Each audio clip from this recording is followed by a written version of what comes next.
Tianyang City, Tianyang First People's Hospital, that a 5-year-old child lay on the solitary bed in the VIP ward.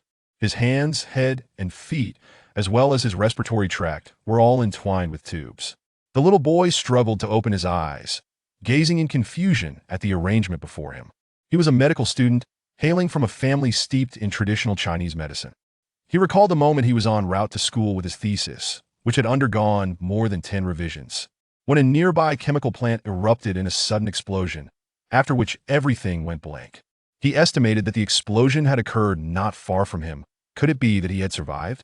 Such a miraculous turn of events, he wondered if his body remained whole. With this thought, Niele exerted all his strength to move, attempting to ascertain his existence. The commotion stirred a nearby family member. It was a woman, who rose anxiously and hurriedly inquired, "Lele, how are you feeling? Are you any better?" Niele felt perplexed. Who was this lady? Was she calling him? If so, why address him as Lele? Did they know each other well enough for such intimacy? Was this a nickname anyone could use? Noticing the vacant expression in Niele's eyes, her anxiety deepened. "Look at your mother. Don't frighten her. You will surely recover your father, and I will do everything in our power to help you." Niele's gaze began to focus slightly. Wait! This was his mother. She had divorced his father when he was just a child, leaving him in the care of his grandmother. While he indeed did not remember what his mother looked like, he thought, "Dear sister, you are so young. Why aspire to be someone's mother? Could you really be old enough for that role?" At that moment, a man entered, accompanied by a young boy carrying a lunchbox. "Darling, it's time to eat." Upon seeing the man, the woman quickly grasped his hand. Tears marked her eyes, and her voice trembled with sorrow and indignation. "Lele has awakened, but he doesn't respond to Mehe. Seems so distant. What should we do? What can we do?" The man appeared momentarily stunned before visibly panicking. "I'll find a doctor. You stay here with Rong." The woman bent over the bed, weeping, while the newly arrived boy seemed unable to comprehend. He ran to the other side of Niele's bed, pouting as he gazed at him. Niele's first reaction was that the child was remarkably handsome. Suddenly, a soft voice broke the silence. "Brother, what's wrong with you? Daddy and Mommy won't tell me. When will you get up? Rong wants to go home." As he spoke, he propped his face with both hands, displaying a forlorn expression. Niele froze. He was an only child and had no older brother. Wait, could it be that he had traversed through time? As a student who frequently read novels, the concept of transmigration was not entirely beyond his comprehension, and he quickly accepted his current predicament. They referred to him as Lele, so according to the principles of transmigration, his name should remain unchanged, was still Niele. This so-called brother, Rong, might very well be Rong. The doctor arrived swiftly. He wore a stethoscope around his neck and carried a box engraved with the number 10. Donning a mask, he loomed over Niele, observing left and right, probing and pulling at various things. "Doctor, what's the situation?" The man, with his arm around the woman, asked urgently. The doctor pondered for a moment, exclaiming, "Alas!" Niele felt a knot tighten in his chest. "Doctor, please don't utter such exclamations. It's terrifying. He's beyond saving. He may pass away within an hour." "What nonsense!" Upon hearing this, the woman burst into tears, yet she did not argue. "But Lele just woke up. Shouldn't he be showing signs of improvement? Why is this happening?" The doctor shook his head. "This is merely a fleeting moment before death. You should prepare yourselves." "You charlatan, you quack!" Niele screamed internally. "Damn it, you careless doctor. Is this how you handle things? He has just transmigrated, and now you wish to give him another surprise? You're lying, aren't you? You don't have a medical license, do you? I feel perfectly healthy. Can you please examine me again? Why treat him this way? As a promising young man, why does he deserve such a fate? Why must this happen to him?" As despair enveloped Niele, his head suddenly grew heavy and dizzy. "You are about to die. Would you like to participate in the Supreme Death Game? This will be your final opportunity for survival. Failure in the game results in death. Success grants you life. You have 5 seconds to decide. Will you participate?" A prompt appeared before Niele's eyes. Yes, no? In his dazed state, Niele felt a flicker of hope for life. With all his waning strength, he shouted, "Yes, I choose yes." This was the utmost effort of a dying survivor. "Congratulations. You have qualified to participate in the Supreme Death Game. We hope you achieve a second chance at life. You are now being transported to the Supreme Death World. Commencing mental transmission 5, 4, 3, 2, 1. Complete. 100 players have been meticulously chosen. The game will commence in 5 minutes. A flash of light engulfed him. Niele found himself on a large bed, seemingly bound and unable to move. He could only shift his gaze to observe his surroundings. Moments ago, he appeared to have chosen to enter some sort of death game. Since the event of transmigration has occurred, this death game doesn't seem so difficult to accept. It is likely that he is now in that so-called death game.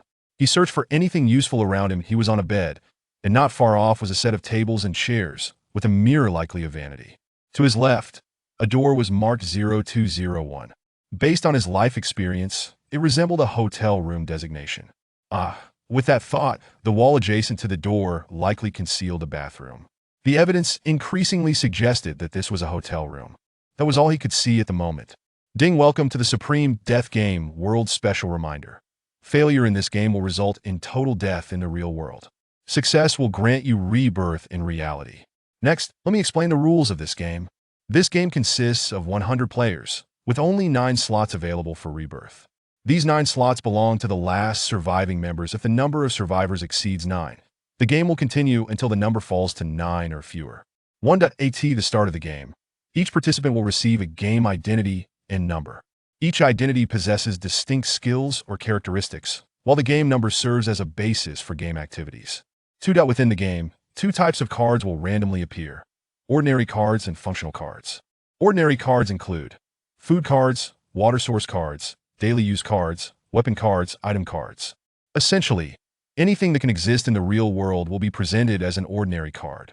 Functional cards include attack cards, defense cards, verification cards, reconnaissance cards, evasion cards, enhancement cards, exploration cards, null cards, substitute cards. 3. The game is divided into day and night phases. Functional cards can only be utilized during the night. Each player may use 1 functional card per night, and may employ an attack card only once each night. 4. The game setting is a battle royale hotel, spanning from the 1st to the 11th floor. The 1st and 11th floors are functional levels with no player rooms. The 2nd to 10th floors are residential levels, each containing 11 player rooms. Every morning, rooms will be randomly assigned, changing daily, and a duty player will be designated, who will not have a room. Players generally cannot enter other players' rooms and are only allowed to move within their designated residential floor, prohibited from accessing other floors. The duty player can traverse all floors, and at 8 each morning, the identity information of the duty player will be announced. 5. The hotel's first floor houses a verification device. By providing a blood sample, the device will display the corresponding game number for the player. 6. After 8 o'clock at night, the night action phase begins. All players must return to their rooms, and those who fail to do so will meet an untimely demise. Each morning at 8, the information regarding the previous night's death actions will be revealed. The rules of the game have been briefly outlined. Other regulations are left for players to explore. Enjoy the game, everyone. Chapter 2. Identity and Game Number. Niele was still meticulously pondering over the 6 rules when suddenly, a chime startled him. Ding. Please draw the player's game number. Please draw the player's identity. Please draw as soon as possible. Please draw as soon as possible. Please draw as soon as possible. Right. He had yet to obtain the game number and identity information. The first rule merely stated the game number and identity information. Yet based on these 2 statements, he had no clue whatsoever. He could not ascertain the specific roles of the identity information and game number. However, they must undoubtedly be of paramount importance. Otherwise, they would not have been placed at the forefront of the game rules. Niele silently recited the extraction of player identity and game number, randomly extracting player's game number and identity information. Name, Niele. Gender, male. Age, 5 years. Game number, extraction successful 35,761. Identity, identity extraction error. Identity extraction error, malicious activity detected. System vulnerability detected. You have acquired skill. System vulnerability resolved. Redrawing player identity. Player identity extraction failed. Please select your identity. Spirit medium. Each night, you may check how many players are present on this floor and can verify identities among them by entering their game numbers to obtain their game identities. Chairperson candidate. Upon the death of the presiding chairperson during the trial meeting, the chairperson candidate will immediately assume the role of the new chairperson. The chairperson candidate will receive 1 veto vote, 1 selection vote, and 2 identification votes when the chairperson initiates a trial meeting. The veto vote can prevent the selected individual from participating in the identification phase of the elimination vote, while the selection vote allows the candidate to designate a qualifying player for the identification phase. The player with the most identification votes in that phase will be eliminated. If both the chairperson and chairperson candidate die, the trial meetings will no longer occur in this game. Warrior. When attacked by a thug, the thug will be countered and killed. The warrior can play 2 functional cards each night without restrictions on attack cards. Counselor. When the chairperson initiates a trial meeting, the counselor will receive 1 identification vote. The counselor has no limit on the number of cards played at night, but may only play 1 attack card each night. Destined 1. Can transform a regular card into a functional card at will. Usable once per day. Each functional card has 2 effects. Please select your identity. Niele was momentarily taken aback. Malicious activity detected? There's a system vulnerability? Is this truly a game that determines life and death? Can a game that decides life and death possess such flaws? Is this game truly trustworthy? Yet, disbelief would not alter his predicament. Since he had been brought here, he had no other options. After a brief internal struggle, Niele's gaze returned to the 5 identities before him, recalling the rules he had just heard. The initial introduction of the rules had not included specific identities. The first rule merely stated the existence of game numbers and identities. The second and third rules were primarily focused on the cards, of which he was still unaware. Their specific functions remained a mystery, however, their significance was beyond doubt. The fourth rule seemed to pertain to the game venue, while the fifth returned to the game number and the sixth addressed the issue of game time. Given Niele's current mental capacity, he could only discern that the game number, identity, and game cards were of great importance. The remaining rules, concerning time, place, and simple explanations, held no immediate relevance. His mind was chaotic, exceedingly so. The recent identity selection, combined with the previously introduced rules, had suddenly presented a plethora of information. There were too many matters requiring corroboration. But what was more urgent was to swiftly select his identity. Niele quickly identified some key points. Both the identity number and cards were crucial. However, given the circumstances, it seemed prudent to lean towards an identity related to the cards. Among the 6 rules introduced, 2 were connected to the cards. The recently presented 5 identities. While the spirit medium did not mention cards, it possessed a verification skill, and there was a verification card among the functional cards. Though he was unsure of any correlation, the chairperson candidate also made no mention of cards. It appeared to be an identity solely tied to the trial meetings. The counselor identity, on the other hand, was linked with the cards. The other 2 identities, the Destined 1 and Warrior, also reference cards to varying degrees. After careful contemplation, Niele first eliminated the chairperson candidate, as it bore no relation to the cards. Though it was evidently a significant identity, it would undoubtedly attract considerable attention, and given his current 5-year-old form, he preferred to avoid drawing too much focus, lest he become a target and risk death.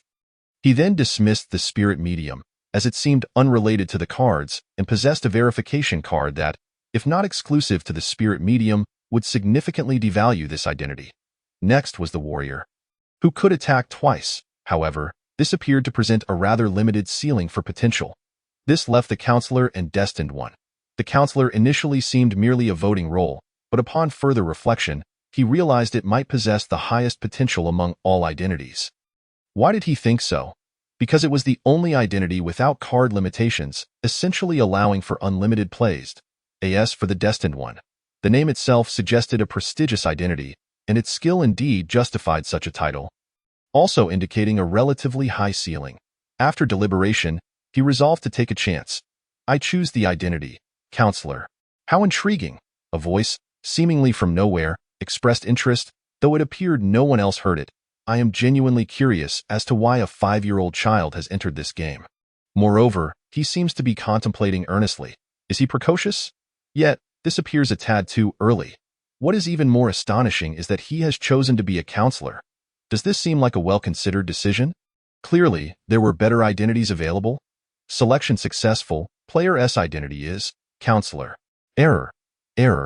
System vulnerability detected. Vulnerability under repair. Repair successful. Player 35761. Please check your identity information. Niele furrowed his brow, wondering what was transpiring. After all, This was a death game. Could there truly be so many bugs? He proceeded to check. Name, Nyele. Gender, male.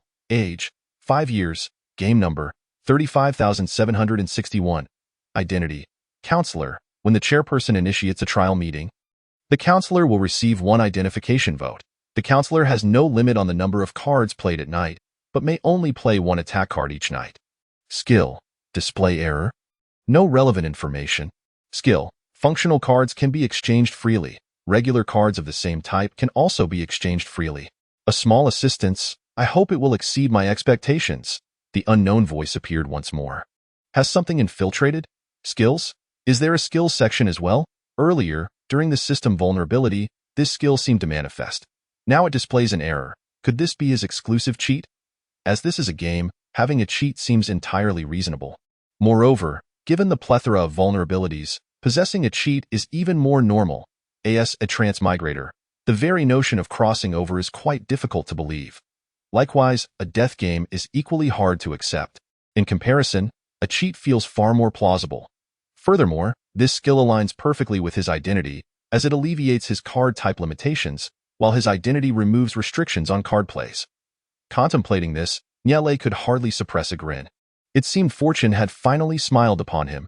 Chapter 3. Daytime action phase begins. All players are prepared. Game begins. The current game time is 8 a.m.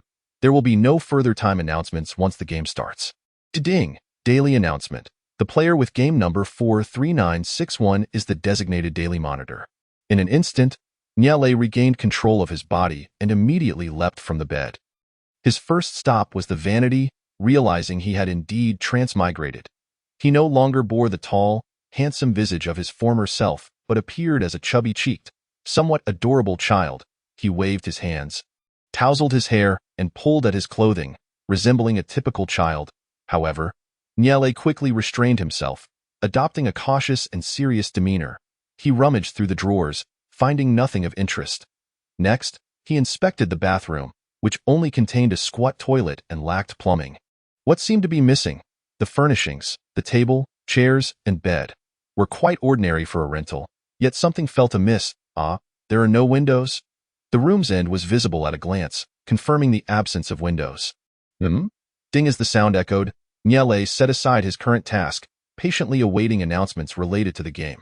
After a while, there was still no sign of anyone. Nyele, perplexed, glanced around and suddenly noticed a peculiar tattoo-like symbol on his hand, adorned with a small red. He had overlooked this odd mark earlier. It featured a large white wing at the bottom and a square head at the center. Why was it referred to as a head? Because within this head were eyes and a mouth. Additionally, atop it rested a crown, not of yellow but of black. The red was positioned at the mouth. Tentatively, Nyele tapped the symbol. Unlock public channel. In an instant, a virtual screen materialized before him. Player 64215. Hi. Player 64215. Is anyone there? The public channel displayed 100 participants, yet only these two simple messages appeared below. Nyele clicked on the chat box, preparing to inquire about the situation. Suddenly remembering something, a chill ran down his spine, and he quickly canceled the action. Wait. Sending a message would reveal the game number.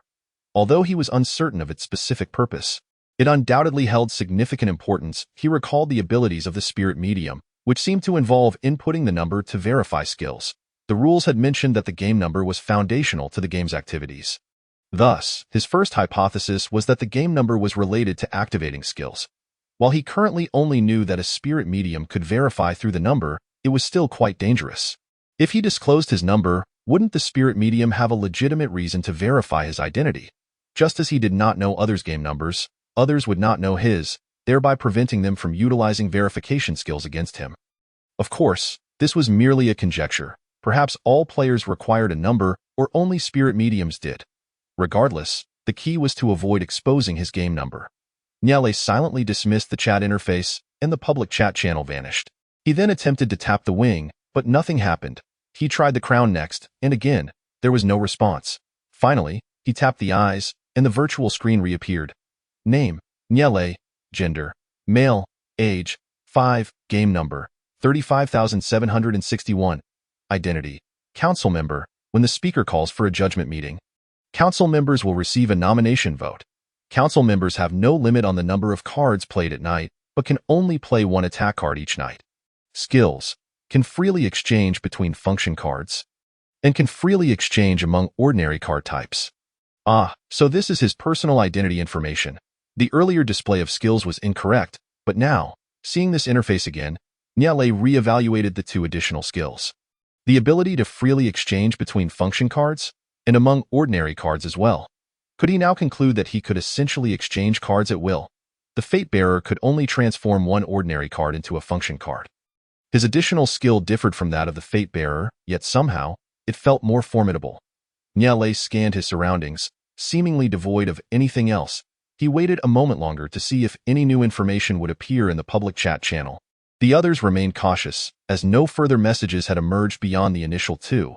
He felt that due to his extra information, he understood the importance of the game number, which led him to halt his own chatting. But why had they all remained silent? This question made Niale feel that these individuals were unusual. Perhaps they too possessed additional information. Unable to contain himself any longer, Niale found the oppressive solitude of the dim, enclosed room somewhat disheartening. Should he venture out? Remaining here was not a viable option. Cautiously, he approached the door, testing the doorknob to see if it would turn. It surely would open. Without a doubt, he then stealthily cracked it ajar. His head slowly extending outside. It was a corridor, resembling that of a hotel. However, all the rooms were to the right, and a wall stood at the front of his room, sealing off the space. To his surprise, he appeared to be the first occupant of that floor, something he should have anticipated, given that his room bore the number 0201. This was certainly not a player's number, as the individual who had chatted earlier had also come to his attention. Confirming that players had 5-digit numbers, by conventional reasoning, this must be the first room on the second floor. Even more unexpectedly, there was an invisible recess nearby, likely the staircase. This meant he could avoid passing by others' rooms. If he were to walk past someone's door and it suddenly swung open, the consequences could be unfathomable. Moreover, he was merely a 5-year-old child, making him the easiest target for others. Stealthily, Niale exited his room, gently closing the door behind him and sliding along the wall. Indeed, it was a staircase. Peering upwards, he could see no end in sight. Carefully, he descended, striving to make no sound.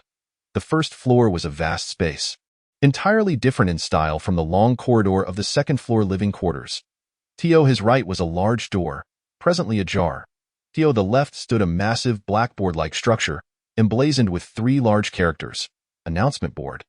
Adjacent to the board was a machine, presumably the verification device mentioned in the rules. Observing the first floor and finding it empty, his courage grew slightly, and he approached the announcement board. Game announcements. 1. This game. 2. Death notices. Blank. Duty officer announcements. Other announcements. This appeared to be the reports on the rules, as well as daily announcements.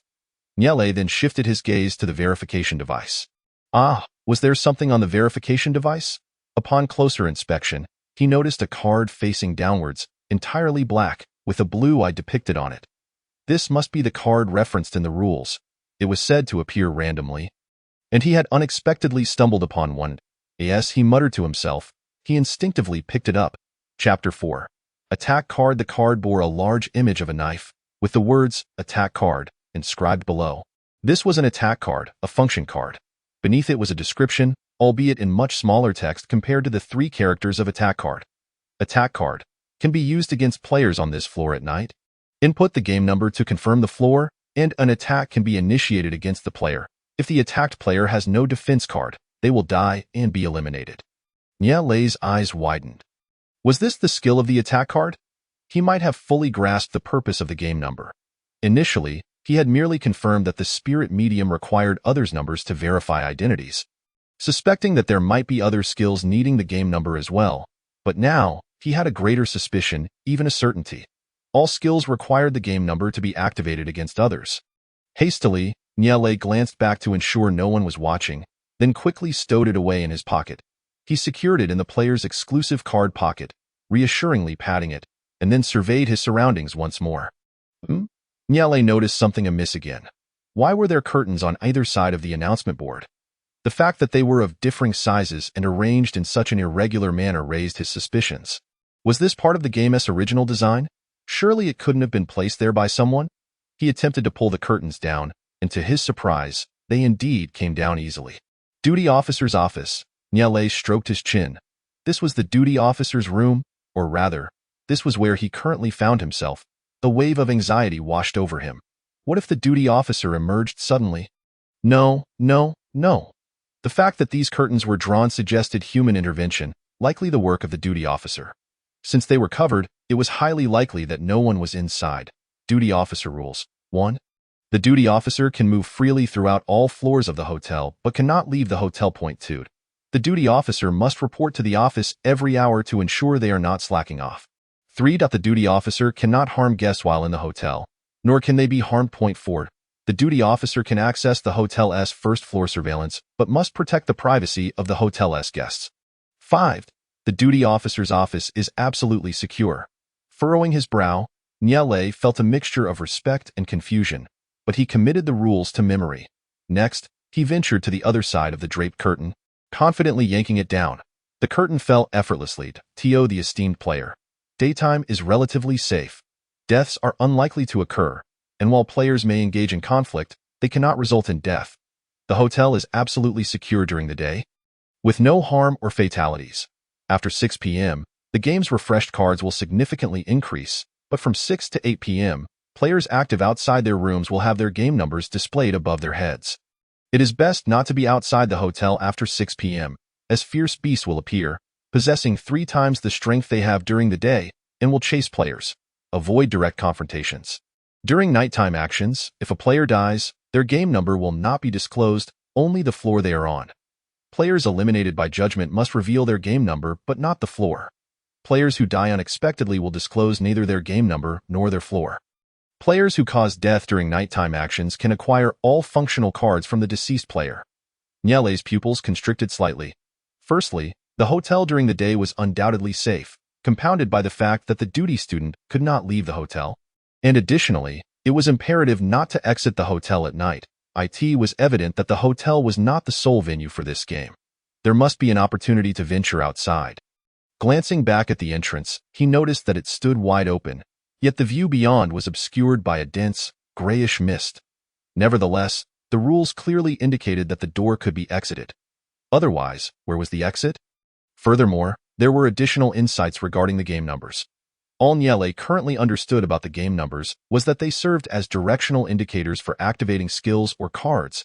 He presumed that game numbers could be obtained through various means, via verification devices, through chat channels, or through player activities at night. Each day, the duty student's number would be announced, and players eliminated by judgment would also be assigned a number. He indeed knew what the judgment entailed. The counselor was pivotal in the judgment assembly. Quite well. He realized that all the information he possessed could be interconnected. Contemplating, he picked up the curtain. This was crucial information for the players. Given that the competition was an individual contest with a 100 to 9 elimination rate, those who understood the rules held a distinct advantage over those who did not. This was likely the very reason the previous individual had sought to conceal the curtain, since it was better that fewer people were aware. Niele had no reason to allow others to know. Alas, he was but a 5-year-old child, his height insufficient to obscure the rules with the curtain. Yet, Niele was reluctant to concede defeat. He leapt up, grasping one side of the curtain and tossing it over, then employing a balancing act to shield the rules. Why heavens, how arduous this was! Even throwing it while jumping proved exceptionally taxing. The physical condition of this 5-year-old boy was far from ideal. After 7 or 8 attempts, Niele ultimately sat helplessly on the ground, gazing at the rules before him, feeling utterly powerless. Was this truly a blackboard? Several characters had vanished. Had he inadvertently brushed against it when he jumped, erasing the writing above? Niele had discovered a new frontier. Rising to his feet, he retrieved the curtain once more, grasping one corner. He wiped it against the blackboard, and to his astonishment, the writing beneath was indeed erased. His eyes sparkled, the fatigue he felt moments ago evaporating instantly. Seizing the curtain, he jumped up and wiped the entire board several times. Success! A genius like me is a rare find. Admiring his handiwork, Niele couldn't help but praise himself. He checked once more, wiping his own rules to see if they could be erased. But they remained intact. He scrutinized the announcement board and found that it could be wiped clean. Niele pondered. The announcement board seemed unnecessary to erase, as most of the information was auditory prompts that would be redundant to clear. With little information left on this side regarding the cards, he decided to take a stroll, yet found nothing. Approaching the entrance, he stood in the center, peering outside, yet the view was still obscured, much like before. However, a map was affixed to the door, depicting the layout of the hotel. The entrance was clearly marked, with the 2nd through 10th floors designated as residential areas. Each floor featured rooms on the right side, with a corridor leading to the left marked as the conference room. He had not noticed it on the 2nd floor. Perhaps the corridor was too dark. Notably, the hotel boasted 5 external exits. The first was the entrance he currently occupied, while the 2nd and 3rd were located beneath the leftmost and rightmost staircases, respectively known as the left back door and right back door. The 4th was the rooftop skybridge entrance, essentially the main door to the uppermost floor. The 5th comprised the left and right slide passageways on the 11th and 1st floors, which were relatively symmetrical in distribution. Chapter 5. Types of ordinary cards. He resumed the classic left-right observation, searching for any noteworthy information.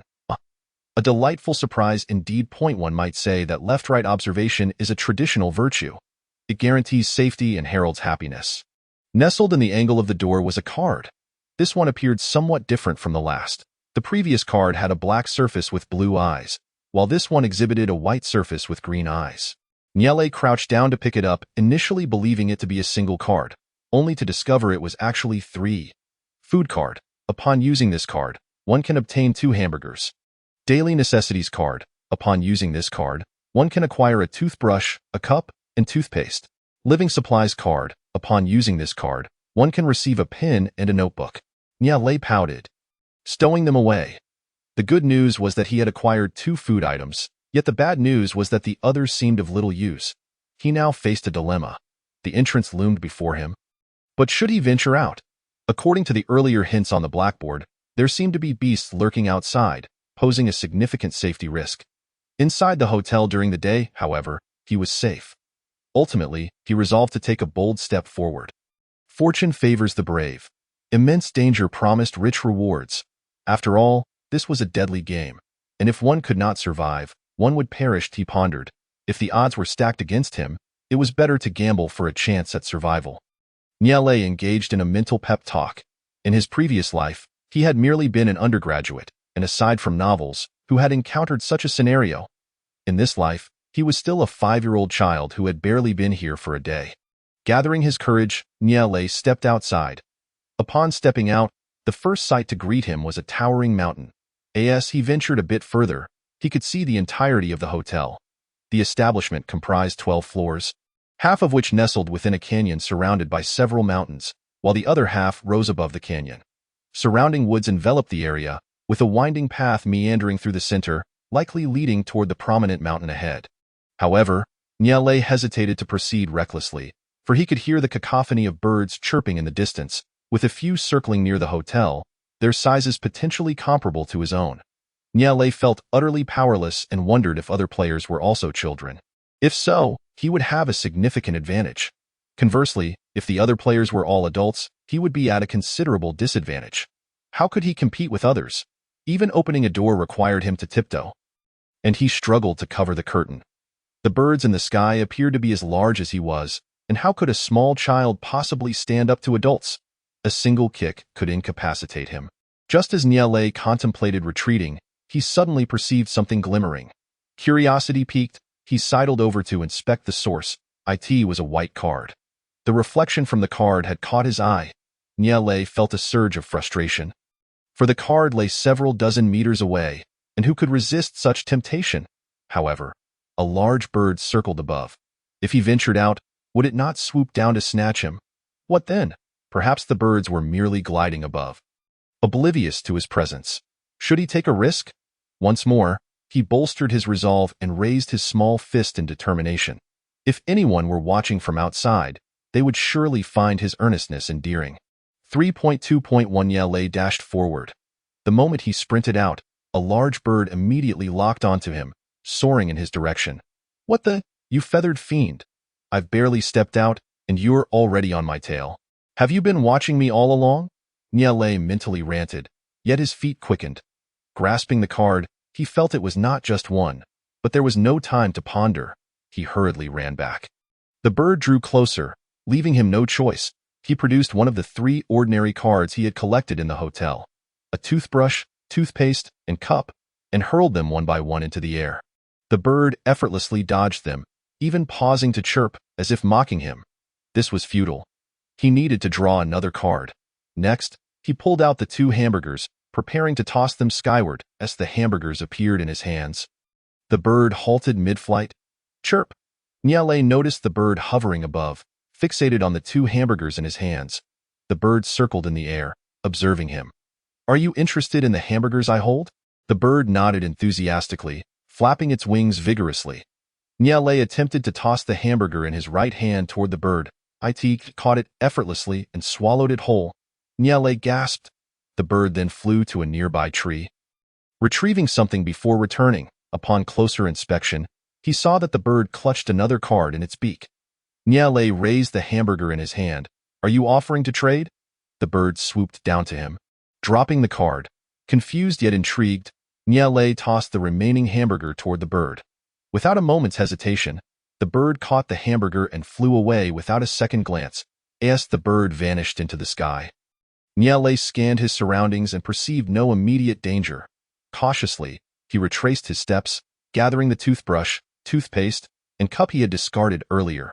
After all, they were useful items that he couldn't afford to lose. Unfortunately, these items could not revert back into cards once they were removed. He hurriedly collected them and dashed back, halting only when he re-entered the protective confines of the hotel. Excitedly, Niale held up the cards he had just retrieved alongside the one gifted by the bird. This was indeed an exhilarating moment. Food card. Upon using this card, one can obtain 3 bottles of soda. This was just given to me by the large bird. The rest were just picked up. Quite a stroke of luck, and they comprise 3 cards. Food card. Upon using this card, one can obtain a steaming bowl of ramen. Daily necessities card. Upon using this card, 2 tubes of toothpaste can be acquired. Weapon card. Upon using this card, a dagger can be obtained. A new ordinary card, the weapon card, has been unlocked, though it is merely a dagger. After the recent scare, Niale lacked the enthusiasm to explore outside. It wasn't so much a lack of desire as it was a feeling of powerlessness. However, caution remained imperative, and Niale entered with utmost care. I just told you that a small child came down. I witnessed it with my own eyes. Upon hearing this, Niale's spirit surged instantly, pressing closely against the door to peer inside. There were 2 individuals within, both clad in green camouflage attire. One wore a hat while the other did not. The one with the hat appeared slightly taller, while the one without looked somewhat shorter. From such a distance, this was all he could discern. Stop, stop, stop, do not jest. Where would a child come from here? I believe that in such a mysterious game, it is improbable for a child to disrupt the fairness of it all. This was asserted by the individual wearing the hat, as he gestured to interrupt the other. But I truly saw it. No matter how you perceive it as unfair, I undeniably witnessed it. What I now ask you is whether we ought to eliminate him. You must understand, he is the easiest one to deal with. With one less person, we gain a greater chance of survival. You have truly gone too far. Can you still bear to harm a child? Brother, what time is it? We are in a death race. Is this when you need compassion? If this were a normal situation, I would say nothing. But now it is either your life or his. How can you still possess such a saintly heart? I am utterly speechless, but he is merely a child. I cannot bring myself to harm him. Brother, sometimes I feel you are truly hypocritical. You have blood on your hands, and not just one life, including that of a child. Is there really any reason to hesitate? Silence. Aside from that little boy, I hold no guilt for the lives I have taken. I have my own reasons. And that suffices. Do not speak to me of such things. What was once uncertain is now confirmed. The one without the hat wishes to take his own life. The one wearing the hat does not believe in his existence. Upon reflection, it seems that the hat wearer may be the more kind-hearted and righteous individual. His voice is gentle, and he leaves a favorable impression. Conversely, the one without the hat exudes a heavy malice. His voice sharp and grating. Mark this significant character. Subjective commentary has deeply intervened. Chapter 6. Following. This is the voice of the hat-wearing man. Enough of this. The duty office is locked. There is nothing more here. Let us venture outside. Niele sighed inwardly, truly suffering. He quickly retreated to the side, finding a bush to hide behind. Just as he concealed himself, the figures of the two men appeared before the entrance. There is still a path ahead. There are woods up ahead. Shall we investigate? Woods that have never been traversed. Let us go. Niele watched them advance, releasing a breath of relief. Yet, a serious issue loomed. He was but a child, while his adversaries were undoubtedly adults. Their demeanor and conversation suggested they were anything but ordinary. One could easily deem them executioners. Most crucially, he had caught the attention of the executioner. However, if he were indeed an adult, a child could be easily manipulated, especially in such circumstances, and he could not guarantee that the child would not be eliminated first. Though not immediately fatal, capturing him and draining his blood to obtain his game number could spell his doom in an instant. Moreover, the child was undeniably conspicuous, facing a formidable challenge. Frustrated, Niele ran his fingers through his hair, pondering the unfairness of fate. After a moment of contemplation, it seemed he had resolved to follow them. Cautiously trailing behind, he placed the toothbrush, toothpaste, and cup in the nearby bush to conceal them. Items drawn from the cards could not be returned, and he wondered if there might be some opportunity ahead. With each step, his unease grew, and the sight of the two formidable figures was increasingly alarming. The first beast they encountered was a flock of small birds. They picked up stones from the ground and struck with precision. A total of 7 birds fell. The second beast was a wild bull, which they skillfully maneuvered into crashing against a large rock before dispatching it. The third encounter involved a flock of wild chickens, which, despite appearing somewhat aggressive, were easily subdued by them. A sudden mix of relief and misfortune washed over him. He was fortunate that they possessed such combat prowess, suggesting that there might be opportunities to scavenge along the way. And yet, their strength posed a significant threat. Would they simply eliminate him upon discovery? Sigh. Niele gazed at the carnage strewn about, exhaling a resigned sigh. They left nothing for me. The large bull remained where it fell. He could not carry it. The wild chickens and small birds were within his capacity to handle, yet they left nothing behind, having taken everything with them. Fortunately, there lay a white card by the roadside. Perhaps overlooked by them. They might have missed it, but he could not afford to let it slip away. The cards represented his primary means of survival. Ideally, it would be a food card or a water source card. For food was scarce and water even more so. Daily Necessities card. Upon using this card, one can obtain a lighter. It could only be described as scraps, but it mattered not. He possessed an extra skill, which, although not ideal, was still a form of gain. Niele muttered to himself as he observed their audacity. They had ventured quite far from the hotel and continued onward. Having followed them this far, he feared the return journey would also be unsafe. He could only follow through to the end. Niele remained vigilant, maintaining a safe distance. Within the woods, their voices became increasingly difficult to discern, leaving him only with faint snippets. That was a card. Niele strained to listen. They had discovered another card. He felt a tinge of despair. He was no match for these capable individuals, who likely had collected numerous cards along the way. He could only hope for a stroke of luck to scavenge what little he could. Hurry! Hurry! He heard those words distinctly. Had they encountered some difficulty? Niele tiptoed closer, eager to uncover the situation. They had come across a large bear, which was now holding them at bay. Regardless of the circumstances, humans are still human. Those without weapons stand no chance against a bear. Even 2 individuals were of little use. Their only option was to flee, perhaps relying on their wits and agility to evade the bear's strikes. Yet they could not dodge indefinitely. The bear could afford countless mistakes, whereas they could afford but one. And even then, escape was futile. They could not outrun it. Ultimately, they were forced to climb a tree, tossing objects down to deter the bear from ascending. Thus, the bear remained below, waiting. Niele was dumbfounded. Was this really a solution? Would they truly remain in such a stalemate? Could they endure? The crucial point was that while they were stalling, he too had to endure. He glanced at his small frame, realizing he lacked the means to act alone. Night was slowly falling. Niele wiped away the chalk dust from the right side of the board. Perhaps they were unaware. Yet Niele knew that outside the hotel at night, danger lurked at every turn. And the forest, as one of the most twisted ecosystems, posed even greater peril. The hatless individual seemed anxious, saying, "Brother, what do we do? It's getting dark." The hat wearer replied solemnly, "The rules state that the game is divided into day and night phases. We do not yet know what will unfold at night. We must return to the hotel swiftly. However, we are currently trapped in this tree, with no way to escape." The hat-wearing individual paid him no heed, instead directing his gaze toward the bush where Nyele was hiding. "Friend, you have been following us? Haven to you?" Upon hearing this, Nyele's heart raced. How could they know someone was trailing them? "It's over. It's over." The hatless man expressed some surprise. "Brother, really? Has someone been following us this whole way?" The hat-wearer remained unfazed, continuing, "I dropped an ordinary card on the road. It belongs to the daily necessities category, and the item is a lighter. Surely, you did not overlook it." We circled back to that spot, and the card was gone. The hatless individual appeared puzzled. "Did I pass by there? I don't recall. We merely brushed past that location. It was surrounded by bushes, and we did not enter. I only glanced from the outside, and the card was missing. Furthermore, from our vantage point outside, the bush appears to have been disturbed." The hatless man expressed admiration for his companion. "You are quite astute, brother, truly meticulous." The hat-wearer furrowed his brow. "Friend, you are undoubtedly still here.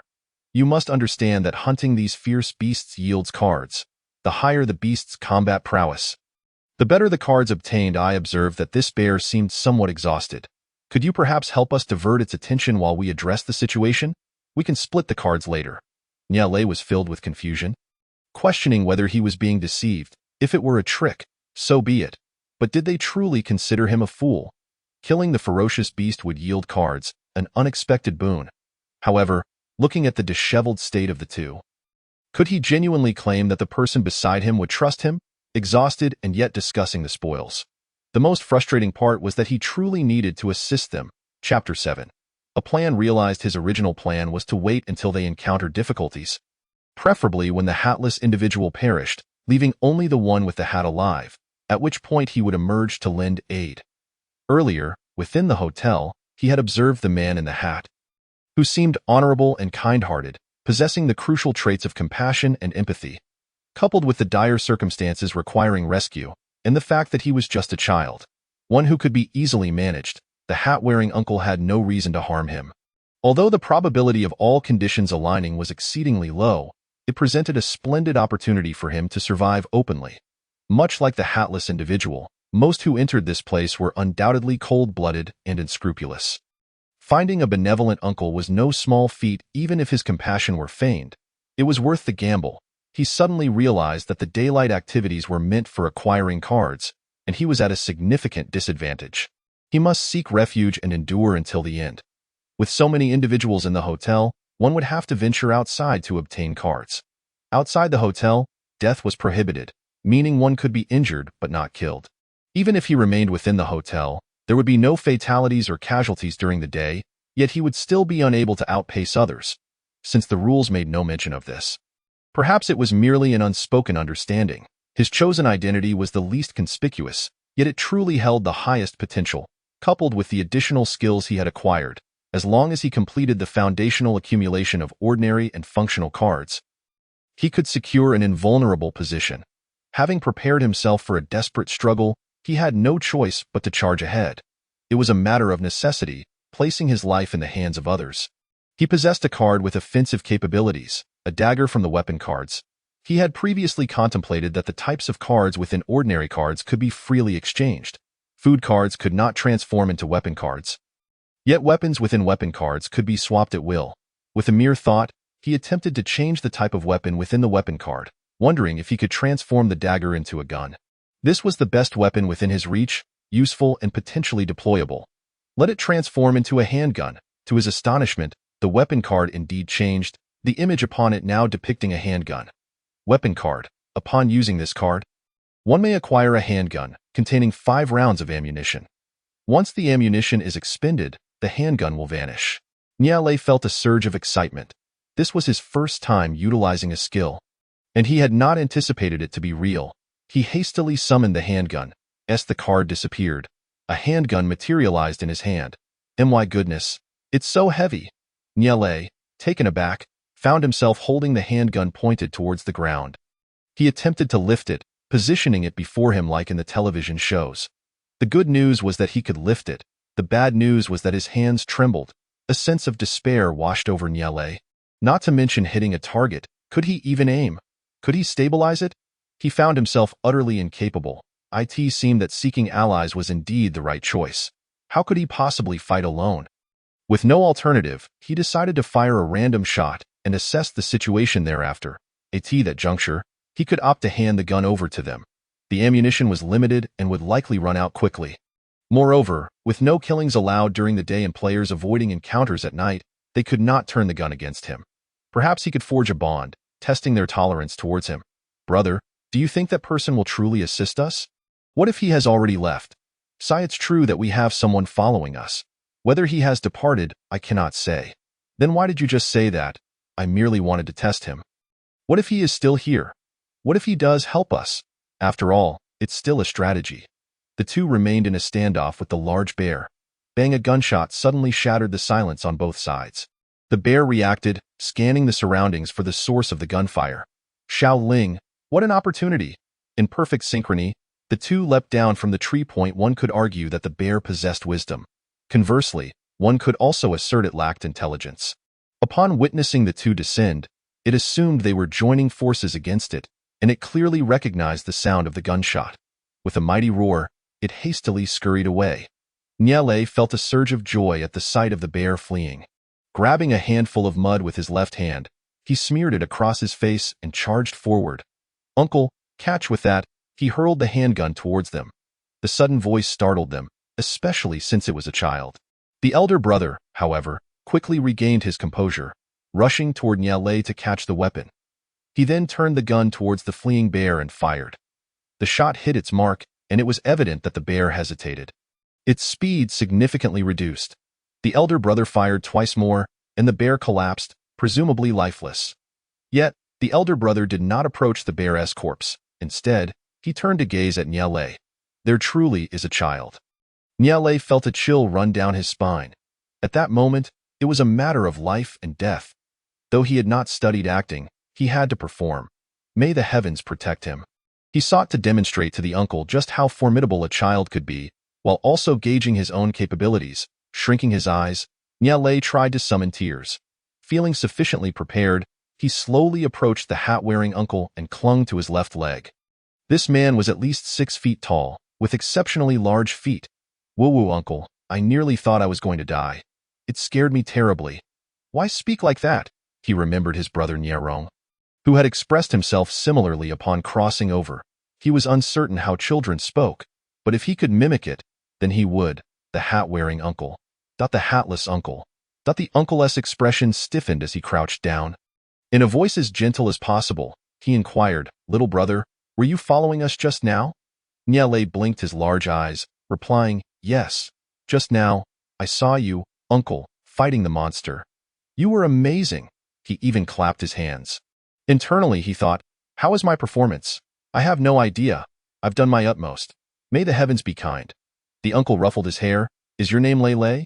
Yes, yes. Uncle, what is your name? Not bad. The progress seems fairly smooth.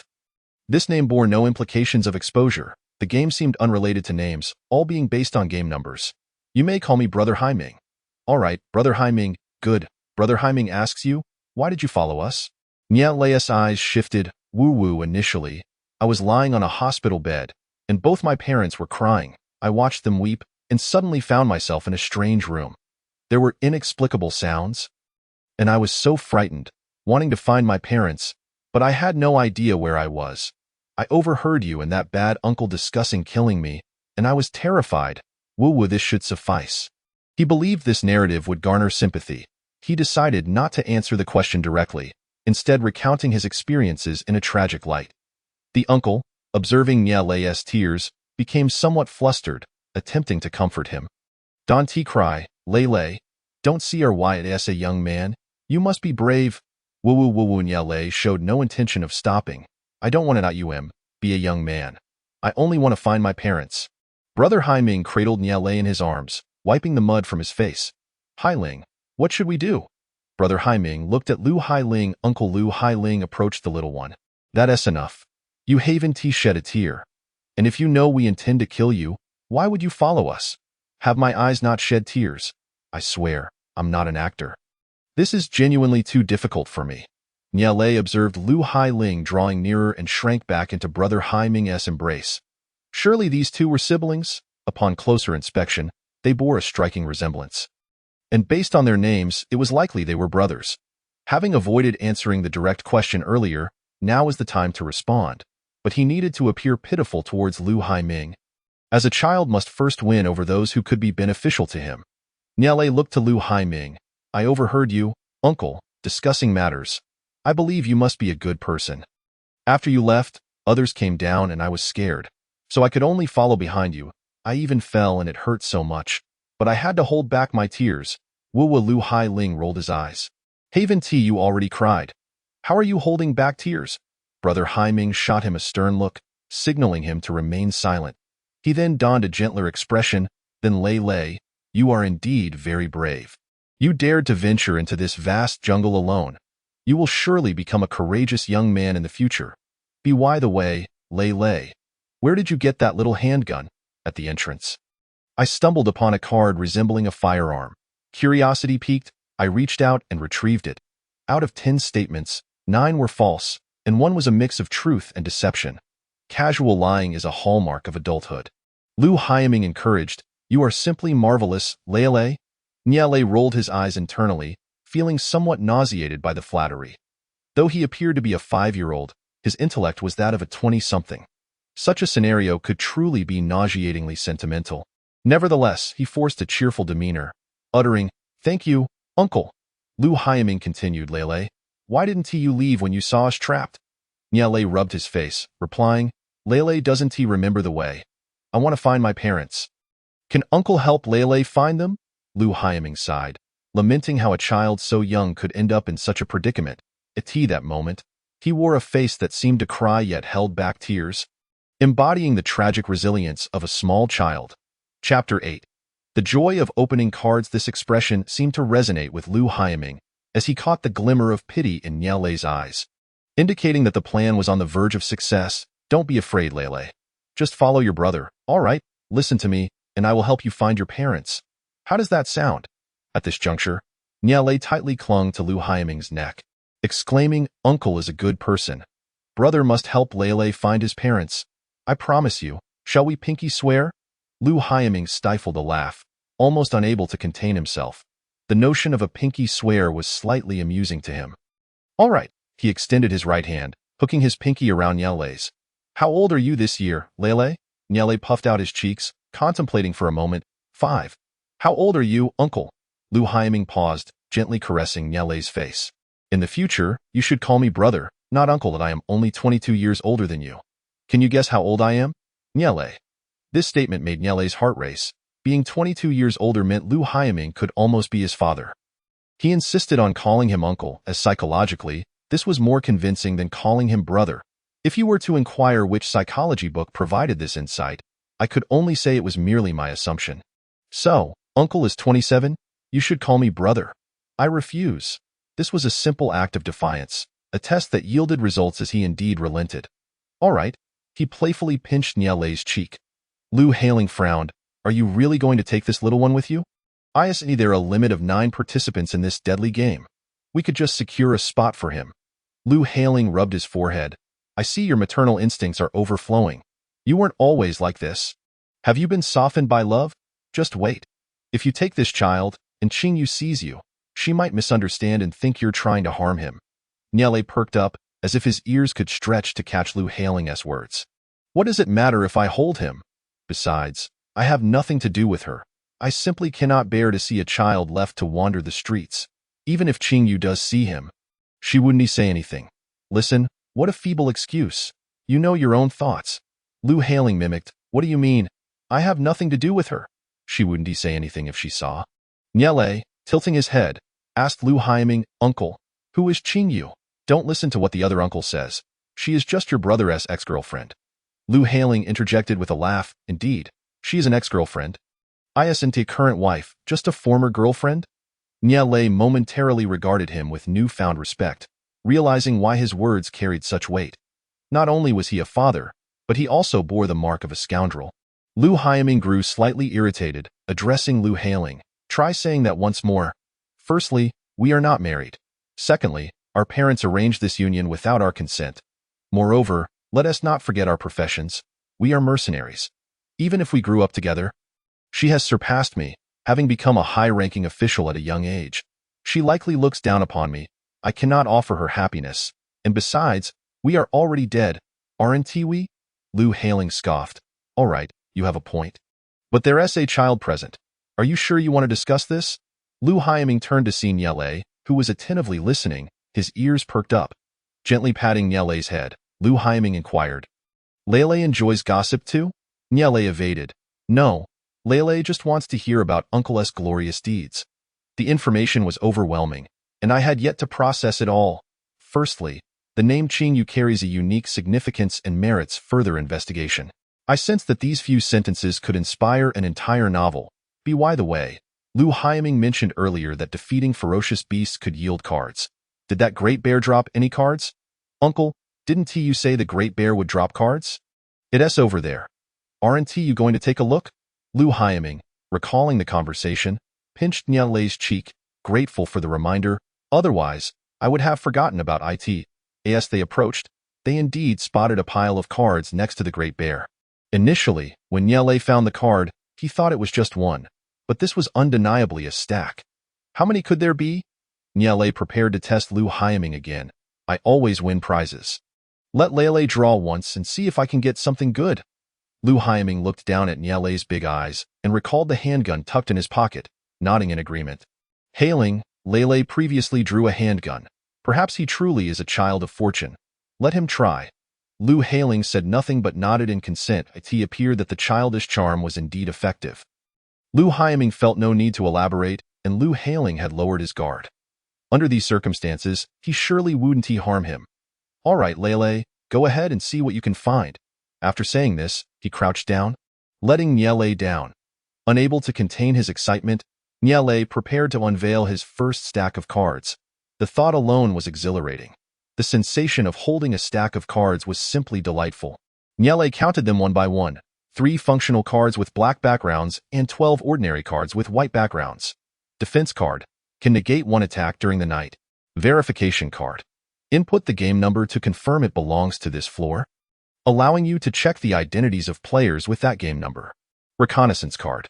Can reveal the actions taken against you by all cards used last night, allowing you to choose one to view the corresponding player's game number. These 3 were functional cards, ones Niele had never seen before. Item card. After using this card, unlock a backpack with 10 slots. 2 backpack item cards, referred to as backpack cards. Item card. After using this card, unlock a personal chat system. A communication item card, known as a communication card, 1 in total. Item card. After using this card, receive a universal key that allows entry into another person's room once. Note, you may enter when no players are present in the room. If players are present, consent is required to enter. If the player is not in the room and the user enters, they must leave a functional card for the room owner, or they will be eliminated. The universal key card, totaling 3. Thus, all item cards amounted to 6.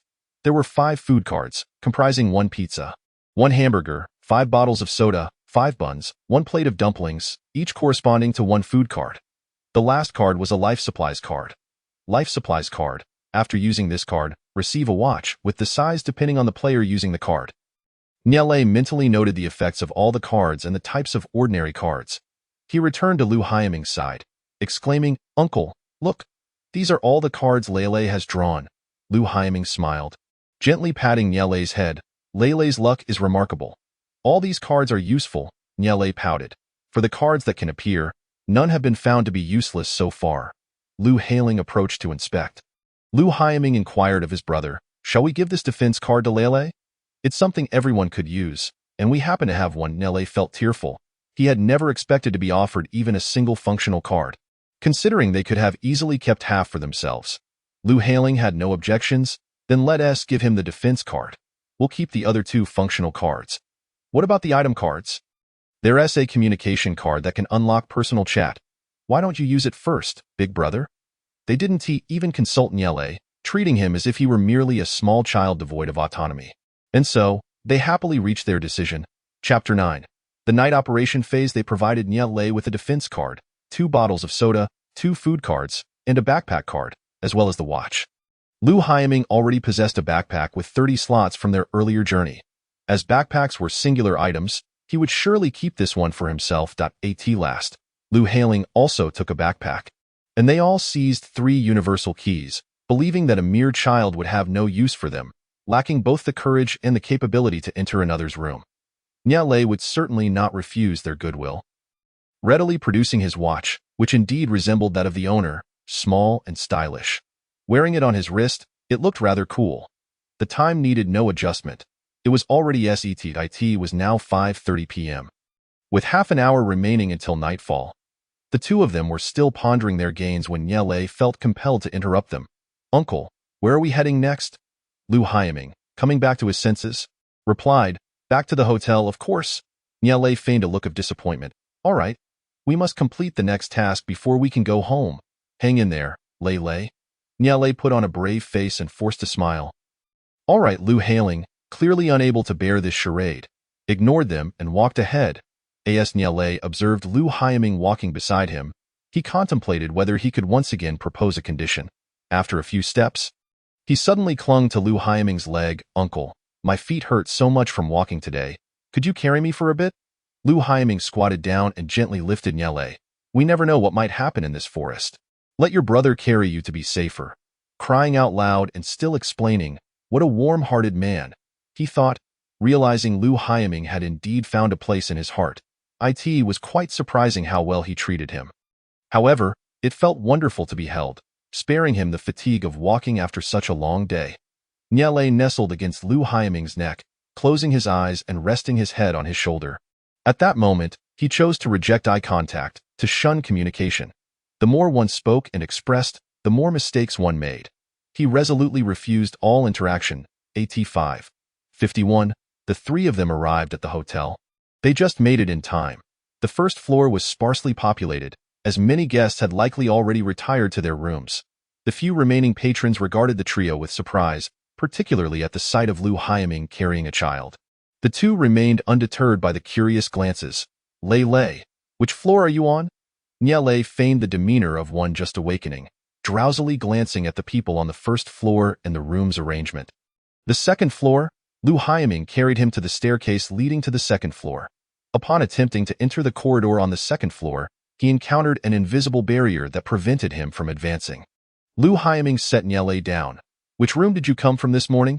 Nya Lei recalled the morning's instructions, wherein it was stated that the room would change every day, and since he could not enter this floor, revealing the room number should pose no issue. 0201. "It's the first room here." "All right, then just find this room and go in." "Okay." At 5:55, with 5 minutes remaining, he had intended to hurry inside, but upon glancing at the time, Nya Lei changed his mind. He wished to delay for another 5 minutes. If he could just hold off until 6 o'clock, he would be able to see Lu Haiming's game number. Nya Lei blinked. "Uncle, once I go in, how will I see you again? You promised to take me to find Mom and Dad." Lu Haiming pondered briefly and replied softly, "Tomorrow morning at 8:30, Lei Lei will wait for his brother on the first floor." "All right." At 5:57, "All right, but can't I go with you? I'm scared to be alone." Lu Haiming pinched Lei Lei's cheek reassuringly. "You needn't be afraid. You are a brave boy, so just go in obediently." "What about that uncle from just now? Isn't he coming with us?" That uncle also returned to his room. "You should hurry back too." At 5:59, as time ticked away, Nya Lei found himself at a loss for words. Clinging tightly to Lu Haiming, "Uncle, see you tomorrow." Suddenly, Lu Haiming froze, then softened his expression into a gentle smile. "See you tomorrow." Nya Lei stepped into the corridor on the second floor, quickly hiding by the wall. Peeking out with one eye to observe everything outside at that moment, Lu Haiming descended the staircase. "Brother, you really have gone too far. Do you treat him as your own son?" Lu Haiming's gentle demeanor faded. "Mind your own business. Why do you have so much to say?" Lu Haiming's expression softened. "I bear responsibility for what happened back then. I had a large part to play, so I can understand." Lu Haiming's expression darkened. "You understand nothing. You will not lay a finger on Lei Lei from now on." All right, as you wish. I will heed your words. Is that satisfactory? Why do you have a string of numbers above your head?" Niele, crouched in the corner, furrowed his brow as he listened to their exchange. Upon hearing the mention of numbers, he quickly retracted, slipping back into the room. He feared exposing himself. They had been facing away from him just moments ago, and he dreaded a sudden turn. Whether they discovered his game number was trivial, but attracting their suspicion would be far worse. He mused on Lu Haiming's excessive kindness towards him, sensing a paternal undertone in his words. Clearly, there was a story behind it. Moreover, he stumbled upon some fortunate news. He initially sought merely to glimpse Lu Haiming's game number, yet unexpectedly, he also caught a glimpse of Lu Hailing's. Lu Haiming's game number was 49056, while Lu Hailing's was 65365. He recalled having picked up a card earlier that appeared to be a notebook. Initially deemed useless, it now proved valuable. Niele retrieved the card, pulling out the notebook and a pen. Haiming Uncle, 49056. Hailing Uncle, 65365. First Duty Officer, 43961. First Chat, 64215. He now possessed knowledge of these 4 game numbers. Judging by the situation, there seemed to be no discernible pattern among them. With the possibility of freely combining them, guessing the game number would be nearly impossible. Thus, each set of game numbers was crucial. Who knew when they might be of use? Niele inspected his remaining items. 1 life supplies card and 4 food cards, 3 bottles of soda, a bowl of noodles, a slice of pizza, and a hamburger. Speaking of which, he had left his toothbrush set downstairs, but it was now impossible to retrieve, especially since he lacked water. Acquiring those 3 would serve no purpose. Why, he pondered, were sodas not included among the water supply cards? It was indeed suspicious. He seemed to have more than 3 bottles of soda, with 2 additional ones stashed in his backpack. Cards could be carried on his person, but items extracted from the cards had to be held in hand or stored in the backpack. Niele pulled a bottle of soda from his backpack and retrieved the card for the bowl of noodles. After a day of hunger, he could finally eat. At 7:30, ding. The chairman has initiated a trial meeting. Your identity is that of a council member. Please enter the trial meeting. A pop-up followed. Will you enter the trial meeting? Entering grants you identification tickets. Opting out signifies a waiver of identification. He chose to enter the trial meeting. Niele found himself in a dimly lit room, facing a virtual large screen with a clock above it. The screen displayed 9 rows of boxes, labeled from 1 to 9. Presently, only the front numbers were visible, with the rest remaining empty. No qualifying individuals for trial detected. This trial meeting will conclude in 5 minutes. What does it mean to have no qualifying individuals for trial? What conditions must one meet to be considered for trial? This remained uncertain. He had observed the identities of the chairman candidates, yet none had mentioned the necessary criteria for individuals to be put on trial. There were no such indicators among the council members either. Did the chairman know? Niele suspected the probability was high that he did not. If he were aware, why hold a meeting without any trial subjects? Was it merely for the sake of observation?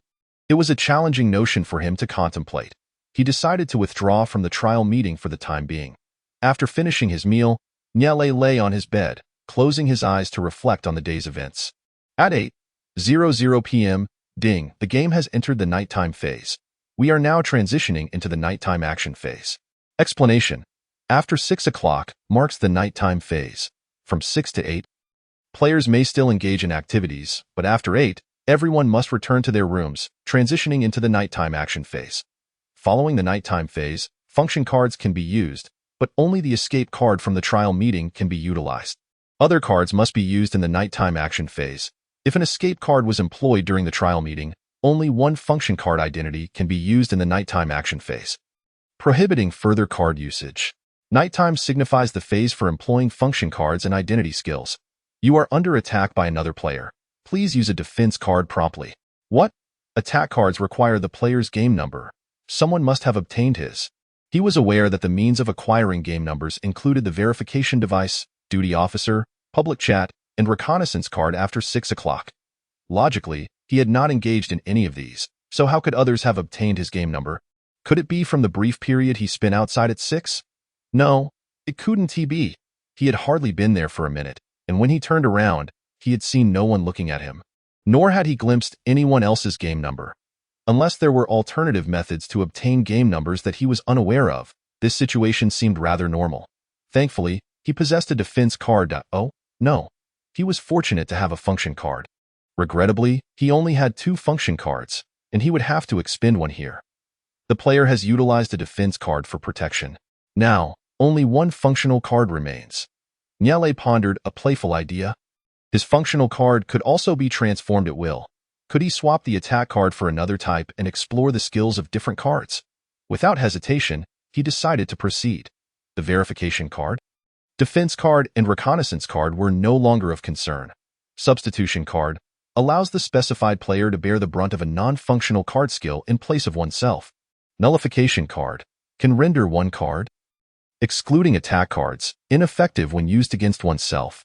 Evasion card. After being identified for elimination, using this card allows one to evade that identification once. Exploration card can specify a room on this floor to obtain the game number of the player within that room.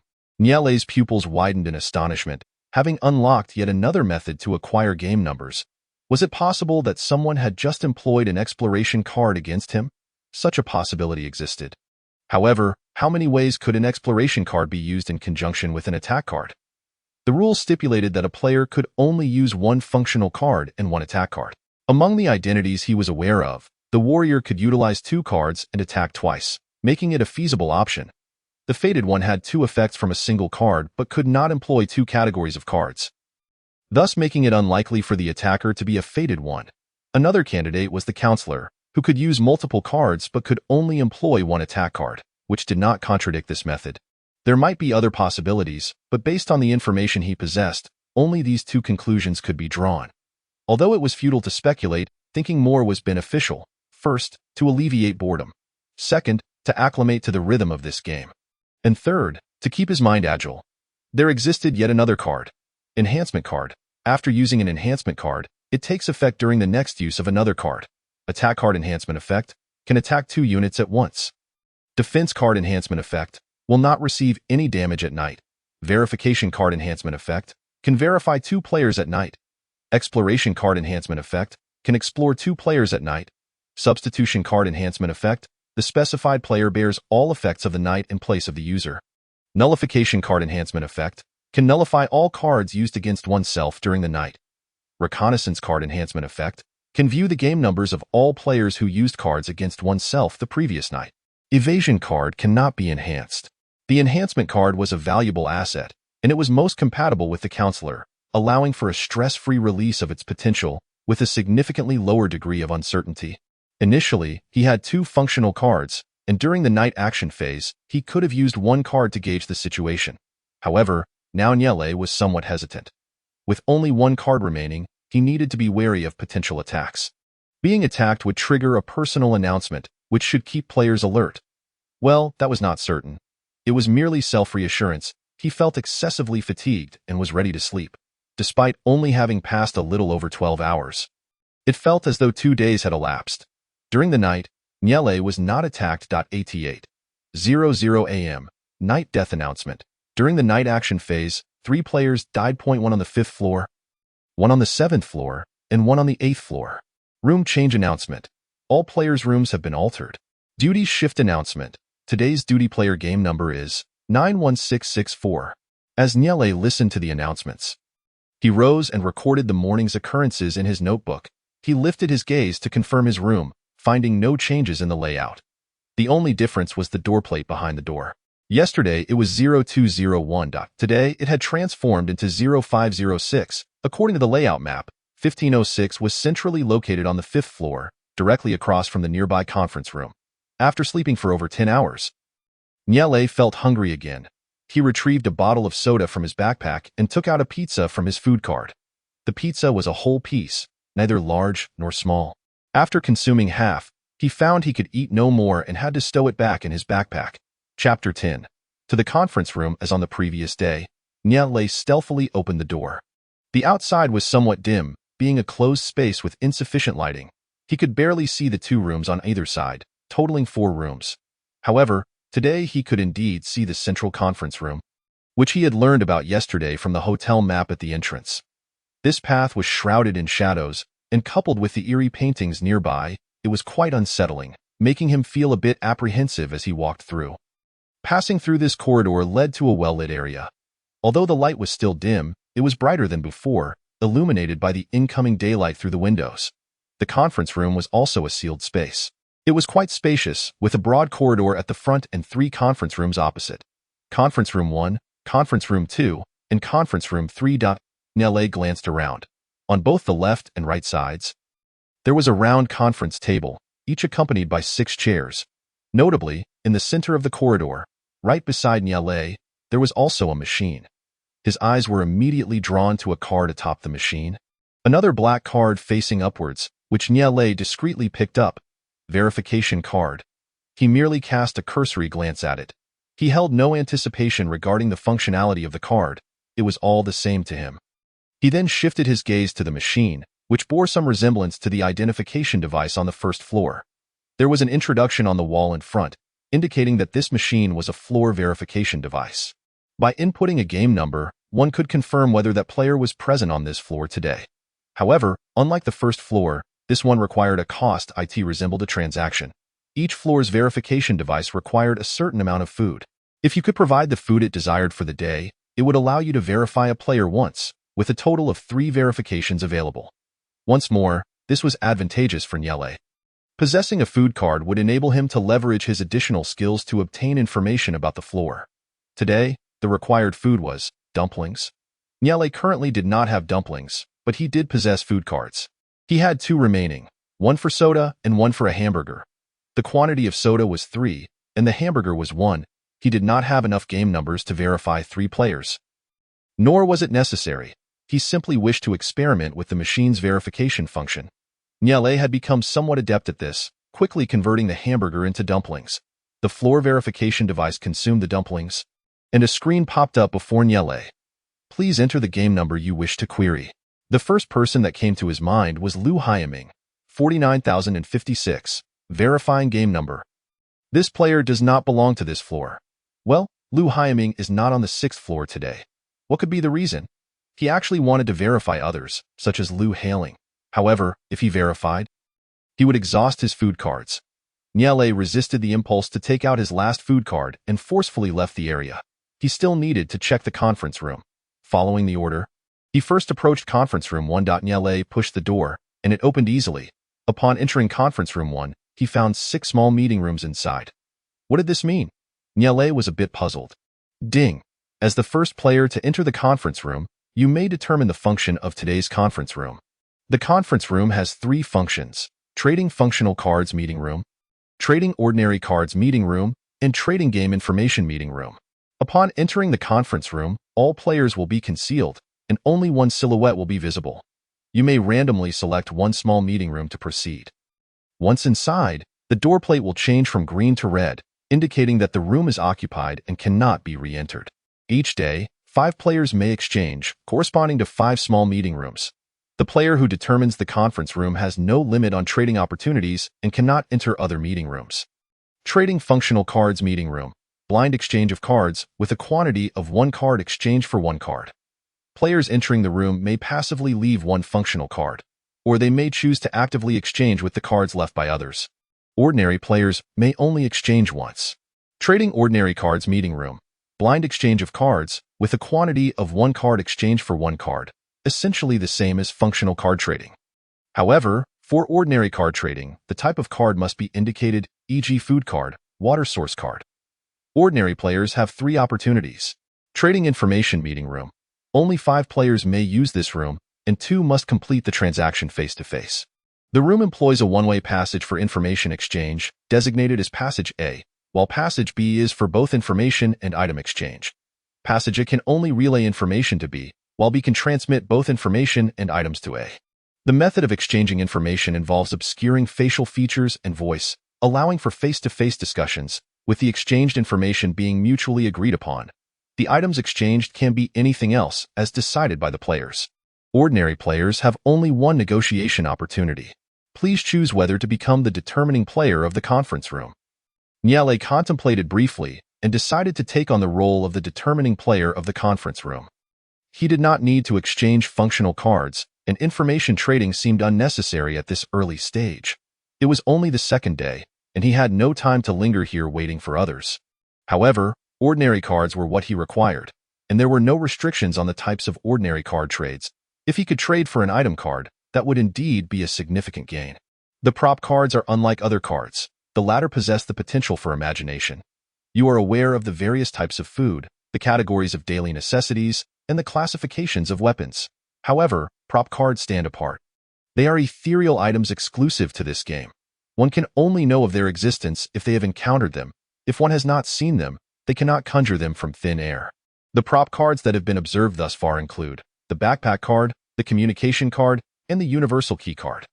The communication card is what he desires most at present, as it could unlock personal chat features, presumably akin to online messaging. With this thought, there is no reason for hesitation. He chooses to transform the conference room into a standard card trading venue. Decision completed. The first conference room on this floor has become a standard card trading venue. Feel free to leave cards for exchange. Upon successful trading, the exchange cards will automatically enter your exclusive card pocket. Niale takes out all his regular cards to assess how many he possesses.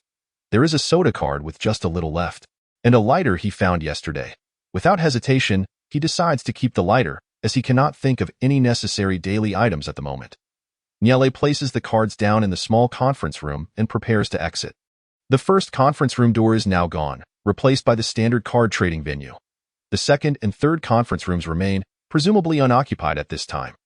The conference room rules dictate that players cannot enter other conference rooms, and Niale sees no necessity to do so. Time is swiftly approaching 8:30. He must now head to the first floor to await Lu Haiming. The moment Niale steps onto the first floor, he draws the attention of everyone present. I told you, didn't I? I saw a child yesterday. Do you believe me now? I can't believe it's true. This is the first time I've seen such a thing here. Why would a child come to this place? Who knows? Chapter 11. Intentional provocation. Niale is somewhat curious as to why some people have started conversing. Are they acquaintances in a death game? It seems unreasonable that on just the second day, players can engage in casual conversation. He recalls Lu Haiming and Lu hailing from yesterday. It strikes him as peculiar. What criteria does this game use for selection? Why are they choosing familiar individuals, even siblings? Are they selecting those on the brink of death, or perhaps those who have already perished? Suddenly, Niale recalls that when entering the game, a meticulous selection of 100 players was made. What exactly were they curating? Familiar faces or something else entirely? Why was he among them? Surely, there cannot only be 100 deceased or dying individuals. How could he be among them? While he understands that there must be familiar individuals within the group, the current scenario suggests there may be more than one pair. Could it merely be the game master's amusement that familiarity enhances the experience? It is perplexing. Niale discreetly surveys everyone on the first floor, making a mental note of their appearances. The bulletin board holds no new information. All details are already known.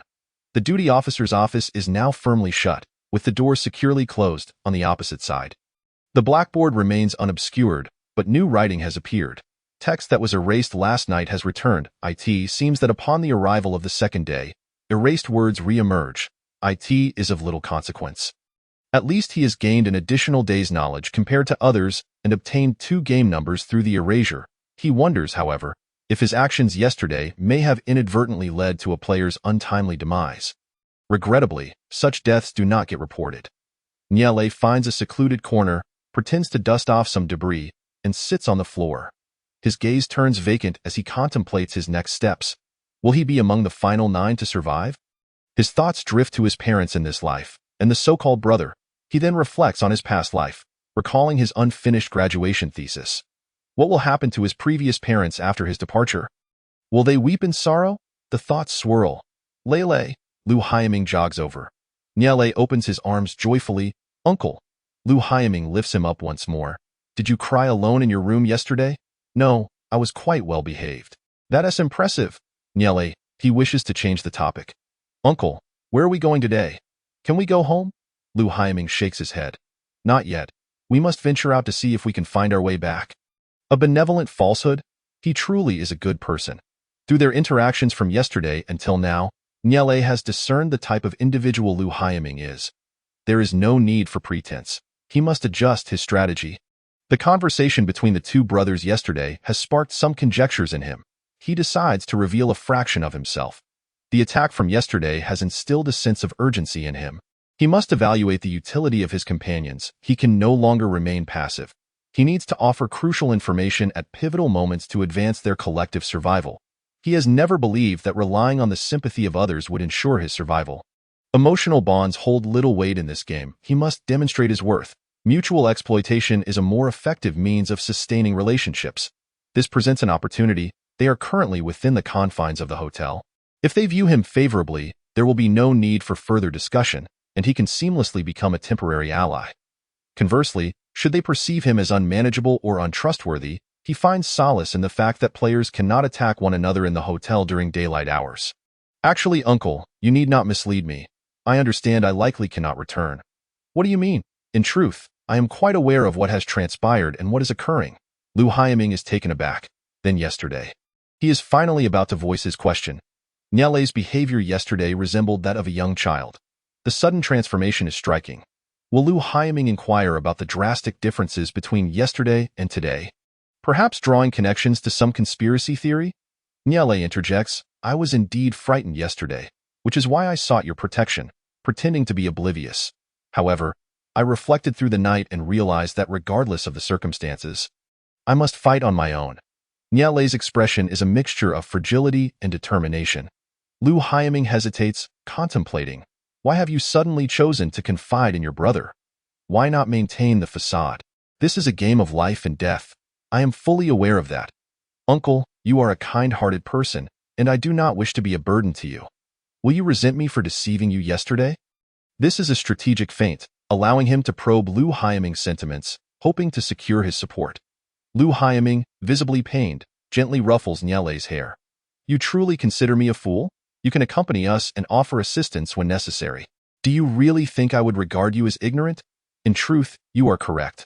At 5 years old, you are shouldering immense burdens.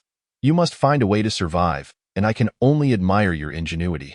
Niele's eyes flicker. This person is quite extraordinary. Who exactly is he? If one were to label him as foolish, he possesses considerable insight. If one were to claim he is not foolish, he is aware of how he is being utilized, yet remains unfazed.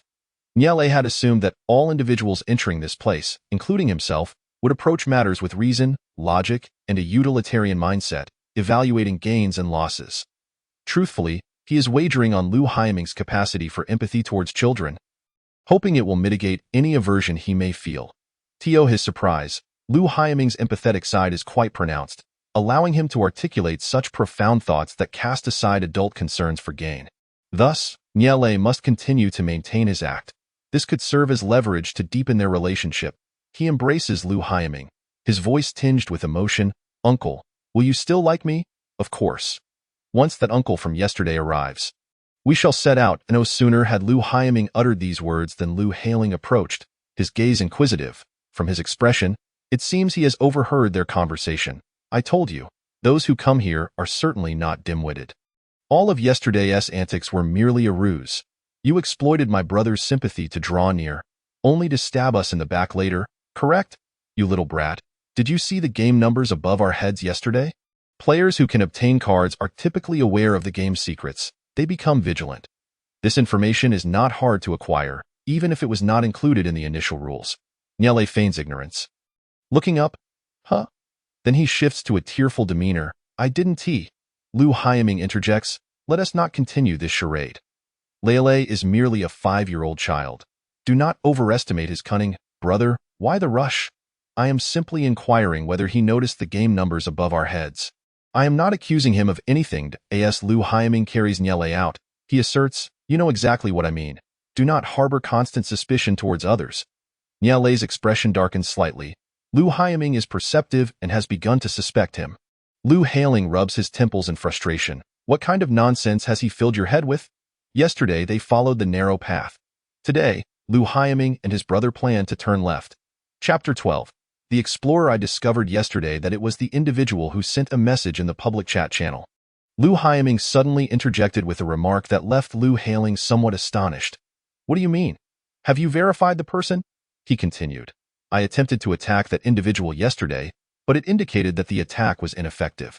Lu Haiming chuckled slightly. Did you not read the skill descriptions on the card?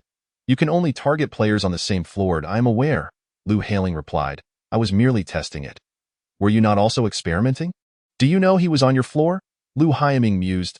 Well, I suppose I was simply fortunate. That is not the crux of the matter. The important point is that after my attack card failed, it disappeared. Not only did it vanish, but I also lost the chance to play another card. Niele glanced over, initially thinking that it was just a matter of being unable to use the card, only to realize that not only had the card been lost, but the opportunity to play was also forfeited. Lu Haiming was equally surprised by the game's strictness. It must be to prevent players from incorrectly entering identification numbers, thus reducing the game's margin for error. Now that you mention it, I shall certainly be more cautious in the future. If you are uncertain about the identity number on this floor, you must refrain from using cards indiscriminately. Niele pondered for a moment and remarked, Uncle Haiming, your luck is truly remarkable. It's astonishing that a random message would appear on your floor.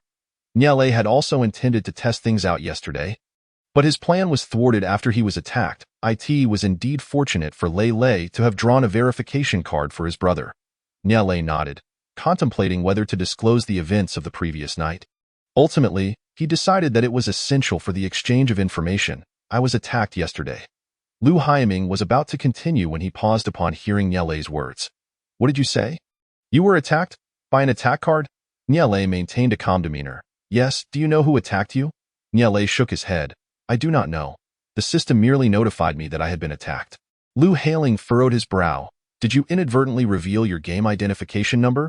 I did not, Lu Haiming speculated. I may have an inkling. The player I verified last night was identified as an explorer. Explorer? Niele genuinely did not know this, as he was only aware of 5 identities, perhaps extending to 2 more at most. Indeed, the identity skill of the explorer allows one to select any room on their current floor and obtain the game identification number of the player within that room. Each day, one can enter a game identification number to query the corresponding player's codename. Niele expressed some confusion. I understand the game identification number, but what is the codename? Lu Haiming pondered how to explain. I activated the personal chat channel using a communication card yesterday. This codename is akin to an account for the personal chat channel. To communicate privately with others, one must input the account to add as a friend, and only upon mutual consent can private conversations take place. Once we locate another communication card, you will be able to register a codename after using it. Niele comprehended. I now understand the codename. But it is indeed possible that an explorer accessed my game identification number and subsequently attacked me with an attack card. However, there may be other possibilities. Niele utilized his skill, discreetly transforming yesterday's attack card into an exploration card. This is the exploration card, which is quite similar to the skill of the aforementioned explorer. The exploration card can reveal others' game identification numbers. Lu Haiming approached to investigate, but this is a functional card. Each player can only use 1 functional card per night. How could he have used an exploration card against you and still attack you? Niele nodded, adopting a contemplative expression. In principle, that is correct. But we do not possess comprehensive knowledge about all identity skills. What if there are some identities that can play 2 cards? Lei, that is indeed a valid line of thought. Niele felt a premonition. Recalling the speaker candidate, the warrior, and the medium. He realized that identities were excellent bargaining chips for collaboration, not just for them, but for everyone. By leveraging their respective identities with high compatibility could yield a synergistic effect greater than the sum of their parts. Niele resolved to discuss identities but chose not to mention the counselor, as that identity held little leverage. Instead, he decided to feign being a fate seeker who possesses a valuable skill enabling them to transform a standard card into any functional card. This identity is both offensive and defensive, and it can also provide assistance. His additional skill closely resembled that of a fate seeker, allowing him to masquerade as one. Uncle, can I trust you? He asked earnestly. This caught Lu Haiming off guard. Rest assured, Lei, we will surely reach the end together. Niele shook his head. I am not referring to that. I meant to ask if I could disclose my identity to you, as I believe it would greatly aid us. Without waiting for Lu Haiming's response, he continued. My identity is that of a fate seeker, and each day, I can transform a standard card into any functional card. The fate seeker possesses 2 skills, but Niele decided to reveal only 1. Lu Haiming felt a surge of emotion. Lei, do you trust your brother so much? In contrast to Lu Haiming's sentimentality, Lu Haiming regarded him with a hint of curiosity. Lu Haiming had yet to fully grasp the significance of the game identification number and identity, believing both required concealment. However, He had come to realize that while identities should indeed be kept hidden, they need not be as secretive as game identification numbers. It is best not to disclose them to others. After all, identity cards serve as valuable bargaining chips for mutual cooperation. For instance, the warrior card can attack twice. Yet it may not possess two attack cards. In such a scenario, a Fate Seeker can willingly provide an attack card, ensuring a 100 success rate, as the drop rate for standard cards is relatively high. Thus, the warrior card requires the Fate Seeker's card, and the Fate Seeker needs the warrior card to eliminate opponents. This illustrates a mutually beneficial collaboration. With unwavering determination, Niale recognized this as yet another opportunity to enhance their rapport. I have always believed in you, Uncle. I am certain there are numerous different identity cards, with many identities yet unknown to you. In truth, what I wish to convey is that the possibilities of my being attacked are manifold. Therefore, there must be several ways to ascertain others' game identification numbers, and we must exercise utmost caution. Hearing these words, Lu Haiming's fondness for Niale grew considerably, resolving silently to protect him to the best of his ability. Lu Hailing found his reasoning quite sound, recognizing that there must be methods of acquiring game identification numbers that they were unaware of. After all, yesterday, after 6 o'clock, their game identification numbers had been displayed above their heads. A piece of information they had completely overlooked. Indeed, Niale concurred, I did not step outside after 6 o'clock, so I am certain there are alternative means of obtaining game identification numbers. Lu Hailing scrutinized him with an intensified gaze. Are you aware that after 6 o'clock, everyone's game identification number is displayed above their heads? Niale pouted. I do know. Lu Hailing's expression turned ominous. I suspected as much. You all were cuddling and embracing yesterday. What trickery were you up to? Were you attempting to lure us into staying until after 6 o'clock to observe our game identification numbers? Niale felt a pang of embarrassment. This person's intuition was quite acute, perhaps due to the overt nature of yesterday's performance. He shook his head. No, yesterday was the first day, and I was indeed somewhat frightened. Uncle Haiming is the only one I feel I can rely on here. The reason I did not venture out after 6 was that I was utterly exhausted. After dinner, I simply lay down on my bed. Besides, I am just a child, and it was dark outside, so I did not dare to go out. But how did you know that the game identification numbers would appear at 6 o'clock? Niale shot him a scornful look. The game identification numbers appear from 6 to 8 o'clock. Did you not see the notice board on the right side of the announcement board? It clearly stated that information. Are you referring to the blackboard on the right side of the announcement board? But it had no writing on it. Niale recalled, yesterday, there were indeed no words. But this morning, new writing appeared. Did you not see it? Lu Hailing regarded him with skepticism. Is that so? Who would be wandering around the first floor? There is nothing there. Niale stroked his chin. This morning, I approached to take a closer look, and it seemed that the writing on the notice board had been erased, only to reappear today. Lu Haiming frowned. Are there really such people? Niale shrugged. There is nothing strange about that. Taking advantage of information gaps often yields great rewards, especially in a death match. Lu Hailing was somewhat taken aback. A 5-year-old child possessed such awareness. What exactly was written on that notice board? Niale feigned deep thought. During the day, the hotel is safe. From 6 to 8 o'clock, players' game identification numbers will appear above their heads, the card refresh rate in the game doubles, and the beasts outside the hotel become stronger. Other information pertains to accidental deaths, judgments leading to elimination, and various circumstances surrounding nighttime eliminations. Chapter 13. Fearless and then? And then that's it. Lu Hailing rolled his eyes. I was asking about accidental deaths. Judgment eliminations and nighttime eliminations. What do they entail?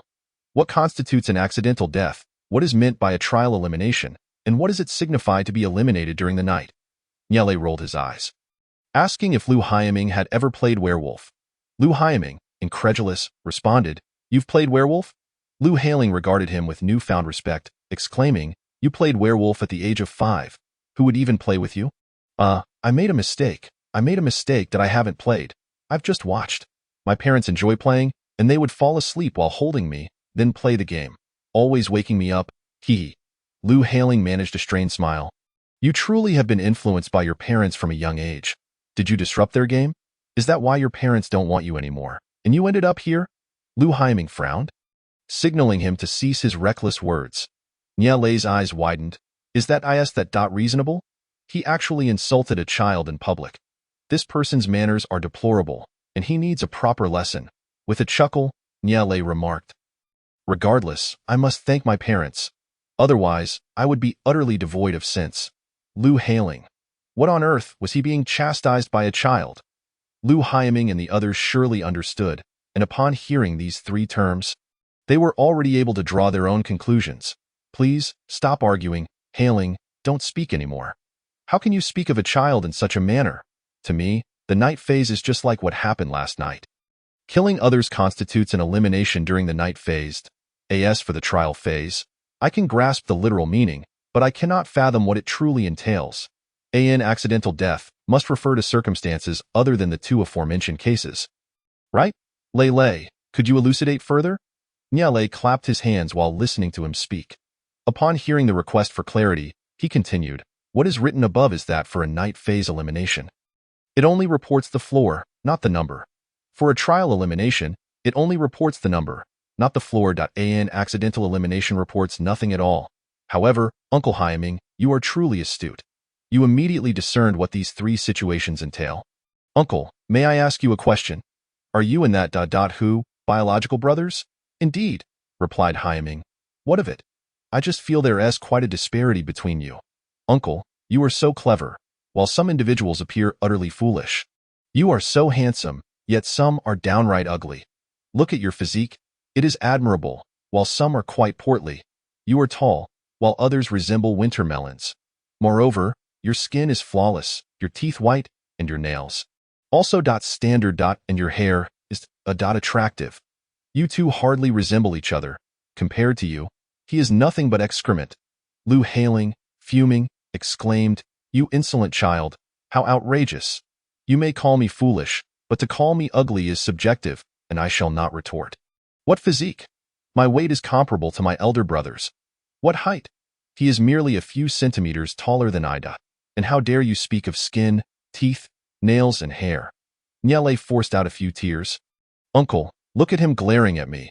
He clearly insulted me first." "Woe is me!" Lu Haiming, displeased, admonished, "At your age, you should not stoop to a child's level, especially since you were the one who spoke first. Besides, he merely spoke the truth. Why are you still indignant?" Lu Hailing. Niale made a face at Lu Hailing. "I already knew you would side with your elder brother. Although you despise me, your brother protects me." "Oh, how infuriating! And I even received a scolding from your brother." Lu Hailing, observing his expression, grew irate. He was indeed not a good person. Lei, do not take his words to heart. He often lacks common sense. Niale wiped his tears. "I'm fine, I just don't understand why Uncle Hailing targets me so." Lu Haiming dabbed at his fake tears. "Indeed, little Hailing, why do you argue with a child?" Lu Hailing scoffed. "Because I, too, am a destined one. The skills of the destined include a standard card that can be transformed into a functional card at will, but beyond that, there is another skill. Now, young brother, do you know what the other skill of the destined one is?" Niale was taken aback. It seemed he had unwittingly stepped into a trap. Given the circumstances, he suspected he might be posing as a destined one, yet, regardless of whether that was his intention, it was inherently detrimental to him. If he could not answer, it would imply he was fabricating his identity. If he could, it would mean he was concealing his identity. Fortunately, he was aware of all the skills possessed by the destined ones. Concealing an identity was far less severe than fabricating one. Uncle Hailing was also a destined one. The second skill of the destined is that one card can be used once, then two cards can be played. Lu Hailing dismissively replied, "You are mistaken. You are not a destined one. The second skill of the destined allows one card to take effect twice." Niale laughed. "Uncle Hailing, you are indeed a destined one. I was merely testing you. Did you not notice that I stated the second skill allows one card to be used once? I said that purposely. One card can only be used once. Can anyone use it twice? Indeed, there are those who can use it twice. The destined can use it twice." "Ha! Even if you are aware of the specific skills of the destined, you have not erred. But why do you choose to conceal the truth from us? Is it that you still do not trust us?" Lu Hailing stated, glancing towards Lu Haiming, wishing him to discern Niale's deeper intentions. Niale's eyes darted, and a clever idea struck him. He quickly embraced Lu Haiming. "I am afraid that you will take note of my second skill and compel me to undertake some offensive actions. But I am terrified. A card can exert its effect twice, but fundamentally, It can still only play one card. If I were to play another card, I would be unable to deploy a defensive card, and if attacked, I would undoubtedly perish, so I am fearful. Woe is me. For others, such reasoning might invite disdain and belittlement, perceived as cowardice and ineptitude. However, for a 5-year-old, such sentiments were hardly misplaced. Lu Hyaming continued to wipe his tears. It is all right. I will not compel you to inspect others or engage in offensive actions. You need only to protect yourself daily. Lu Hailing. Did this allow him to evade another calamity? It seemed his elder brother was quite perceptive of Niele, particularly since 5 years prior. Though Niele often disparaged Lu Hailing, he nonetheless acknowledged his abilities. Perhaps Lu Hyaming's combat prowess truly surpassed Lu Hailing's, yet Lu Hailing was not far behind. He possessed solid muscles, neither appearing short nor slender, exuding a sense of tangible strength. And he did not seem dull-witted.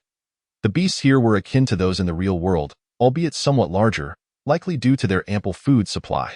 However, it was also possible that the beasts here were indeed more formidable than those in reality. Yet, these two brothers exhibited considerable strength. They struck birds with precision and captured rabbits effortlessly, displaying an ease that left him perplexed. Chapter 14. Harvest. The two of them took charge of hunting beasts. Relying on the creatures to drop cards, Niele searched nearby for discreetly hidden cards. Observing their combat while seeking cards, Niele devised a method of his own.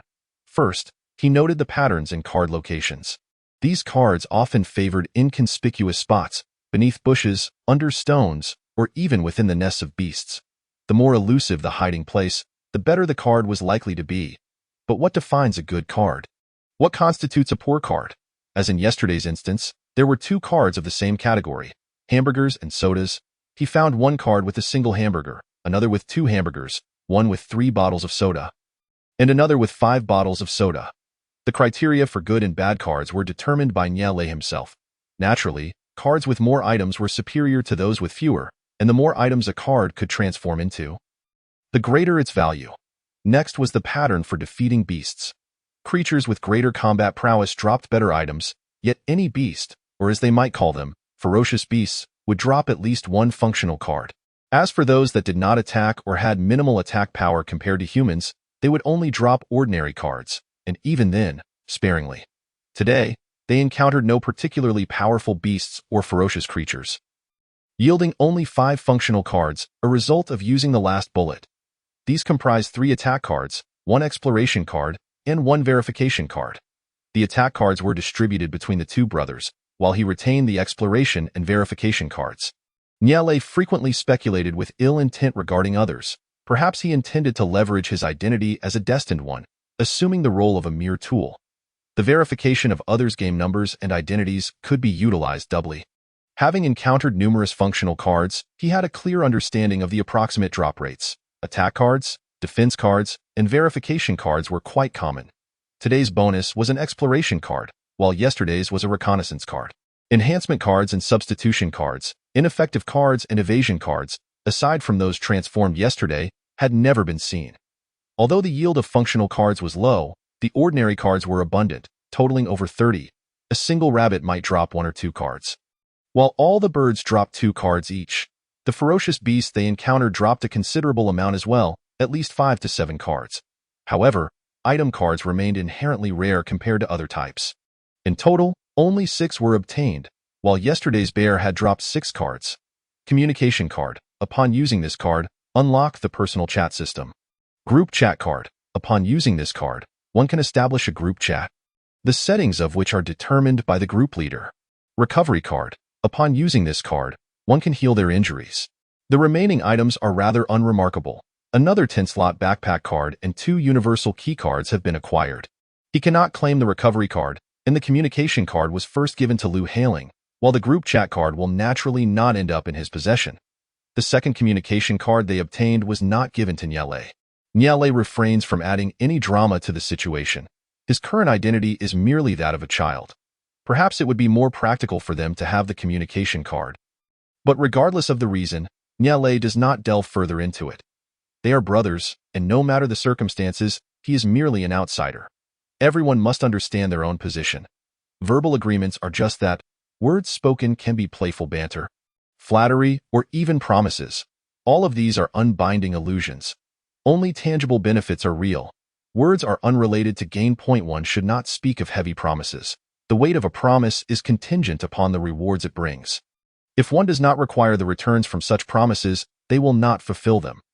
The remaining 3 useless cards were given to Nyele, a result that suffices to satisfy him. What he contemplates now is not what the card is, but to whom it belongs. Point 3 item cards can provide him with 3 desired tools. There are still 27 other ordinary cards to be revealed. Today, he finally encountered the water source card, which clarified for him what it truly is. The drop rate today was remarkably high, yielding a total of 10 cards. Water source card. Upon using this card, one can obtain 1 liter of cold drinking water. Water source card. Upon using this card, one can acquire 500 milliliters of hot drinking water. Water source card. Upon using this card, one can receive 1 liter of water at a temperature of 50 degrees Celsius. Water source card. Upon using this card, one can procure 2 liters of wastewater. Goodness, cold drinking water, hot drinking water, and even raw water. He has wastewater as well. He now understands that the water source card encompasses various types of water, differing in quality, temperature, and volume. Drinking water is for consumption, raw water is for bathing, and wastewater can only be used for flushing toilets, if it can even serve that purpose. Why are there so many types of water? Nyele finds it quite reasonable. Yesterday, he was simply too exhausted. Despite being dirty, he fell asleep immediately. After a few days of adaptation, they will inevitably require water for many activities, and he is uncertain how many days they will need to endure. It is no wonder that the water source card is a distinct category of cards rather than included among food cards. Besides the water source cards, he received 10 food cards today. Additionally, there are 2 weapon cards, 1 long sword and 1 longbow, complete with 16 arrows. The next 5 cards consist of daily necessities: 1 large water cup, 5 basins, 3 bowls, 5 toothbrush cups, and 2 fans. Lu Hyaming is truly kind to Nyele, as he tries to allocate everything possible to him, save for the weapon cards. Lu Hailing only took 1 hot water card and 1 cold water card. While Lu Hyaming retained 1 cold water card for himself, the rest were all given to Nyele: 2 cold water cards, 1 hot water card, and all the raw water cards, along with the unwanted wastewater. As for the daily necessities cards, they are typically divided and not given in physical card form. Nyele received the large water cup, 2 basins, 1 bowl, 3 toothbrush cups, and 1 fan. Point 1 should not underestimate the significance of that large water cup. The basins, bowls, and toothbrush cups. These items can hold water, and it is essential to note that the water from the water source cards is provided directly without any containers. Now, there are food cards and weapon cards. Lu Hyaming looked at the remaining cards and decided not to give Nyele the weapon cards, as he would be unable to use them. All the food cards are yours. Nyele nodded in agreement. All right, Uncle Hyaming. He remarked that he would be unable to utilize the weapon cards and suggested that Lu Hyaming keep them for himself. Lu Hyaming lifted him off the ground, saying, "How could I not consult you?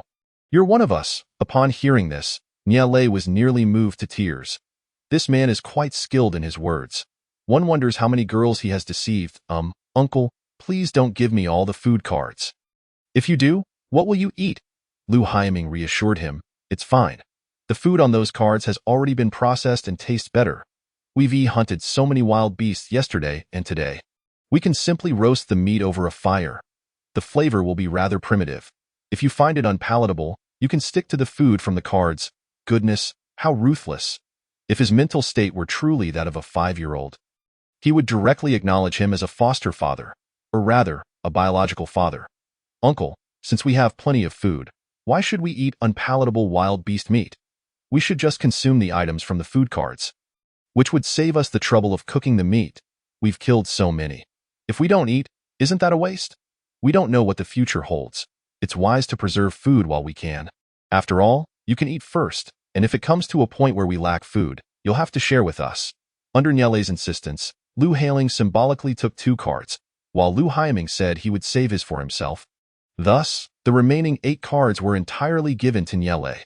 Although he mentioned saving them, his expression conveyed no intention of asking Nyele to return anything, allowing him to eat whatever he desired. Nyele was genuinely puzzled as to why Lu Hyaming was being so attentive to him. Initially, he had merely wished to find a support, being a solitary 5-year-old child who would inevitably attract attention. Even if he were to be a mere worker, He never anticipated receiving such generous portions from them. Chapter 15.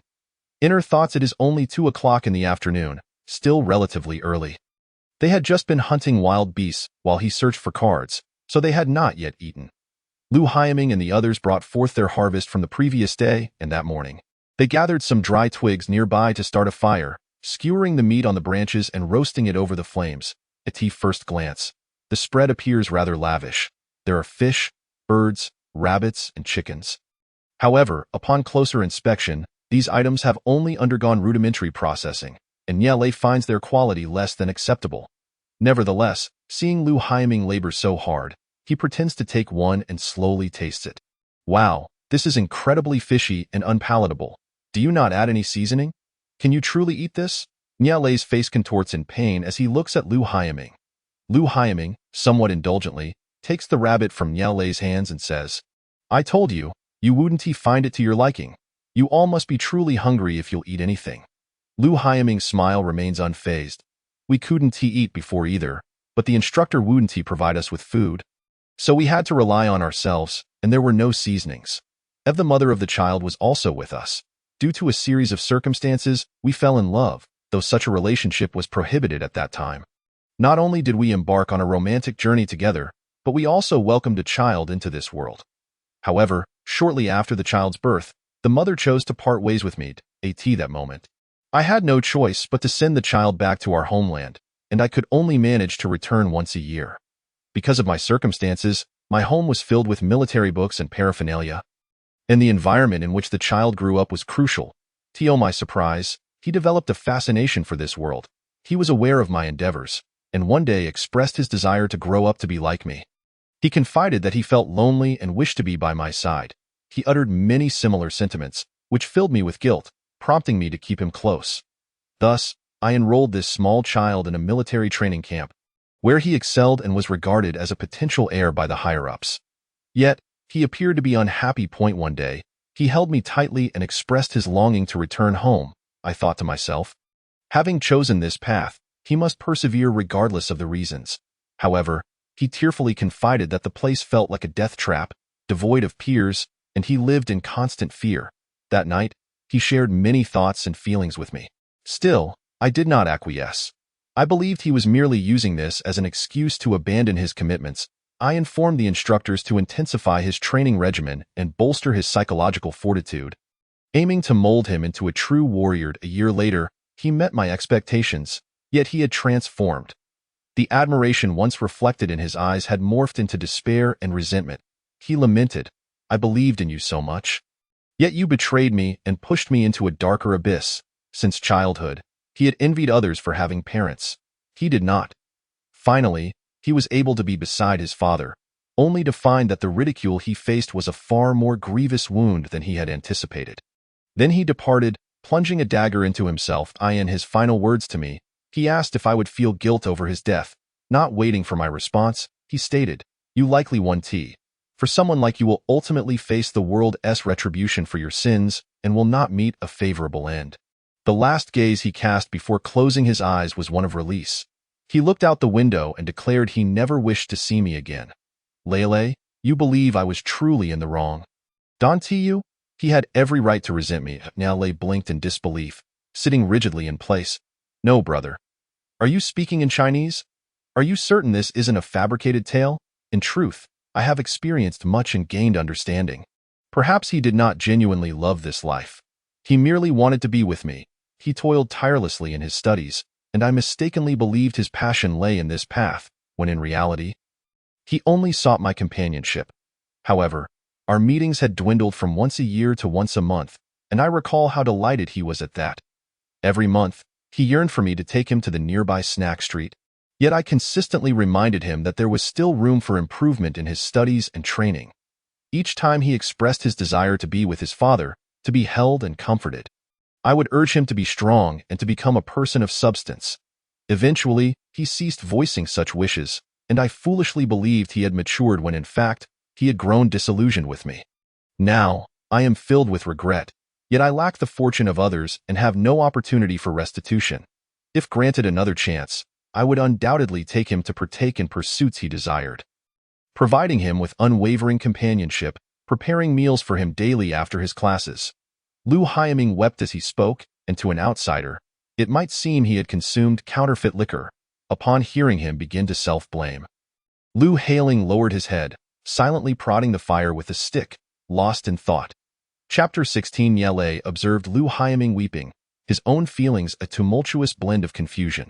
He now understood why Lu Haiming had treated him as he did.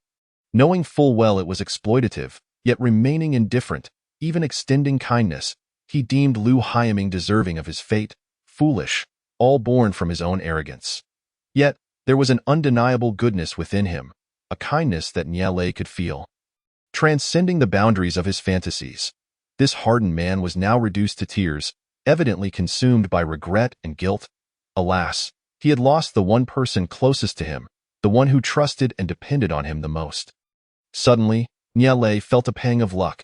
In his past life, though his parents were not exceptionally kind, they were not cruel either, while his grandparents had showered him with affection. This lifetime, though brief, revealed a mother weeping and a father filled with concern. He had certainly been enveloped in love. Meanwhile, Lu Haiming's son, having already lost his mother, had endeavored to approach his father, believing he was drawing closer to the light, only to find himself descending deeper into darkness. Lele, do you know his name? Niele shook his head, pondering if it had simply been changed. His name is Lu Xinlei. I chose 3 characters for him, 3 gold and 3 stone. Combined, for gold and stone can create the hardest materials known to man, symbolizing his need for strength. The trio together signifies my hope for him to be even stronger, able to thrive and grow resiliently, even in the absence of his parents. Niele felt some relief. Only the character Lei was repeated, which seemed normal enough. His nickname was also Lele. Disregard that last remark. However, I have never called him that. You ran over to me in tears that day, resembling him greatly. You rushed over and clung to my leg, just as he would during our annual meetings, yearning for me to lift him. Niele felt a chill run down his spine. In a frenzy of imagination, he wondered if he had unwittingly been cast in the role of Lu Haiming's son. I wouldn't dare, he thought. I effortlessly acquired what he yearned for. Upon learning of my plight, would he rise from the depths to confront me? Lu Haiming wept while Lu Haiming remained silent, leaving Niele in a state of unease. To his astonishment, Lu Haiming continued, when you confessed this morning, your expression mirrored his frightened demeanor when he deceived me. In that moment, I severely chastised him. Yet now, I perceive it differently. He sought only to attain what he felt entitled to. Just as you strive to simply survive. Why does every experience you and I share so closely resemble his? Niele. Thus, uncle, have you brought me into the fold, or have you come to see me as your son? Lu Haiming's face bore traces of tears. I do not know. Yesterday, you wept and expressed a desire to escape this place, to flee from this land of death. Lu Xinlei also wept, yearning to leave what he perceived as darkness. Given another chance, I would undoubtedly take him away, leading him towards the life he desires. Niele remained silent, uncertain of what Lu Haiming might reveal next. An hour passed, feeling akin to an eternity. Lu Haiming sat, finishing the remnants of their meal. Niele stared blankly as he consumed the last morsels. Lele, Hailing, let us return to the hotel. Lu Hailing stood and walked ahead, disregarding the two of them. Niele found himself at a loss for how to face Lu Haiming, trailing behind Lu Hailing. Lele, after a long day, are your feet sore? Would you like your uncle to carry you? Niele promptly refused. Today, you both have worked hard. I merely took a stroll nearby and am not weary. Lu Haiming's eyes darkened momentarily before regaining their resolve. He lifted Niele into his arms. Oh, uncle, put me down. Please, set me down. Hearing Niele's protests, Lu Haiming only tightened his grip. Lele, did my earlier words place undue pressure on you? Of course, it was exceedingly pressuring. Lu Xinlei, you saw for yourself. I am but a 5-year-old child, unable to bear your burdens. I have erred in sharing this with you. If I had remained silent, you would have clung to my neck as before and perhaps even pouted. Niele felt a wave of exasperation wash over him. He had never been fond of such sentimental displays, and now it was unbearable. Lu Haiming was undoubtedly a pitiable figure. Niele comprehended his intentions. He sought to alleviate his guilt towards his own son by projecting it onto him. His previous rejection of his son's dependence and timidity contrasted sharply with his current desire for closeness and protection. He too was a person starved for love, having lacked it in his childhood and continuing to do so into adulthood. Ultimately, Niele had no choice but to be enveloped in Lu Haiming's embrace. It was still early, just past 4, approaching 5. Lu Hailing had already arrived at the hotel ahead of them, examining the notices on the bulletin board. His demeanor towards Niele had softened considerably. He approached Niele. "I apologize, Lele, I misjudged you and should not have doubted you." His posture was entirely one of humility. "Lele, step outside for a moment. I wish to discuss something with you regarding my brother." Niele, perplexed, followed him outside. "What is it? Speak quickly." "Well, you saw my brother's demeanor just now, did you not? I have never witnessed him in such a state. Even when Xinlei passed away, he did not shed a tear. Yet I know he has buried this pain deep within, filled with self-loathing and regret. His position is rather unique. He is not permitted to exhibit any signs of weakness. Just moments ago, his emotions erupted, and I believe you are aware that this was triggered by you, as he has infused you into the image of his son. What I wish to convey is that everything he has expressed is indeed true. Moreover, I can perceive that he treats you with great kindness. He genuinely holds you dear, even though there exists no biological connection between you." Niele furrowed his brow, pondering what this individual was attempting to express. Observing Lu Hailing's hesitance, Niele decisively inquired, "What exactly do you wish to say?" Lu Hailing sighed. "Well, what I mean to say is, even if his actions have been excessive and have placed considerable psychological pressure upon you, his feelings for you are sincere. I do not expect any form of reciprocation from you. I merely ask that you refrain from rejecting him so vehemently and accept the goodwill he extends towards you. He wishes to relearn how to be a good father. I hope you can help him achieve that wish. You might even consider him as your father, engaging in the actions you believe a child ought to undertake. Just as he now needs you, as you need him, correct?" Niele sat silently on a nearby rock, engulfed in contemplation, uncertain of how to respond. Chapter 17.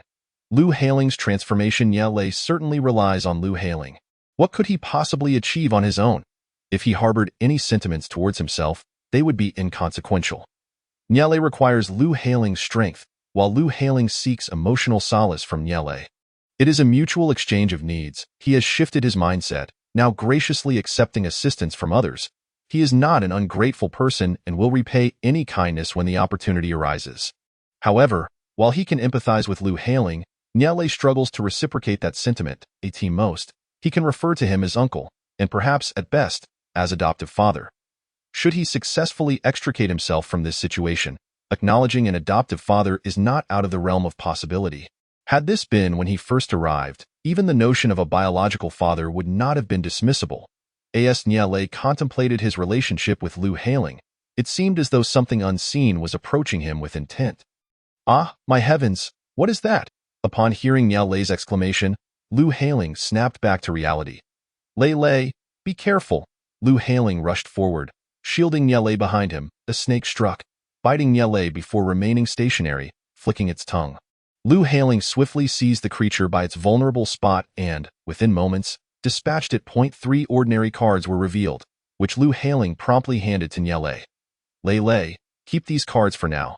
Just as Niele tucked the cards into his pocket, Lu Hailing grasped his injured hand. "Your hand is bleeding. Are you all right?" "It's bearable, just a bit painful and numb," Niele responded, finding the discomfort manageable. Lu Hailing scrutinized the wound and cautioned, "You should prepare yourself. That snake was likely venomous." Niele, slightly alarmed, glanced at his hand. "Really? It shouldn't be too serious. Just in case, I'll help extract the venom," Lu Hailing asserted. "But don't we have recovery cards? We could use one of those instead." "It's unnecessary to resort to such methods, as I've heard it can be quite perilous." "Don't worry, I'm experienced. I've done this many times before, and I'm confident in my abilities. It's wasteful to use recovery cards when we can handle this ourselves." Niele hesitated, but if something goes awry, one recovery card won't save 2 lives. Unfortunately, Lu Hailing paid no heed to his concerns and had already begun the process. Before long, Lu Hailing spat out blood, his expression indicating success. Witnessing this, Niele felt a swell of confusion, having previously harbored a less than favorable attitude towards Lu Hailing. "Uncle Hailing, I truly appreciate your help." Lu Hailing brushed it off. It's nothing. Just remember what I said earlier, Nyele. Upon entering the hotel, Lu Haling approached Lu Haling. What were you two discussing earlier? Lu Haling shook his finger, since it was a private conversation between Lei and me. It was intended for you not to know. I won't divulge it. Lu Haling's gaze sharpened as he softly queried Nyele, Lei, what did this uncle say to you? Nothing much, just, hey, Lei, what happened to your hand? He noticed the fresh blood seeping from Nyele's hand and it's nothing, just a minor snake bite from earlier. Lei, are you alright? You should use a recovery card. Lu Haling produced the card they had just acquired. No, it's just a small injury. A recovery card isn't necessary. Uncle Haling already extracted the venom. Lu Haling looked at Lu Haling skeptically. Was it really a venomous snake? He then turned back to Nyele. If that's the case, why is your hand still bleeding? Lu Haling interjected. Come on, you need not worry so much. A bit of blood loss is normal. Even after an injection, one may still bleed. It's not a cause for alarm. Perhaps you're too concerned about Lei. Rest assured, he's not so delicate. We've all endured worse, haven't we? Lu Haling remained doubtful. All right. Nyele glanced at the time. It was swiftly approaching 5 o'clock. Feeling fatigued, he said. Uncle Haling, I'm heading upstairs. Lu Haling appeared reluctant. You're going up already? I was hoping to take you around to see where we'll head tomorrow. Tomorrow, I'll accompany you. I'm just a bit tired today, very well. At that moment, Lu Haling remembered something. By the way, brother, we still haven't obtained a defense card. What will we do if Lei gets attacked again? Lu Haling, prompted by this, inquired of Nyele, Lei, do you have a defense card? After all, you were attacked yesterday. Your game number must be known to others, which could pose a risk of exposure. Nyele replied without hesitation, it's fine. I don't believe the person who attacked me yesterday would also be on the same floor as me. If I have a 1 in 9 chance of being targeted, then it would simply be my fate. I also believe that even if someone learns of the game number, they wouldn't randomly attack others. If they're not on the same floor, it not only wastes usage but also card resources. Nyele was not particularly concerned. Setting aside his skills, if card usage came without cost, then everyone revealing their game numbers would be at risk of sudden demise. Yesterday was a peak time for attempting cards. Now, with the game still in its infancy, acquiring cards is not so easily achieved. In uncertain circumstances, it is wiser to lie low. Lu Haling concurred. Everyone faces the risk of death. My brother and I bore our game numbers yesterday. While we didn't see anyone, we can't be sure no one saw us. This game is a gamble for survival. Out of 100 individuals, only 9 can live. Surviving is preferable, yet dying is also quite normal. Being attacked yesterday was already a rare occurrence. To face another attack today would be an even more improbable event. Lu Haling continued. Tonight, we can only rely on luck. Daytime is when we can make decisions and exert control. What time shall we convene tomorrow morning? Nyele nonchalantly replied. Still 8:30 in the morning. Daytime is limited. And considering the evening at 6, we only have 10 hours for free activities. Lu Haling added. All right, but I also wanted to ask not just the time but the location as well. The first floor is a waiting area, but it seems the 11th floor is also suitable for that purpose. With access to the outside, I was on the 9th floor today. I initially intended to check the 11th floor, but as time was running short, I promptly came down to the first floor. Shall we gather on the 11th floor tomorrow? Lu Haling deemed it reasonable. We can see what the 11th floor is like. Where do we go once we are outside? Nyele agreed. That works for me. At that moment, Lu Haling inquired, by the way, Lei, which floor are you staying on? We'll accompany you upstairs. There's no need. The hotel is safe. There's no one who would wish me harm. Lu Haling insisted. The hotel may be safe, but that only means there is no immediate life-threatening danger. Other situations can still arise. What if someone corners you, forcing you to stay until after 6? Anything is possible. Lu Haling concurred. Let's escort you upstairs. I can't rest easy knowing you're alone. Despite his reluctance, Nyele accepted their goodwill and was escorted upstairs, still being carried by Lu Haling. Brother, shall we go? Where to? Aren't we supposed to explore the first floor? Forget it. I'm too tired and will head back to rest. As Nyele watched them depart, he felt overwhelmed, pondering why each one seemed more peculiar than the last. Instead of returning to his room, he made his way directly to the conference room. Chapter 18.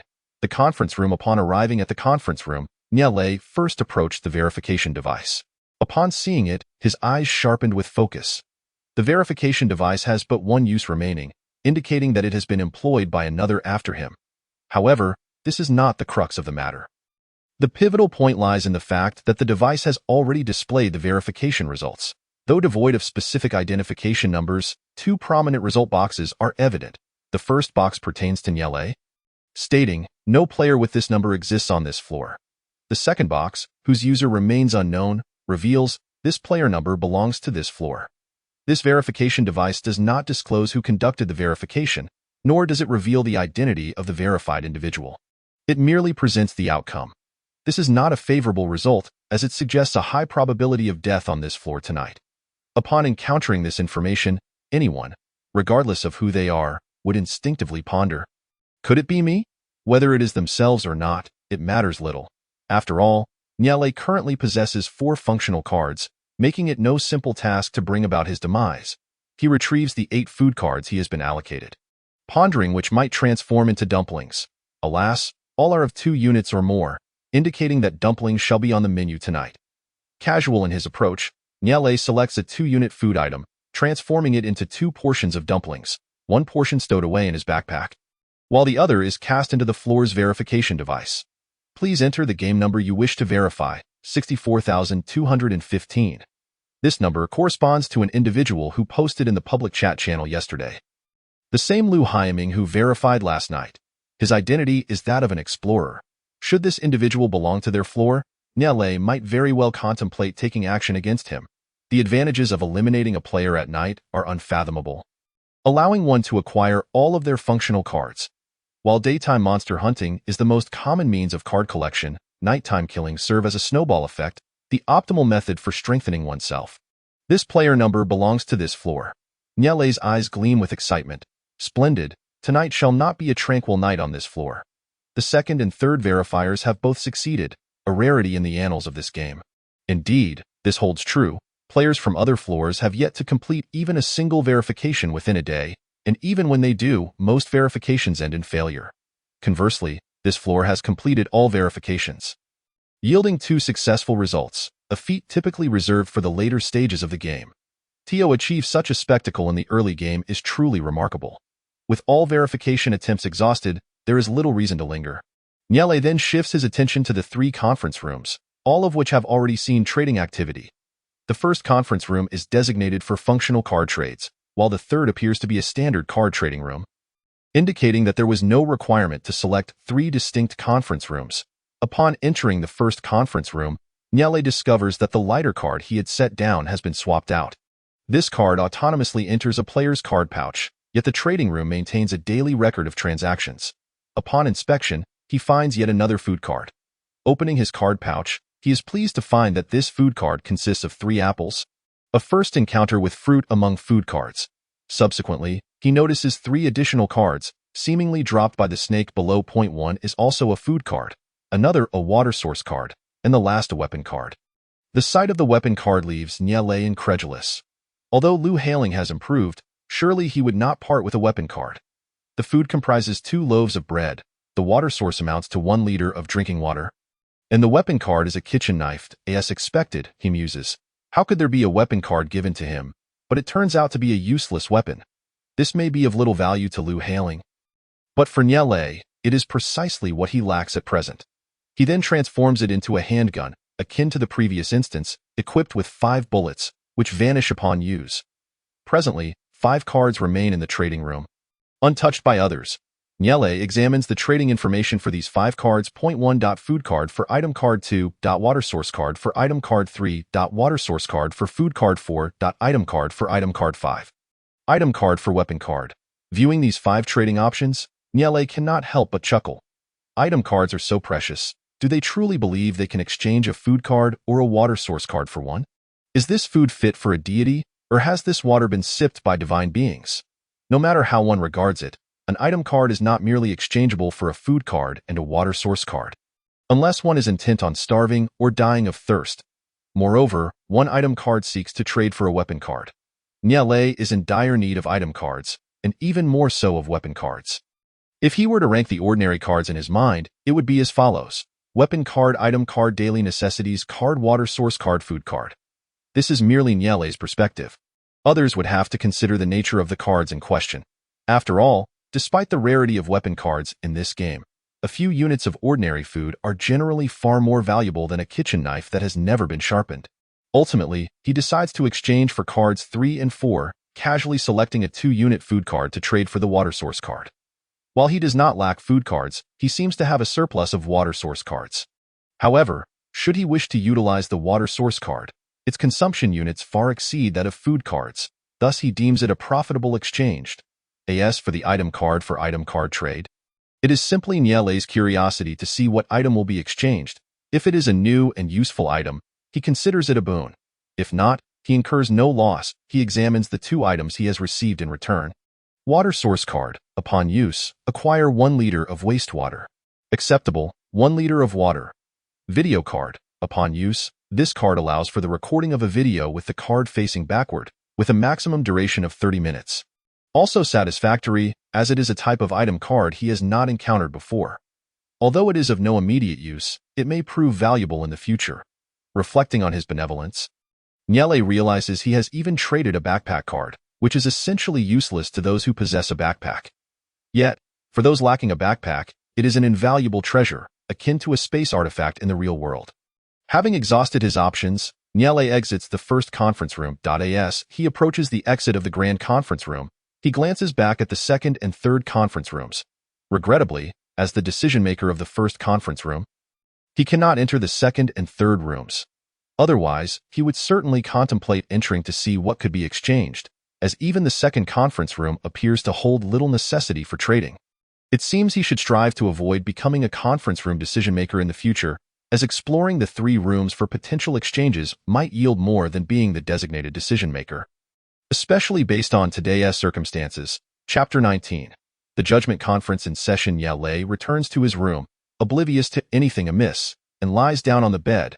He is aware that the universal key card permits entry into others' rooms, allowing one to enter without the occupant's knowledge, much like in the real world, stealing valuable items, spying on others, and acquiring advantageous information. Unfortunately, Niele's room is merely a standard one, which implies that beyond the room's basic features, there is nothing of substance. The cards he possesses are always on his person, impervious to theft. Items retrieved from the cards or acquired externally are also stored in his backpack, which currently holds ample supplies. Feeling somewhat fatigued, Niele prepares to take a brief nap. For many, a brief rest often leads to slumber, and Niele is no exception. Ding! The chairman has initiated the judgment conference. Your identity is that of a council member. Please enter the judgment conference. Do you wish to enter the judgment conference? Entering the judgment conference grants you a voting ticket. Abstaining signifies a waiver of your vote. Enter the judgment conference. Once again, he finds himself in the same room as yesterday, facing a vast azure virtual screen. The 9 boxes displayed on the screen are no longer the empty slots of yesterday. Each now represents an individual, numbered from 1 to 9, all of whom are on trial. Intrigued, Niele clicks on the first defendant. There is only a single trial number and the reason for the trial. No game number, no game floor, and no game identity. Defendant 1, last night, used an attack card, resulting in the death of 1 player. Is this the basis for the trial? Does this imply that those taking the stand are the players responsible for others' deaths? Yet it is evident that this cannot be the case. 3 players perished last night, yet all 9 slots are filled, making it impossible for there to be 9 murderers. Niele then reviews the remaining 8 defendants. Defendant 2, last night, used an attack card, but did not cause any player's death. Defendant 3, last night, used an attack card, resulting in the deaths of 2 players. Defendant 4, last night, used a verification card, identifying 1 player's identity. Defendant 5, last night, used an exploration card, uncovering 1 player's game number. Defendant 6, last night, used an attack card, but did not cause any player's death. Niele patiently examines the reasons for the trials of all 9 defendants. The most striking are undoubtedly the first and third defendants, particularly the latter. Niele cannot help but think, friend, you stealthily took the lives of 2 individuals. Are you aware that your actions will draw excessive attention during the voting phase of this judgment conference? It seems you may not survive this. As a council member, Niele possesses a voting ticket, which he unhesitatingly casts for the third defendant. Greetings, council member. Are you certain you wish to vote for the third defendant? Confirm. Your vote has been cast successfully. In 5 minutes, the voting will conclude. and the results can be viewed. Once the voting has ended, players may choose to leave the trial meeting at their discretion, or they may opt to await the verdict. Nyele had no intention of departing. Naturally, he wished to stay and witness the outcome of the trial. This was his inaugural voting experience, a decision that would determine the fate of another, a thrilling prospect indeed. During the 5 minutes of anticipation, Nyele found himself pondering the reasons behind the trial. What had led to this individual's summons to the trial meeting? Initially, he assumed it was due to committing murder, but upon reflection, that could not be the case. He then considered the possibility of having played an attack card, yet the circumstances suggested otherwise. Regardless, it was evident that the matter must be connected to card usage. For the initial statements of all trial reasons explicitly indicated the type of cards played. One thing was certain. Those who had never utilized functional cards would undoubtedly not find themselves in the trial meeting. It was clear that this was the situation yesterday, as it was the first day, and no one had played cards the night before. Indeed, they were absent altogether. The trial reasons mentioned attack cards, verification cards, and exploration cards. Thus far, only these three types had emerged. It could be inferred that individuals who had played any of these cards were likely to find themselves in the dock. Yet there were only 9 available slots in the trial seating. Tio suggests that only 9 individuals had played these 3 cards the previous night was something Nyele found hard to believe. It was certain that among those who had played such cards, any 9 were arbitrarily selected, or perhaps not so arbitrarily chosen. Let us not forget that the candidate for chairperson possesses the power to select individuals who meet certain criteria to join the trial.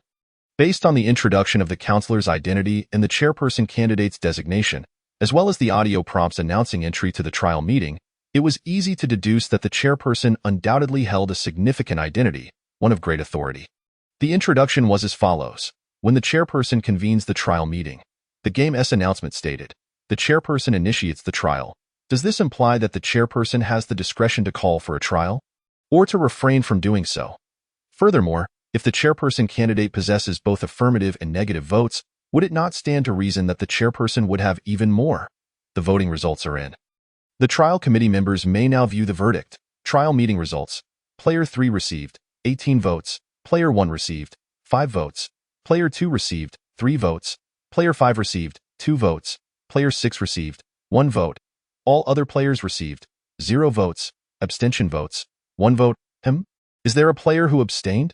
Nyele suddenly recalled that during the announcement for entering the trial meeting, it was stated that players who did not participate in the trial had abstained. 2 possibilities arose. One player simply did not wish to vote, or it could indicate that a player had perished. This individual's identity was clear. It must be the counselor who held only 1 vote. The chairperson was unaware of how many votes were cast, but it certainly exceeded 1. The 2 other identities that had died would not have only garnered a single abstention. Player 3 has 5 minutes to argue their case. If time expires without a successful rebuttal, Player 3 will be eliminated. The large screen transformed, revealing a prison-like scene. Cages surrounded a player bound within, presumably Player 3. I refuse to accept this. Why? What have I done wrong? Why has the trial meeting singled me out? If you had the choice, would you not act similarly? By what right do you cast your votes against me? Who grants you that authority? I will kill you all. In truth, he had done nothing wrong. He was, in fact, among the elite of the 100 players. Yet, his error lay in his ignorance and his excessive flamboyance. Having killed 2 individuals in one night, it was likely that most players would vote against him. Such is human nature. The tallest trees attract the fiercest winds. Rebuttal time has expired. Rebuttal failed. Player 3 is eliminated. The screen abruptly darkened, leaving them unaware of how death had befallen Player 3. Yet, given the nature of this game, which sought to maintain its authority, it was evident that he had truly perished. Nyele stared in bewilderment at Player 3's passionate outburst, yet they could not hear his words. This so-called rebuttal segment was merely a 5-minute window for the player to utilize an escape card. Without it, they were doomed. There was no need for excessive words or convoluted reasoning. The decision to vote against him was surely justified. None among them knew the identities of those 9 players. Why did the other players cast fewer votes than him? Some did not vote at all. Chapter 20. Codename: The trial meeting has concluded. Please exit within 5 minutes. As Nyele regained his composure, he retrieved some snacks to replenish his energy, for voting was indeed a taxing endeavor. Just 5 minutes after his exit, the the game issued a system announcement. The trial meeting for today has concluded. Player number 63624 has been eliminated from the trial meeting with 18 votes. Upon hearing this announcement, Nyale sprang from his bed and seized his notebook. Player eliminated on the second day, 63624. That initially, he felt no need to remember the identity of a player who had already been eliminated. Yet, after some consideration, he decided it prudent to take note. As it might prove useful in the future, his notebook had ample space. Recording the identities of 100 players posed no issue. The announcement of the trial meeting sparked a tempest among the player community. Yet, many were gripped by panic. They were unaware of the reasons behind the elimination, nor did they comprehend the conditions that led to a player being judged. Only those who participated in the trial meeting, the members of the trial committee, had any understanding, and even the other 9 players being judged remained oblivious. They did not realize they were under trial. Once the votes were cast, they were forcibly confined to the trial prison, ignorant of the proceedings. The unknown often breeds fear. Would tonight's events unfold as dramatically as the previous night?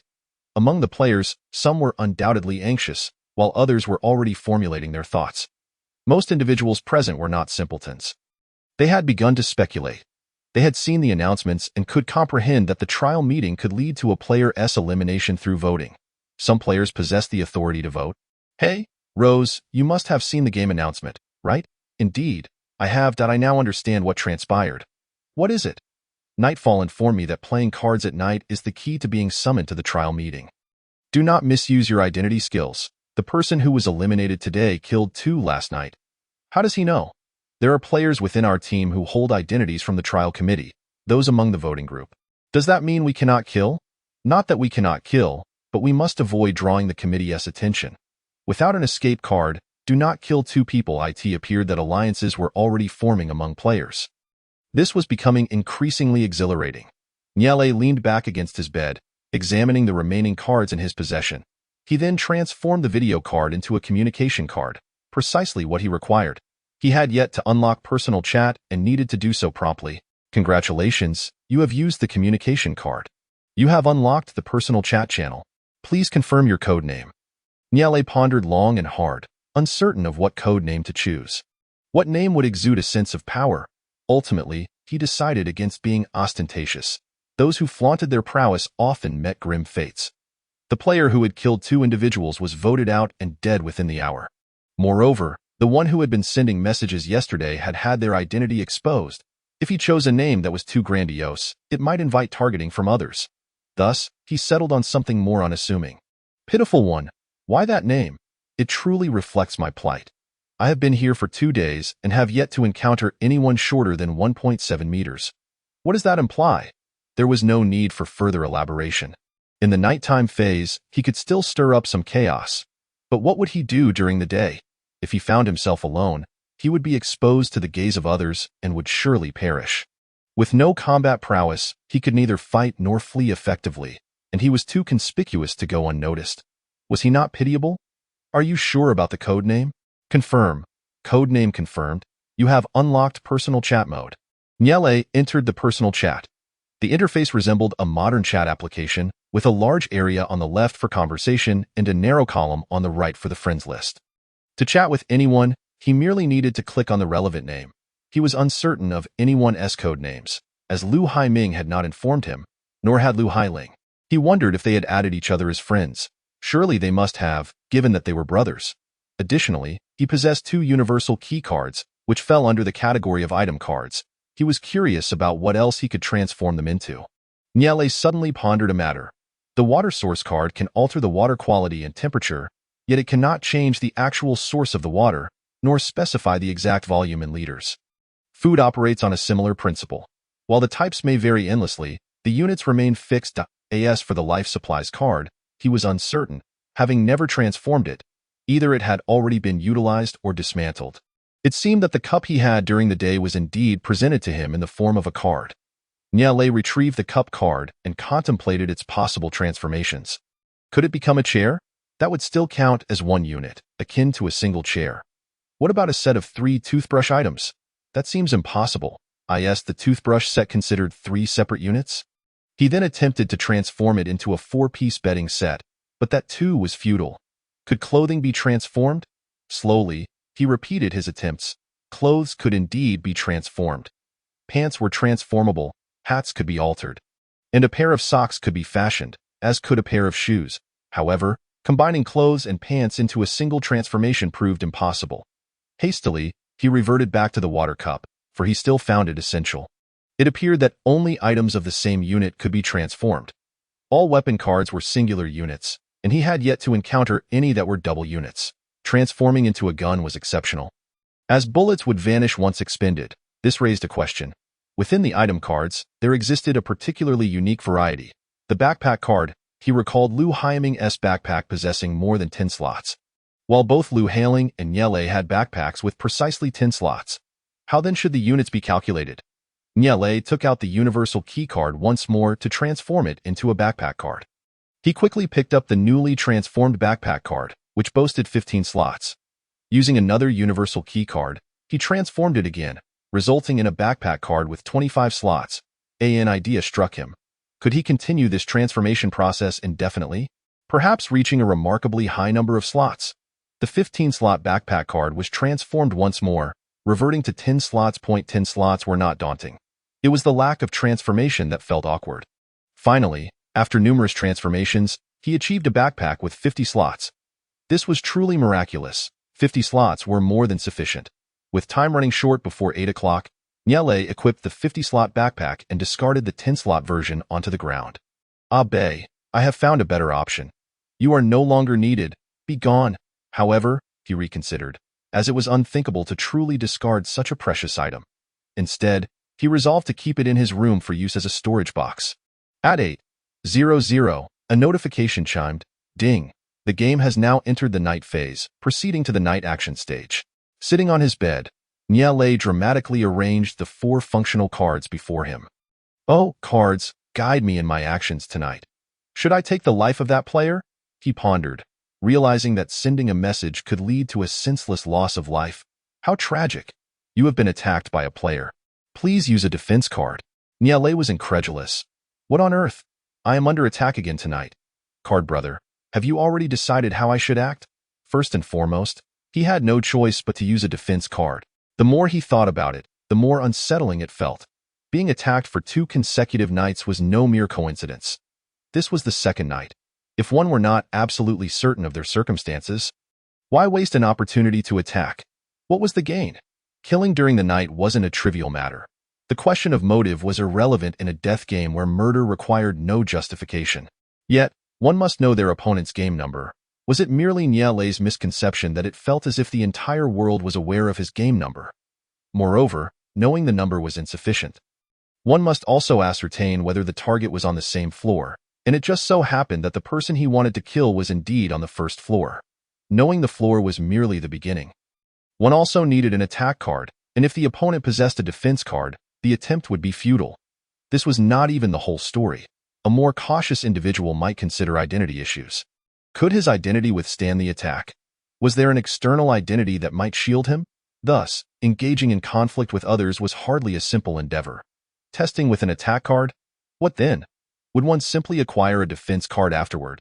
Furthermore, murder necessitated a consideration of benefits. Beyond merely inching closer to survival, one must question the ultimate goal of staying alive.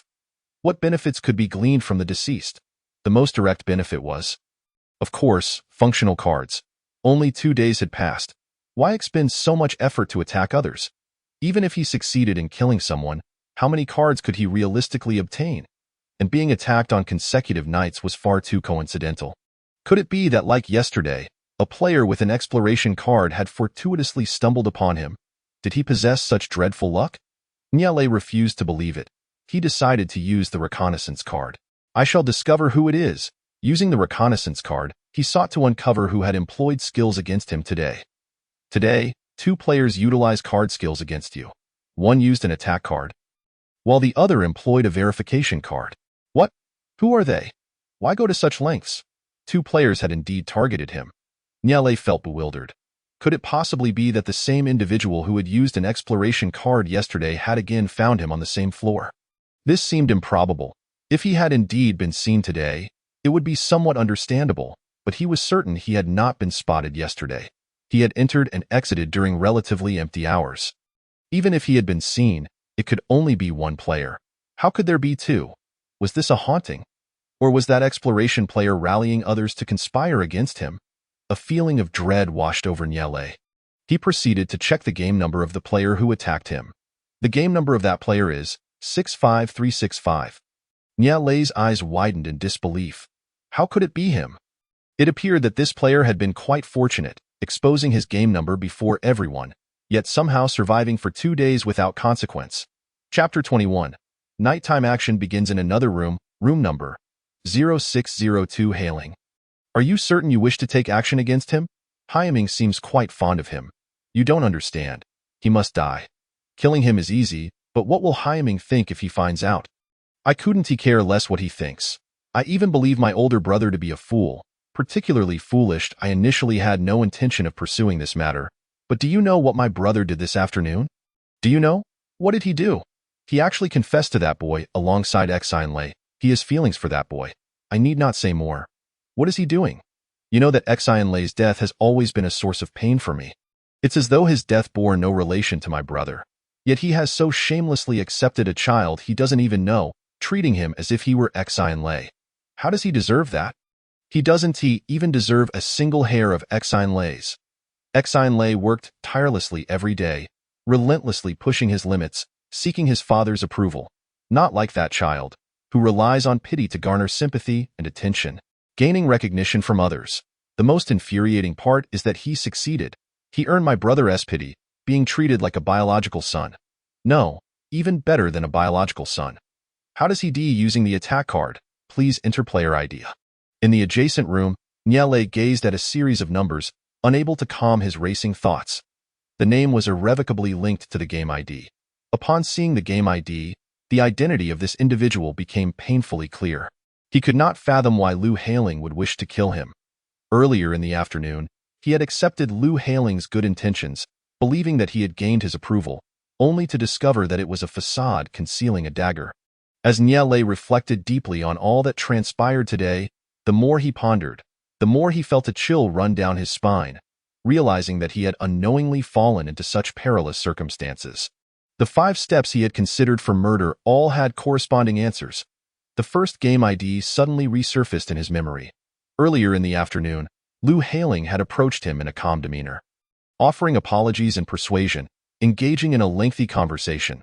He had wondered why Lu Hailing had shared so much with him, thinking it was an act of goodwill, not realizing it was a ploy to lower his guard before striking from behind. Sitting on that stone for so long was undoubtedly part of Lu Hailing's premeditated scheme, perhaps even orchestrated to coincide with the snake's bite, all while masquerading as assistance in drug use. In reality, it was a means to acquire his blood sample, enabling the verification of his game ID at the device on the 1st floor. He had even deceived himself into believing he resided on the 9th floor when in truth, he lived on the 6th, a deliberate attempt to confuse him. Lu Hailing must have seen Nyele that morning and intentionally confirmed whether he was on the 6th floor in the afternoon. Moreover, 3 attack cards had been revealed today. Nyele had taken a few, but he was certain he had acquired an attack card. He also sought to ascertain whether he possessed a defense card. After lowering his guard, he had not considered this angle, yet he had inadvertently gleaned this information through Lu Hailing's indirect approach. He had even completed the 5th step. Nyele truly admired Lu Hailing's meticulous planning. Lu Hailing had already revealed to him that his identity was that of the Chosen One. How could Nyele still doubt it? Suddenly, Nyele was struck with alarm. Why was he questioning his identity as the Chosen One?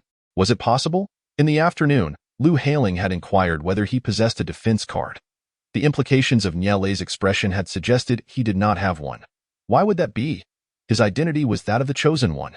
The Chosen One inherently possessed the ability to transform an ordinary card into any functional card. Surely he must have had a defense card by birthright. Yet he had acted as if he did not, leading him to begin doubting. Nyele had underestimated the heroes of the world, failing to anticipate that he would expose so many flaws today, only to be outmaneuvered by Lu Hailing, inadvertently creating a timeless enmity. The individual who had used the verification card against him was undoubtedly in league with Lu Hailing. Only 2 people could have accessed his game ID. One was the individual from yesterday, whom he did not believe was still on the 1st floor, nor did he think he could have been discovered. Yet Lu Hailing, without a doubt, was aware of all his information and sought another to verify his identity, demonstrating extreme caution. But why did he want him dead? Forget it. If he couldn't figure it out, he would stop pondering.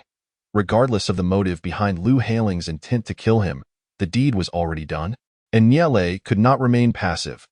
Liu Hailing was far too dangerous, and given his murderous intent, he could not be allowed to live. Niele drew forth a functional card, transforming it into an attack card. Suddenly, he recalled Liu Haiming. His feelings toward Liu Haiming were quite complex, especially since Liu Hailing was Liu Haiming's younger brother. After much internal conflict, he admonished himself. Enough hesitation, Niele, he reasoned with himself. After all, he was merely a youth from another world, unaccustomed to the bloodshed and struggles that forged resilience. He needed to fortify his mental resolve. As long as you kill Liu Hailing, who will know it was you? If you do not act against him, how will you face him tomorrow? Will Liu Haiming truly stand against his own brother for your sake? Niele, you cannot be certain, can you? Do not underestimate the human heart, nor the nature of humanity. If Liu Hailing can turn against you, then his blood ties to his brother offer no guarantee of loyalty. He wishes to slay you. There is a reason why thieves cannot remain undetected indefinitely. Mercy shown to an enemy is cruelty to oneself. This is your best opportunity to eliminate him. Such chances may not arise again. The ID was confirmed, the floor established, and his talents likely identified. Yet uncertainty lingered around Liu Hailing's possession of an attack card. If he truly held other cards, why not personally verify his identity? Among the cards he had acquired today was a verification card. Yet he had not taken it. Might it be that it was unusable? Perhaps tonight he would neither use it nor could he. He certainly was not someone capable of playing numerous cards. The opportunity lay before him. He could confirm his identity through behavioral dialogue, thus avoiding exposure. Based on the information available, he was either the chosen one or not someone who could play many cards. In any case, if he could not play a defense card, Liu Hailing was doomed. Liu Haiming, I hope you can understand my plight. Whether you comprehend it or not matters little, for I shall not reveal my intentions to you. If I can just endure this moment, everything will be well. Using the attack card. Please enter game ID 65365. Attack card used successfully. Chapter 22. The death of Liu Hailing. You have been attacked. Please use a defense card to defend yourself. Liu Hailing's eyes flickered, immediately adopting a look of panic. His identity was indeed that of the chosen one. He transformed an ordinary card into a defense card. Yet he found himself unable to use it. All opportunities for functional cards had been exhausted. In reluctant resignation, he met his demise. This was the fatal flaw of the game. Sometimes, killing was both a challenge and a simplicity. The difficulty lay in knowing the ID and floor, assessing attack, defense, and identity. The simplicity was that many identities could only play one card each night. Seize that singular opportunity, and unexpected rewards await. The chosen one already possessed formidable survival capabilities. Regrettably, he was ensnared by the hands of an ambitious schemer. When your blade is drawn against another, have you paid heed to the dagger that may be poised behind you? Meanwhile, Niele felt a sense of relief for having chosen the identity of an assembly member. Having played 3 functional cards this very evening, without this identity, he would not have successfully parried the attack and executed a splendid counterstrike. Although there was no immediate vocal announcement, and he must await the bulletin tomorrow. Niele was confident that he had been slain. This was not merely intuition. It was calculated reasoning. At this moment, Niele still possessed a functional card. As an assembly member, he could play cards without limit, though he could not currently play an attack card. Otherwise, he would have to eliminate the player who sent the message, which would yield a significant number of functional cards. While he could not play an attack card, he could still deploy a reconnaissance card to uncover the game ID of the individual verifying his identity. However, Niele ultimately hesitated. This card remained a safeguard for his survival, just in case. Morning 8 o'clock, nighttime death announcement. Last night during the action phase, a total of 7 players perished. And 1 player died on the 3rd floor, 1 player on the 5th, 3 players on the 6th, 1 player on the 9th, and 1 player on the 10th. Room change announcement. All players' rooms have been altered. Please verify your room. Dutiful player change announcement. Today's duty player game ID is 25613. Upon hearing the system announcement conclude, Liu Haiming could not help but break into a cold sweat. During the previous night's action phase, 3 players had died on the 6th floor. It was worth noting that Nyele was on the 6th floor. It was no wonder Lu Haiming felt anxious. The sudden death of 3 players raised many questions. What riveting tale had unfolded last night that led to 3 players' untimely demise? Lu Haiming hurriedly prepared to leave, eager to ascend to the 11th floor. He wished not to linger in his room even a moment longer, as if reaching the 11th floor would somehow clarify the situation. After the public system announcement concluded, it was time for the personal system announcement. You killed the player with game ID 65365 last night. You will receive all of their functional cards. Please check your inventory. Nyele produced the surplus functional cards: 1 attack card, 2 defense cards, 2 verification cards, 1 reconnaissance card, and 1 evasion card. My heavens, a total of 7 cards. Where had he acquired so many? Nyele began to tally. Even assuming he obtained 2 attack cards yesterday, he had used 1, leaving him with 1. Based on the drop rate, the day before he could have received at most 3 cards. One of which was a reconnaissance card. If he had received 3 cards and used 1, he would have 2 remaining. 1 attack card and 1 reconnaissance card accounted for. He had an identity. Even if he were the chosen one, that would only account for 2 cards, totaling 5 cards altogether. How could he possess 7 cards? Unless there was another possibility, he had killed someone. Yesterday, he claimed to have used an attack card. Yet he had not struck anyone. Not only had the attack card been wasted, but so had the opportunity. While Nyele was unaware of this scenario, Lu Haiming could not have fabricated it without reason. He must have experienced it himself. Thus, that night, he likely did not kill anyone. He had been oblivious to the significance of the game ID. Even if he could guess what others bore above their heads, he could see them, and they could certainly see him in turn. Would he not consider preserving a card for self-defense rather than attacking another? If you strike him, he strikes you. At best, both perish, gaining nothing. Thus, yesterday, Nyele had not forgotten his identity as the Chosen One. While the Chosen One could only play 1 card, that single card could yield 2 effects. He only played a single attack card. Yet he was able to strike twice, targeting 2 different individuals. Not only did he attack himself last night, but he also assaulted others. Could it be that he encountered that player who messaged him during his verification yesterday? That player just so happened to be on the 6th floor as well. Was it merely a stroke of luck that led him to cross paths with him? Regardless, he has now killed 2 people, thereby solidifying his identity as the Fated One. This individual possesses quite the audacity, daring to take the lives of 2 people in a single night, seemingly unafraid of being apprehended and executed by the Judgment Council. However, it is worth noting that he possesses an escape card. Moreover, as the Fated One, he holds the identity that is least feared by the Judgment Council. He could simply transform into an escape card and vanish. Alas, it is regrettable that in the end, he managed to seize this advantage, truly remarkable, with a total of 7 cards in hand. With the enhancement of these 7 cards, he can stir the winds and clouds tonight. Nyele stowed away all the cards and glanced at today's room number 0903, which is still relatively close to the 11th floor, suggesting that he won't have to ascend too many flights to reach it. Nyele casually ate something before stepping out. His first destination must surely be the conference room. The conference room on the 9th floor mirrors that of the 6th floor, with the verification device and the positions of the 3 conference rooms remaining unchanged. Today, the food required for the verification device is chocolate milk. Nyele verified Lu Haiming once more, but he is still not on this floor. After contemplating, Nyele decided against further verification for now, as he has nothing pressing that requires it. The events of the day remain uncertain. Perhaps he would need the verification device upon his return this afternoon, so it would be wise to conserve his attempts. Arriving at the 3 conference rooms, he noticed the swift influx of participants. All the small conference rooms had already been claimed. They comprise ordinary card trading, functional card trading, and the information trading conference room. Has a candidate already been chosen for the information trading conference room? People are fickle. Just yesterday morning, he showed little interest in information trading, yet today he is quite intrigued. Within a span of 24 hours, so much can transpire. Nyele initially thought that by being privy to the identities of 5 to 7 individuals in advance, he could seize control of the game. However, after the revelations from yesterday's announcements, he realized that this game is far from straightforward. The first issue arises from the announcement made yesterday morning, which reported 3 deaths, 1 each from the 5th, 7th, and 8th floors.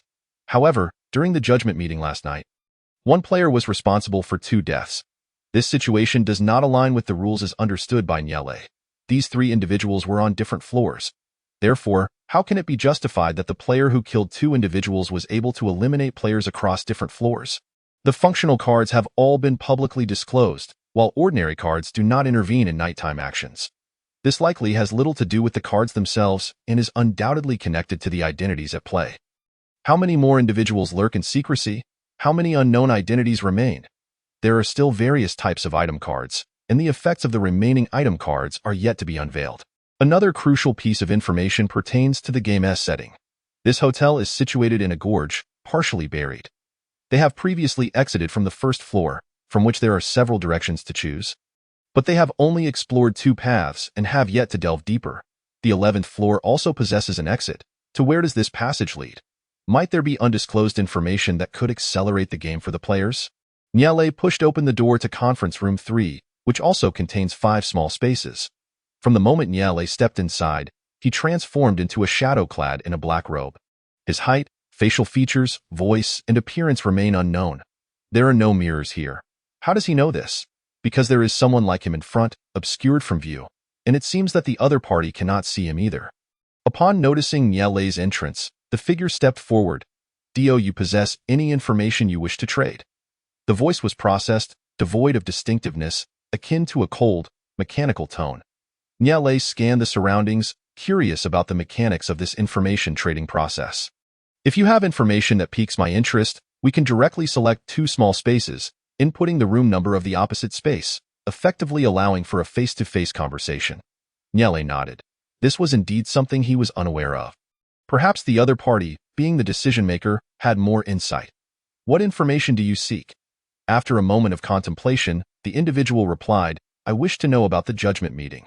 Chapter 23. Trading Information, Part 1. Nyele's expression brightened.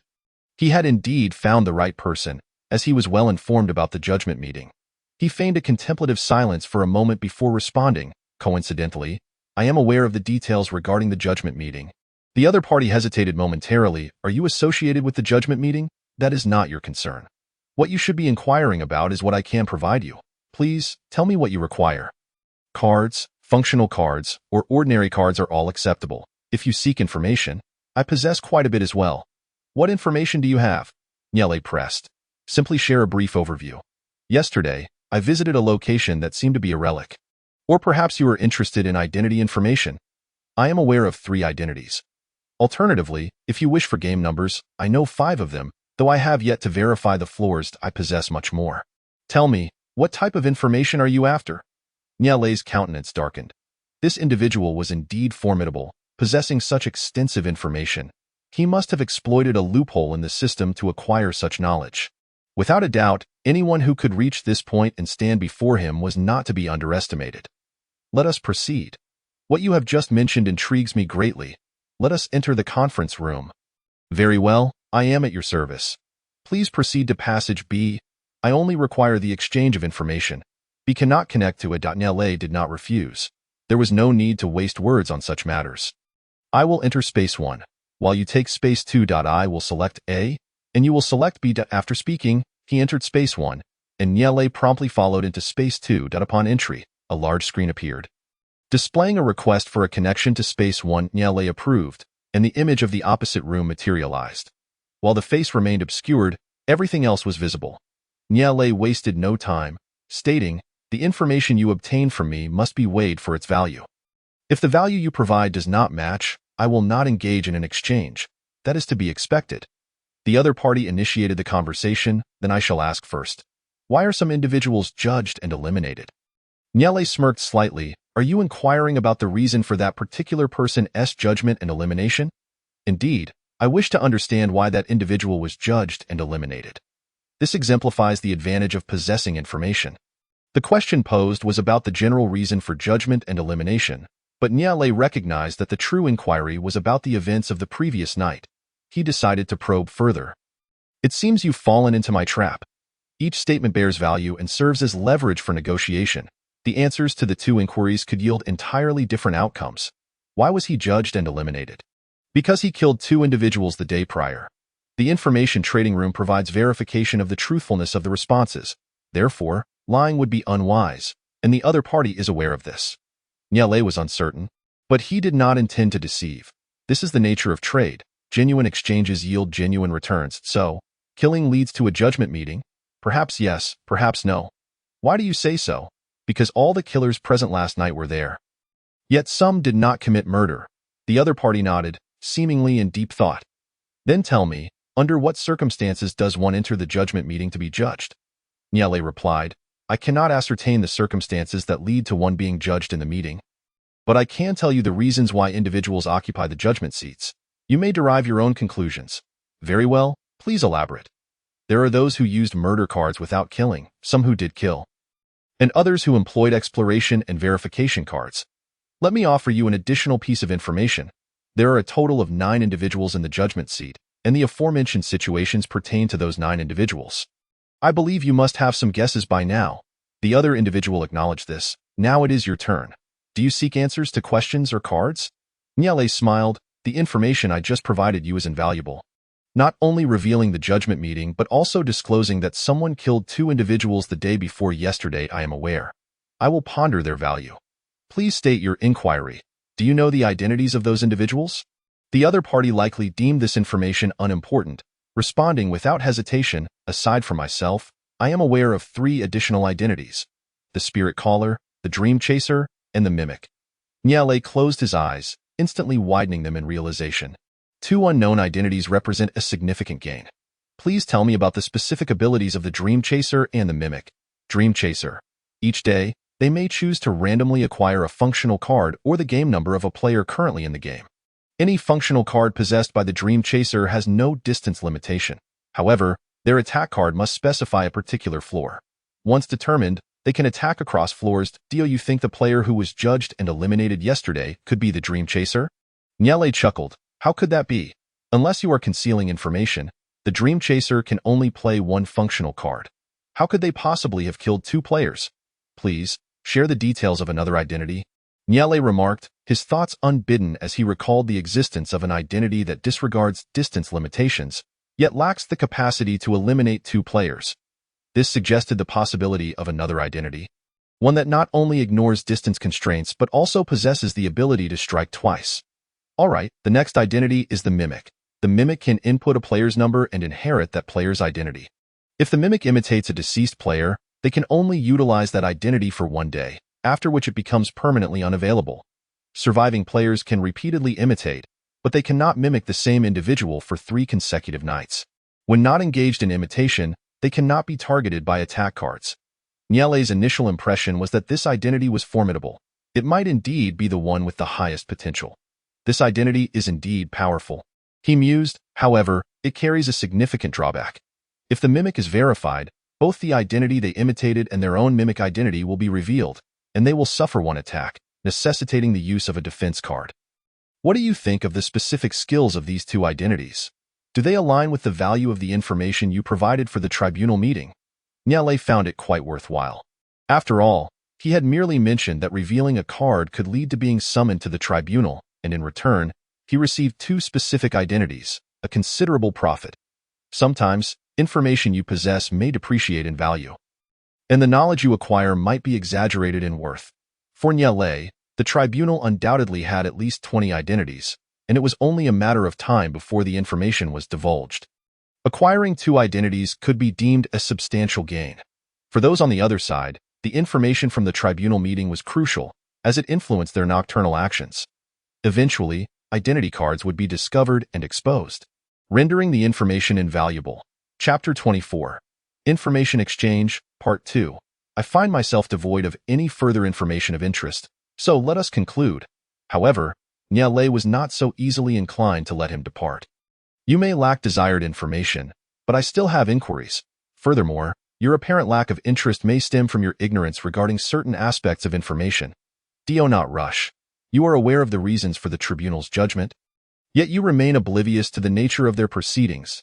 Do you not wish to know? The other party appeared taken aback. Then, enlighten me on the tribunal's methods of judgment. This encompasses a vast array of topics. I wonder if your resources are sufficient. Start with a simple aspect, one you deem of little value. Niale was unafraid of inquiries. He merely feared a lack of engagement. The tribunal makes judgments through voting. The individual receiving the highest number of votes is eliminated. The other party's interest peaked as they inquired, "Are you one of the voters?" Nyele intended to keep them guessing. "Whether I am a voter is inconsequential. What matters is that I can tell you who is eligible to vote." The other party, avoiding the trap, concluded, "Then you must be one of the voters. If you are not, how could you possess such knowledge?" "Perhaps not. I might have encountered certain identities, or perhaps I know individuals with specific identities." The other party remained intrigued. "State your price. What do you wish to know?" "I wish to learn about the relic you mentioned." Nyele had shown interest upon hearing the term relic. Why is it called a relic? Is it not simply a burial of history? What lies within that buried history that is truly worth investigating? In the context of the game, this was undoubtedly a significant catalyst for progression. What treasures could be concealed within? Nyele was filled with curiosity. Yet, everyone was astute. It was common knowledge that relics contained valuable items. And the other party was certainly aware of this. "I apologize, but I cannot exchange that information." Nyele furrowed his brow. "Why not? Do you believe the value I offer is insufficient?" "Not at all. The relic has yet to be uncovered, and I cannot disclose any details to avoid others seizing the opportunity. However, I can extend an invitation. Should the relic be revealed, I would gladly invite you to accompany me there." So, the relic remains unopened. He clearly wished to ascertain its precise location, yet he was uncertain whether the other party would divulge it.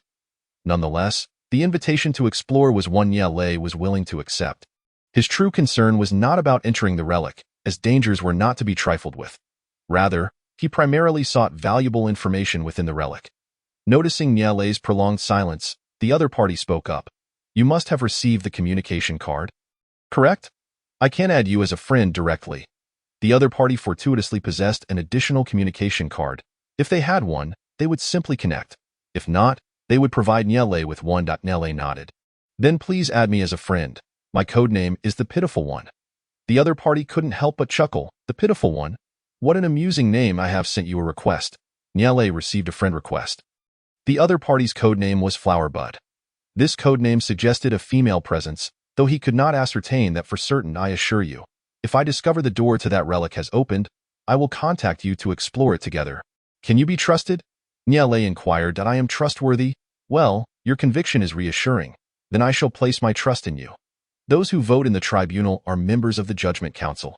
The Judgment Council? How many identities are within it? I cannot say how many individuals comprise the Judgment Council, but I can inform you that there are a total of 30 votes, divided among 9 individuals. The one with the most votes is eliminated. We are all privy to the actions undertaken by each judged player during the previous night, including any cards they may have used or individuals they may have killed. Are you aware of how that person met their demise last night? They killed 2 individuals. Their arrogance led to 3 deaths, over half of the total. Based on your deductions, as a voter, would you refrain from voting against them? If I were in your position, I too would cast my vote against them. Judging by their record, they are indeed a capable player. Yet, I possess a means to eliminate them directly. Why allow them to remain? Their talent only serves to justify their demise. How many votes did they acquire? A total of 18 votes. Some possess 1 vote, others 2, and perhaps some even more. The other party's expression sharpened, urgency creeping into their voice. Which individuals hold 1 vote, which hold 2, and who holds more? It was evident that this information was of great importance to them. With only 30 votes in total, it should not be underestimated. 9 individuals divided among 30 votes means each person averages only 3, particularly for those with higher vote counts. A single opportunity could thrust them into a precarious position. The identities within the upper echelons of the Judgment Council are crucial, determining the outcome of the game. Candidates possess both a confirming vote and a negating vote, allowing them to attack and defend simultaneously. What identity does the chairperson candidate possess, if they wish to gather allies? Who could possibly elude their grasp? Nyele had no doubts about this, however. If they managed to rally several council members together, they would naturally hold a considerable number of votes, i.e. in the absence of conspicuous individuals. Non-allied players' votes would be scattered. If you meet the criteria to be selected, their 2 votes will undoubtedly be cast upon you, combined with those of their allies. How many votes would that amount to? Your fate would be all but sealed. Only Nyele and the Fated One remained unperturbed. Yet one must not forget that the Fated One can only employ 1 card per night. Even if they use an evasion card, they still occupy a dangerous position. This is a separate matter. Your promise only justifies my inquiry. What more do you seek? I assure you, I cannot provide you with the relic's location. I sense your eagerness to uncover this information. May I inquire why? Originally, I believed players were eliminated based on last night's transgressions, but then I heard you mention 9 players who used cards and were subsequently voted out, which fills me with foreboding. Why? Because last night, while in the wilderness, I overheard a group discussing the chairperson and mentions of vote counts and similar terms. Upon hearing this, Niale's eyes sharpened, though he refrained from speaking further. Since you have just mentioned vote counts and identities, it stands to reason that they were likely discussing the tribunal meeting. There were 5 of them in total, which equates to 5 votes. Moreover, I am unafraid to reveal that I have a grudge against them. Thus, he was a clever individual, acutely aware of the underlying complexities. Therefore, he proactively divulged the challenges he faced, aware that the downside might lead to excessive demands. However, this approach also enabled him to grasp the situation more efficiently. Determining his next steps, he was anxious, his gaze fixed on Niale, who mirrored the focus. Initially, revealing internal matters would incur an additional cost. Yet given the current circumstances, the price could only increase. Niale, ever the moral individual, left the decision in his hands. Niale smiled knowingly. I comprehend your situation and can divulge the internal dynamics as well as supplementary information. Allow me to forewarn you. Should you harbor grudges, you are in grave danger. Have you disclosed your game number? If you have, then you are in peril. If you have not yet been exposed, then danger will soon be upon you. However, rather than informing you directly, let us engage in a game, shall we? A game. Indeed, you may inquire about any questions pertaining to the Judgment Assembly. Yet, for each question I answer, you must present me with a card. What type of card? A regular one or a functional one? It must be a regular card, of course. Can you afford to provide me with a functional one? Since you mentioned this, let us add an intriguing twist. After you have paid with 3 regular cards, the next card you must provide will be a functional one. The person opposite hesitates, uncertain whether to consent, but it appears they have little choice but to agree. They are unfamiliar with the Judgment Assembly, yet it holds the power over the lives of all players involved. Including their OWN.IT is undeniably worth far more than its face value. So, I pose my question. Is there a presiding officer within the Judgment Council? The answer is unequivocally yes. Niale is aware of this. There is. That is the first statement. What is their role? They possess the authority to convene the Judgment Assembly and may also choose not to convene it. The second statement.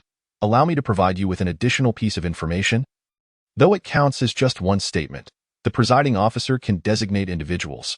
As long as they know your game number and are aware of any infractions you committed last night that warrant entry into the Judgment Assembly, they can directly pull you into the Assembly. The third statement. Although they have not witnessed the presiding officer's identity, the candidates for this position do have that power. As the legitimate presiding officer, they have no reason not to possess it. How many tickets does the presiding officer have to eliminate others? At least 2, but likely more than 2. The fourth statement. What? The person opposite appears unsettled. There are only 30 tickets in total, and the presiding officer may possess an unknown quantity. Furthermore, if all 5 of their adversaries are members of the Judgment Council, then they could very well be in grave danger. Niale finds it curious that you just mentioned the presiding officer in their discussions. Do you believe that one among them holds that title? In truth, just because one hears the term presiding officer does not guarantee their existence. Firstly, can those who do not hold that title not engage in conversation? Moreover, candidates for the position of presiding officer also carry the prefix of presiding officer. Since the words that were heard are likely fragmented, why could it not be a candidate for the presiding officer? Nonetheless, whether they are a presiding officer or a candidate does not affect the outcome, for both possess the power to determine votes. If caught, death is inevitable, and my intuition tells me that one among them truly exists, for I was alone, and they were 5. After our conflict, I seized 2 functional cards from them, yet they showed no inclination to pursue me. In fact, they did not chase me at all. That moment, I felt something was amiss, and now I increasingly sense that it is not as simple as it seems. Tell me, what should I do? I can acquiesce to all your requests now, including that address. I am deeply concerned, for during our dispute, I was injured, and they are aware of my game number. Niale sensed an unusual tension. What card did you use the night before last? An attack card. What did Niale contemplate? His speech quickened. The attack card you employed, and you even killed someone, did you not? How did you know? Nyele understood. He must be the #1 player. Chapter 25. Information Exchange, Part 2. During the action phase the night before last, 3 players fell. The players responsible for these deaths were 2 individuals. One who killed 2 has already perished, leaving only the one who killed 1. I must convey some unfortunate news. Yesterday, you actually appeared before the judgment seat. The 5th statement. This I am aware of. Naturally, that is not the most crucial detail. I have yet to inform you of how many votes you garnered. Have I?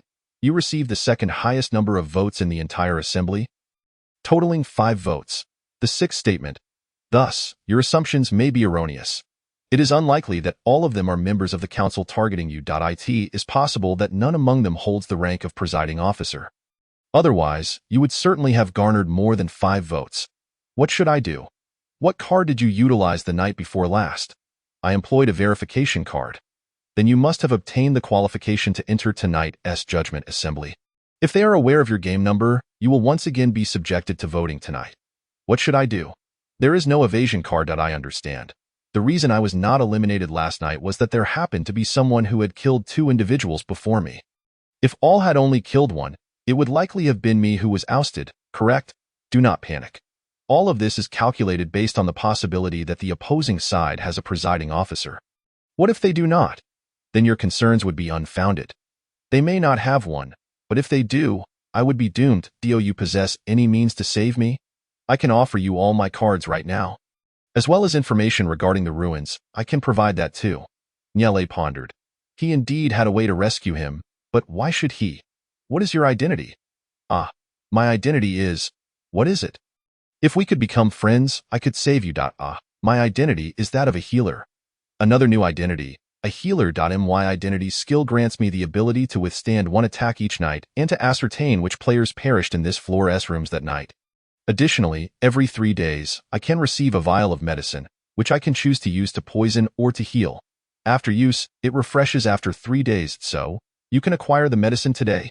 Indeed, I can obtain a vial of medicine tonight. Nyele deemed this acceptable. This identity is certainly one that can be utilized. Very well. Your identity is a healer, which intrigues me. I agree to save you, considering it a gesture of friendship. You owe me a personal favor. How does that sound? Certainly, certainly. However, that favor is merely a matter of human decency. I have just answered so many of your questions. You must have reaped considerable rewards, including the chance for salvation. We previously negotiated that you would provide me with how many cards? I cannot quite recall, but I have a vague impression that it was a significant number. Let us not take advantage of you. We shall calculate it as 2 functional cards and 5 regular cards. Shall we? As for the location of the ruins, you mentioned that if I agree to save you, you would disclose it. You would not go back on your word, would you? Certainly, I promise you that. You provide me with an evasion card, and I shall remember your act of salvation. I will send you the location of the ruins shortly. However, I have one request. Could you grant it? Speak that if I obtain additional information within the ruins, I will share it with you. If you acquire extra information within the ruins, could you share it with me? Certainly. Then it is settled. Nyele glanced at the time on his watch. I have matters to attend to shortly. Let us meet here at 5:30 this evening, and I shall give you the evasion card. The information exchange chamber is an exceptionally unique trading space, as one can be teleported back to their room after the transaction, likely designed to prevent the parties from witnessing each other's true identities. After all, if both parties complete their transactions simultaneously, one departing before the other would invariably see the identity of their trading counterpart, rendering the barriers to sound and sight somewhat pointless. With that, Nyele returned to his room. Reflecting on the recent events, a message popped up. It was from Hua Gudwa. This afternoon at 5:30, I will await you in meeting room 3. Information regarding the location of the ruins. Exit the first floor, circle to the back, turn left. Upon seeing this, Nyele could not help but chuckle. What does this mean? A special reminder for him, in truth. Not everyone possesses such keen intellect. That individual sensed a crisis and became flustered, thereby granting him an opportunity. One card can confound a person. Yet, he had not truly committed any egregious acts. He merely acquired 7 cards, obtained the location of the ruins, and learned of his identity. For a high-level player, 1 card is hardly significant, especially since he is already a player who has taken a life. 2 functional cards should not be excessive for him. As for the location of the ruins, It is only important if one perceives it as such. If deemed unimportant, it loses its significance. It is merely a gamble on the future. Moreover, it is uncertain when it will commence. Perhaps in a day or two, many will also discover it.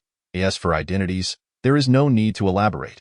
Niale is confident that, although identities may presently be opaque, as the game progresses, they will undoubtedly be thoroughly understood. It is merely a matter of knowing sooner or later.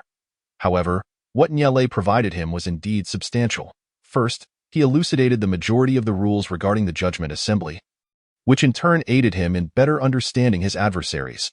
Most importantly, he agreed to furnish him with an evasion card. The drop rate for evasion cards goes without saying. He has witnessed firsthand the one that Liu Haling acquired, and it is possible that he obtained it through his own identity. After all, they had been together for the past 2 days, and he had not seen a trace of the evasion card. Yet, despite all he has said and done, none of it holds true intent. It is merely embellishment. The real intent is to observe tonight's voting numbers.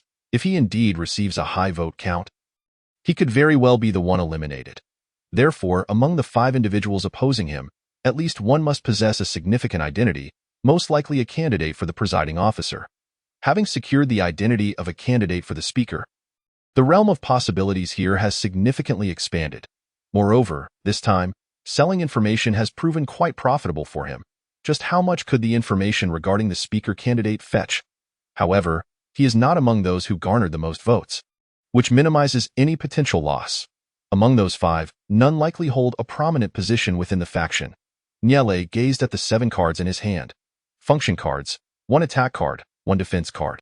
Ordinary cards, 2 food cards, 1 weapon card, 1 daily necessities card, and 1 item card.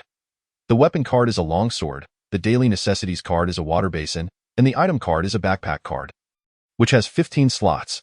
This person is indeed quite sincere, providing him with mostly useful items. Niale's fondness for him continues to rise. Just look at how straightforwardly he speaks, without any unnecessary embellishments. He promptly handed over the 7 cards through the trading room, and after a brief period, he received the location details. The 7 cards he received were clearly intended for someone else's benefit, not useless trash. Chapter 26. 2 new friends having lingered in the conference room for too long. It was now just past 8:30. Niale hurriedly exited, making his way to the 11th floor. The 11th floor, mapped similarly to the first, starkly contrasted with reality. Firstly, there was no verification device. Secondly, there was no monitor's office. And thirdly, no bulletin board. Essentially, it was devoid of all features. The only advantage over the first floor was that the 3 exits were clearly marked. Unlike the first floor, where the other 2 exits were concealed beneath the staircases on either side. Niale discreetly peeked out to locate Liu Haiming. After a brief search, he finally spotted him. At that moment, Liu Haiming was conversing with 2 individuals, occasionally glancing around to observe the passing pedestrians. Was he searching for him? Niale approached their direction. Midway, Liu Haiming caught sight of him. He exchanged a quick word with the 2 beside him and rushed over. Lele, why are you so late? It's already past 8:30. Do you have any idea? 3 people died on your floor yesterday. I was so worried about you. Niale felt a tinge of complexity within. Please, don't worry about me. Instead, concern yourself with your younger brother. He casually concocted an excuse, claiming that he had woken up late and took a shower, thus requiring extra time. Liu Haiming nodded. You're such a carefree kid. Can you believe it's already this late, and you're still sleeping in? Niale blinked his large, sparkling eyes and replied, last night, I was attacked again. I spent the whole night in fear and only fell asleep in the early hours. Liu Haiming frowned. Lele, you were attacked again? Really? Do you think someone has set their sights on you? What is the situation now? Do you have a defense card? Niale shook his head, then nodded. Uncle, have you forgotten? My identity is that of a fated one. I can rely on my innate ability to obtain a defense card. Oh, right, I almost forgot. Liu Haiming chuckled. With all that's been happening these past few days, ILL, make sure to remember next time. By the way, when you came in just now, I noticed you talking to those 2 over there. What were you discussing? Those 2 uncles? They're friends of mine and Hailing S. I hadn't seen them for a couple of days, so it's nice to finally meet up. Meanwhile, the 2 individuals were glancing over. The middle-aged man with a slightly pointed chin and a roguish demeanor was astonished to see Liu Haiming animatedly chatting with Niale, his jaw hanging open in surprise. Tianlu. He nudged the man beside him. Do you know who that is? The captain is usually so cordial to him, but I've never seen him smile like that while talking to someone else. Li Bojun, seemingly oblivious, muttered to himself. TSK, these kids nowadays, truly remarkable.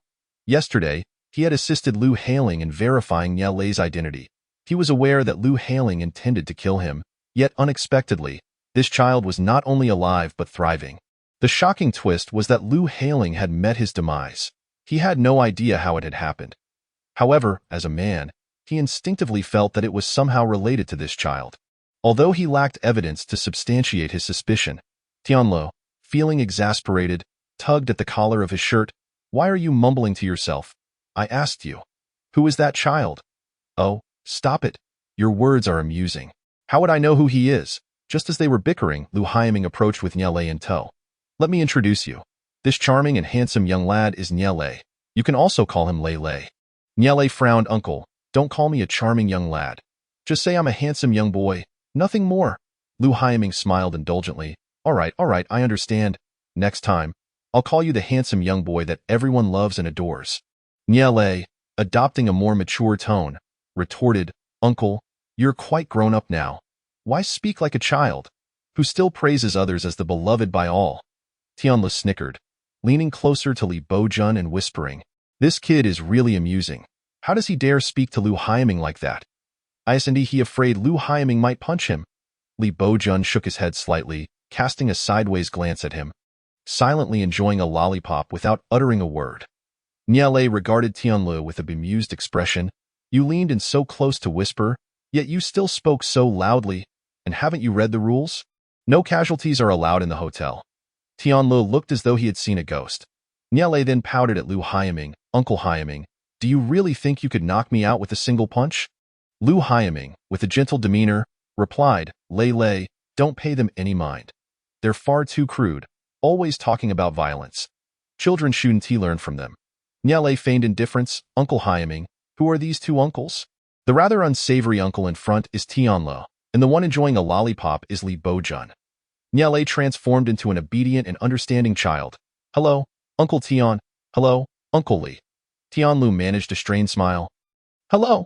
Li Bojun fell silent for a moment, crouching down in front of Nye Lei. Little brother, how old are you this year? 5 out of 5. You're already this impressive. That is truly remarkable. Nye Lei wondered. What does that mean? Li Bojun spoke subtly. I mean, at just 5 years old, you're already engaging in a deadly game with the uncles. That's quite incredible. Nye Lei scrutinized him, feeling that this person was rather peculiar, as if there were hidden meanings in his words. Nevertheless, he decided to ignore him and proceed with the next steps. Feigning casualness, he glanced around. Uncle Haiming, why hasn't Uncle Hailing arrived yet? Li Bojun observed his performance, unsure whether he was genuinely unaware or just pretending. Tianlu glanced at Lu Haiming, who had no contact information for Lu Hailing. Lu Haiming's expression darkened. Let me check. Why hasn't he come up yet? How long has it been? Nye Lei watched his series of actions. He opened the personal chat channel, clicked on Lu Hailing's name, and edited a message. Why aren't you here yet? Just look at what time it is. Message failed to send. A failed message could indicate two possibilities. Either the recipient had blocked you, or there was another, more serious issue. Lu Haiming frowned in confusion. What? Why did it fail to send? Then, realization struck him. Couldn't he possibly? Nye Lei noticed his changing expression and quickly inquired. What's wrong, Uncle Haiming? You look a bit off. Lu Haiming's eyes turned red. He's dead. Nye Lei feigned surprise. Who? Lu Hailing is dead. Tianlu was equally shocked. Lu Hailing died? How could that be? Isn't he usually the most cautious? Li Bojun remained unfazed, having already learned the news early that morning. Nye Lei's gaze shifted to him. Puzzled, since they were friends, why did this person show no reaction? He silently noted that this individual was unusual. Li Bojun, Tianlu, and Nye Lei came together to support Lu Haiming to a corner. Lu Haiming leaned against the wall, his gaze vacantly fixed on the ground. A few minutes passed, and Lu Haiming gradually regained his composure. He stood up and urged Nye Lei and the others to move. Let us go. We're already late. Nye Lei marveled at his capacity for acceptance. You just lost your younger brother, yet you appear so composed. Lu Haiming chose to ignore Nye Lei, walking ahead as he likely attempted to adjust his emotions. The three of them trailed behind at a distance. Niale tugged at Tianlu. Uncle Tian, what is going on? Are you feeling all right? Do you need to use the restroom? Niale. No. I just wanted to ask what your relationship is with Uncle Haiming. Do you do the same kind of work? Tianlu regarded Niale with surprise, ruffling his hair. Do you know what your Uncle Haiming does? Niale nodded, indicating that he understood. That's right. We are comrades. Niale couldn't help but ask. It seems there are quite a few people entering this game who know each other. Do you know why that is? Tianlu contemplated for a moment. I am not sure, but most of our batch of fallen comrades are still around. Niale was puzzled. What do you mean by your batch of fallen comrades? They're mostly still here? Tianlu absent-mindedly stroked his head as he spoke. I, along with Bo Jun and Haiming, are a team assigned to carry out a mission. Unfortunately, we met with an unexpected demise while executing our duties in Country S. Among our group that perished, nearly all have now appeared in this deadly game. Niale, how many members are there in your squad? Who are they? What mission are you on? You little brat. Why ask so many questions? Even if I told you, you wouldn't understand, and besides, this is a top-secret mission that cannot be disclosed to others. Niale rolled his eyes. What top-secret mission? Haven't you already revealed some details? Fine, I won't pry into the specifics of your task. Just tell me how many of you there are. Consider it a means to satisfy a child's curiosity about Uncle Haiming. All right, but you mustn't reveal that it was I who told you. Rest assured, I am a person of integrity. Trust me, big brother, there are 5 of us in total. Currently, there are 3 myself, Lu Hailing, and 1 other named Chun Dongping. Niale responded. So, that means one of your members is not present in this game. Tianla hesitated. Perhaps he is, but we may simply not have found him yet. With 100 individuals in this vast space, and given that it's only been a few days, the chances of encountering someone familiar can be both simple and complex. Bo Jun and I just ran into each other yesterday. Niale seemed unfazed, acknowledging the reality of such a large game arena, where even the exits numbered 6. Encountering someone you know isn't an easy feat. Do you all manage your emotions so well? I thought Uncle Haiming would be inconsolable over the death of his younger brother. Hush! Tianlu cautioned him to lower his voice. Asked the team leader. Haiming bears his own responsibilities. He cannot show weakness in front of his subordinates. Crying is the epitome of weakness. That he could hold back tears is already commendable. I can sense his sorrow. And if it were your brother, would you react similarly? Exactly. Why do you seem so unfazed? Aren't you comrades? Tianlu shook his head. I have no siblings. I dare not even contemplate such a scenario. Furthermore, our comradeship is not the kind you envision. We fight together, but we have no shared life experiences or emotional bonds. As for feeling sorrow, yes, we initially mourned for those who fell beside us, but as we witnessed more deaths, we became numb to it. Niale nodded, signaling his understanding. Little brother, let me share a secret with you. Generally, when someone dies, the captain merely says, "Brother, may you rest in peace," and that's the end of it. However, since it was his own brother who died, he has become silent, consumed by grief. This I can understand. I, too, was once terrified of death, but as I witnessed more, it became less daunting. I advise you to be cautious. This world of death is a daily occurrence. The more you witness, the more desensitized you become. For a child, such a reality is not conducive to well-being. Focus on preserving your own life each day rather than contemplating taking others. We ought to maintain a reverence for life, even if I have lost that sense. You should still hold on to it. Niale touched his nose, initially thinking him overly chatty, yet it turned out he was indeed quite talkative. Even when he fell silent, he continued to ramble on, oblivious to the presence of others trailing behind. That peculiarly Bo Jun was undoubtedly eavesdropping on their conversation. Left with no option, Niale had to intervene. Ahem, your comrade is behind you. How can you speak so freely? Tianlu understood his cue and glanced back at Li Bo Jun, clearing his throat. He remarked, You're right, I should speak less. Niale lowered his voice. When you received the news of death earlier, you exhibited a fade, yet he displayed no expression at all. Actually, you were more expressive than he was. Tianlu replied in a lowered tone. Is that so? I was merely commenting. Chapter 27. The intriguing Tianlu whispered. He always acts aloof, as if someone owes him millions. I asked that true. Indeed, when I tried to converse with him, he ignored me completely. Lu Hailing is no better. He was a terrible person, but now that he is gone, I need not concern myself with him. Niale, curious, asked, Aren't they supposed to be comrades in name? How can you speak of them that way? It seems you all aren't on good terms. Tianlu shook his head. It's not that we don't get along, but it's close enough. Our squad was reformed. Li Bo Jun and the captain have known each other for a long time, while I was a lone wolf. Just look at me. Lu Hailing was utterly insufferable, always bossing me around and making me do menial tasks. I simply couldn't stand it, so I'm relieved he's gone. Honestly, I'm older than him by a year, yet he dared to give orders to his elder. Niale found it amusing. So they were subjecting you to workplace bullying? Tianlu replied, no, it was I who isolated them all. Niale stifled a laugh. All right, if you believe you isolated them, then so be it. Now, enough about me. It's your turn to share. Niale, puzzled, said, but I'm only 5. What could I possibly share? Tianlu was taken aback. Tell me how you met the captain and the others. There's nothing wrong with sharing, and Niale felt no need to conceal the truth. When I first arrived, I overheard Uncle Haiming speaking with Lu Hailing in a corner, that time. I had a poor impression of Lu Hailing. I think he saw me when I was trying to sneak away. And he told his brother he was going to kill me. However, I heard Uncle Haiming had no such intentions and was actually trying to protect me, which endeared him to me. After they left, I followed them. They encountered danger, and I fortuitously picked up a gun, which allowed me to save them, and from then on, I stayed with them. Concise and to the point, without unnecessary embellishments. Tianlu smiled knowingly at him. So, were you following them to pick up scraps, or were you hoping to latch onto a powerful ally? Niale shrugged. What are you talking about? I was just a frightened 5-year-old thrust into this foreboding place.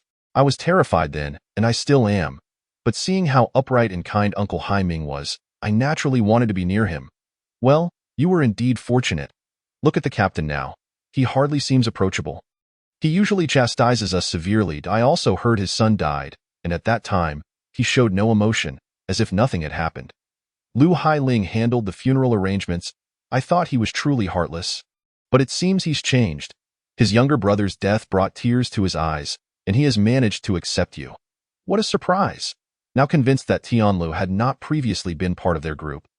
Niale quickly retorted, he is certainly not a heartless person.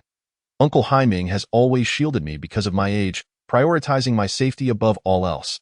Just earlier, he was concerned for my well-being. Can you really label such a person as heartless? If it were you, would you protect me? Well, in that case, I don't know. All I have are rumors. Perhaps what they say isn't true. You have a point. Niale remarked. You are the first child I have encountered here. Not just underage, but merely 5 years old. Tianlu feigned pity. Yes, Lei Lei is only 5, forced to come to this place, a few tears here and there. Who knows if I'll ever see my parents again? Tianlu scoffed. Can you stop the theatrics? It feels quite insincere. Do you think you can garner the captain's sympathy with this act? A 5-year-old like you? Capable of conversing so extensively, I'll temporarily accept your age as 5, but your intellect and eloquence certainly do not reflect that of a typical 5-year-old. I've seen many here, and they are all cautious and sensible. Not a single fool among them. I can't simply regard you as an innocent child. Have you perhaps suffered from dwarfism, only growing to this size? Niale. Initially thinking him a simpleton, he realized there was more to him than met the eye. I truly am 5. Would you like to see my personal information to verify my age? Tianlu blinked. Since you say so, then you must be 5, but in this deadly game, who really cares about your age? Niale. All right, it seems the emotional appeal has failed. I'll have to change my approach. Uncle Tian, do you have a backpack? Tianlu smiled lightly. I do. I just lack a communication card. Niale was at a loss for words. That's rather direct. He transformed the backpack card he received that morning into a communication card. Huh? Uncle, you haven't unlocked the personal chat system yet. I just happen to have an extra communication card, so I'll give it to you. Tianlu held it in his hand and confirmed it was indeed a communication card. This is too precious. Are you truly willing to give this to me? It's far too valuable a gift. I cannot accept it. Niale pouted. Are you a performer? Didn't you already accept it? Why say you can't accept it now? Tianlu immediately donned a different expression. Haha. I appreciate my younger brother's goodwill. I shall certainly ensure his safety, placing it as my utmost priority. Niale rolled his eyes. All right, I won't indulge in your nonsense any longer. Just remember what you said. Old brother, I believe we are quite alike. We both speak directly, and we are individuals of our word. I am indeed a person of my word. I just wonder if you are as well. Although this person may seem a bit cheeky, as a comrade of Lu Haiming and the others, his combat prowess is undoubtedly formidable. After all, he serves as a measure of security that can be put to good use. A mere item card is nothing to scoff at. Tianlu slowed his pace, and without needing to think, he could surmise what was on Nialei's mind. A few minutes later, Tianlu quickened his steps to catch up with Nialei. Old brother, why are you walking so fast? Can't you wait for me? Nialei glanced at him. I've been waiting for you. Look, Li Bojun thinks you are too slow and has already gone ahead. Quickly tell me, what is your code name? I want to add you. See, I unlocked personal chat, and the first person I added was you. I haven't even added the captain yet, which shows how much I value you. Emph, Nialei scrutinized him. You only added me first because I am closest to you, right? What do you mean by valuing me? Do you genuinely hold me in esteem? Of course. Now tell me, what is your code name? Pitiful one. What? Pitiful one. Why would you choose such a code name? Do you wish to prove your pitiable state? Nialei exclaimed. Am I not pitiable? Must I prove my pitifulness? All right, you are pitiable, you are pitiable. Nialei scoffed. I want to see what your code name is. World peace? Tianlu exclaimed excitedly. How about it? This is the trend. Nialei looked at him as if he were a fool. You must be joking. That's so juvenile. I won't partake in such theatrics. Besides, what do you even do? Just wishing for world peace. World annihilation is more like it. Tianlu was speechless. Why are you resorting to insults? You don't even seem to be a primary school student. I don't want to waste words on you. Do you understand what world peace means? Nialei retorted. Do I not understand world peace? You have killed so many people. Do you think you grasp the concept of world peace? It is precisely because I have taken many lives that I comprehend the significance of peace. So now you must respect world peace and refrain from killing others? Certainly not. If I don't kill others, how will I survive? Nialei. Tianlu grew a bit agitated. He had finally gained access to the personal chat system. Yesterday in the trading room, he had attempted 3 times but could not acquire a communication card. First, he added Nialei, and then hurried to add the captain as a friend. Chapter 28. Climbing the mountain. Tianlu ran to Lu Haiming's side. Captain, what is your code name? I want to add you as a friend. Lu Haiming looked at him expressionlessly. Since you have unlocked personal chat, why are you only now asking to add me? What were you thinking a moment ago? Tianlu forced a smile. I just unlocked the ability to chat with others, and I came to add you the instant I could. Do you take me for a fool? No, Captain. I truly just unlocked it and came to add you immediately. Lu Haiming, somewhat dissatisfied, remarked. Unlocking personal chat requires a communication card. Are you trying to tell me you just happened to find one on the roadside? He then gave Tianlu a look that suggested disbelief. Tianlu, meeting Lu Haiming's gaze, blinked and said, It was Nialei who just gave it to me. He had an extra communication card and handed it to me. Lu Haiming frowned. Nialei?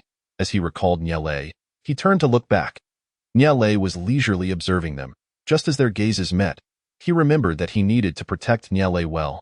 How had he ended up at the back? My codename is simply my codename within the team. With that, he dashed towards Nialei and lifted him up. Lei, did we walk too fast for you? Can't you keep up? Nialei nodded, speaking in a childlike voice. Uncle, please walk a bit slower. My legs are short. If you think we are walking too quickly, why not say so? I could carry you. Nialei, I know that Uncle Hailing passed away last night. You must be feeling down. I'm worried about you. This was inherently a game of death. In the real world, death was a commonplace occurrence. And here, it was even more so. Although I do not know who the killer is, I will find that person and seek vengeance. You need not fear me. You can speak to Uncle about any issues you have. All right. Nialei remained silent. He opened his mouth, struggling for a moment, and finally managed to utter a single word, good. Just now, Tianlu approached me to exchange contact information. He mentioned you gave him a communication card. Is that true? Yes, I had an extra communication card, and since he said he hadn't unlocked personal chat, I gave it to him. Lei, you gave him a communication card. You should have unlocked personal chat by now. Right? Oh, Lei has unlocked it. When did you unlock it? And do you have 2 communication cards? Yes, I traded for 2 communication cards at the meeting room yesterday. They must have been discarded by someone else. What is Lei's code name? Nialei pouted. Pitiful one. Pitiful one? Lu Haiming gazed at him, pondering how a 5-year-old child had come here to compete for survival among these adults, who were anything but kind. How would he manage to survive? Lost in thought, he also recalled Lu Xinlei and could not help but sigh. Yet, he softened his tone when addressing Nielei. Uncle will protect you. Even if your parents are not around? Uncle loves you. Don't feel disheartened. Young people should be full of vitality. All right, MHM. A red dot appeared in personal chat. It was likely Lu Haiming's friend request. Lu Haiming softly urged, quickly. Nielei opened personal chat. Only to find 2 people had added him. One was named Zhu Ying, and the other was blank. One must be Lu Haiming. But who was the other person adding him without reason? What was going on? How did they know? Confused, Nielei asked, Uncle, are you Zhu Yinger the blank one? Oh, I am Zhu Ying. The one at the back is Uncle Bojun, who is blank. Nielei turned to look back at Li Bojun, who was speaking with Tianlu nearby, likely adding him as a friend at it. Seemed Tianlu had disclosed his code name to Li Bojun. Li Bojun also glanced back at Nielei and nodded lightly, indicating he had added him. Nielei nodded in acknowledgement. The exit from the 11th floor led to a cableway, allowing for a swift descent outside. From the cableway, the path below on the 1st floor was hidden from view. Just as Nielei had been unable to see the overhead cableway from the ground level, below the 1st floor was a dense jungle, while outside the 11th floor lay a vast expanse of grassland. A quick glance revealed a scattering of players. It was uncertain whether Lu Haiming had known in advance, or if it was mere luck, but he was heading in the direction of the ruins. There were no wild monsters along the way, perhaps due to the absence of large animals on the grassland, or because they had been largely cleared out. Time would reveal the truth. Perhaps Lu Haiming was merely fortunate to have chosen this path, which had already deviated from the intended direction. Nielei had intended to visit the ruins today. He needed to devise a way to move toward that direction. Ahead of their current path was a desert interspersed with rivers, faintly visible. It appeared that the terrain here was not static. There were varying ecosystems. Just ahead, several majestic mountains loomed, with jungles beneath them. Nielei pointed towards that area. Let us go check out that large jungle. The jungle should have the most wild monsters. Let's head that way. They had initially been wandering aimlessly, but Lu Haiming heeded his suggestion and they proceeded towards the jungle. It appeared to be quite a sizable jungle, yet upon entering, it was not extensive, and they soon reached the foot of the mountain. Isn't it said that the jungle has an abundance of beasts? Why haven't we encountered any along the way? A few days ago, I captured many beasts on the grassland. Though they were merely rabbits, they hardly qualified as ferocious creatures. Li Bojun chuckled disdainfully. Do you know why? Because the path we are on is a walkway. Haven't you noticed this is clearly a marked trail? There are bound to be few beasts here. If we venture into the adjacent woods, we are sure to encounter some. The jungle indeed housed the most beasts, surpassing any other environment. Nielei ignored their bickering. He was focused on the information, assessing which direction they should head. From what was said, it seemed they should be near this mountain. Did that mean they should ascend? Nielei strained to gaze up the mountain, hoping to spot any identifiable landmarks. It seems something is glowing on the mountainside. Could it be near the ruins? Nielei clung to Lu Haiming's neck. Uncle, could you carry me for a moment? I think I see something on the mountain. Lu Haiming, curious, glanced up the mountain but saw nothing remarkable. Lei, are you sure you aren't mistaken? Greetings. Uncle seems to have not noticed anything significant. I must take a look. Lu Haiming, upon hearing this, felt helpless and lifted Nielei onto his back. This time, following the direction indicated by Huagua Duo, Nielei was able to see something. There was a stone cave halfway up the mountain, which appeared to be emitting a glow. Although the brightness was not very apparent during the day, Nielei managed to capture it nonetheless. Uncle Haiming, I see it. I see it. There's a stone cave up there, and it's glowing. Lu Haiming set Nielei down. Lei, did you truly see it? I really did. My eyesight is excellent, replied Lei confidently. Lu Haiming nodded and signaled to Li Bojun to climb a nearby tree for a better view. Receiving the order, Li Bojun swiftly located a suitable tree, sprinted up and climbed it with impressive agility. Nielei was taken aback. Indeed, these individuals were extraordinary, climbing so swiftly. After a minute, Li Bojun descended back down. What did you see? Captain, I saw it. There is indeed a cave, and it seems like there is a thin membrane in front of it that is glowing. That must be what Lei saw earlier. Should we go take a look? Nielei was certainly eager to ascend, and Li Bojun expressed his interest as well. Tian Lu was intrigued too. Lu Haiming considered everyone's opinions and decided that the group would ascend together. Fortunately, the slope of the mountain was gentle. Although there was no established path, they could manage to climb it with sheer effort. Lu Haiming was truly impressive, carrying Niao Lei on his back while still leading the group. Chapter 29. A Palace upon reaching the mountain's halfway point. Niao Lei hopped off Lu Haiming's back. Lu Haiming lingered, waiting to assist the two of them.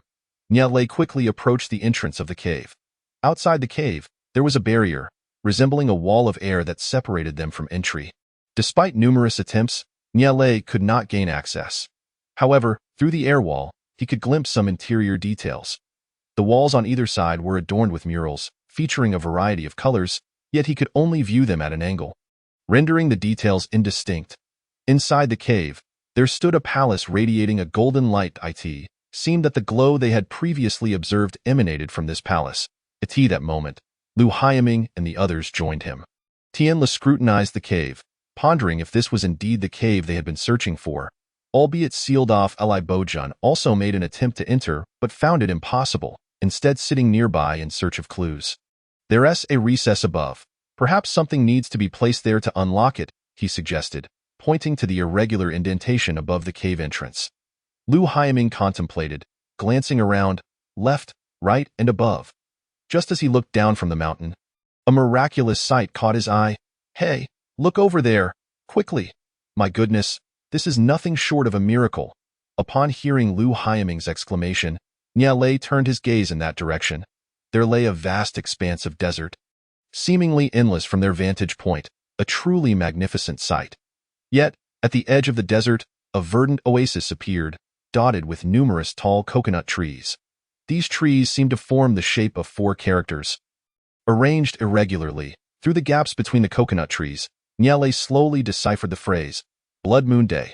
Tian Lu also observed this. Yes, it is indeed Blood Moon Day. Li Bojun, puzzled, inquired, what does Blood Moon Day signify?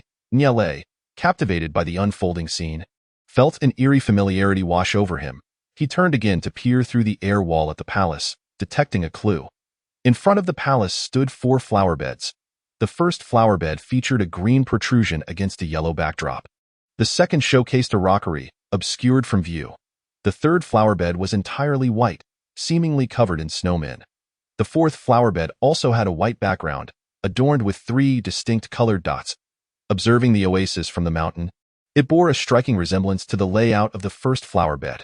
With this thought, Niao Lei scanned the surroundings for any corresponding backgrounds to the flower beds. The second flower bed corresponded to a mountainous backdrop. Where is there a mountain? He recalled the mountain's rear, previously observed as a chain of mountains. I will take a look behind. Fortunately, this area was relatively easy to traverse, being mostly flat. Niao Lei quickly reached the mountain's side, where the majestic mountain range came into view.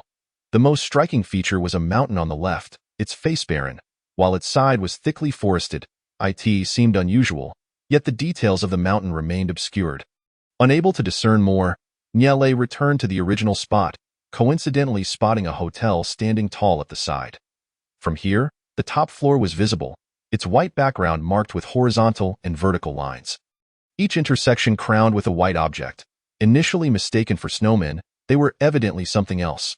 After a moment of contemplation, he realized he had not uncovered any useful information and silently noted the 2 locations he had observed. Lei, you're back. Did you discover anything? Niao Lei shook his head. I intended to see if there were any hints on the mountain's rear, but I found nothing. Lu Haiming reassured him. It's all right. Look what we discovered. Niao Lei perked up, curious if they had found something significant. Look, there are words on the ground, though they are covered in dust. We only just uncovered them. There are 4 sentences. Blood Moon Day. Divine light appears, hidden edge provides symbol, reappears true form. The first phrase corresponded perfectly to the 4 characters seen earlier on the oasis. Lu Haiming and the others engaged in a discussion about the meanings of these phrases, having largely deduced their implications. Blood Moon Day refers to a specific day when a blood red moon will appear. If this occurs in the game, does it signify a day filled with unforeseen calamities? What might transpire on that day? The final phrases, divine light appears, hidden edge provides symbol, and reappears true form, suggested that this place might hold the key to something significant, perhaps indicating a re-emergence. Could the symbol refer to the object we need to place there? It seems so. Listening to their dialogue, Nyele felt that their interpretations aligned closely, merely interpreting the literal meanings. Blood Moon Day. The day the blood moon appears. Divine light appears. A strong light will emerge that day. Hidden Edge provides symbol. A tool to unlock the relic. Reappears true form. This air wall will open. Yet, Nyele's thoughts drifted elsewhere. The appearance of these 4 phrases and the 4 flower beds in front of the palace suggested a deeper connection. The 4 flower beds perhaps represented 4 locations or directions within the game world. The oasis bore the inscription Blood Moon Day, establishing a clear correlation. The first phrase matched the first flower bed and the oasis. The second phrase linked to the second flower bed and the mountain behind, the third to the hotel, while the fourth remained uncertain. However, only the first location bore the first phrase. The second might contain it, but he could not discern it clearly, and the third likely did not. The situation felt increasingly convoluted. Nyele sensed the significance of these elements, yet struggled to provide tangible evidence. Chapter 30. Conversation though they could not enter. The discovery of these 4 phrases offered some clarity. This mountain, aside from the cave, held little else, thus prolonged stays were impractical. Daytime was essential for gathering cards, food, water, and supplies. We must venture to that desert. The river flows through it, and since we can consume the meat of wild beasts, we can surely utilize the river's water. Lu Haiming concurred, positing that aside from the card rules, other elements should align with reality. It was now past noon. They gathered some wood, constructed a fire, and Nyele sat beside it, tending to its flames. They had already found prey and engaged in their respective battles. Tenlu, often appearing carefree, spoke without decorum, yet in combat, his movements were elegant and decisive, showcasing an impressive coordination of his limbs that was truly commendable. Li Bojun typically exudes an air of elegance and tranquility, seemingly indifferent to the world around him. However, when engaged in battle, a fierce expression emerges, revealing the taut muscles in his arms. Tianlu and Li Bojun each selected a wolf, 1 male and 1 female, perhaps a pair. Tianlu wielded a dagger, while Li Bojun brandished an axe. After a couple of exchanges, Li Bojun swiftly dispatched the wolf with a few decisive strikes. Tianlu, armed with his dagger, had to rely on agility, first wounding the wolf's forelimb, followed by its hind limb, before delivering a kick to its abdomen, ultimately leading to a swift kill. Nyele remarked that there were pauses in their movements, but overall, their performance was relatively fluid. The true extent of their abilities was not evident. Li Bojun capitalized on the advantages of his weapon, while Tianlu focused on his own dexterity. Lu Haiming, equipped with a longbow, seemed to have given another long sword to Lu Hailing. He took aim at a bird soaring above, then at a sheep on the ground, and was currently pursuing a leopard. The leopard had evaded 2 of his arrows, yet Lu Haiming continued to seek an opportunity. Li Bojun was the first to return, preparing the wolf he had slain over the fire with minimal processing. "Last night, you killed Lu Hailing," he stated suddenly, leaving Nyele momentarily stunned. What are you saying? How could I have killed Uncle Hailing?" Li Bojun appeared unfazed, asserting that perhaps Nyele was unaware of his own actions. What? Nyele was taken aback. How had Li Bojun reached such a conclusion? Li Bojun observed Nyele's confusion and continued, "You deceived him by claiming to be the chosen one, but he grew suspicious and asked me to verify your identity.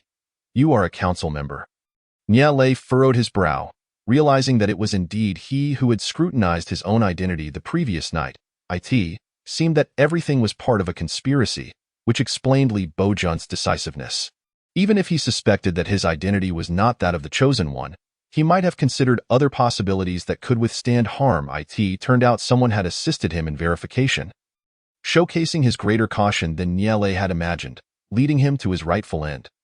The identity of a council member allowed for an unlimited array of actions. If he attacked you, you could respond with a defense card. And after exhausting that, you could play a reconnaissance card, and even follow up with another attack card, sealing your fate. Your identity enabled this entire sequence of actions. Based on my observations, I believe you are capable of such maneuvers. Nyele countered, "Stop making wild claims. I don't possess that many cards. Given your acquaintance with Lu Hailing, you should know I have no cards. Where would 3 cards come from? Do not attempt to explain." Li Bojun interjected, "It was imperative for him to eliminate you last night." The fact that you survived and he did not indicates that you are far from ordinary. You suggested he should know you lack cards, but he is fully aware that you possess no defense cards. So why are you still alive? Did you not face an attack last night? Surely, you must have a defense card, to their eyes. You may appear cardless, but the reality is you possess several. You even just handed Tianlu a communication card, something most would not give away lightly. You claim to have exchanged it in the trading room. But why Lu Haiming sat in his seat, presenting a pile of cards to Niele.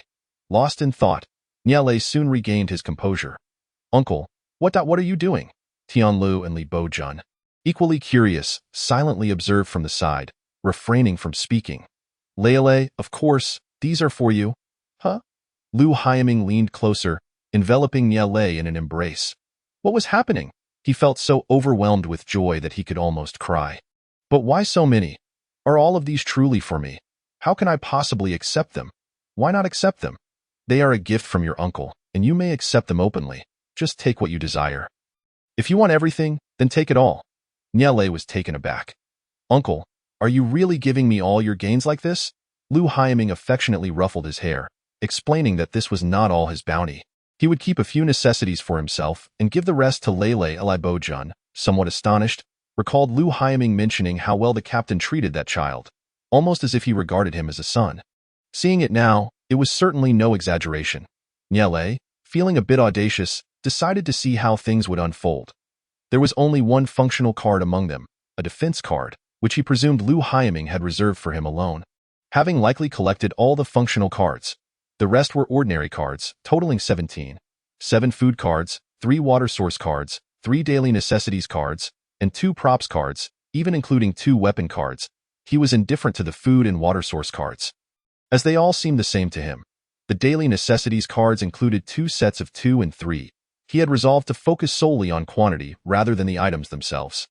The props cards were of particular interest. 1 universal key card and 1 restoration card. As for the weapon cards, there was a slingshot and a dagger. Lu Haiming had truly been thoughtful, providing mostly what Niele would find useful. To have acquired so much in just one morning was indeed a remarkable harvest. Weapons were crucial, significantly enhancing productivity. With this in mind, Niele inquired if Uncle Lu Haiming had any suitable weapons for close combat. Wondering if he had a bow for long-range. No. Why do you ask that? Does Lele have a close-range weapon? He jested about the saying, an inch longer, an inch stronger. How about getting you a long spear? It was settled. Stealthily, Niele exchanged the long sword he had obtained earlier for a long spear and handed it to Lu Haiming. Curiously, Lu Haiming examined it. Wow, Lele, you have gifted me a long spear. You truly are my lucky star. You know, when I was young, my favorite weapon was the long spear. Ever since going abroad, I have not seen one since. Niele smiled sweetly, pleased that his uncle liked it.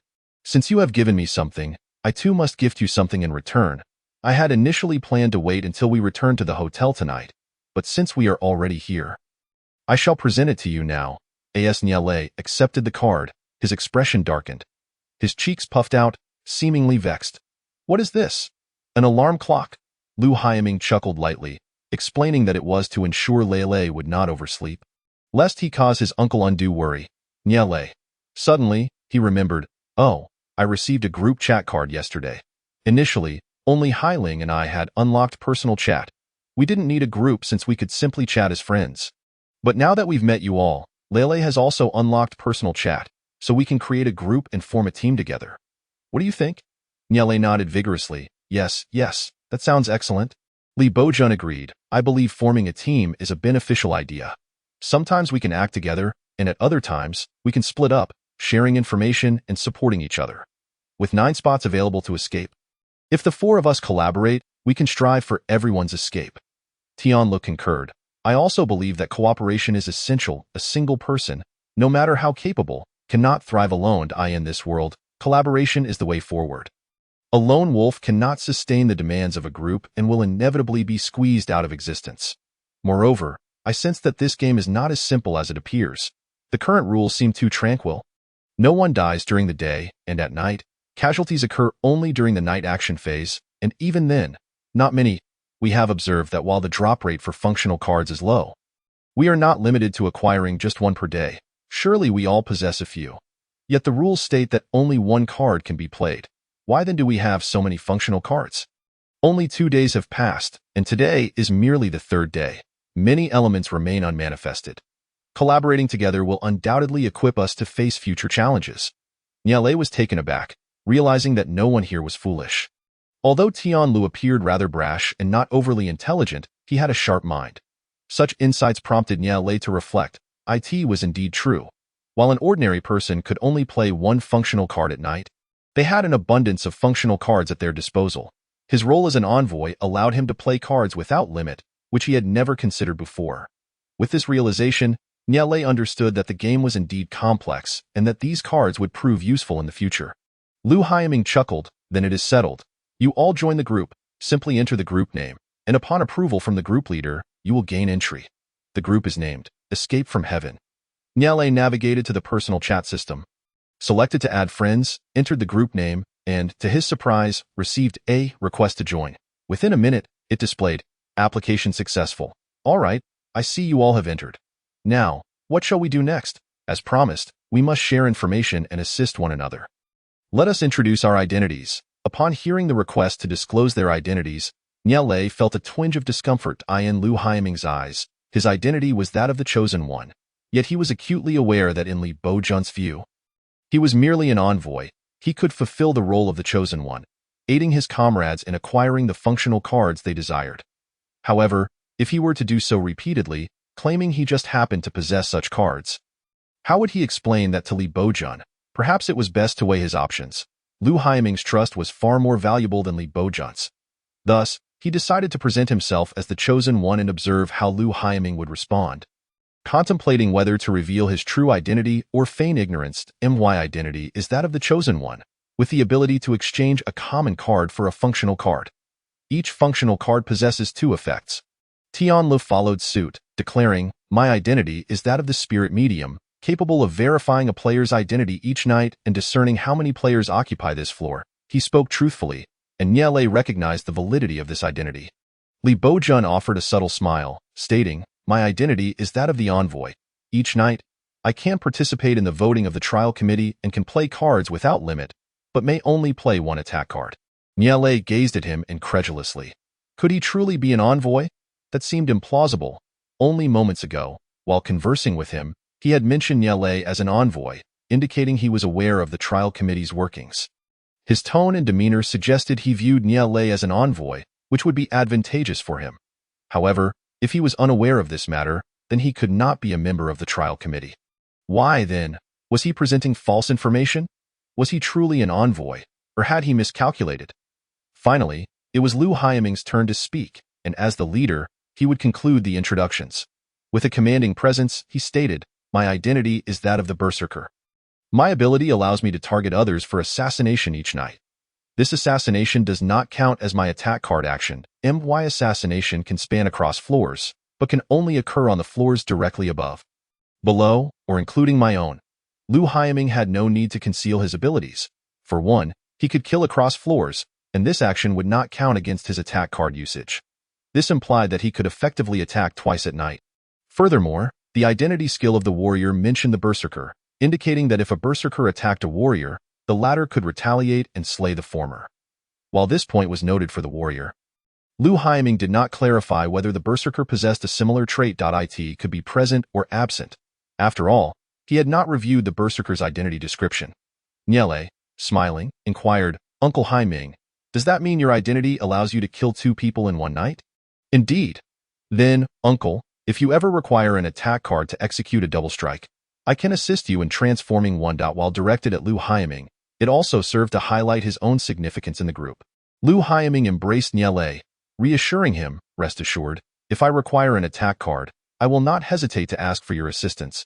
At that moment, Li Bojun, suppressing a mischievous grin, interjected at an inopportune time.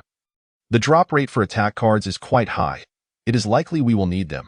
Besides, we have attack cards as well. If the captain truly requires them, we can provide some. As the Chosen One, you should be able to conjure the cards we lack or urgently need, like the evade card, which is rumored to allow one to escape the judgment of the trial committee.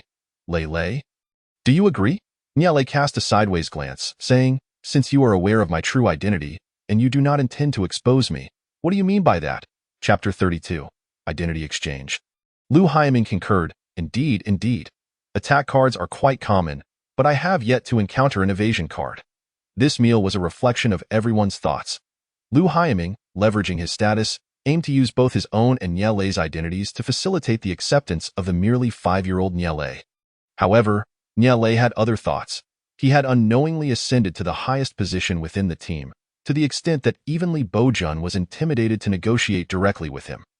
Tianle pondered how to gain recognition through his identity as a medium, especially since his identity closely overlapped with the verification card, particularly in the presence of a destined one.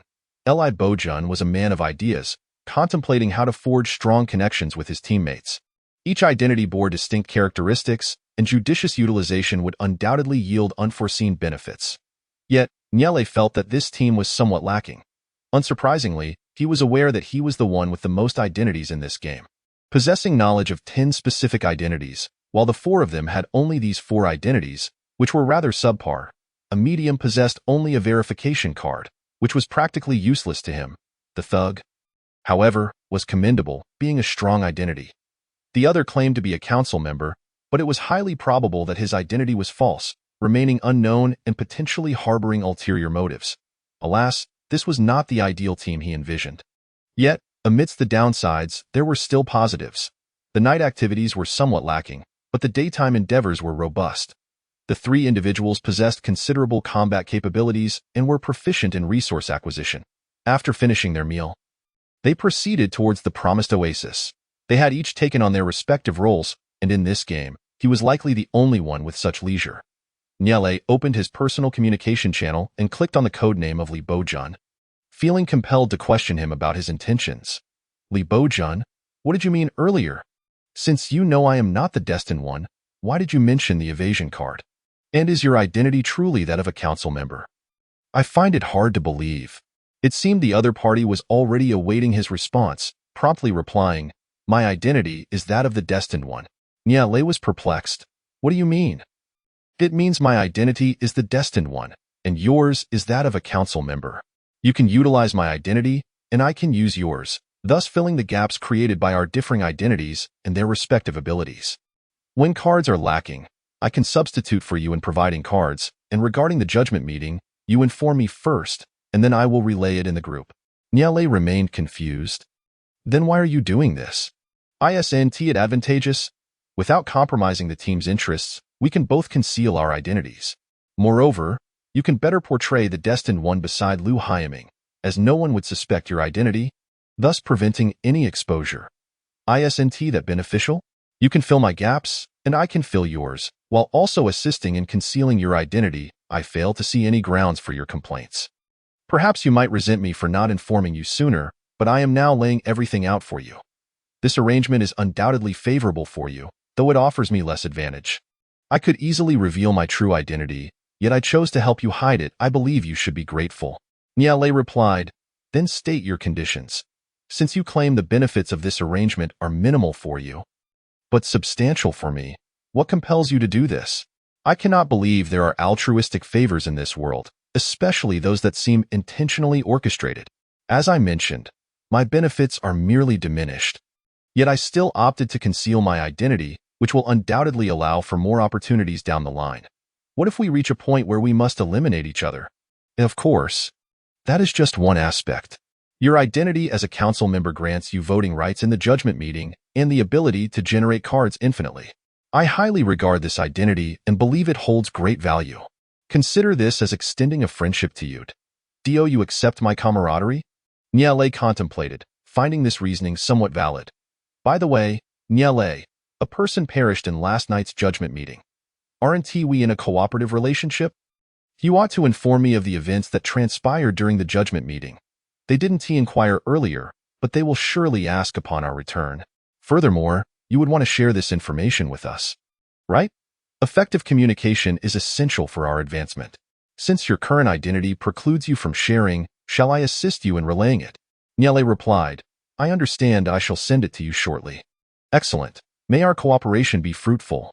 Li Bojun closed the personal chat system, a smile creeping across his lips. Having identified Nie Lei's identity the previous night, He had no intentions of killing him, perhaps waiting until the fourth day instead. What Niele concealed was of utmost significance. Unfortunately, Lu Hailing, that fool, seemed to have lost his senses, insisting on eliminating him. He had no choice. He had promised Lu Hailing, unaware of his identity and game number, and feared Lu Hailing might have other contingencies, thus needing to maintain that favor. At this moment, Lu Hailing was undoubtedly more important to him than Niele. Hence, he offered a suggestion, but it proved futile. However, witnessing Lu Hailing's demise while Niele remained alive made him realize that Niele was no ordinary individual. Despite appearing as a child, he thrived in this environment, demonstrating strength in every regard. After all, he considered himself a destined one, believing that identity to be formidable, capable of acquiring cards and wielding dual blades. Strong individuals ought to collaborate with one another. This entire scheme was his design. With Niele's benefits in one hand and his fears in the other, was this not how relationships should be maintained? Meanwhile, Niele breathed a sigh of relief. The more he accomplished, the greater his leverage, thus reducing the risk of exposure. Having spoken extensively, he discerned Li Bojunt's intentions. He was gradually attempting to align with him. This realization brought a smile to Niele's face. Having initially arrived as a vulnerable individual in need of protection, he had inadvertently positioned himself at the core of a web of interests. Yet, this perception existed solely in Li Bojunt's eyes. In Niele's perspective, he remained that weak individual striving to maintain relationships. The risk of Lu Haiming turning against him loomed large, and Tian Lu appeared unremarkable. Li Bojunt was privy to the truth. Each individual perceived the world differently, as trust was in short supply. The more one contemplated, the more terrifying the situation became. Chapter 33. A Medicine Peddler. This area was relatively open, allowing visibility despite the distance from others. A freshwater river flowed nearby, a vital resource. Even with a water source card, it was prudent not to waste it. He had ample containers for collecting water, which he planned to boil and take back for a bath. Niele did not need to hunt, so he wandered nearby, understanding that killing was not permissible during the day. Clearly, he was with others. Even if he encountered someone else, they would not be foolish enough to confront him. Earlier, they had noticed the phrase Blood Moon Day inscribed among the coconut trees. Niele circled each coconut tree, searching for anything of significance. Upon reaching the third coconut tree, he distinctly spotted a card embedded in the soil nearby. He crouched down to retrieve it. This was neither a functional card nor an ordinary one. Its reverse was neither white nor black, but red, while the front displayed a blank white image. Holding the card, Niele looked ahead and noticed several other cards. Some were stuck in the ground, while others seemed to have been discarded. The rules stated that cards came in only two forms, functional and ordinary. This card clearly belonged to neither category, leading him to conclude that others must have disregarded them. Had he not come across these coconut trees that morning, he too would likely have cast aside such a card. Walking along the tree line, he silently collected those thrown on the ground and those lodged in the soil. "Hey, little brother, what are you doing with that card?" approached a young man with gray hair, dressed in white. Realizing someone was coming, Niele responded, "Oh, I was just curious. With so many cards around, aren't you all picking any?" The young man looked at him incredulously. "Seriously? I thought there was some use to them. They're all empty cards. Haven't you found any before? We just tossed them away." Niele expressed confusion. "Empty cards? This is my first encounter." The young man, taken aback, exclaimed, "You've never seen an empty card?" "I've come across many types of empty cards. Just check the back. White indicates an ordinary card, black denotes a functional card, while other colors are just useless empty cards." Niele seized upon this intriguing detail. "Other colors are all empty cards? Have you seen any other colors?" The coconut grove here is awash in hues of crimson, while at the rear of the first floor lies a grove of ginkgo trees, resplendent in shades of azure. Not far from the riverbank, if one ventures a bit further, one can also spot a collection of verdant cards. I have heard whispers of cards in violet, yet I have never laid eyes upon such a thing. Niele finds himself at a loss. Are there truly so many colors of cards? Do they serve no other purpose? I too believe there might be additional uses. Seeing you collect so many prompted my inquiry. My intention was simply to gather these cards and discern their utility. Ah, so you are equally in the dark. Niele gazes into the distance, spotting many more, yet he genuinely has no clue as to their significance. Nor can he possibly collect them all. I truly have no idea of their purpose. I had assumed they might hold value. The youth scoffs. If they were of any worth, surely others would have snatched them up long ago. Would there be any left for us? At most, a few individuals might take one or two, merely for keepsakes. Who would squander so much time crafting cards here? Niale pouts. Very well, thank you for the warning. I shall take my leave. Hey, wait. Don't go just yet, the young man calls out. I ask, there's something else? Niale's eyes betray his cautiousness. I simply wish to ask if you've encountered a certain group of individuals. They approach you and inquire if you wish to join their ranks, promising to do everything in their power to help you escape this game. Niale's expression remains impassive. Have such people truly approached you? The young man responds with certainty. Indeed. You are unaware that there are several individuals on the first floor of the hotel forming teams. However, to join their ranks, one must pay a ticket of a common card. Isn't that nothing short of a scam? I am truly exasperated with them. Engaging in a deadly game while also scamming others, I cannot believe anyone would actually join them. If you were in my position, would you consider joining? Niale suppresses a laugh. This individual seems rather cheerful, fixating on this topic. If you wouldn't, then I certainly wouldn't. I wouldn't. I am older, and you are younger. It's difficult to discern. Don't let them deceive you. You may not realize it, but you are quite conspicuous. I have overheard many conversations about you. How does a young child like you end up here? Niale contemplates. Aren't you all individuals who are destined to perish? Having arrived here, those who are older may face death, but shouldn't the younger ones be spared from premature demise? I have pondered this point in the past, yet you are truly the only child I have encountered. Moreover, most who enter here possess a specific skill. Many appear kind-hearted, yet I can't shake the feeling that they exude an eerie aura, definitely not the sort to be trifled with. Niale studies him, unsure of what he is trying to convey. I understand. The young man grins. Would you be willing to acknowledge me as your elder brother? How about you stick with me from now on? I will protect you. What do you say? Niale scoffs. How old are you? You think you can protect me? Have you even graduated from university? I have certainly graduated. He retorts. I am not afraid to tell you that I have trained in martial arts throughout elementary, middle, and high school, and even participated in a combat club in college. Do you know what I studied? Niale cautiously inquires. What did you major in? I studied medicine. I graduated, and you can see my prowess. Furthermore, I hail from a family of traditional Chinese medicine practitioners, so I am quite skilled at concocting remedies. If you stick with me, I can protect you daily and provide for your needs. If you require functional cards, I can supply those as well.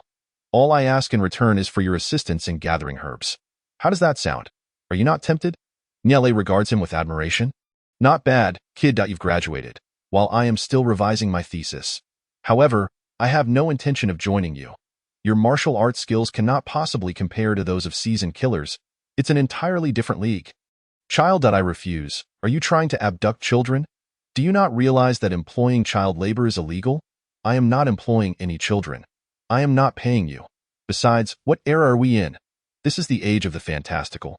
You speak to me of child labor laws?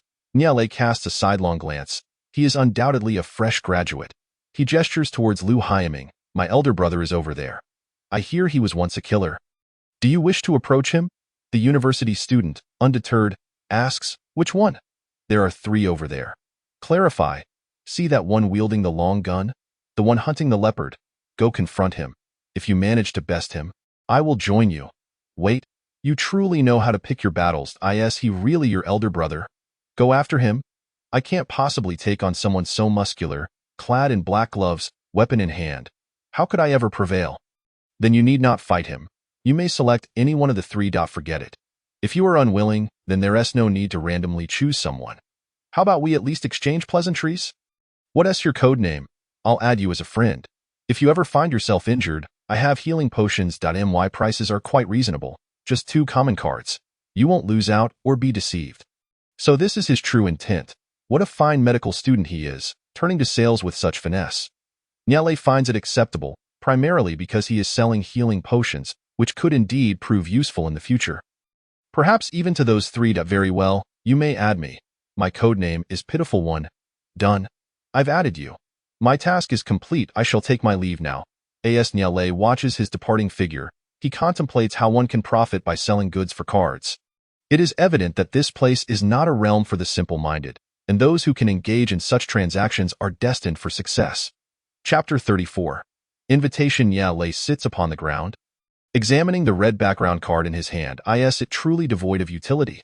The field is sprinkled with red, blue, green, and purple background cards. Yet, what purpose do all these cards serve? Moreover, there are not merely these 4 colors. The sheer number of cards is overwhelming, visible at a glance. After hearing such remarks, Niale feels no further urge to collect. The few he has gathered he cannot simply discard, so he places them in his backpack. Losing interest, he exits the coconut grove. Day after day, it is all so unremarkable. He observes the trio as they acquire cards. Yet he is capable too. While he may not be able to contend with those possessing combat prowess, he can certainly tackle the non-combative beasts. A nearby frog presents itself as a promising target. Drawing his dagger, Niale sets off in pursuit of the frog. After a chase of over 20 minutes, he finally manages to catch one. The bounty, however, is meager. A mere common card, specifically a food card. Nevertheless, he relies on his own efforts, collecting the information within his card pouch. As the clock strikes 5, it is time to return. Lu Haiming has gathered a substantial number of cards, approximately 30, though most are common cards, with food and water source cards predominating, and only 2 or 3 functional cards.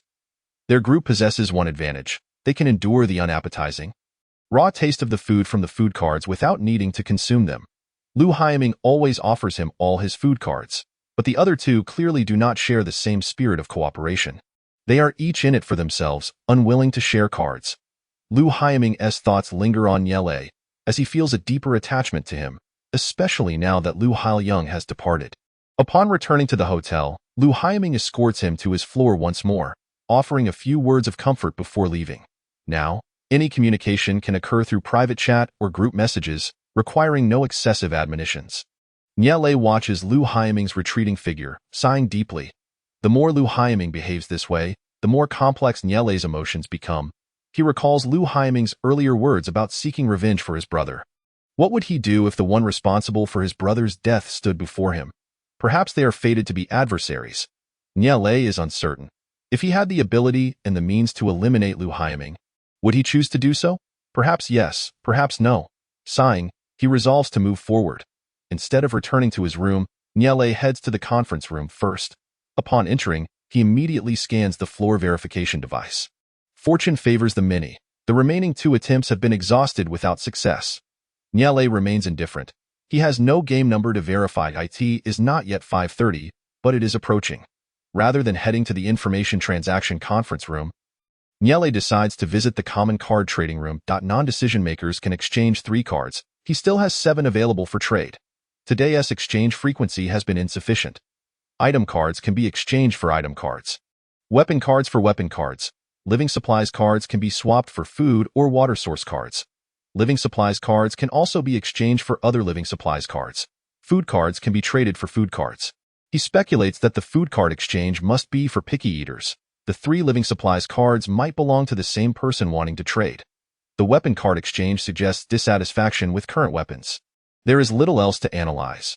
For the 2 item cards, he intends to exchange them all, leaving the last one to swap a living supplies card for another living supplies card.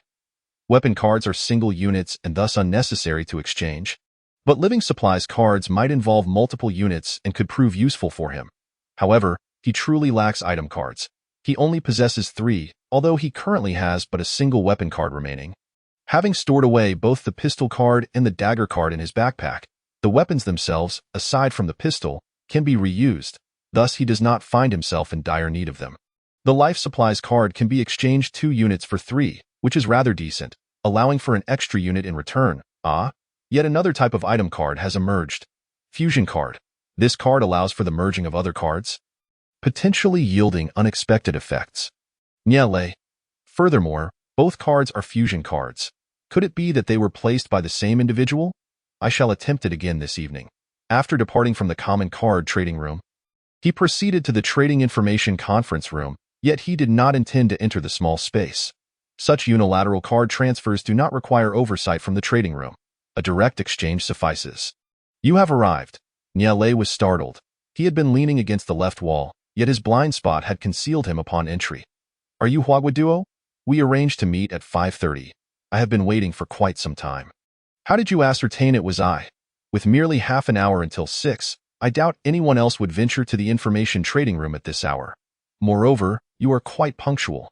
Niele glanced at the time. It was precisely 5:30. Very well. Here is your evasion card. He then handed over the evasion card. Huaguaduo took a glance but did not accept. Did you not visit that ruin? Niele raised his hand. Do you not want it? You keep it for now. What I wish to inquire is whether you have been to the ruin. Niele did not deceive him. He had indeed visited. Then what did you see? Niele pondered. What could he be referring to? Was it the inscription on the ground, the palace, the 4 flower beds ahead, or the oasis? What do you mean? Your reaction suggests you must have seen it. It pertains to the 4 phrases before the cave. Indeed, I did see them, and so? I possess the token that grants access to that cave. Niele remained perplexed, contemplating what this token could be, when he suddenly recalled the 3rd phrase. Are you referring to the hidden edge offering token? It appears you truly have ventured to that cave. Indeed, I have acquired the hidden edge offering token. Niele was confused as to its relevance. Are you attempting to boast, or do you perhaps wish to relinquish it to me? Haha, how audacious. I merely wish to extend an invitation to accompany me to the cave on the Blood Moon Day. Based on my conjecture, the hidden edge offering token can unlock the cave's restrictions on that day, and what lies within the cave, I need not elaborate, as I trust you can envision it yourself. Niele found himself baffled by this person's intentions. Although he was genuinely intrigued by the cave ruins, he felt it was not the appropriate time to discuss it, or rather, it was not the right moment to broach the subject. What was his ulterior motive? Niele felt somewhat dazed. Your transition is rather abrupt. Should we not be discussing this matter? Moreover, what of this evasion card? Do you desire it? Do you not believe you will be eliminated tonight? The individual opposite him appeared quite pleased. That was a ruse. However, the 5 individuals I mentioned are indeed real, though they are unaware of my game number. Niele understood, responding, it feels rather peculiar. The reason? I sought to test your character. The fact that you arrived at this juncture indicates your integrity is commendable. Do you realize the extensive mental preparation I underwent? At that moment, you could have re-entered the conference room and handed me the evasion card. You claimed you had matters to attend to, and I thought you might abandon the evasion card, considering how rare it is. I have yet to encounter one. Yet I chose to wait for you until 5:30.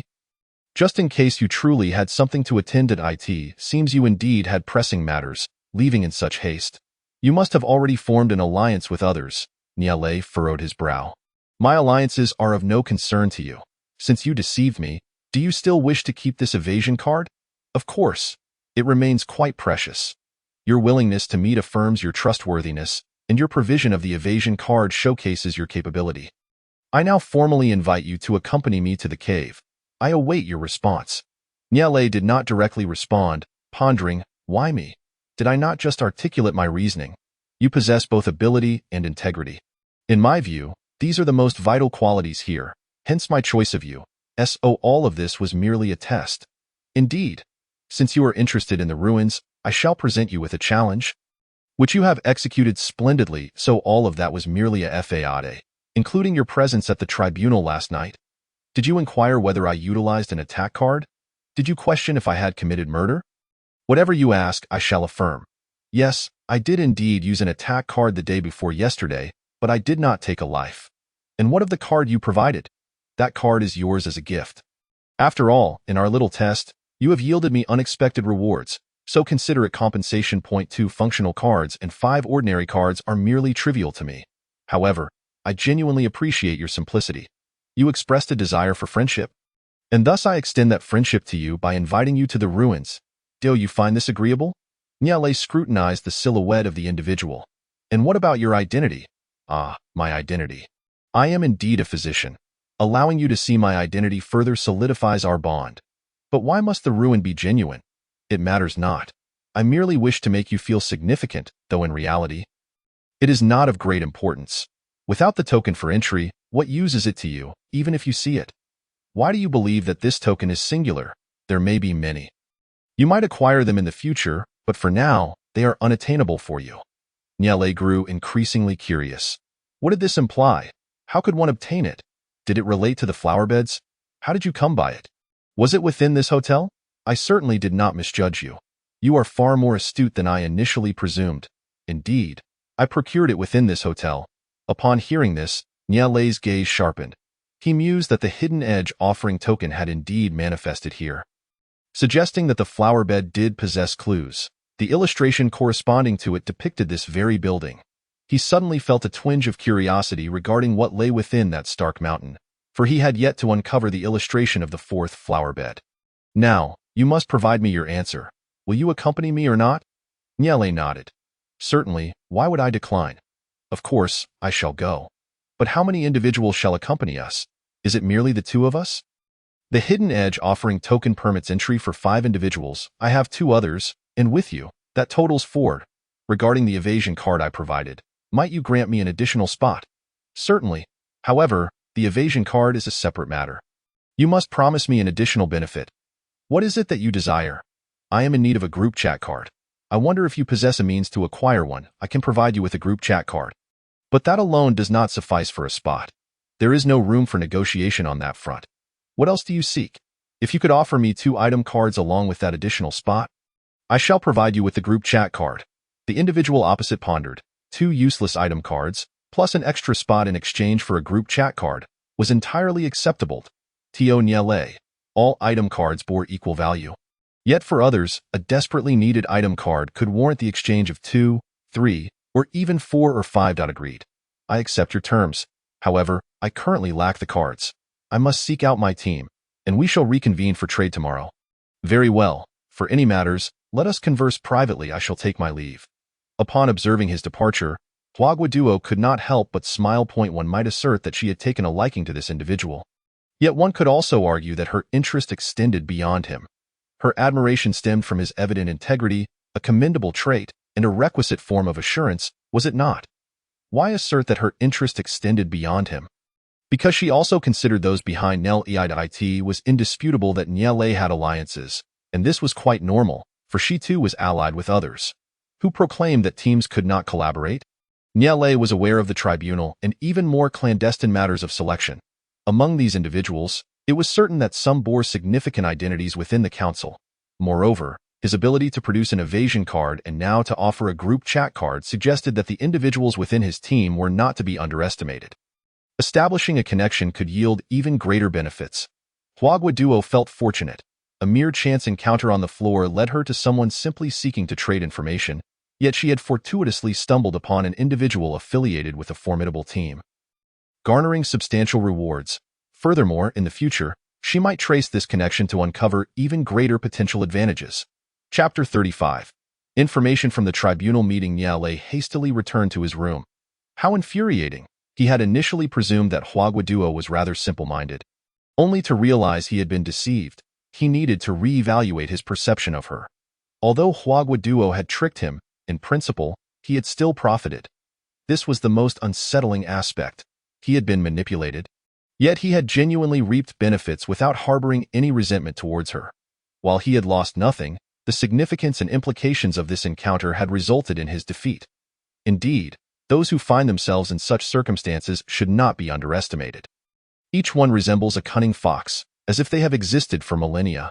After 6 o'clock each day, the realm belongs to those valiant and fearless individuals, qualities that, evidently, Nya Lei does not possess. It is once again the most delightful time of day, mealtime, bathing, and moments of leisure. Following his relaxation, Nya Lei retrieves the fusion card he acquired an hour prior. Currently, the only cards he can utilize for experimentation are the food card and the water source card. These are the sole cards available for his endeavors.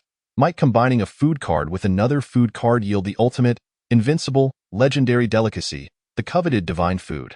He places the 2 cards upon the table and attempts to fuse them with the fusion card. Divine spirits, heed my call.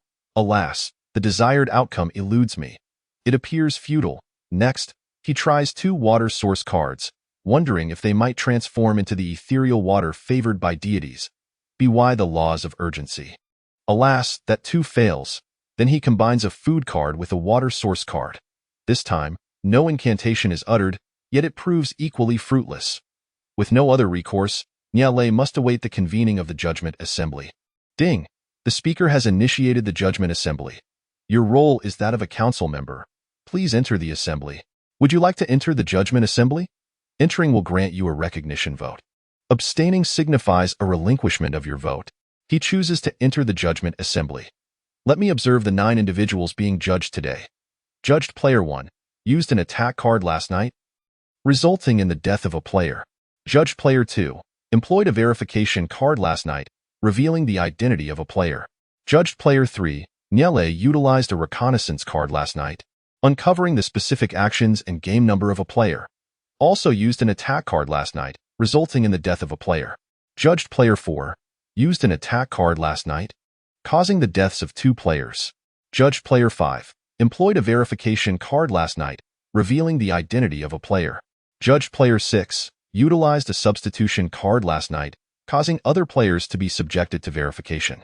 Judged Player 7 used a reconnaissance card last night, uncovering the specific actions and game numbers of 2 players.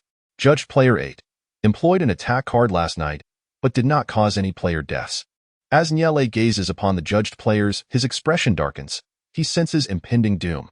This judgment assembly, however, is rather conscientious, directly marking the seat Nyele occupies. Player's identity is council member. You have received 1 recognition vote. Please cast your vote. With no other option, Nyele votes for Player 4. Both players 3 and 4 stand out today. He is uncertain who will bear the burden of elimination. Vote successful. The voting results will be announced in 5 minutes. These 5 minutes stretch endlessly, but Nyele attempts to remain calm, telling himself not to panic. He possesses an evasion card. If necessary, he could simply use it, a trivial matter. The voting results are in. Members of the Judgment Council may now review them. Judgment Assembly results. Player 4's recognition votes, 11 votes. Player 5's recognition votes, 7 votes. Player 1's recognition votes, 6 votes. Player 3's recognition votes, 3 votes. Other players' recognition votes, 0 votes. Abstention votes, 3 votes. Upon seeing the tally, Nyele exhales in relief. He has garnered only 3 votes, a relatively safe outcome. This was somewhat anticipated. As one of the judged players had played 2 cards during the assembly, it is likely that speculation arose within the council. Those who could not play multiple cards would certainly suspect the identities of those who could. However, most members of the Judgment Council understood why Player 3 could play multiple cards. The Speaker and the candidate for Speaker hold an undisclosed number of votes. But it is clear that this identity represents a small fraction within the council.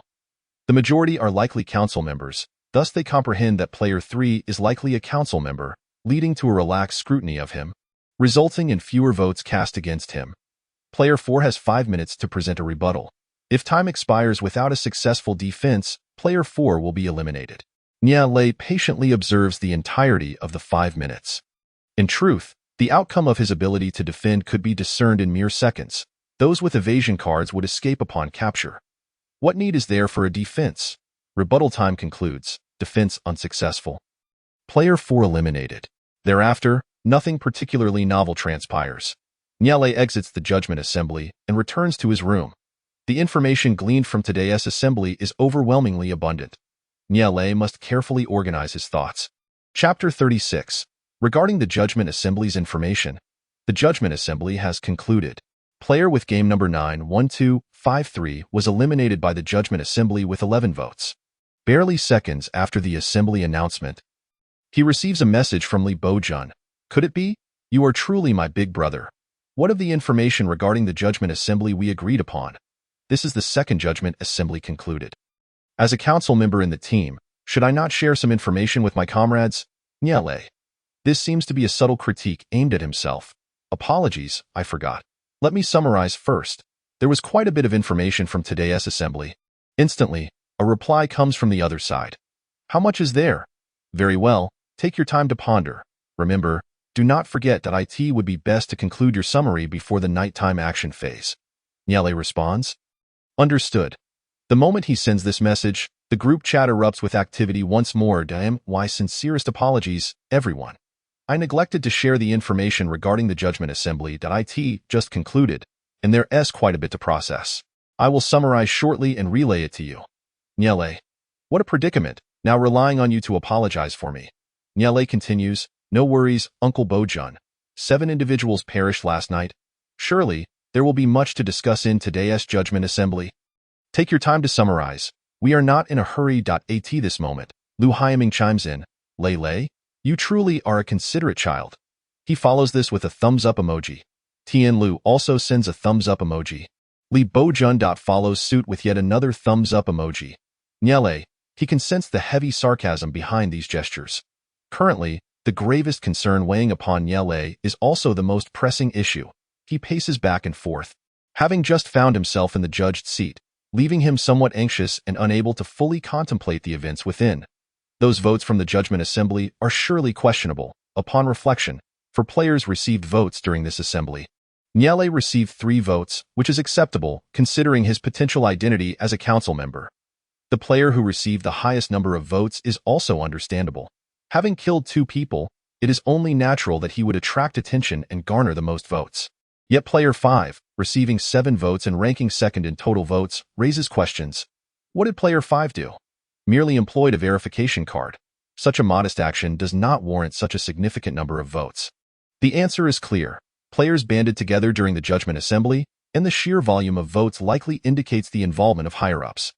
Moreover, player 1 garnered 6 votes, his judgment stemming from the use of an attack card that resulted in a player's death.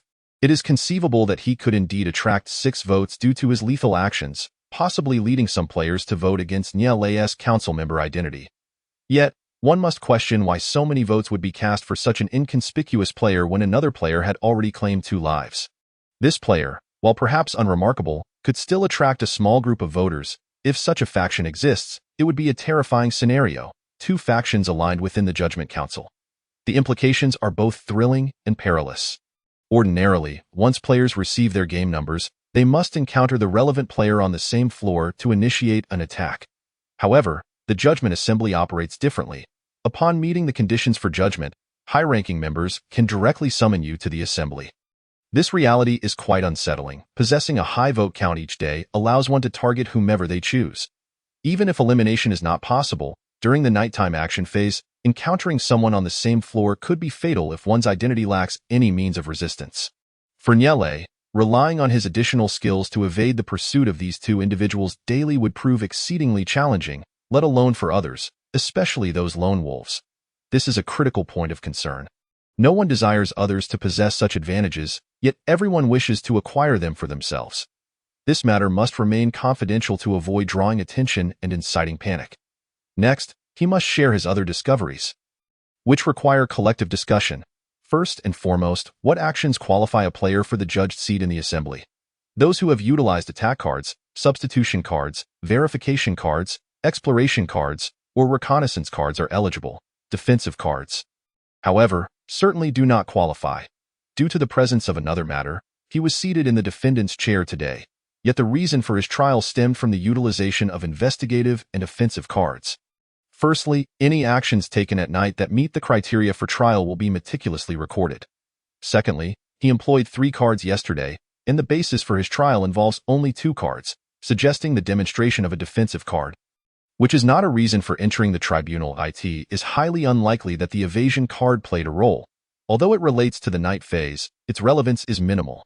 Moreover, it inherently pertains to fleeing the tribunal. What significance does the trial hold in this context? Then there are the last 2 functional cards, the enhancement card and the nullification card. Niele has neither utilized nor observed these 2 cards, rendering any judgment difficult. Aside from this, there is nothing particularly noteworthy left, all revolving around the reasons for the trial. There are actions involving replacement cards, 2 investigative card actions, and other inconsequential actions. Just remember, as long as you have an understanding in your heart, that suffices. Niele messaged Li Bojun. Firstly, my identity is that of a council member, possessing a vote in the elimination ballot of the tribunal, with a total of 30 votes. Furthermore, why might someone be tried? The reasons for trial are, you used an offensive card, verification card, exploration card, replacement card, and investigative card the previous night. Players who utilize these 5 cards will have the opportunity to enter the tribunal for voting. As it stands, killing someone greatly increases the likelihood of entering, yet it is not a certainty. As Niele pinned this, he recalled that 7 individuals had perished last night. However, today only 3 were implicated in murder, with 1 individual responsible for 2 deaths, meaning that the total number of murders attributed to today's defendants amounts to merely 4. Niele had been gathering information last night. Lu Hailing had killed 1 person, yet he himself also met his demise. Thus he would not enter. There should still be two others. Niele contemplated three possibilities. 1. The murderer also died that night, akin to Liu Hailing. Point 2. The murderer is allied with high-ranking members of the tribunal and was extricated by others. 3. Even if someone commits murder, it does not guarantee capture. Within the tribunal, this may not constitute absolute information. However, the crux of the matter lies in the fact that these three pieces of information do not conflict. How can he ascertain whether the third piece of information holds true? Niele dismissed the matter. All those individuals need to know is how to vote and the conditions for entering the tribunal. The rest is too profound. Whether they comprehend its significance matters little. You've worked hard. Niele chuckled softly. It was not arduous, merely an extraneous offering to them. They were the ones toiling, pretending to be council members, while he bore no pressure masquerading as the chosen one.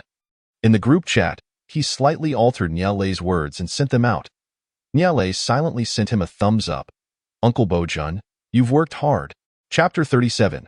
The day of the blood moon approaches. The game has now entered the night phase, transitioning into the night action stage. At last, it has arrived. He has eagerly awaited this night action phase. He now holds 8 functional cards, ready to strike down any deity or Buddha that stands in his way. What does it mean for a council member to possess 8 functional cards? Finally, it is time for this council member to stir the winds of fate. When selecting his identity, was he not most eager for this moment? He wonders if there will be any fools today bold enough to attack him. 10 minutes pass. All clear, is it? At last, there seems to be none. Now, let him act, using the exploration card. Please select the room number you wish to explore. Whomever the little rooster points to, he shall choose. That makes it 0910. It can only be you. Reveal your game number. Room 0910, the player's game number is 24356. Verification card. Please enter the game number of the player you wish to verify.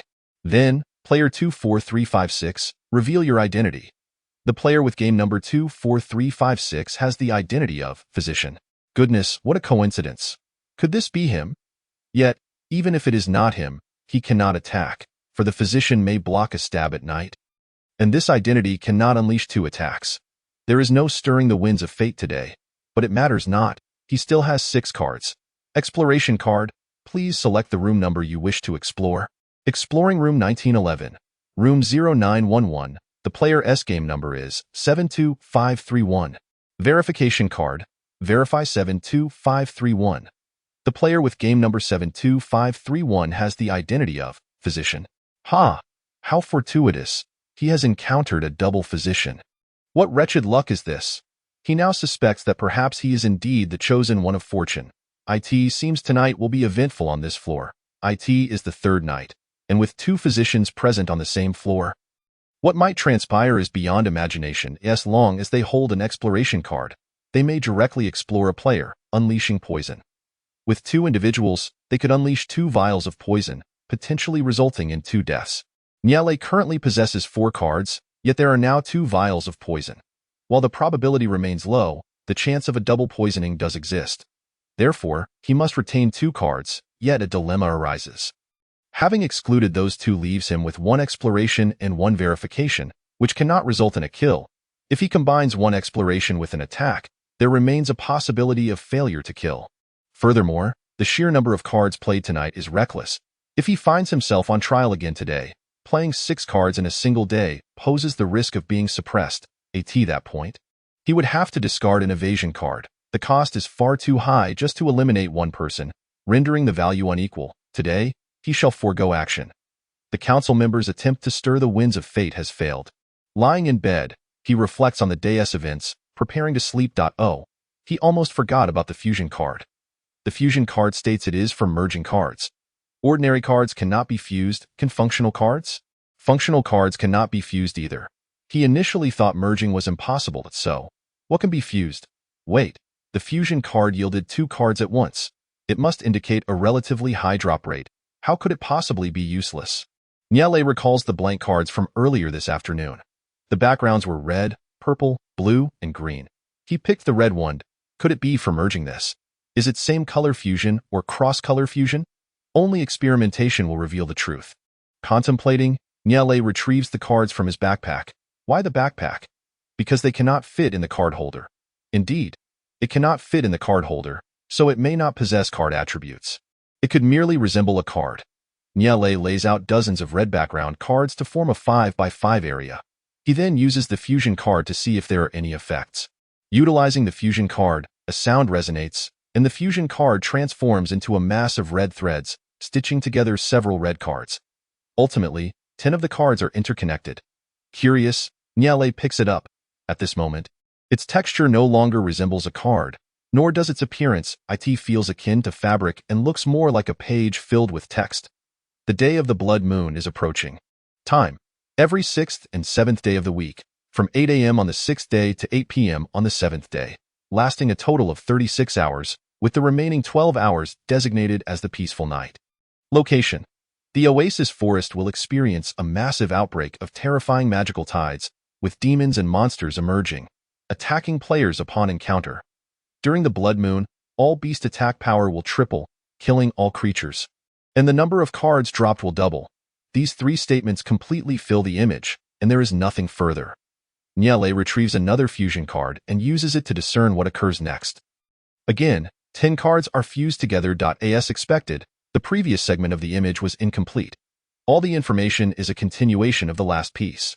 During the blood moon, ordinary cards, food cards, water source cards, daily necessities cards, weapon cards, and item cards will not appear. During the blood moon, only 2 types of cards will be produced: functional cards and special cards, with special cards only appearing on the blood moon.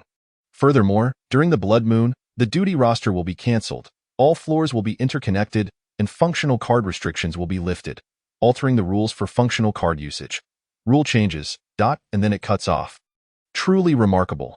This is the most crucial moment. How can it simply end? Although there is only this information, Nyele has already discerned the key.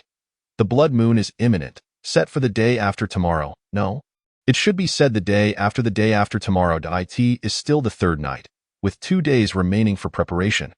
The contents are terrifying. All floors interconnected, and the restrictions on functional cards lifted. What restrictions were there? The first restriction: the timing of functional card use was limited to nighttime. The second restriction: the number of functional cards played was limited, allowing only 1 per night. Except for special identities. Nyele recalls what Tianla mentioned today, that everyone possesses many cards, yet only 1 may be played at night, so it was all waiting for this. Undoubtedly, the limitation on the number of cards played will be lifted, while the timing of card play remains uncertain. Additionally, there is a modification to the attack card rules. All floors will be interconnected. What were the previous attack rules for cards? They could only attack players on the same floor, ones whose numbers they knew, correct? The merging of floors signifies that there is no longer a need to remain on the same level. What else might change? The information available is evidently scant. Leaving everything shrouded in uncertainty, Nyele sighed, pondering the absurdity of the situation. As for the red blank cards, he still had a dozen left, yet he was down to a solitary item card, which was utterly unacceptable. He needed it to transform into a group chat card for Waguduo tomorrow. If he used his own card directly, could he be certain it wouldn't expose him? In truth, utilizing it would only yield 1 more image, and given the circumstances, it was likely insufficient. Yet tonight, he was consumed with curiosity. Endurance was essential. To achieve victory, one must endure. Tomorrow would bring new strategies. Tomorrow would offer solutions. His thoughts drifted to the group chat card he was to trade for the following day. No, this wouldn't do. Regret washed over him. Heaven knows how desperately he required item cards. 2 were insufficient. 3 were imperative. After all, his long hours of waiting at night warranted some return. Chapter 38, Day 4, 8 o'clock a.m. Ding. Entering daytime activity phase. Nighttime death announcement. Last night during the action phase, 5 players perished. A player died on the 2nd floor, another on the 6th, 1 on the 7th, and 2 on the 9th. Room change announcement. All players' rooms have been altered. Please confirm your new accommodations. On-duty player change announcement. Today's on-duty player is player 26371. Nyele had contemplated today's matters while tossing and turning in bed last night. He glanced at his room number, 0303. Room 3 on the 3rd floor. First, he needed to contact Waguduo. Hey, Waguduo, are you awake? A simple query opened the conversation. I'm up. Have you received the group chat card? Waguduo assumed Nyele was part of a team, and Nyele had no time to delve into that. What were they thinking? What floor are you on? I already have the group chat card. Have you all decided to trade or not? Of course we'll trade. Wasn't that agreed upon yesterday? I'm on the 6th floor. If you all are going to trade, be mentally prepared. There was a hint of dissatisfaction on the other end. What? Are you having second thoughts? Or do you wish to alter the terms? Just hear me out. Group chat cards are extremely difficult to acquire. Do you know how many people are involved in creating a group? How many are willing to join? I assume you want the group chat card to use with your teammates for convenience, right? There are 3 of you. It's already the 4th day, and you still haven't obtained it. That shows just how challenging it is to get a group chat card. Silence hung on the line for a moment. I understand now. What other conditions do you want? Nyele hesitated briefly. My leader says 2 item cards are insufficient. We need 3 item cards, along with some food or water source cards. Nyele sounded like a shrewd merchant, demanding not only 3 item cards but also food and water. Wasn't the Blood Moon Day approaching? On that day, ordinary cards would not be produced, so what about food and water? They needed to stock up quickly. That's too much. A group chat card isn't that valuable. Nyele pressed on. Cards are like that. They hold great value to those in need, but not to those who don't. I know this is difficult, but when my leader spoke to me, I too felt it was excessive. Yet he never specified what kind of item or food and water source cards were required. If you really want it, I can risk being scolded and offer you a different approach. What do you mean? Nyele hurried, as every moment was precious. We only mention item cards, food cards, and water source cards, but not the specifics. There are 3 of you, right? Surely you have some unwanted items, or even surplus items. For instance, backpack cards, communication cards. Each person can only use one, so keeping extras is pointless. You can treat them as item cards for us. And for water source cards, if you have some sewage cards, those are useless to you and can be treated as water source cards for us. Food cards are similar. Assess the situation and provide a few units. Our leader wishes to inflate the prices. Since he hasn't specified what he wants, you can play it loose. It's fine. I can cover for you a little. The other party paused, taken aback. Can it really work like that? Are you sure if we send over some useless items, you'll give us the group chat card? And your leader will agree? Nyele explained carefully. He hasn't made any specific demands yet. Clearly someone inexperienced in business. I'm just doing my job. He can scold me a bit, and that's about it. It was evident that the other side had a good heart. Doesn't he that put you at risk? No worries. We agreed to be friends. After all, you'll help me out in the future. Right? Haha, no problem, no problem. We actually have quite a bit of this useless stuff. You're making me feel a bit guilty. Do you need anything? If we have it, we can give it to you. Nyele gasped. How wonderful it was to have friends who cared for you. It was truly heartwarming. Witnessing such quality in others lifted his spirits immensely. And no need. I'm just a gopher for the team and don't lack anything.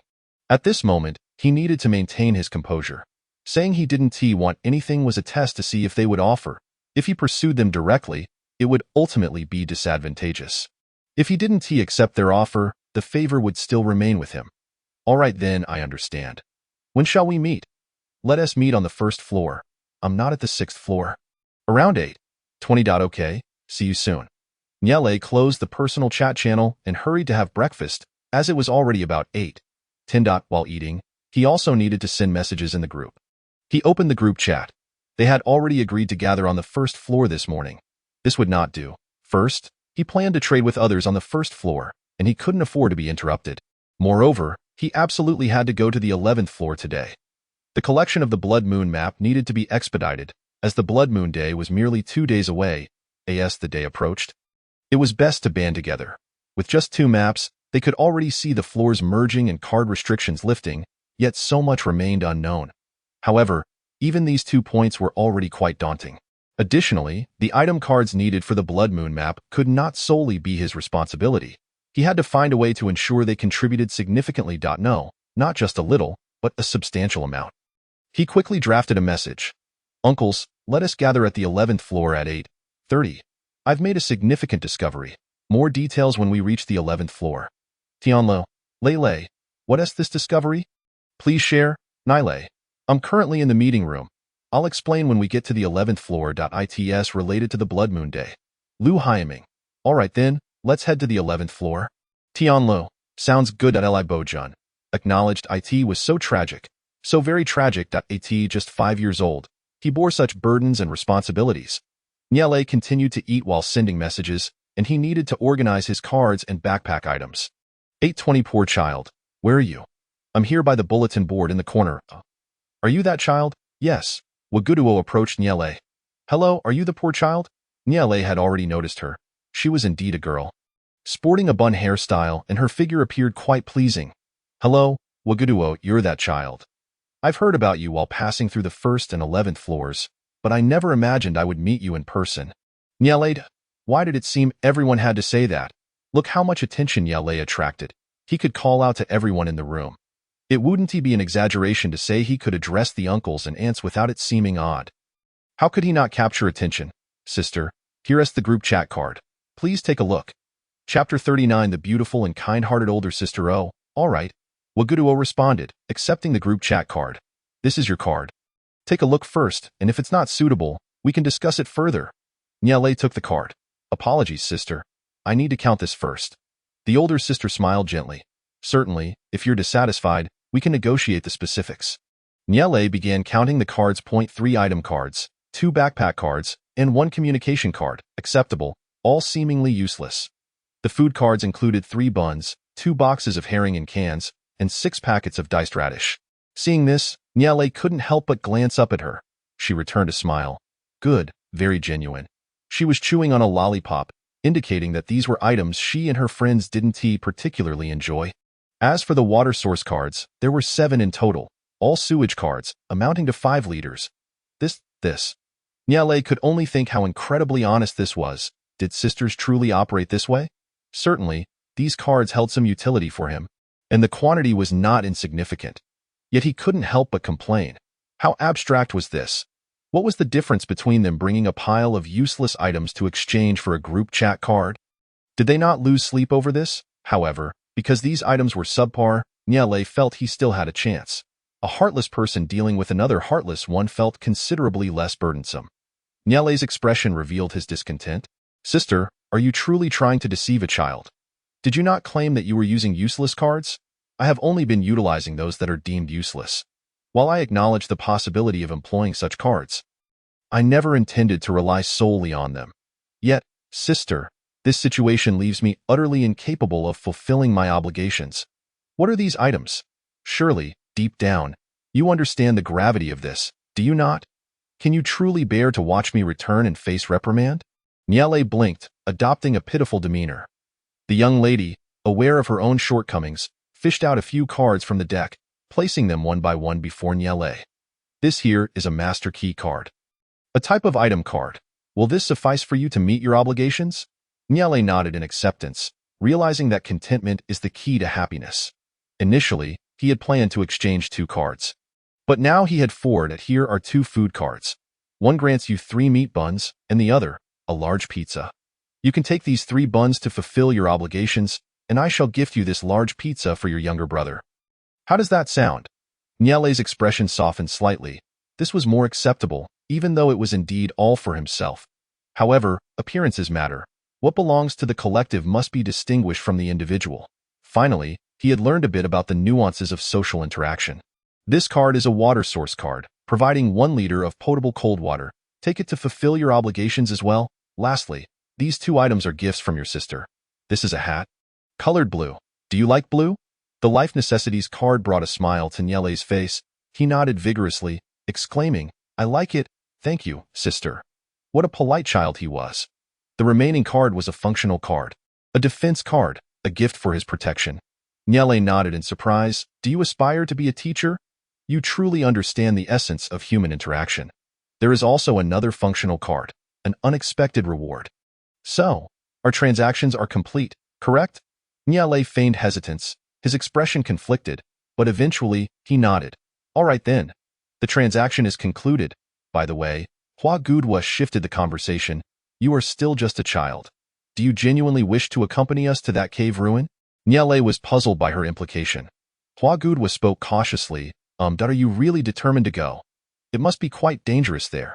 At your age, shouldn't you remain at the hotel? Do you wish to venture out? At this moment, Nyele grasped her concern. Sister, are you worried that I may hinder your progress? Please do not underestimate me. I am also partaking in this deadly game, and I must strive and compete as well.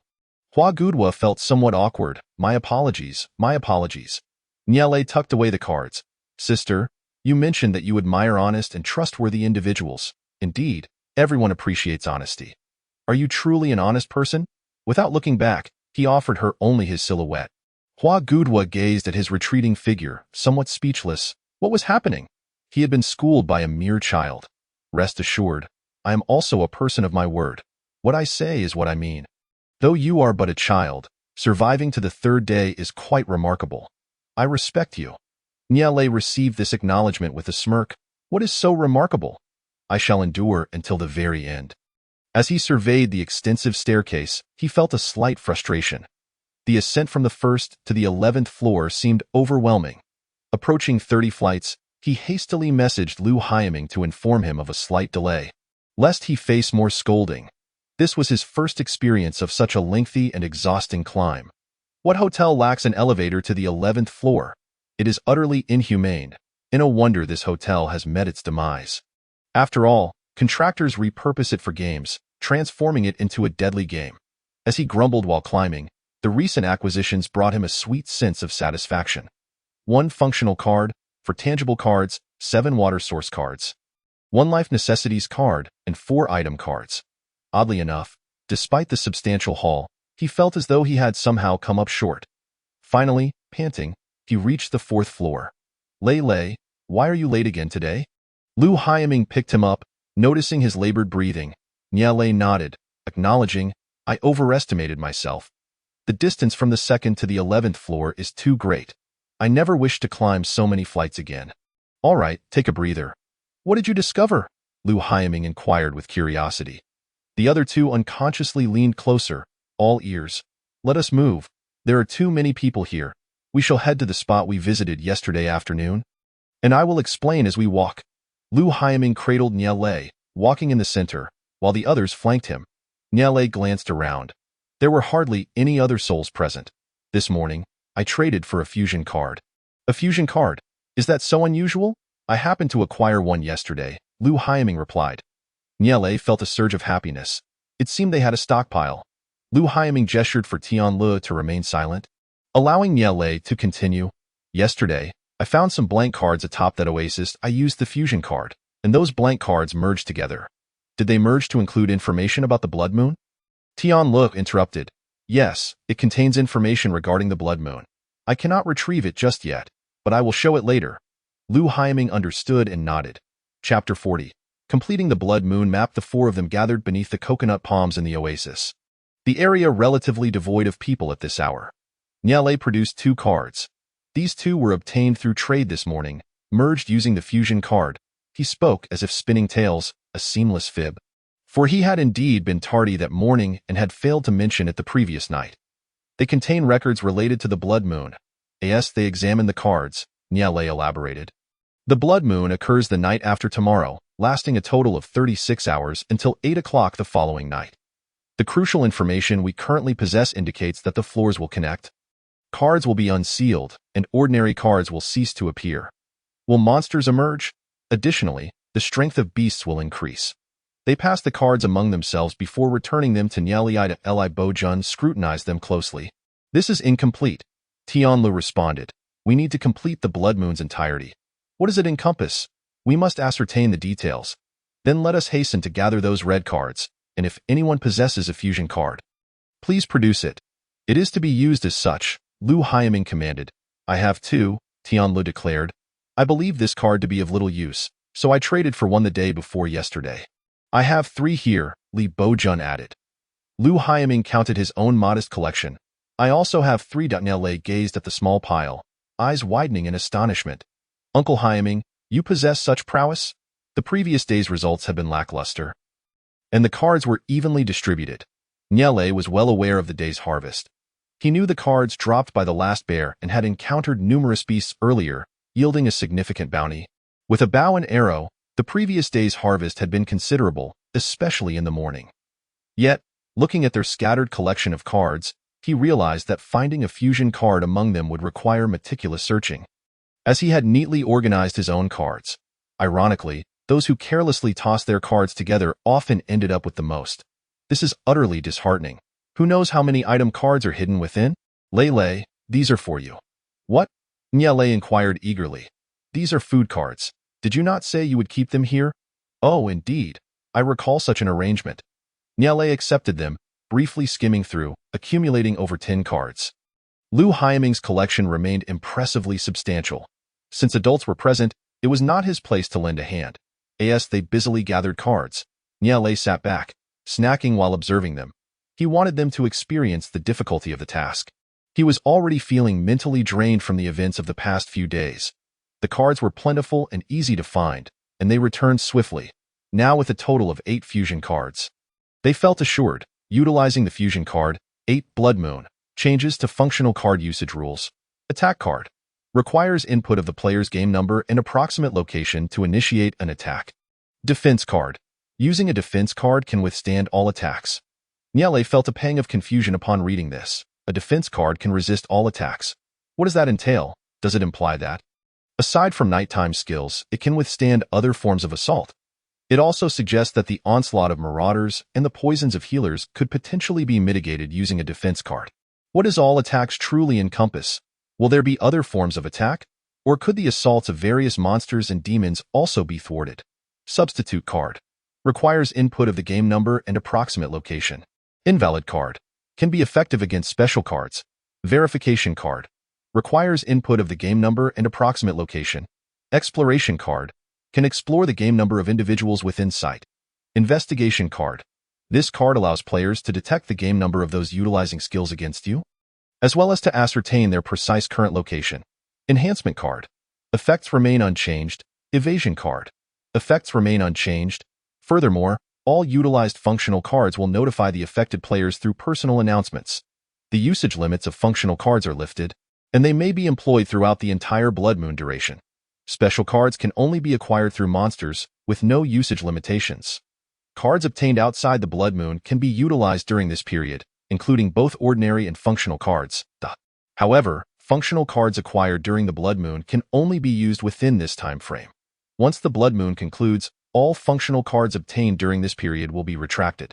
Notably, only 27 evasion cards will be produced during the Blood Moon, and all will be reclaimed after this trial meeting concludes. Special cards may be obtained only during this period, but can be utilized both within and outside the Blood Moon, and will not be retracted upon its conclusion. Cancellation of restrictions. Certain skills associated with specific identities will be altered. For detailed changes, please review your identity transformation after the Blood Moon. The rules governing actions during day and night are annulled. Upon entering the Blood Moon period, protective mechanisms are abolished, allowing free movement both within and outside the hotel for 36 hours, where harm and death may be inflicted. Monsters and beasts may enter the hotel, but will not invade player rooms. Inflicting death upon others will grant the attacker all functional cards, ordinary cards, and special cards belonging to the deceased player. However, the game will regard such deaths as accidental, and will not disclose game numbers, floor levels, or player identities. Rooms will no longer be secure, permitting entry without player consent. Mini-map location disclosure. During the Blood Moon period, all players will awaken a mini-map. Players outside the hotel will have their locations disclosed on all players' mini-maps every 2 hours. Players within the hotel will not have their locations revealed. Environmental conditions. During the Blood Moon, temperatures will plummet sharply, with the default setting being an extreme night phenomenon, resulting in diminished illumination. Players will experience increased thirst, accelerated hunger, and heightened mental fatigue. Public chat will transition to anonymous mode, and card trading will be temporarily enabled, allowing trade requests to be posted in the public chat channel. Trial meeting duration. Half an hour after the Blood Moon concludes, a trial meeting will be forcibly convened. Designated votes cannot be used, and veto votes will be invalidated. The trial meeting will select 9 players with the highest kill counts for an identification segment, where the meeting will render judgments. Members of the trial council will receive an additional 2 identification votes, which cannot be cast on the same player. Following the trial meeting, 3 players will be voted out, requiring 3 evasion cards for a successful escape. Evasion cards can be utilized during the Blood Moon period. Players voted out during the Blood Moon will have their game numbers and identities disclosed, along with the publication of their identity codes. Lei and his companions gasped. This was the true essence of a battle royale. The Great Escape had commenced. This Blood Moon event would propel the game from Stage 1.0 to 2.0. Chapter 41. Preparations for the Blood Moon. What is the current situation? Those who are familiar will band together, while strangers will drift alone. The essence of 2.0 is that everyone must seek their teammates. One cannot withstand alone. What shall we do? Tianlu expressed his concerns. This is truly a chaotic melee. Many will perish. Lu Haiming, being the leader, first determined the direction for the entire team. Clearing his throat, he commanded attention. Everyone, listen to me. His voice resonated powerfully, drawing everyone's gaze. The information regarding the Blood Moon is something we must focus on. As for the mini-maps and card acquisitions, those are matters to address on that day. What we need to prepare for is the confrontation phase. Once the floors are opened, the card usage restrictions are lifted, and the protective mechanisms are abolished. What does confrontation entail? It is a battle of reserves and logistics. Moreover, there will be monsters. All combat will be a matter of supplies and logistics. Our strategy must shift. Initially, we aim to acquire functional cards, but now we must prioritize ordinary cards. Currently, the drop rate for functional cards is low, and they only appear with aggressive beasts. Thus, we shall adopt a quantity-based approach, targeting weaker beasts that are easier to dispatch, as they yield ordinary cards. I believe we all recognize the importance of ordinary cards. Essential supplies, food, water, and weapons all fall under this category. In other words, once the Blood Moon commences, we will have no sources for food, water, or weapons. Therefore, I assert that the most crucial aspect of the Blood Moon is indeed the ordinary cards. The event is the day after tomorrow, so let us endeavor to gather as much as we can, and we shall devise a plan for the Blood Moon tomorrow afternoon. Niele wholeheartedly agreed with Lu Haiming's assertions, acknowledging that they could not dictate what would transpire during the Blood Moon. However, their sole power rested in preparing what they could in advance. They could only stockpile cards, primarily focusing on ordinary cards. Every action must be scrutinized for its deeper implications. The Blood Moon is essentially a war. The confrontation of functional cards is warfare, as is that of ordinary cards. One could argue that the initiation of this Blood Moon signifies a conflict of personal capabilities. Presently, the only means to enhance individual potential lies within ordinary cards. Items that provide illumination are categorized as essential supplies. Recovery cards mend injuries, food cards replenish stamina, and water source cards alleviate thirst. The confrontations dictated by rules favor functional cards, yet the visceral reality of combat belongs to the domain of ordinary cards. They are all combat-oriented players, naturally inclined to contemplate battle-centric strategies. Yet Niele diverged from this archetype, contemplating the exchange of information for resources. He sought to leverage informational disparities for value, having already tasted success. On the first day, he erased the announcement board, gaining a one-day advantage in information over the majority, which enabled him to accurately eliminate Lu Hailing the following night. Furthermore, through the trial meeting, he acquired relic information and additional gains today. In essence, it all stemmed from the manipulation of informational discrepancies, whether directly or indirectly obtained. With his unique skills, the resources acquired through this method proved immensely profitable. Uncle Haiming, you all continue hunting for cards here. I shall return to the hotel, Niele declared. Lu Haiming furrowed his brow. What's wrong? Lei, are you unwell? Or is something amiss? Niele replied, lowering his head. You are all formidable fighters, capable of acquiring cards through hunting. But my presence here lacks significance. I would be better off exploring the hotel for opportunities to exchange cards and prepare for the day after tomorrow. Lu Haiming nodded in agreement. All right, go ahead. Remember to check in with me every hour. Niele retorted. Do you truly regard me as your son? Am I not deeply immersed in the game? Or are you too deeply entrenched? He forced a smile. I shall do my best. Lu Haiming ruffled his hair. No worries, do not fret. During the Blood Moon, stay close to me, and I will ensure your safety. All right. Niele returned to the hotel, ascended to the third floor, and entered his room. This was his first time returning so early. He opened the chat channel and sought out the young man from yesterday. Hey, hello, are you still selling potions? There was no immediate response. He was likely busy. Subsequently, Niele proceeded to the conference room, the designated trading area, which he had yet to inspect today.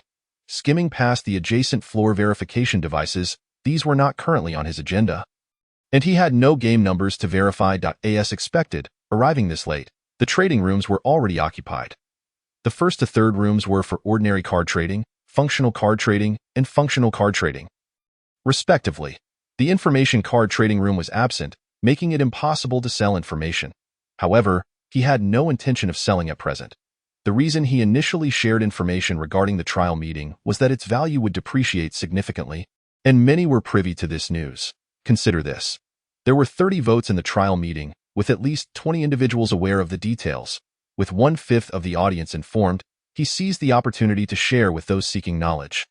As any profit, no matter how small, was worthwhile. Yet the situation was different now. Observing the oasis forest, there were so many empty cards, and the knowledgeable individuals were certainly few. There was no rush. He could afford to wait. Prematurely informing others would lead to their over-preparation, which would not bode well for him.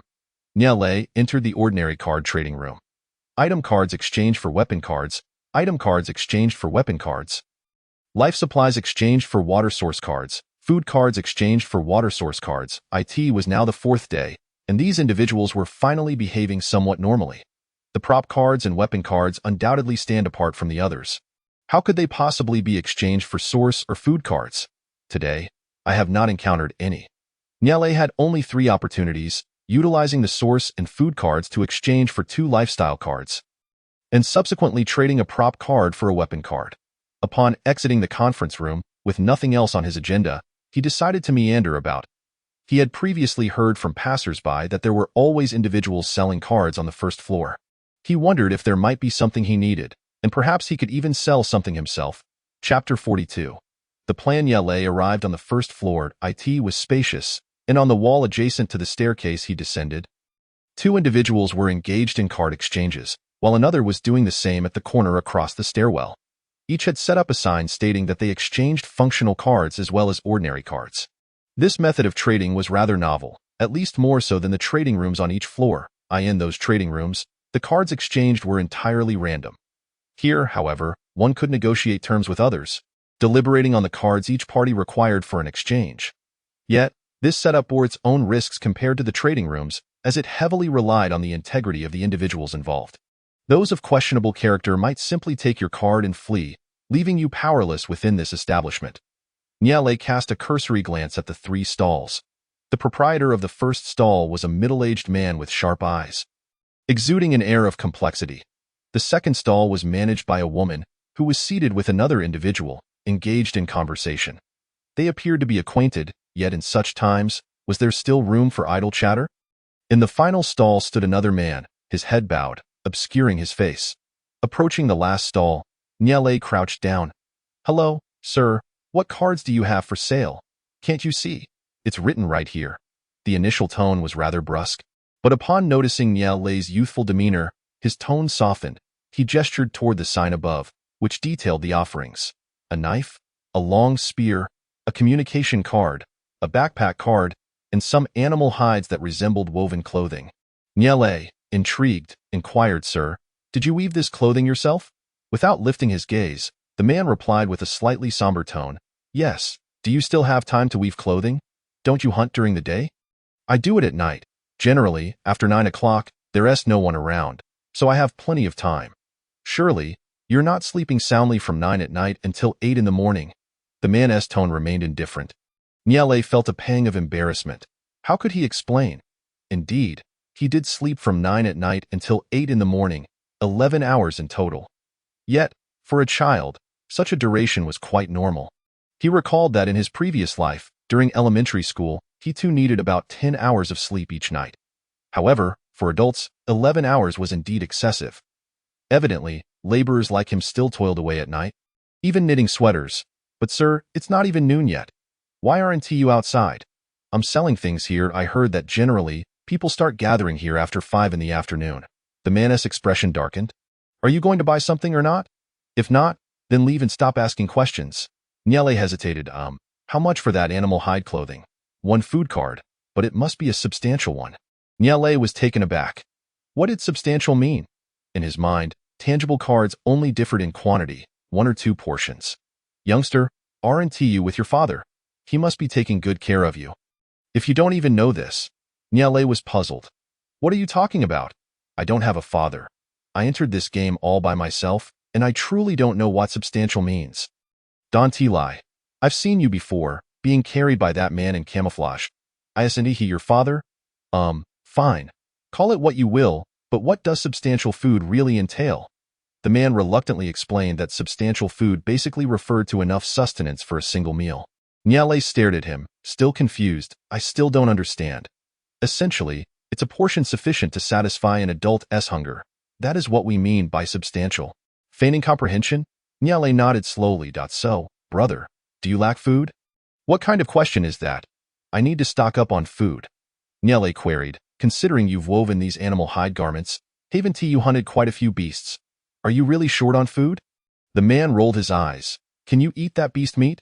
Without seasoning, can that stuff be consumed? Nyale understood. All right, I'll buy a piece then. With that, Nyale produced a food card and handed it over. It contained 2 large loaves of bread. 1 loaf was enough for a meal, and if he ate less for lunch and dinner, 2 loaves could sustain him for a day. Nyale thought to himself. What a kind-hearted individual he was. He took the clothing, observing the man seated cross-legged before him. The man appeared somewhat disheveled, his hairline not particularly advanced. One would expect him to look decent enough. Yet he seemed to have let himself go. Brother, what happened to you? The man waved his hand dismissively. If you have nothing to buy, you may leave. Very well, Nyale responded, making his way to the first man's stall. Sir, what are you selling here? This man was evidently much more affable than the previous one. Hey there, little one. What did you just purchase? Nyale found this demeanor somewhat off-kilter, a piece of leather clothing. He shook his head, not having stored it in his backpack, his left hand still holding the leather garment. Dio, you need leather clothing? You have a food card. Are you looking to trade it for a piece of leather clothing? Well, little one, I'll offer you 2 food cards if you go buy another piece of leather clothing. Nyale frowned, scrutinizing the man's eyes. Are you all right, sir? Seeing the comical expression on Nyale's face, the man quickly realized he had misspoken. My apologies. The owner of the stall where you bought that clothing is my brother. He injured his leg yesterday and can't go out. Normally, he could survive without going out. As long as he has food and water, I initially intended to support him, but he insisted on selling those leather garments he wove to exchange for food. Nyale nodded, understanding now he made sense why the man seemed off. He had grown irritable when questioned. Nyale pondered that he wasn't asking anything unreasonable, especially within the confines of this hotel, where one couldn't act freely. He observed the burly man before him, who was capable enough to produce 2 food cards. His resourcefulness was commendable, and his dedication to his brother was admirable. Yet, the injury to his brother's leg didn't seem too grave. Nyale wondered if a recovery card would be of any help. It appeared he was adept at scheming to extract benefits from others. Clearing his throat, Nyale inquired, what caused your brother's injury? He was bitten by a tiger yesterday and fell hard, fracturing his leg. He can barely walk and has to crawl. I carried him back myself. Nyale's youthful voice seemed to instill trust. Have you given him a recovery card? What? A recovery card? What's that? The man looked perplexed. Seeing the confusion on the man's face, Nyale felt a sense of relief. The likelihood of a favorable exchange had significantly increased. You don't know? It's a prop card that can heal injuries. If your brother were to obtain a recovery card, he would surely recover. Is that so? Nyale flashed a sweet smile, producing a card and momentarily concealing it from view. Here's a recovery card. You can take a look. The man took it, examining it closely. After a moment, he exclaimed, My goodness, such a card exists? I've never seen one before. Little one, would you be willing to exchange this card with me? Nyale feigned difficulty, shaking his head. I'm afraid I can't. This was a gift from my uncle, meant to protect me from injuries. It's the only one I have, and I cannot trade it. The man, being simple-hearted, sighed. I understand. Well then, do take care of yourself. He returned the recovery card to Nyale. Nyale felt a bit exasperated, adopting a look of reluctance to facilitate further negotiation. Sir, let us be a bit pragmatic here. The mere fact that I'm willing to place the card in your hands indicates I was hoping for a trade. As long as your offer satisfies me, I would be inclined to exchange. Would others overlook his childlike appearance and not suspect ulterior motives? Nyale's eyes gleamed, however. The man, having heard this, instantly brightened. Lifting his head from contemplation, if you truly need it, I can transfer it to you, though it may come at a steep price. In the end, Nyale uttered this phrase. He had initially aimed to leverage his innocence to coax the man into concessions step by step, but circumstances forced him to reveal his true intentions. All right, we can discuss the price, the man agreed. What cards do you require? Nyele pondered for a moment. What cards do you have? I possess all functional and ordinary cards. What do you need? Nyele chuckled inwardly, pleased with the man's robust offerings. I only need some food cards, and perhaps some prop cards as well. The elder gentleman retrieved cards from his pouch. Carefully selecting both food cards and item cards. Child, choose from these. Take whatever you desire. If any card requires all of these, we can certainly exchange. Nyele regarded the man with a look of bewilderment. He had sensed something amiss with this gentleman from the start, and now it was evident that there was indeed something unusual about him. Could a rational person utter such words? What nefarious scheme lay beneath? Had he misheard, or had the man misspoken? There were at least 20 cards here. He had never anticipated that a single recovery card could be exchanged for so many. However, if the elder was earnest in his offer, Nyele felt compelled to inform him that he would shamelessly accept if such a generous exchange were on the table. While maintaining a polite smile, he glanced around, noting the crowd. Better to be cautious. Uncle, what was your occupation before? How did you amass such fine leather jackets? Upon hearing the compliment regarding his jackets, the elder replied, I was a hunter in the mountains for over 20 years. Each year, I crafted leather jackets, and over the years, my skills only improved. Nyele nodded with a smile, acknowledging the difficulty of spending 2 decades in the mountains. As a child, I loved playing in the forests. Were you allowed to carry firearms back then? Of course. The forests were rife with ferocious beasts. Though they typically kept their distance from humans, I had a firearm, yet I seldom needed to use it. The larger animals would flee at the sight of a gun, while I could easily handle the smaller ones. Nyele's eyes sparkled with admiration. Really? That is quite impressive. What of your brother? My brother is more accomplished than I. He studied outside and even attended university. It was a source of pride for me when he graduated. Despite his middle-aged appearance, the elder exuded an air of age that was palpable. I see. Does he also craft leather jackets, having learned from you? Indeed. Yet, shortly after graduating, he got into trouble due to a fight and spent several years in prison. Upon his release, he came to live with me, often claiming that my leather jackets are the warmest. Nyele nodded once more at so, Uncle, you must have a code name, right? May I add you as a friend? I would like to purchase more leather jackets from you in the future. Certainly. My code name is Old Hunter Ning. Does that not sound rather formidable? The elder boasted, giving a thumbs up. The name resonated with simplicity, perfectly matching the man's demeanor. It seemed he had spent too long in the mountains to grasp the malice that lurked in the hearts of men. With such ease, he had divulged information, perhaps aided by the presence of the adorable 5-year-old child. Nyele, too, felt inclined to take a bit of credit, attributing it to the charm of the 5-year-old. Life was already arduous. One must find joy where possible, indeed. That's a splendid name. Just moments ago, he was filled with admiration, but a single phrase caused his demeanor to shift abruptly. And your brother's code name? Do you know it? Of course, it has changed the world. When I first heard it, I was taken aback. What on earth could that mean? It's truly unbearable. Nyele decided to add Old Hunter Ning as a friend but held off on adding his brother for the time being. That name suggested an entirely different realm of existence compared to his own. Coupled with his earlier caution, it was likely that his brother was a shrewd. Nyele selected 2 item cards and 3 food cards from the array. Uncle, I shall take these 5 cards, that will suffice. Really? Just these 5 cards will restore my brother? In truth, Nyele wished to acquire more, but he now possessed a rationale for not doing so. Firstly, there were others nearby. If he exchanged a recovery card for over 20 cards, he would lose all credibility within this gaming circle. Yet, that was a minor concern. The more pressing matter was that he had learned they were hunters from the forest. Undoubtedly capable individuals, in the event of a future predicament, he might be able to seek their assistance, thus establishing a rapport. Of course, that was secondary. Merely a tad less than secondary. He observed the items displayed by the elder, including leather jackets. In fact, leather jackets were a necessity. The blood moon was approaching, bringing with it an extreme cold.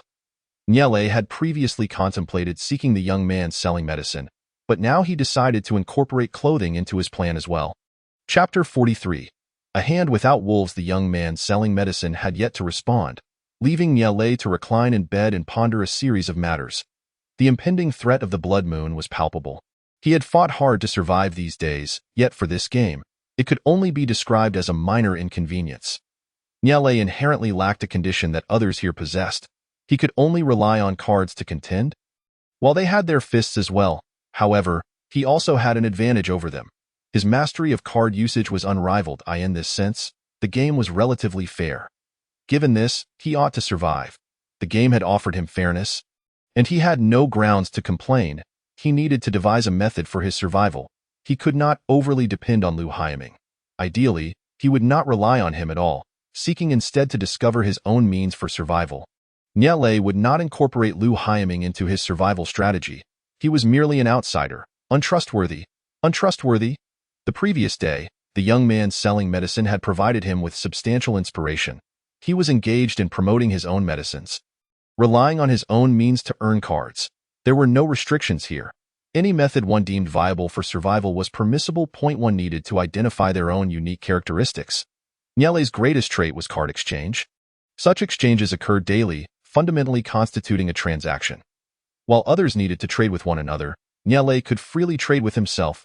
Others' trades might not yield satisfaction, yet Niale's transactions were guaranteed success, provided he desired them. After much contemplation, Niale resolved to establish a trading guild.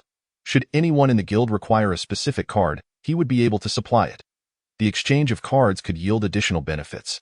For instance, through group chat cards, he had not only acquired 3 item cards but also a functional card. A card for evasion had not only brought him a standard card but also an additional functional benefit. Perhaps trading with others could become his pathway to survival.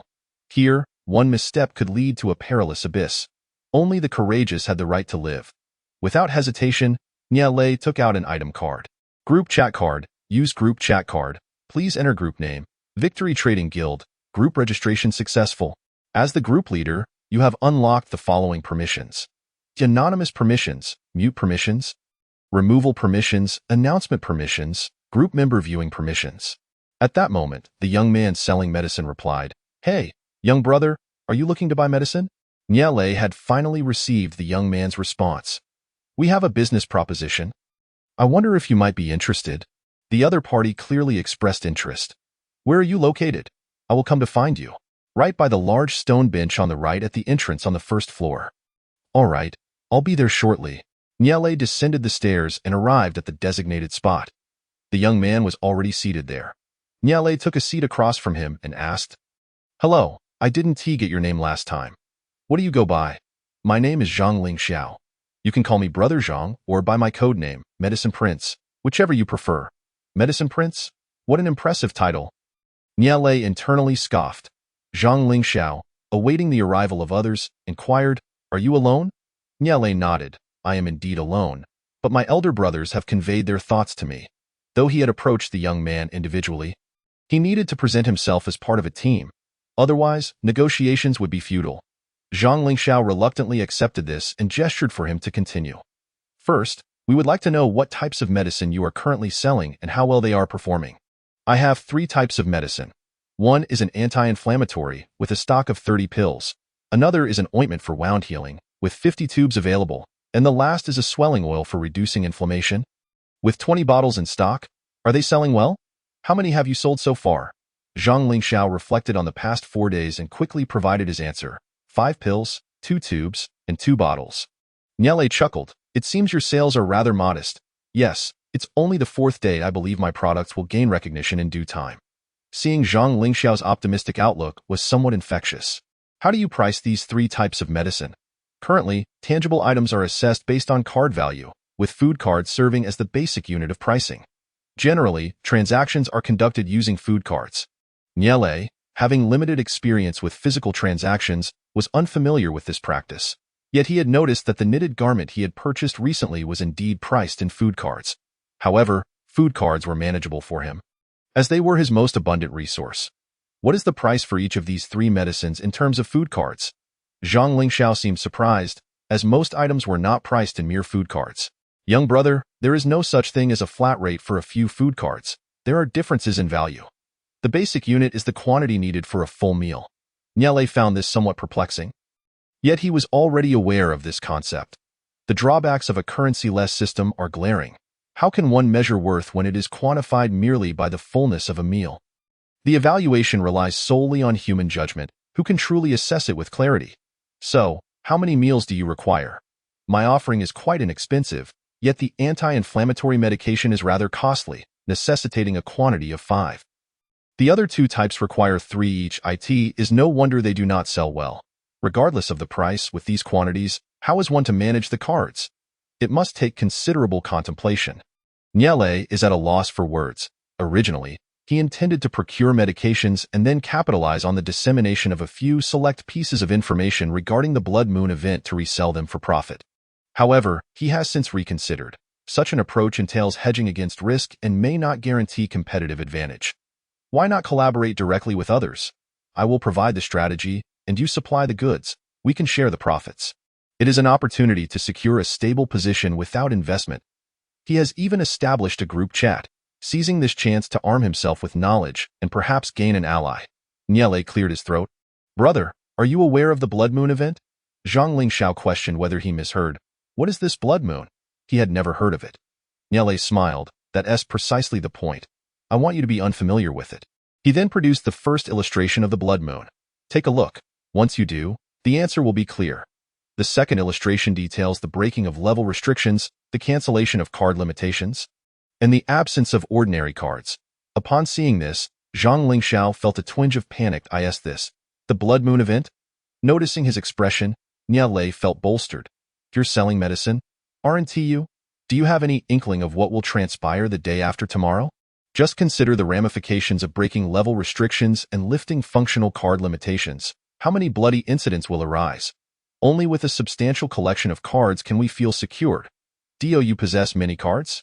Are you confident in weathering the upcoming Blood Moon event? Chapter 44. The moment of negotiation. Zhang Lingxiao is no fool.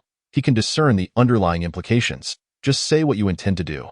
Since you've shared this with me, your primary goal cannot simply be to purchase medicine.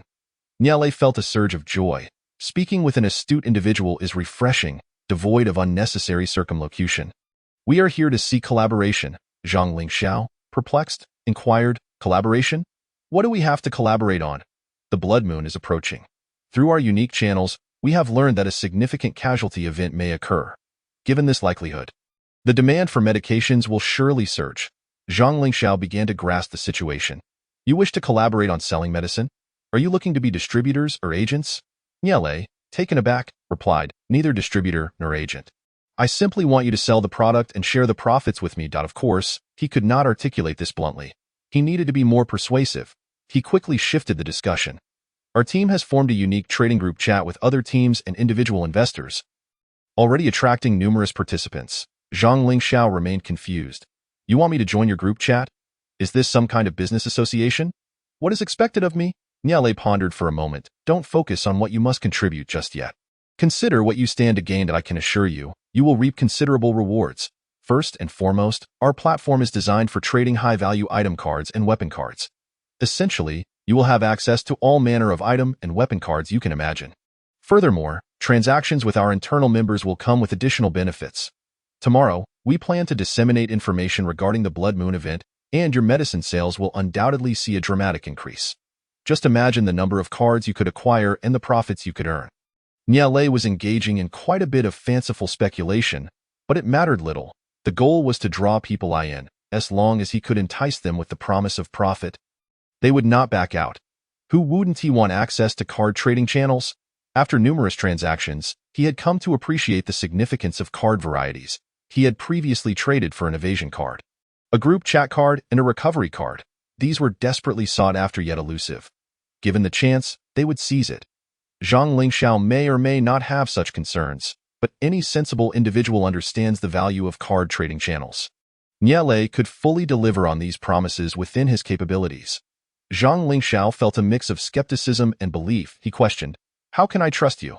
Nyele, with a serious demeanor, replied, "I will offer you a single opportunity for verification. If you choose not to join us, we can forego this collaboration. We have many partners. I trust you recognize the importance of item cards. Mastering them equates to holding significant leverage in transactions. We can provide 3 item cards on demand, including now. I could present them to you." Zhang Lingxiao felt a surge of excitement.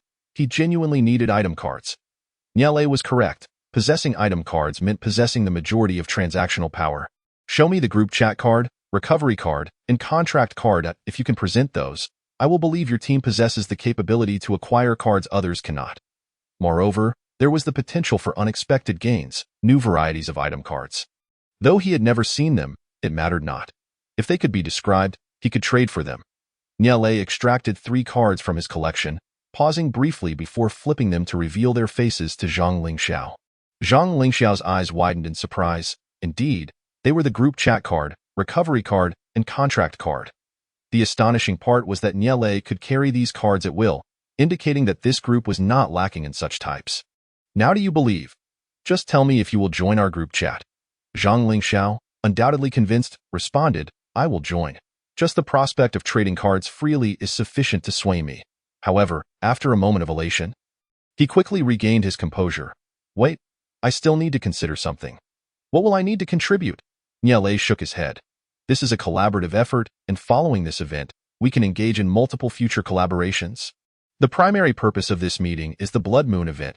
We will provide you with media support, allowing you to sell your products in bulk, but the cards you earn must be split 50-50 with our team.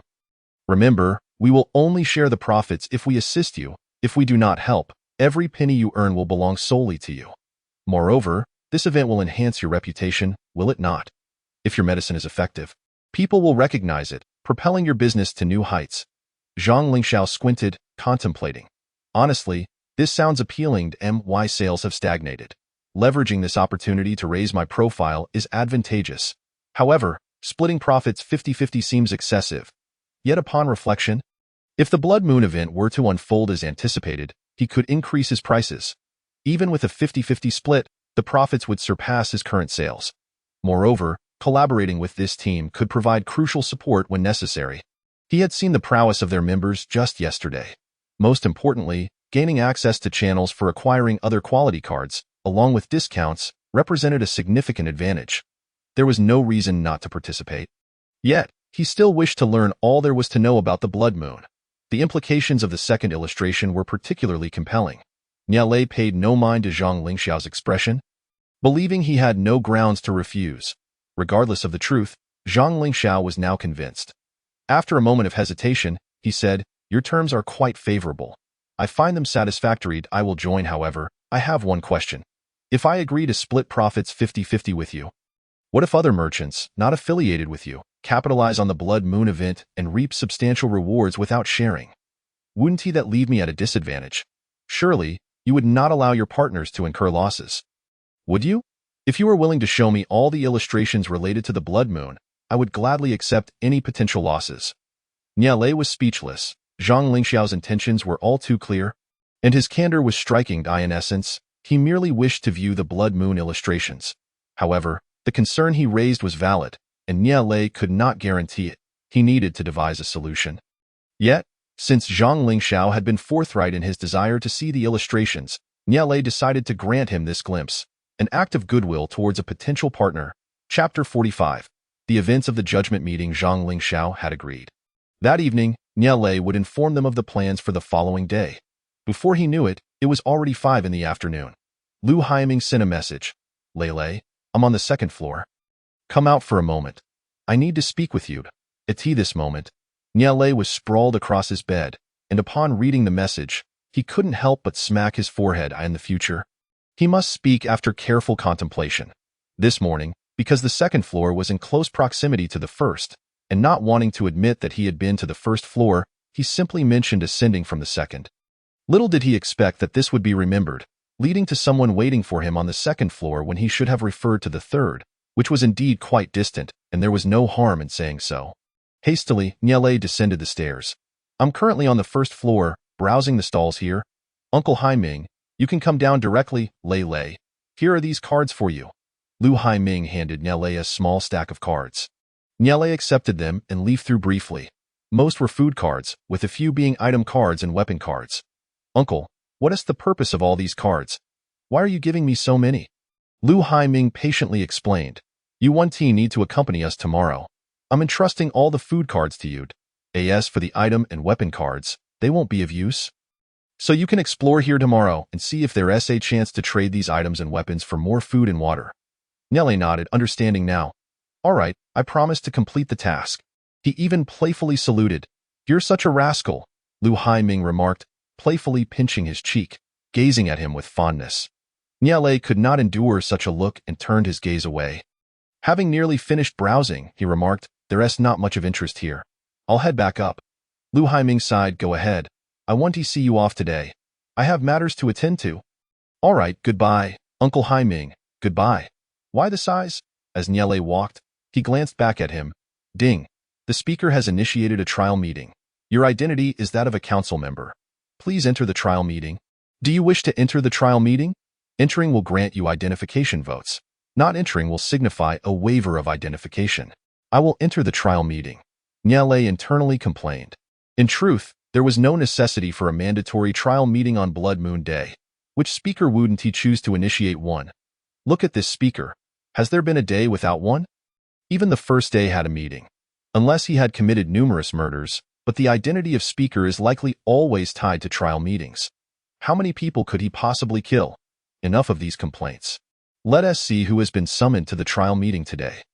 Player 1 is on trial, used an attack card, resulting in the death of one player. Player 2 is on trial, used a verification card, identifying one player's identity, resulting in the death of one player. Player 3 is on trial, used an attack card, causing no player death. Player 4 is on trial, resulted in the death of one player. Player 5 is on trial, used an enhancement card, enhancing an attack card, resulting in the death of two players. Player 6 is on trial, used an exploration card, identifying one player's game number. Player 7 is on trial, council member Niale used a verification card, identifying two players' identities, used an exploration card, identifying two players' game numbers. Player 8 is on trial, used a substitution card, causing one player to take the attack. Player 9 is on trial, used a verification card, identifying one player's identity. Niale was left in a state of bewilderment upon reviewing the reasons for these players' trials.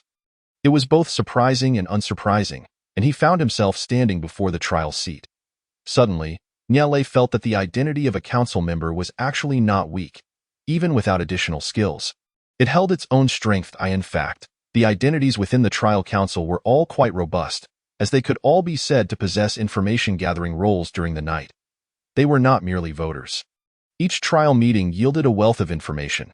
Not only could they deduce others' identities, but they could also discern certain rules regarding card usage. First, for Niale himself, he had used a verification card, identifying two players' identities, and an exploration card, identifying two players' game numbers. The simultaneous occurrence of these actions indicated that this player was undoubtedly a council member. If only one of these had occurred, it would have raised suspicions. This player could be a council member, a chosen one, or even another unknown identity. Firstly, they wouldn't disclose how many cards were played. They would only state which cards were played and what actions were taken. This not only confirmed identities but also allowed for the concealment of identities. Additionally, a new card had appeared, the enhancement card. This introduced further information. Using an enhancement card grants the qualification to be tried. Someone had used this enhancement card to strengthen an attack card, leading to the deaths of two individuals. This was what Niale found most significant. The identity of this individual could potentially be a council member or a warrior. Warriors could play two cards and even two attack cards, perhaps lacking an attack card and thus directly using an enhancement card to attack two people. It could also be a council member, as they could also play multiple cards if a council member had used an enhancement card to bolster an attack card, and furthermore, enhance this attack card. It could allow them to strike with dual attacks that night. That would be terrifying. Perhaps it was indeed the case, for he had seen the cover of the enhancement card. An attack card that had been enhanced could attack two targets at once, which was akin to the skills of the Chosen One. This provided Niale with a line of thought. He too could wield dual attacks. He had completely forgotten about it. But that wasn't all. Because whether it was a warrior or a council member, neither could kill across floors. The only floor where two individuals had died last night was the floor he occupied. Therefore, it followed that those two individuals who perished were killed by this person. Since this individual was responsible for the deaths, another question arose. There had been two healers on their floor yesterday. Each possessed a vial of medicine, as it was the third day of the game, coinciding with the time when healers received their first vial. The two had neither saved nor poisoned anyone, but had instead retained the medicine. However, the flower bud had not stated that this vial of medicine had to be used that night. It merely indicated that after using this vial, it would refresh after 3 days. This implied that the medicine could indeed be kept. In other words, the flower bud had a vial of medicine that she hadn't used. Of course, this was all under the assumption that the flower bud was not deceiving anyone. But deception was entirely feasible. Such matters could only be asserted if one had witnessed them. One could not fabricate claims out of thin air. At most, one could only mix truth with falsehood. Moreover, according to what he had stated, it completely aligned with the logical rules of identity. All identities appeared quite equitable, with no exaggeration of strength or weakness among them. The healer identity, as articulated by him, seemed reasonable. At most, he had concealed the rules regarding the medicine, but regardless of whether she had concealed anything, she undoubtedly possessed medicine. In fact, medicine was quite powerful, for all defensive cards were used on oneself, whereas her medicine could be utilized on others. This established a proactive and reactive relationship, rendering it a strong identity capable of safeguarding others, especially on Blood Moon Day, where identity skills underwent changes. Nevertheless, they would still operate within their own rules. Such a formidable identity necessitated the cultivation of good relationships. Chapter 46 Analysis of the Trial Meeting. Nye Lei gazed at the voting screen. A perplexing scene unfolded. There appeared a singular instance of resulting in one player's death. The second player also had a similar outcome, yet it lacked the prefix of an attack card. They hadn't used attack cards, so how did they cause the death of other players? The answer was evident. They must have utilized skill-based killings. They possessed skills that allowed them to kill. One might thus deduce that the reason for entering this trial meeting stemmed from the use of cards and killings. These two reasons led to trials within the council. However, using skills did not. Hence, the record of their actions did not appear in the trial meeting, resulting only in a notation of one player's death. This rendered it reasonable. The only identities Nye Lei knew that came equipped with killing skills at night were the hooligan and the healer. It was also possible that it could be the flower bud or Lu Haiming. Simple conjectures were merely that, conjectures. Presently, the number of players and identities was too numerous to discern. Once the player count dwindled and identities became clearer, it would be feasible to ascertain what actions players undertook during the night. There was one more matter. Today, there was a player who used a substitution card, and likewise, another player had used one yesterday. The previous day's usage was for substituting a verification, while today's was for substituting an attack. Nye Lei could hardly recall. What did the cover of the substitution card depict? He hastily conjured a substitution card to examine. Substitution card allows input of game numbers to designate a player on the same floor, causing them to bear the brunt of a non-functional card skill.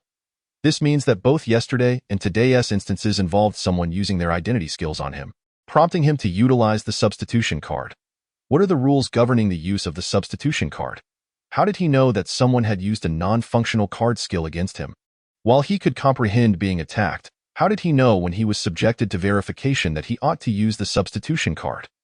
When he was attacked that night by Lu Haiming, he had simultaneously been subjected to verification. Yet, he received no indication when being verified. He was only alerted when attacks occurred. What was the principle behind this? Nye Lei resolved to delve deeper. Was there a possibility that when I possess a means to guard against this card, the system would notify me? If I lacked the means to defend against it, the system would default to having me endure the skill. Wouldn't that necessitate him to always keep a substitution card? Ineffective cards and defensive cards on hand. The substitution card could block others' identity skills. Ineffective cards could thwart others' card skills, and defensive cards could nullify attacks. It is evident that the priority of identity skills is exceedingly high. In the case of the substitution card, to replace another player, one must be aware of the game numbers of the players on the current floor. The other two cards simply serve to block without further complications. Yesterday, I investigated 2 doctors, and today at least 3 players in the tribunal possess lethal identity skills. Is it truly possible for there to be so many identities capable of murder?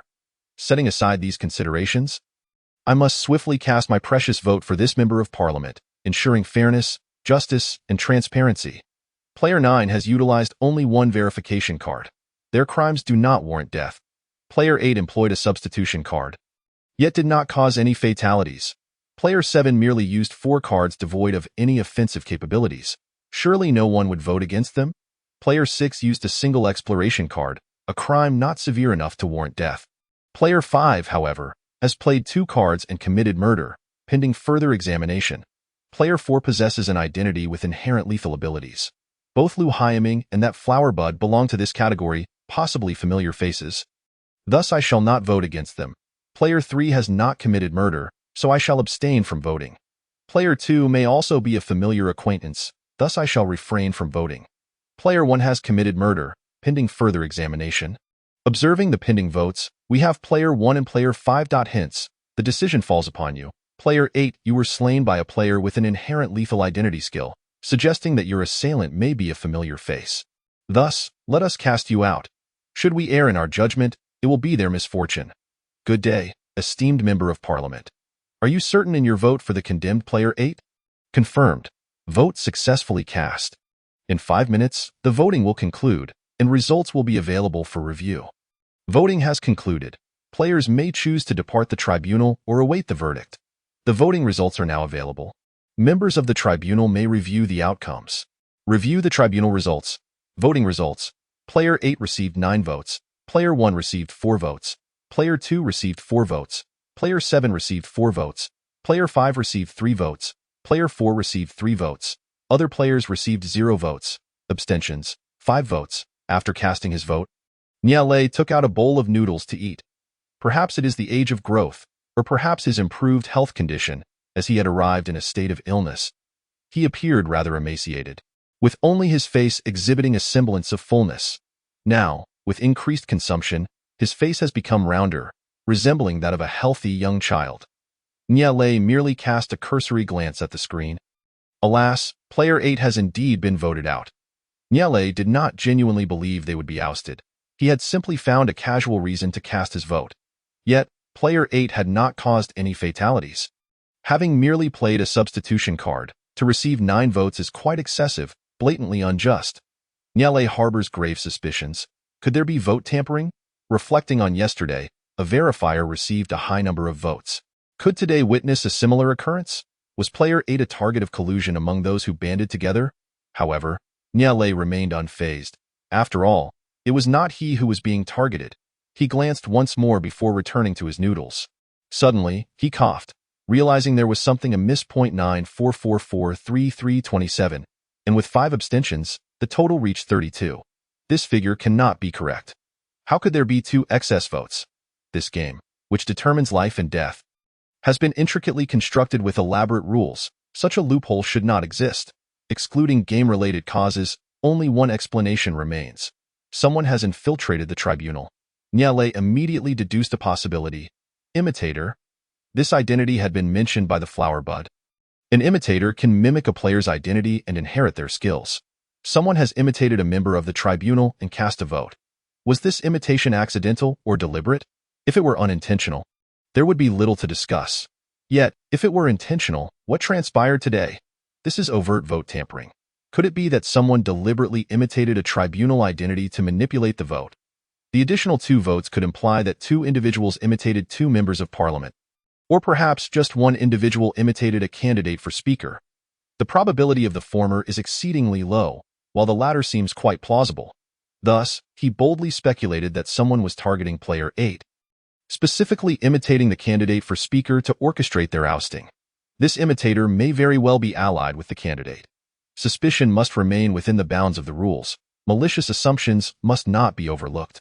If the suspicion is not malicious, can it still be considered suspicion? This is merely conjecture, yet he grows increasingly convinced that there exists a high-ranking individual within this faction. For how else could there be so many votes? For a member of parliament to cast a vote, 9 individuals are required. Let us not even mention the difficulty of locating so many corresponding identities among 100 people. It is only the 4th day. Is it truly possible to identify 9 individuals in collusion at this point? Chapter 47. He was voted out? Niale continued to eat his noodles, for this matter no longer concerned him. Player 8 has 5 minutes to rebut. Failure to do so results in their ousting and demise. The virtual screen then transitioned to video mode. Niale spat out a mouthful of noodles. This is that not the same uncle from this afternoon? The esteemed headhunter Ning? The video displayed him, likely realizing his impending death, his eyes reflecting weariness as he sorrowfully surveyed his surroundings, shaking his cage with fervor. He uttered something, though it was inaudible. Niale anxiously regarded him. Could it be? He had voted for player 8, implicating himself as an accomplice. However, even without his vote, player 8 would have been ousted by a significant margin. Thus, it should not solely rest upon his shoulders. He should direct his ire towards those who orchestrated his ousting. Could this be a case of vengeance? Perhaps he recognized those who conspired against him. Nyele pondered whether he could convey any message to him from within that cage. "Uncle, you've been voted out? Youngster, how do you know? Am I to perish?" To his astonishment, it was possible to communicate from within. Yet Nyele remained silent, absorbing the gravity of the statement. "Uncle, have you offended anyone recently?" "No." "Yes, they lured me and my brother into a perilous situation, resulting in my brother's injury. That time. I was also harmed, and perhaps that is when they acquired my game number. Would revealing my game number lead to my demise?" Nyele hastily replied. "How many were they?" "There were 5 of them, 4 males and 1 female. They are utterly despicable. Young brother, what should we do? Am I to die?" Nyele found himself at a loss for words. Should he truly tell him that his fate was sealed? The answer was undoubtedly yes, yet how could he express it? "Even without your words, I know. I am surely destined to die. Can you aid my brother? Without my protection, what shall become of him? I can sense the presence of those around you. You are all spirited and formidable youths. His identity is that of an imitator. I can sense it. He possesses a powerful identity. Can you take him in?" Nyele, he could feel his own anxiety. Having faced death himself, he recalled the moment he closed his eyes on the hospital bed, uncertain of what awaited him, only gripped by fear. He wished to find a path for his brother, even revealing his brother's identity as leverage. Yet, he overestimated Nyele. He was merely a 5-year-old child, reliant on others to survive. How could he assist anyone? Yet Nyele refrained from expressing this. He sought to glean information from this esteemed headhunter, for the group opposing him likely harbored significant identities, in this tribunal, where vote tampering could be a tactic. They must be eliminated when the opportunity arises. I will make every effort to integrate him into our team. Before proceeding, may I ask you something? Earlier, you mentioned offending some individuals. Could you describe their characteristics? Do you know their game numbers? Perhaps we could seek vengeance on your behalf. I only know 3 of them: 32156, 43891, 66361. Those 5 are peculiar. One has purple hair, another has white hair, and I cannot recall the other 2 males. However, the female has curly hair and was wearing a light yellow dress, with a white mark on her hand. Time elapsed. Nyele observed the screen. The uncle remained within the cage, staring blankly ahead. Due to the virtual screen's design, players were unable to see what lay before them and were unaware that he was communicating with Nyele. Nyele regarded the screen with mixed emotions as it turned gray, indicating the conclusion of the rebuttal period. Player 8's ousting and demise were imminent. Indeed, the next moment, the announcement came. Rebuttal time has concluded. The rebuttal has failed, and player 8 has been ousted and met their demise. Sigh. The next moment, did Nyele exit the tribunal? Nyele, who has exited the Judgment Council, can now breathe a sigh of relief. They have no intention of recommending his brother to the team, as doing so might expose his identity. He is not particularly acquainted with that old headhunter, Ning, having merely exchanged a card with him, which hardly constitutes a relationship. Why would he place his hopes on Nyele? Does he not comprehend the current environment? How can he trust anyone? The world outside is rife with malice. There are no trustworthy individuals to be found.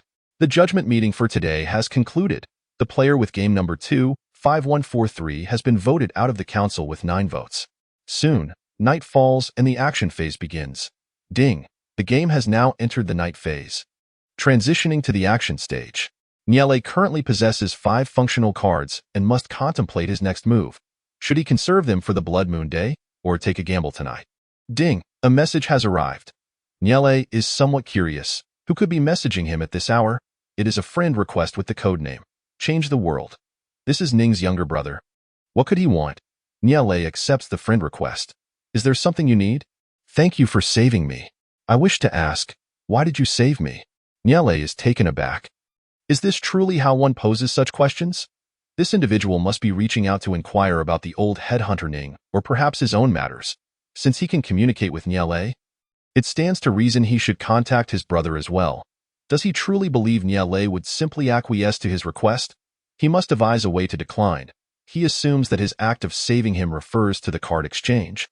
Right? He thinks I saved him. Well, if he believes he was saved, then perhaps he was. No need to thank me. As for why I saved you, it is because you resemble me. Resemble? In what way? I witnessed your despair. He begins with flattery, attempting to appear dashing, before swiftly pivoting the conversation. When I first entered this game, I was just as lost and bewildered as you, unsure of what to do. I wandered through the forest, and even a bird in the sky could chase me for miles. Now, think about it. How can someone who cannot even defeat a bird survive here?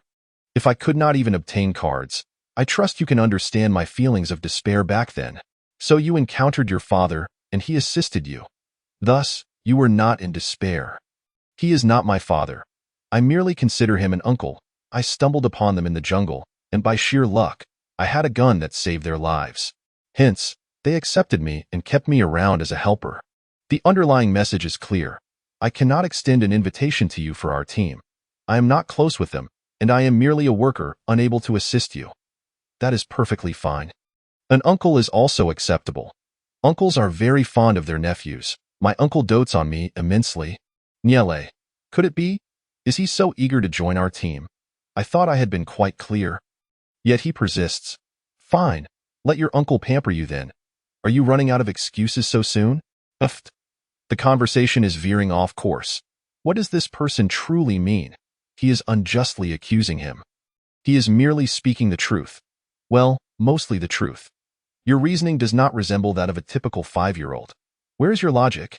Are you truly 5 years old? I find it hard to believe you are merely 5. I see your cunning and ambition. Niele is flabbergasted. How dare he make such a claim? What has he done to deserve this? Just because he possesses cunning and ambition, the conversation continues. If you were truly such a simple child, you would not be speaking in this manner. We exchanged 2 item cards and 3 food cards for just one of your item cards. This was merely a fair trade. You cannot claim to have saved me. Niele is somewhat at a loss. What is this person trying to achieve? What does he mean? Listen to your own reasoning. Is it valid? Do you know in your heart that this cannot be considered a fair trade? I certainly saved you. I used a recovery card and only received 2 item cards and 3 food cards in return. It should be quite clear that I did not take anything of significant value. What I took pales in comparison to the recovery card.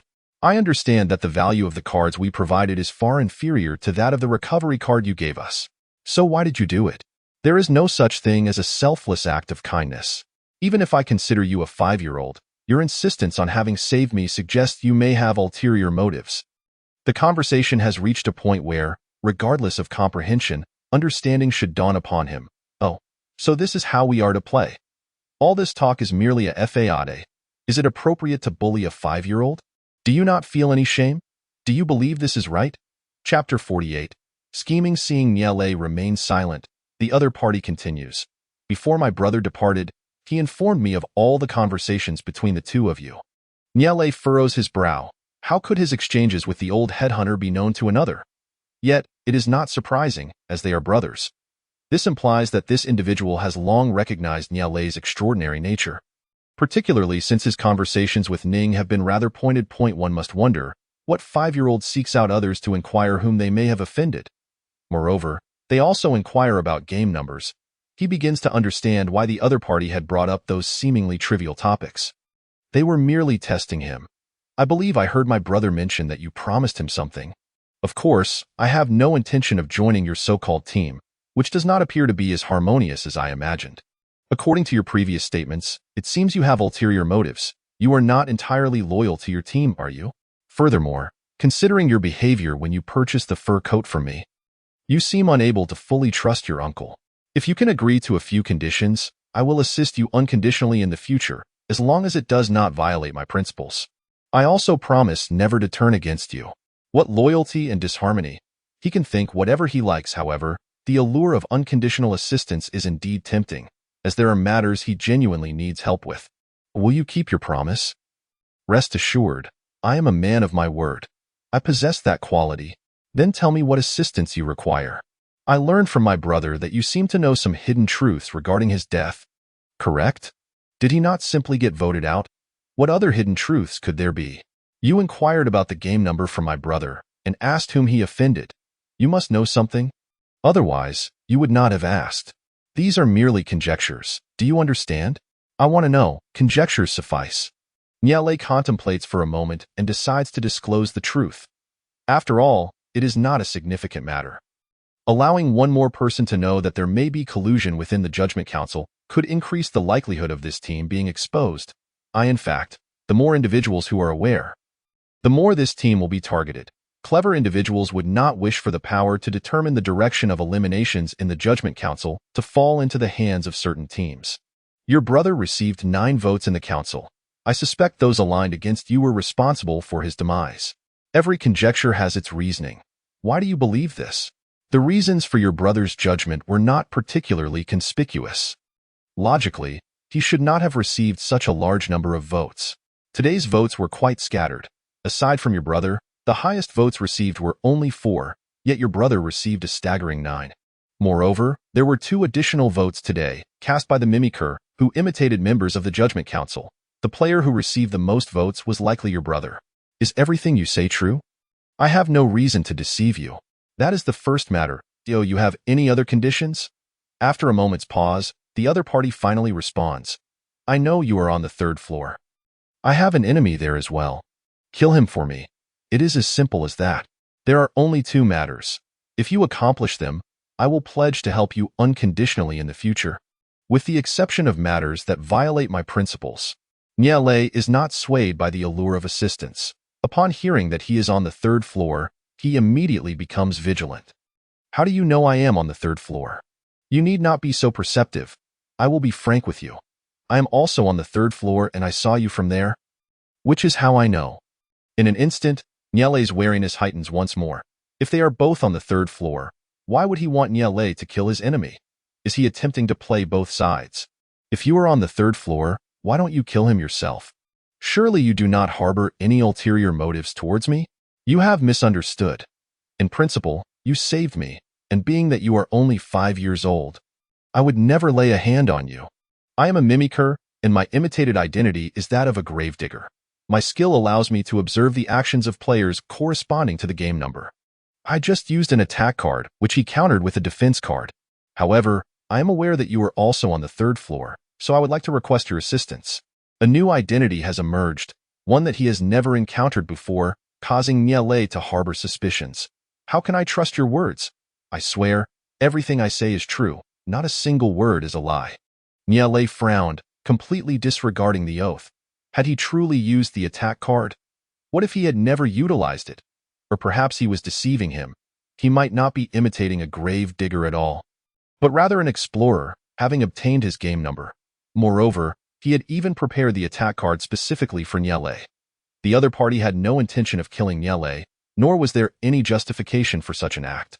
Yet, after the incident with Liu Hailing, Niele had become more cautious and increasingly suspicious. Was his statement genuine?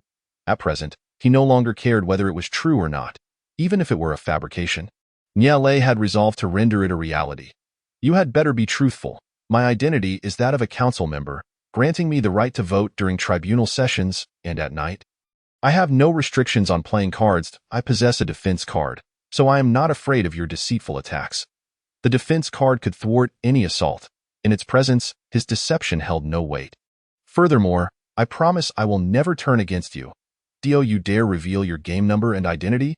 Allow me to verify you, thus earning my trust, as long as he believed in the promise. He would trust Niele's vow. This would reveal whether he was a man of his word. If he truly was, then Niele could place his faith in him. I can disclose my game number and specific identity information. Surely that would convince you? Niele was taken aback, yet inwardly he couldn't help but smile. This was merely a test on Niele's part. In truth, the previous statement was sufficient, but he had sensed something amiss. A simple trial, and unexpectedly, he had fallen into a trap. You were too hasty, and I have seized upon your flaw. From this statement, Niele had already perceived the complexity of the matter. To eliminate an adversary, one would risk exposing their game number and specific identity. Doesn't that seem suspicious? Why was there such a pressing need to kill him? The intricacies of this situation were indeed perplexing. Why are you so determined to kill him? You would expose your own game number and identity. Surely you harbor other ulterior motives? I believe you did not lie to me earlier, but do not conceal anything from me in the future. I will seriously consider the truthfulness of your words moving forward. There was a silence on the other end lasting several minutes. Chapter 49. The Imitator and the Grave Digger. You are certainly not a mere child. No child could possibly think in such a manner as a child. Your suspicion is profound, and your understanding of weighing pros and cons is remarkable. Your statements before me starkly contrast with those made before my brother. You promised him one thing but spoke to me with loaded phrases. Do you think a 5-year-old could conceive and execute such thoughts? Nyale struggled to comprehend his ramblings. Spare me your nonsense. You know this is not what I wish to hear. Speak of something I would like. Another silence ensued. You have garnered my attention. Perhaps we can collaborate. I trust you 100, unlike the uncle you mentioned.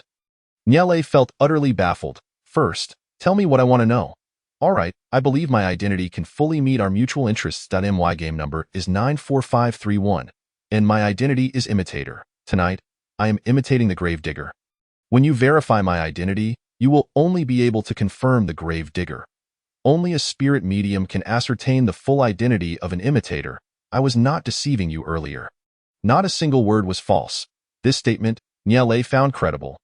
Huaguaduo had also mentioned the imitator, indicating that only a spirit medium could uncover the imitator's complete identity. Two individuals, seemingly unrelated in Nyale's eyes, had both articulated this circumstance, which surely confirmed its authenticity.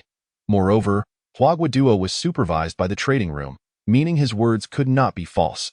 Thus, this person's claims must also be truthful, for having spoken the truth where he could have concealed it.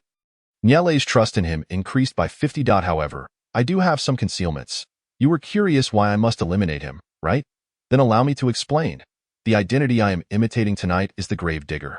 I can observe the specific actions of one player, and when a player dies, the Grave Digger can assume the role of the murderer, acquiring all their cards and reviewing their chat information. Whether you kill him or I do, I will obtain all his cards.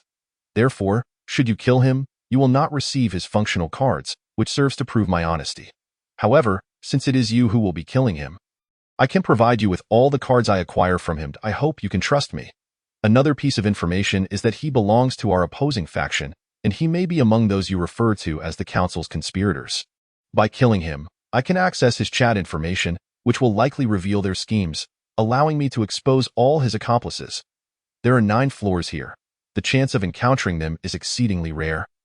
And I only know the game numbers of 3 players, one of whom is located on this very floor. There may not be another opportunity like this in the future. Eliminating him promptly will grant us better control. Nyale nodded, carefully weighing the motives behind this course of action. First, for revenge. Second, to acquire all the cards. Third, to monitor their team's movements and potentially analyze their identities through chat.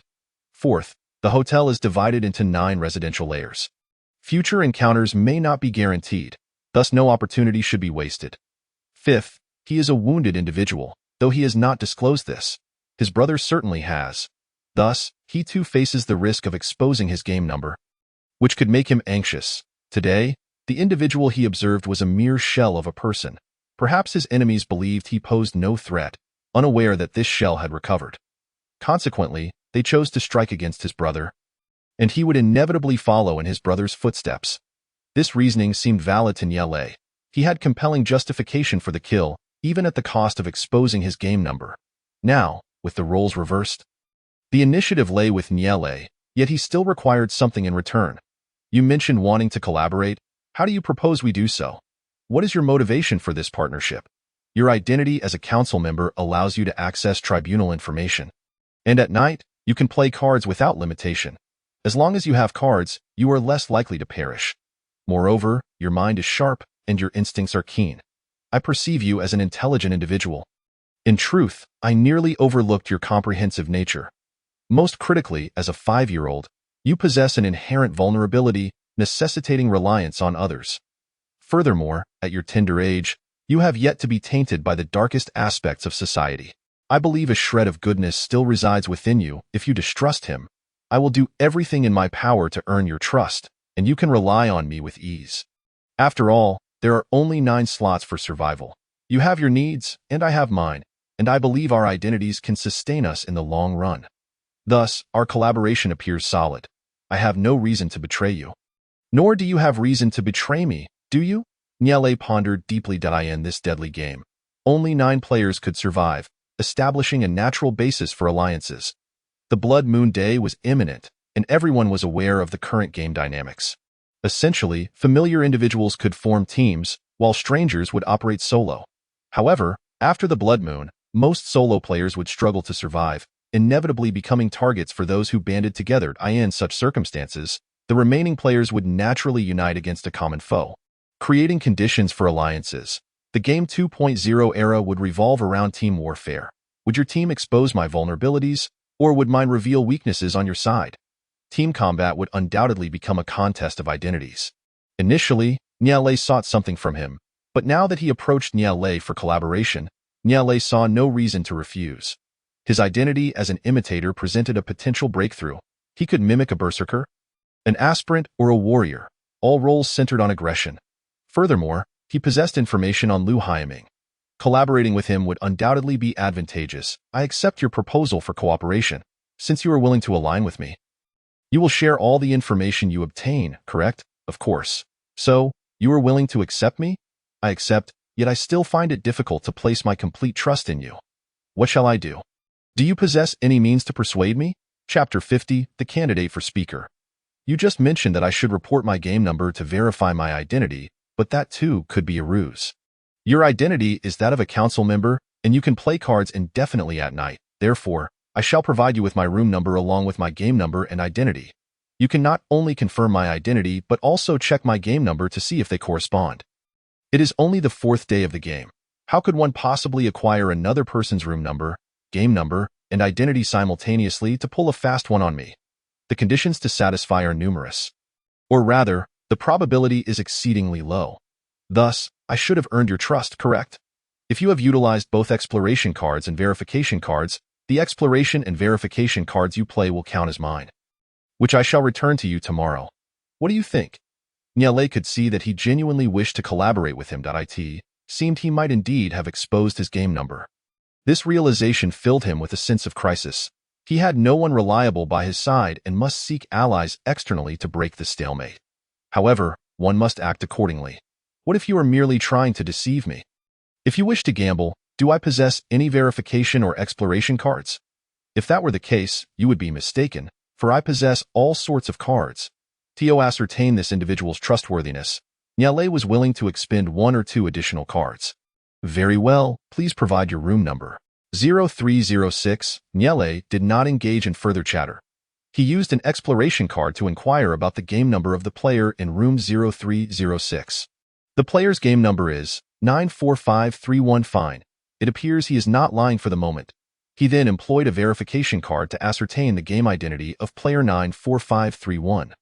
The player's identity is Gravedigger. Each night, the Gravedigger can lock onto a player from this floor using their game number and observe all actions taken by that player throughout the night.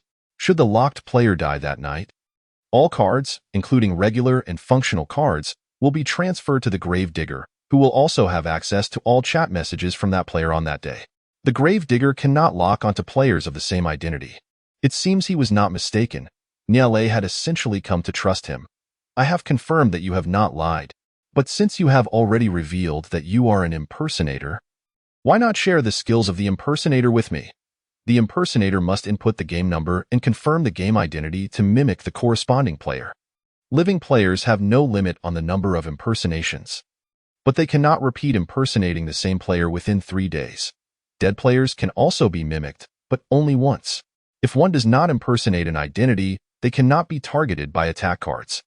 Moreover, the impersonator can never actively use functional cards against the player whose identity they have mimicked. Oh, this aligns closely with what Huaguaduo mentioned and even provides additional details. That is acceptable. It isn't overwhelmingly powerful.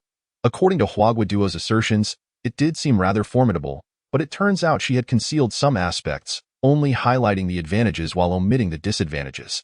The impersonator is unable to use functional cards against their host, and moreover, they require not only the game number but also the confirmation of the game identity. There are conditions and limitations.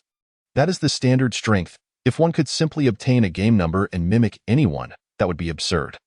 Now, Nyele was entirely convinced of his trustworthiness, having successfully passed all the tests Nyele had set. So, tell me, who do you wish to eliminate? This time, the response was swift. 66361. He resides in room 0310. There was no need to mention which room he occupied, as he did not possess many cards, and it would be necessary to verify his game number once more for authenticity. However, the identity still required examination. One must remain cautious in case of unforeseen circumstances. Utilizing a verification card, he checked the identity of the player with game number 66361. The player's identity is candidate for speaker. Nyele froze in place, unsure whether it was astonishment or excitement that had gripped him. My heavens! He had stumbled upon a significant identity. The candidate for speaker must surely rank among the top identities in the game. Right? Was it really that easy to uncover? This game number and identity must be safeguarded diligently, for they would hold great surprises for the impersonator. When Nyele observed 2 additional votes during the trial meeting, he had speculated whether someone might have impersonated the candidate for speaker. If someone did impersonate the candidate for speaker, would they not also inherit his vote count? Upon the death of the speaker, the candidate for speaker would assume the speaker's position, resuming leadership of the trial meeting. If both identities were to perish, would the trial meeting not be convened? And should an impersonator mimic their deceased identities afterward? Would it not imply that the candidate for speaker would automatically assume the speaker's role that day and could initiate the trial meeting? Such a tactic, if preserved for the later stages, could yield a decisive victory. Firstly, it is worth noting that escape cards consume the usage count of night cards. Secondly, Nyele did not believe that escape cards were easily obtainable. Currently, 3 individuals had been exiled during the trial meeting, and none had been able to present an escape card. Furthermore, Lu Hyaming and the others were all formidable fighters. The beasts they had slain must have been of significant caliber, yet he had still not seen an escape card. Additionally, on the Blood Moon Day, it had been specifically noted that only 27 escape cards would be available, and each individual required 3 cards to escape, capping the number of individuals who could survive the trial meeting at 9. However, these 27 cards would have to be distributed among all players. For one person to acquire 3 cards, they would either need to possess extraordinary strength or be exceedingly fortunate, in truth, upon receiving this information. Nyele even briefly wondered if the escape cards were intended solely for use on Blood Moon Day. It just so happened that Nyele's skill had exploited a loophole in the system, granting him the ability to acquire escape cards freely. However, that could not be the case, as there was also the Fate Seeker. Regardless, from every angle, it was evident that this game required considerable effort to uphold the authority of the trial meeting. There are 30 votes in the assembly, and it is certain that over 20 identities are related to the trial meeting, especially considering that the candidate for speaker's identity traits are all associated with the trial meeting. If the trial meeting could be so easily evaded by escape cards, it would imply the existence of over 20 weak identities, including the speaker and candidate for speaker, which would render them essentially useless. Utilizing an attack card, I shall attack player 66361. There is no need to check the outcome. He believes in the words of those who seek to change the world. This candidate for speaker no longer has any cards remaining to play. Now, only one functional card remains, which must be preserved for survival, and there are no further actions to take a few minutes later. He is dead, without a doubt. By the way, his identity is crucial. Do not hastily attempt to impersonate him. When the time to impersonate arises, I shall inform you. Did you verify his identity? Indeed. Are you not the impersonator?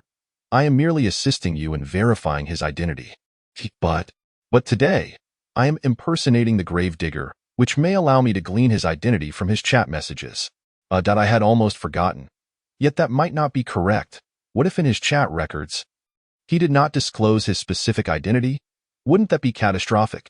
It would be a tremendous waste of the candidate for speaker's identity information, which would surely invite divine retribution. What shall we do? Should you not reimburse me instead? All right. Wow. This big brother is remarkably manly. This single word of agreement surpasses 1,000 words. Nyele imagined that he would reimburse 3 cards and also share half of that candidate for speaker's card with him. How many cards would that entail? I shall not speak further. I need to review his chat messages. There is quite a bit of information to sift through. Comrade council member, I had thought you would become more proactive. Yet I waited for over half an hour, and you still have not informed me of what transpired today. Do you wish for me to apologize in the group once more? Chapter 51 The Clown. Niale rolled his eyes. What is this nonsense? Asking for information yet again. Wasn't it agreed that identities would be exchanged? Had he considered whether his Fate Seeker skill could yield a functional card to share? The council member is quite busy, unlike Mr. Fate Seeker, who seems to have it easy, day in and day out. I am expected to send you messages. When will you share the functional cards acquired by the Fate Seeker with me? Do you merely desire one functional card? What do you wish for? Are you certain you will provide it? Then I would like an escape card. Do you possess one? Go to hell. I have only one. Can you truly be so petty with a child? Do you lack manners? I apologize for any inconvenience I have caused, leading you to feel displeased. We extend our apologies to you. How amusing. Perhaps he ordered too much takeout. Be serious. Very well. To demonstrate my sincerity, allow me to share something with you. On Blood Moon Day, we have actions planned. What actions? Weren't we at that ancient ruin cave last time? We have already found a hidden blade offering talisman. Niale was somewhat taken aback, as he had planned to mention this matter to Lu Haiming later that evening. However, he intended to discuss it privately with Lu. Not with the entire group. He had secured 2 spots and had just been with Lu Haiming. As for the other 2, they would have to fend for themselves on Blood Moon Day. It seemed unnecessary to abandon those 2. That's great. We can go explore the cave together. Perhaps it holds some crucial information about this game. Well, I was just about to tell you.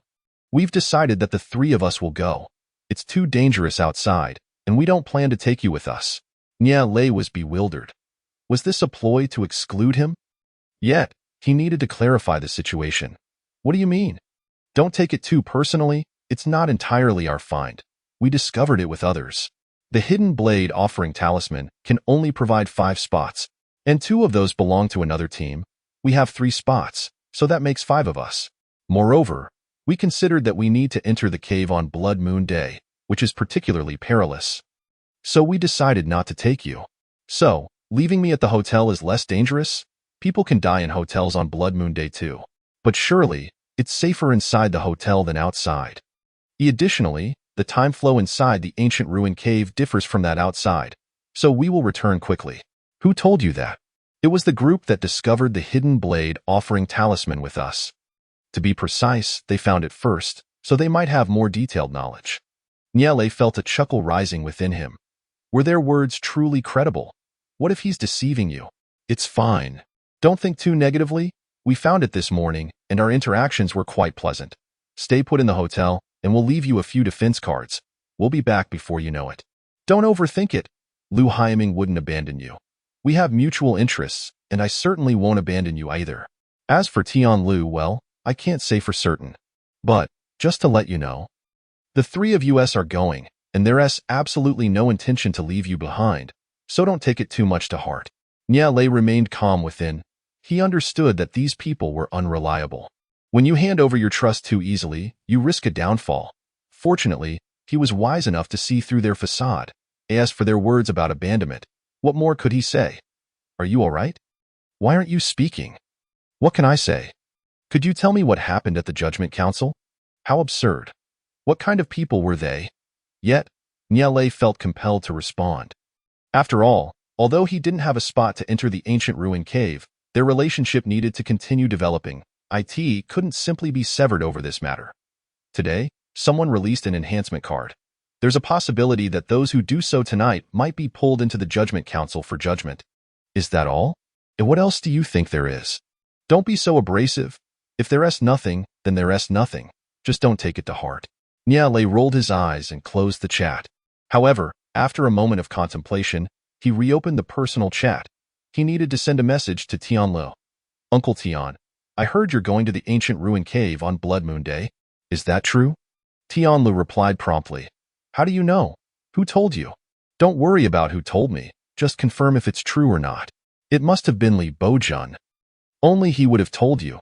That's an obvious guess. Niale pondered this message. Why was it always Li Bojun? Could it not have been Lu Haiming?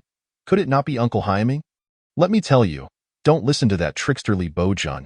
He is stirring trouble again. Niale was speechless. This person never directly answered any questions. Just tell me quickly, is it true? Yes, it is. Let me tell you something. The two people on the opposite side are both women. They likely know Lu Haiming, and Lu Haiming has been looking at one of the girls oddly. Today, Li Bojun was conversing with the person Lu Haiming was eyeing. They definitely know each other. I must warn you to ignore Li Bojun's nonsense. He's been trying to sow discord between you and Lu Haiming. I will always stand by your side. Rest assured, even if Lu Haiming has feelings for her, I will do everything to obstruct it. And don't feel jealous. I sense he is a bit swayed. Perhaps his thoughts have strayed from you lately, but he undoubtedly cares for you. I won't let anyone shake your position. You are our indispensable cornerstone. What a talent! He asked one question, and this person could ramble on for numerous sentences. And what wild fantasies he entertained. Was he concocting some romantic drama? With all that talk of obstruction and jealousy, it was all nonsense. However, from the conversation with Tianlu and the underlying implications in Li Bojun's words, the possibility of their acquaintance seemed quite high. This likely wasn't mere fabrication from Tianlu. He had noticed the discord between Tianlu and Li Bojun from day one. The more allies Li Bojun gathered, the more Tianlu would gravitate towards Nielei sighing. Nielei reflected on how much had transpired in such a short time. Should he seek out Lu Haiming to inquire further? Chapter 52. Allocating the spot to Ning Qi. Never mind, it mattered little what they decided. Nielei had never held excessive expectations for them.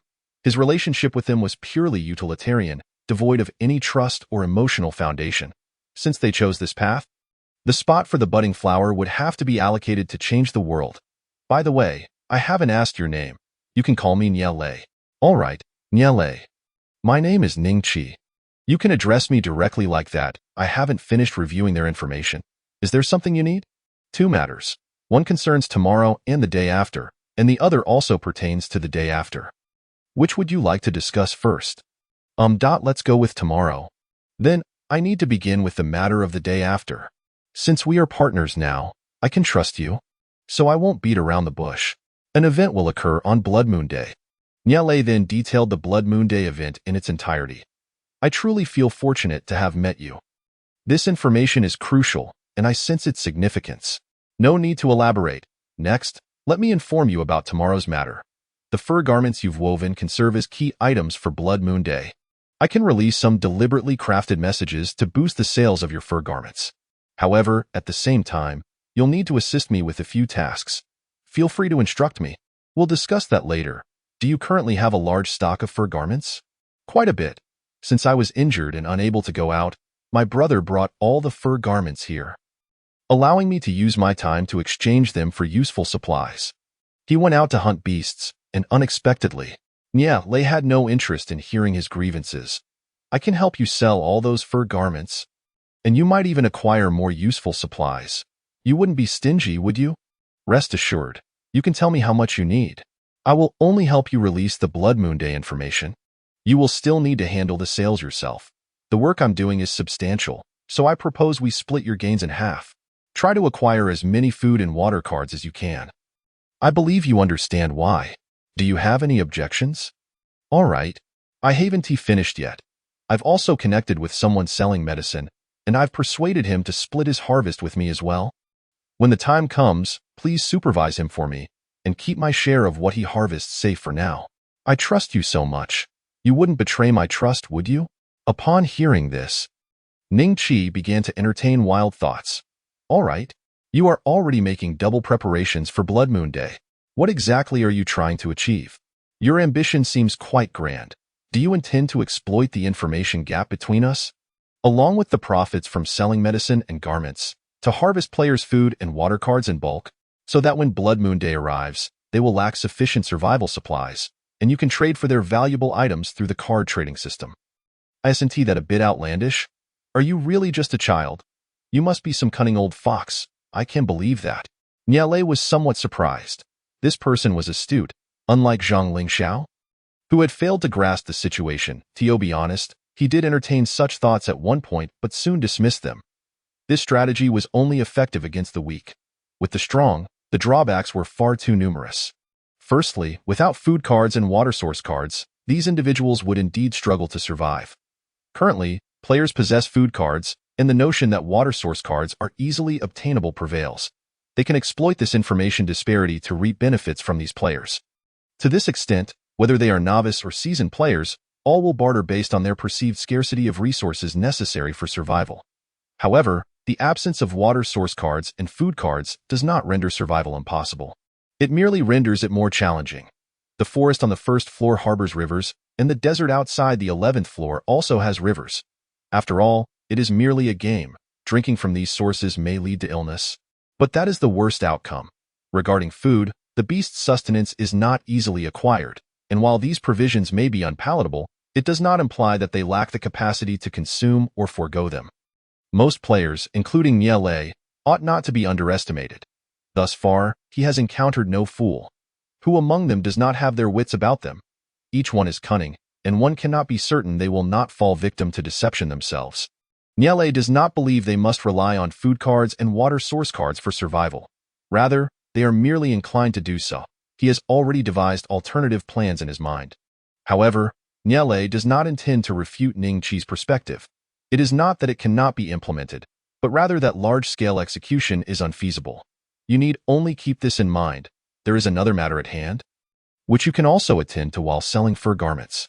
Shortly, I will invite you to join a group chat named the Victory Chamber of Commerce. When the time comes, as you sell medicine alongside him, you will do so under the banner of the Victory Chamber of Commerce, thereby enhancing its reputation.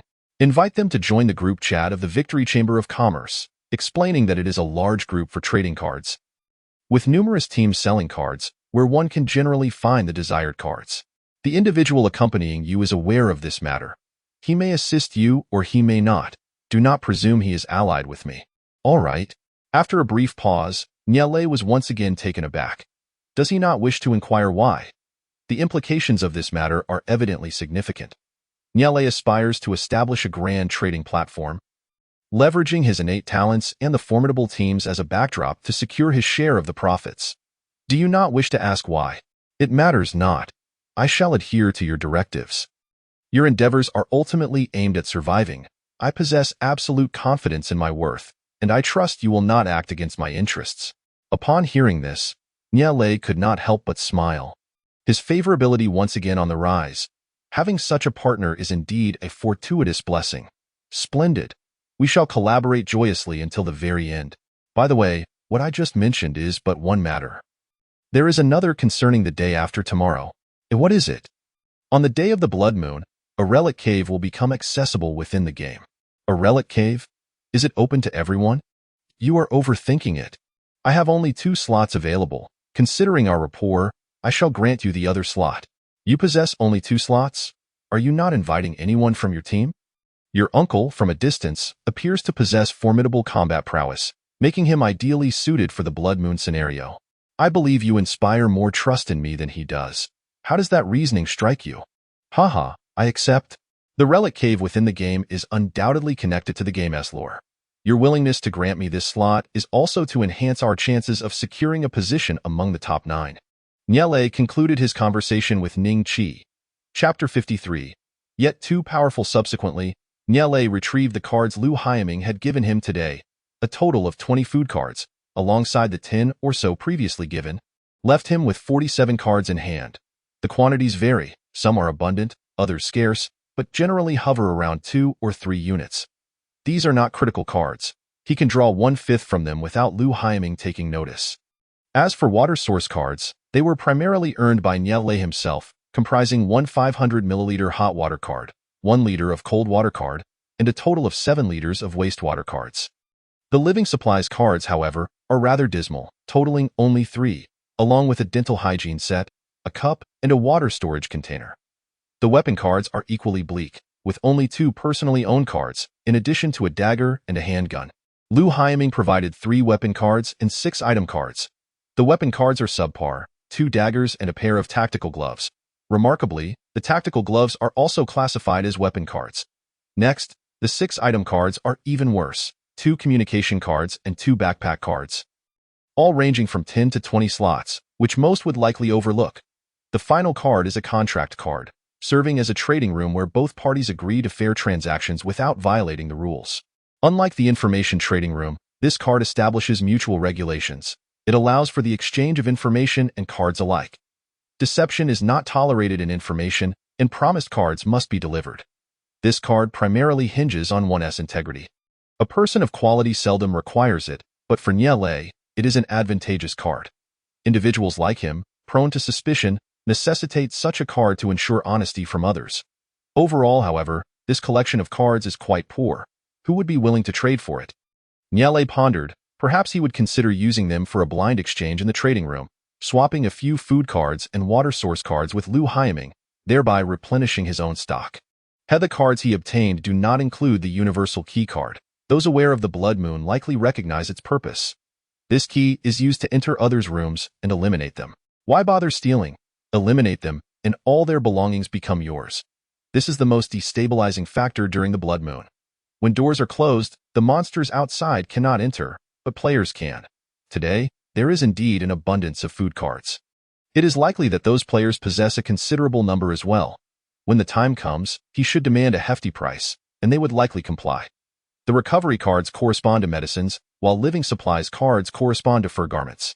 Recovery cards need not be considered. Possessing even one is a mark of prowess. Living supplies cards encompass a vast array of categories.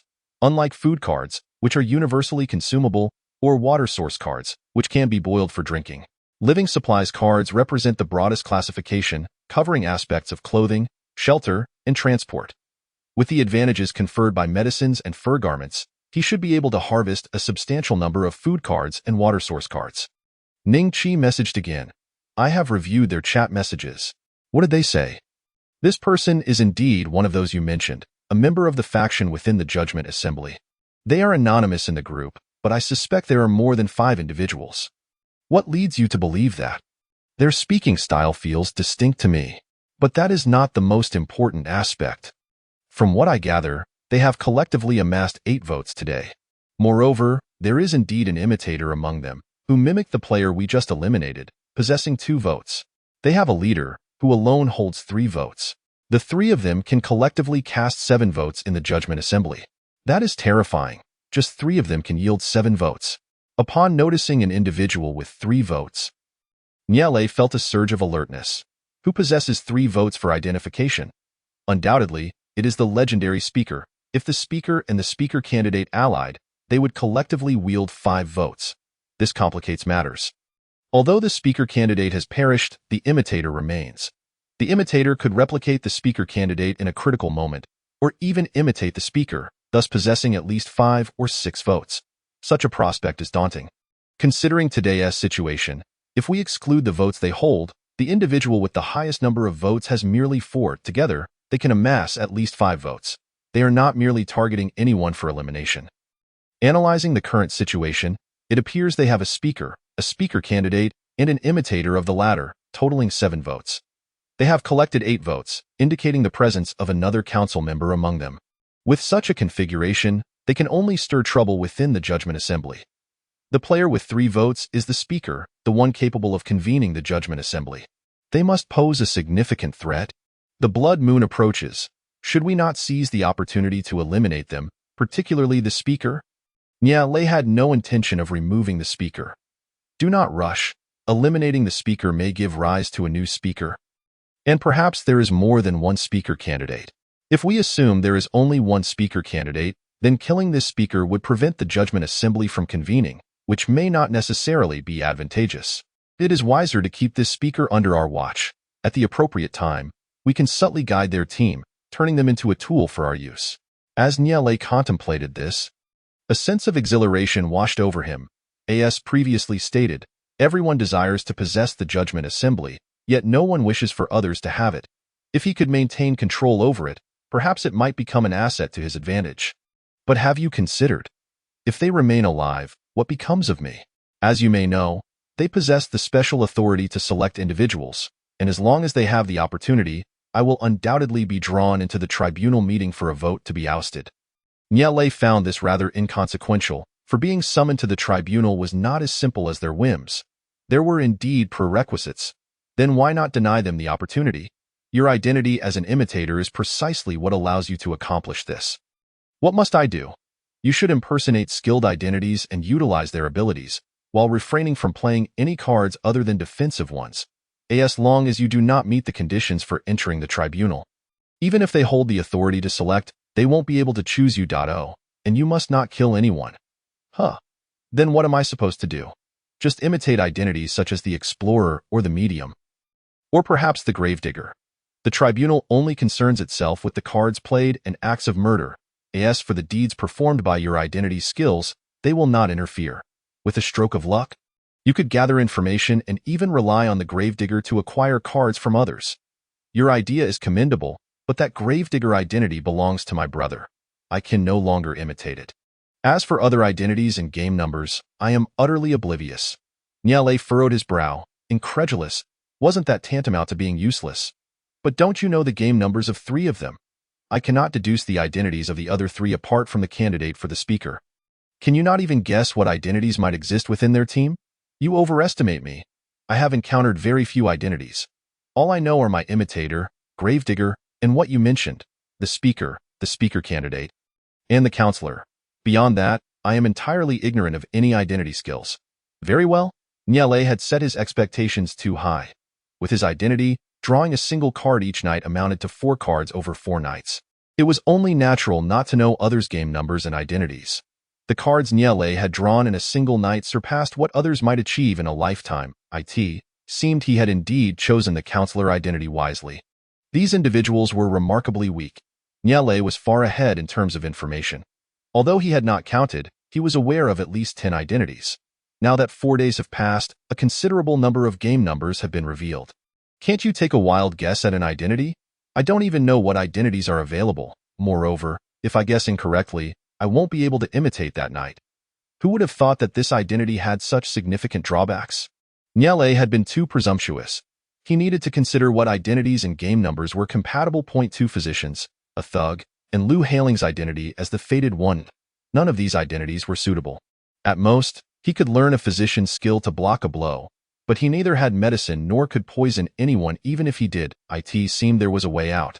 If one identity was unusable, he could combine 2 identities instead. On the first day, he could learn the fated one to acquire an evasion card for himself. Then, if conditions permitted, on the second day, he could learn the thug identity, strike twice, and use the evasion card to escape. That would indeed be delightful. Oh, right. On the second day, Lou Haling discovered an explorer, who also knew the game number. Alas, it seemed he owed Lou Haling a debt of gratitude. The fact that he had not been killed the previous night allowed him to learn from Lou Haling a few more times, thus not rendering this identity a complete waste. Who would have imagined that he would one day be thankful for Lou Haling's survival? Regardless, Niale had no intention of exposing his skills. At most, he would grant him a single card, which could still be deemed a coincidence, if he were to provide him with an evasion card daily. That would be intolerable. Appearing on the tribunal screen every day and surviving would certainly make him a target on the blood moon day or night. Furthermore, he risked exposing himself, inevitably becoming the focus of everyone's ire. By the way, if I play an attack card tonight, will they come after me in tomorrow's tribunal? Niale's gaze sharpened. Indeed, there was a possibility. How vexing. If there were no other options, he could only provide him with an evasion card. Dying would be too regrettable. I will decide tomorrow. I possess an evasion card. If necessary, I shall simply give it to you. I genuinely feel fortunate to have encountered you.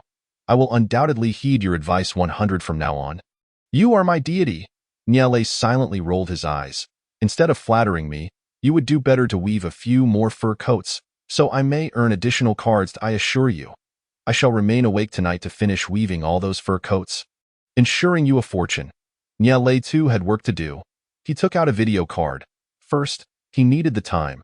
The location was irrelevant, but the environment required some consideration. Night had fallen, and the air had grown chilly, making one susceptible to injury. Niale retrieved his spring and autumn photo technique. Alas, a useful image was captured only halfway. Regardless, what I have stated is true. Whether I mislead you is no concern of mine. Chapter 54, Acting Day 5, 8:0 a.m. Ding. Entering the daytime activity phase. Nighttime death announcement. During last night's action phase, a total of 3 players perished. 1 player died on the 3rd floor, 1 on the 6th floor, and 1 on the 10th floor. Room change announcement. All players' rooms have been altered. Please confirm your respective rooms. Dutiful players change announcement. Today's duty player's game number is 25641. The moment Niale heard the announcement, he hurriedly dashed out. Glancing at the room number, he promptly made his way to the meeting room on his floor. Fortunately, he arrived early.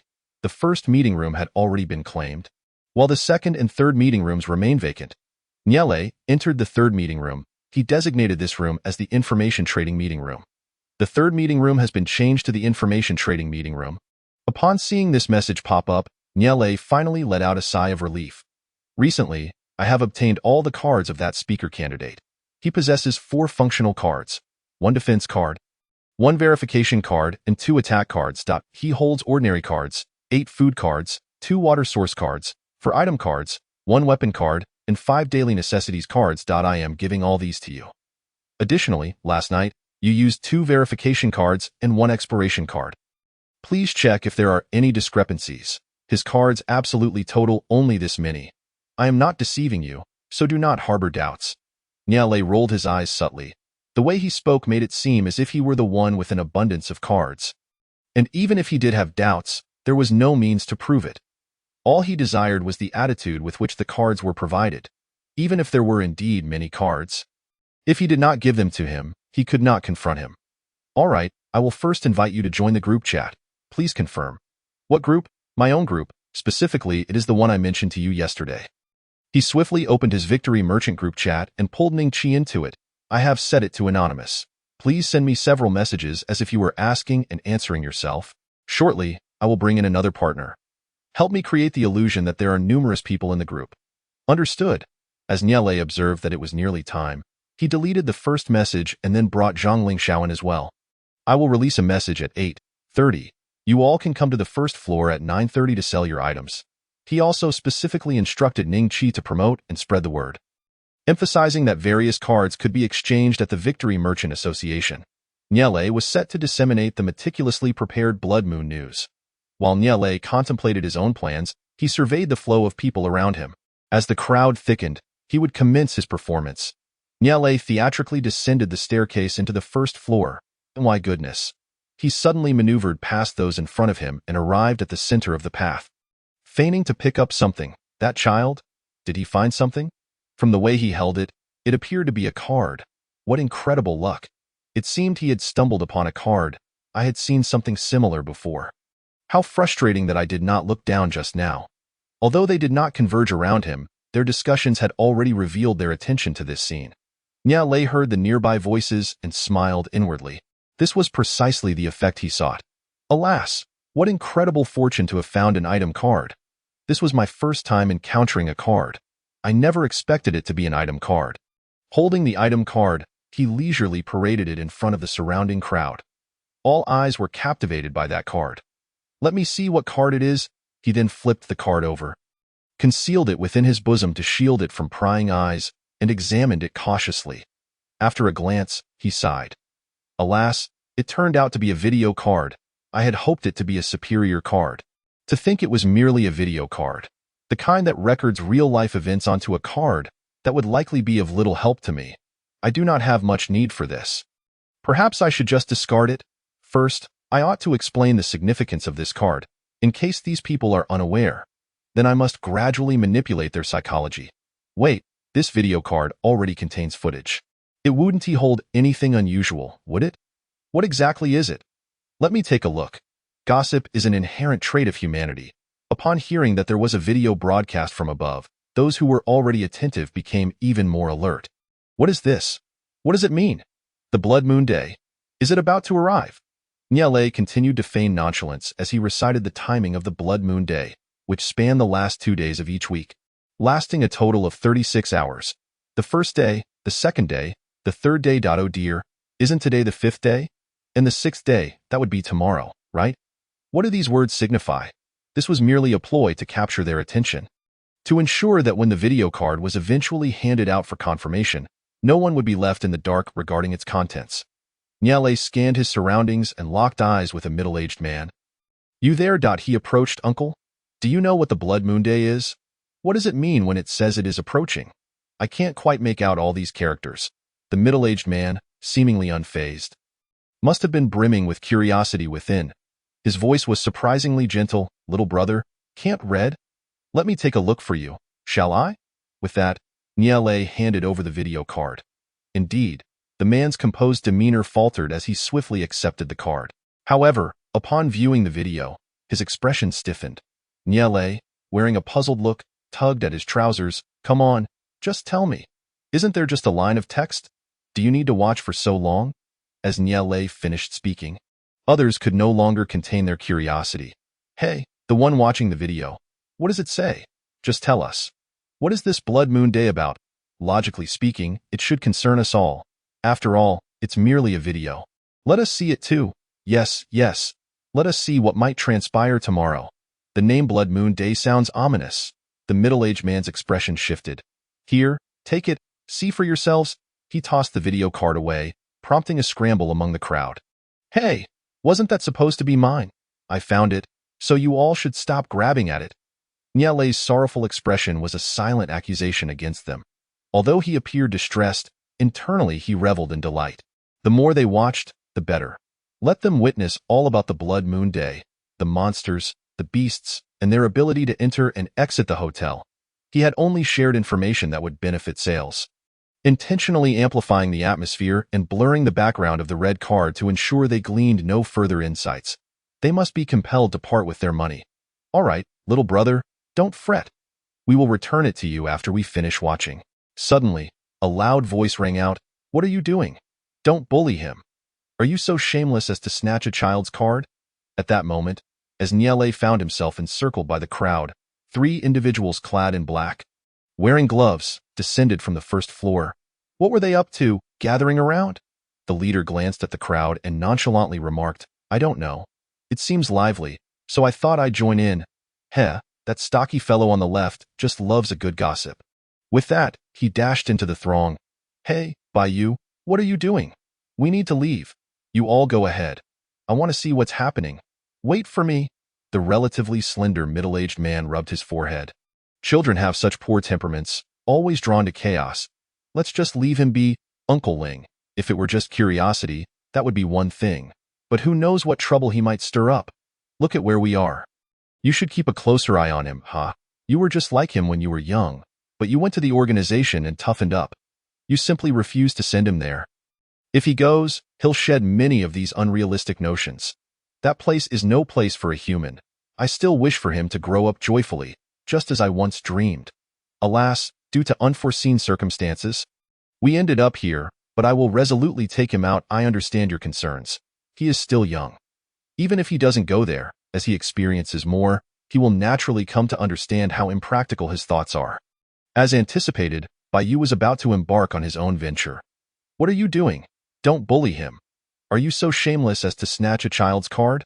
Surrounded, Niele watched as a righteous youth approached. In front of everyone, he seized the video card from another's hand and placed it into Niele's. Stunned, Niele gazed at this Bayou, wondering where this actor had come from. He then shifted his gaze to the video card in his hand. Still processing the turn of events. Let us go. Bayou pulled Niele away from the crowd, who followed in a dazed. At this moment, the crowd grew displeased, some of them having yet to see what would unfold on the Blood Moon Day. What are you doing, boy? We just wanted to take a look. We meant no harm, it's just a video card, after all. As if they were portrayed as malicious villains. Do you have any idea what awaits us tomorrow? Niele snapped back to reality from their words. Wait, what just happened? This isn't part of my script. What does this person mean? I was supposed to hand out the video card, and now he has taken it back. Niele assessed the individual before him, who appeared to be quite young, with a youthful yet resolute visage, probably still of school age. Could he be an impassioned youth, imagining himself a hero swooping in to save the day? Desperately, Niele attempted to break free, but the grip was surprisingly strong, proving that a 5-year-old was simply too weak to escape a youth's hold. Brother, please don't pull me. What is this all about? Don't be afraid, little one. I loathe nothing more than the strong bullying the weak, especially a large group picking on such a small child. Fear not, within the hotel we shall not be harmed. They cannot do anything to us. I'm indeed a hero of sorts. Then let us not resort to brute force. Heroes are most afraid of verbal duels. Brother, they didn't bully me. I merely asked them to help me read the characters on this card. As I cannot recognize them, Bayou, believing Niele had been enchanted, scoffed at the crowd. Don't be ridiculous. They just want to snatch your card. Is it necessary to gather a crowd for such a trivial matter? They are simply obsessed with the card. A regular card could easily be obtained by hunting a beast outside. What audacity to steal from a child! Niele stood wide-eyed, absorbing the barrage of criticism. No, you misunderstand them. Look at their expressions. They seem genuinely anxious, as if something significant is at stake. Perhaps I should give this card to them, and it seems to pertain to the Blood Moon Day, which might contain crucial information. Sharing it with more people could save even more lives. This card was also found by me. If it truly holds importance, everyone should witness it together. Upon hearing Blood Moon Day, Bayu's expression shifted. What is this about the Blood Moon Day? You found it. Let me see. He snatched the video card from Niele's grasp. Niele, taken aback, observed him, noting the irony in his own situation. Oh, what about your own honesty? Swiftly, Bayu's eyes widened in shock as he looked up, dragging Niele away. Hey, you little brat, aren't you just as guilty of taking others' belongings while preaching righteousness? We're doing the same thing as you. After all, it's all found items, so we all have the right to see the information. Bayu regarded Niele with a curious gaze. Niele nodded, confirming their claims. Very well, I apologize to you all. I should not have spoken without understanding the situation. He then turned to Niele, noting that the video card had already been used, and holding on to it would be futile. Moreover, this card is indeed significant to them, as it pertains to their lives. Perhaps we should simply give it to them. The information on it, I will discuss with you later, and as compensation, I'll provide you with an additional item card. All right. Niele nodded, understanding that it must be given away. The information regarding the Blood Moon Day could not merely be spoken of. They needed to see the evidence. You can have this. It contains information about the Blood Moon Day, which will occur tomorrow and last for 2 days. During that time, many monsters and beasts will emerge. I cannot specify what they are, but the beasts you should have encountered will have their attack power tripled during this time. Additionally, the floors will be unsealed, allowing them access to all areas of the hotel. You must remain vigilant, as injuries could occur quite easily. Additionally, one must pay heed to the concerns regarding the weather.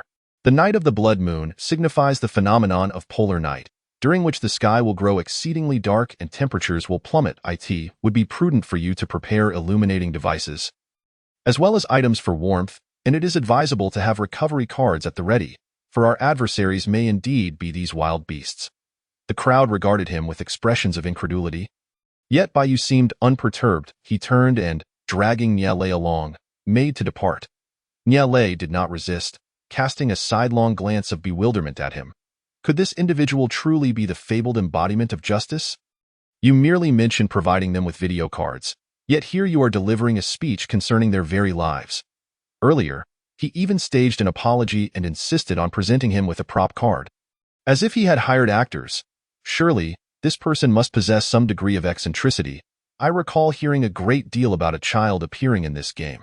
It turns out to indeed be true. And you must be that child. I have been informed that you were supposed to have an adult accompanying you in this game. Am I correct? Why are you not with them? It is perilous to be out here alone. Niele squinted slightly, stating, I am merely waiting for them on the first floor. I just have yet to see them. And what of your brother? Are you not with anyone else? Oh, indeed. I was merely joining the fray earlier, and did not anticipate encountering you. They have already left. I shall inquire about their whereabouts shortly. Niele nodded his gratitude, then shyly lowered his gaze. Thank you, brother. Did you not mention giving me a prop card? Bayu recalled. Ah, yes, indeed. This is a communication card. Once utilized, it unlocks a personal chat channel, allowing you to converse with your companions. Niele hastily expressed his thanks, recognizing that although he had received a communication card, it was not without value. My name is Bayu. You may call me Brother Bayu, as that is also my code name. Once you unlock the communication card, you can add me. Should you encounter any questions or difficulties, do not hesitate to seek my assistance. I shall gladly provide thorough answers. Niele found himself puzzled by his line of reasoning. What did he mean by that? Very well, this area is secure. You may return now, and in the future, do not wander into such public spaces alone. It is all too easy to attract the attention of those with ill intentions. Not everyone will choose to save others as I do. Many harbor desires to harm. Unable to contain himself, Niele pressed on with a question. Brother, why do you choose to save others?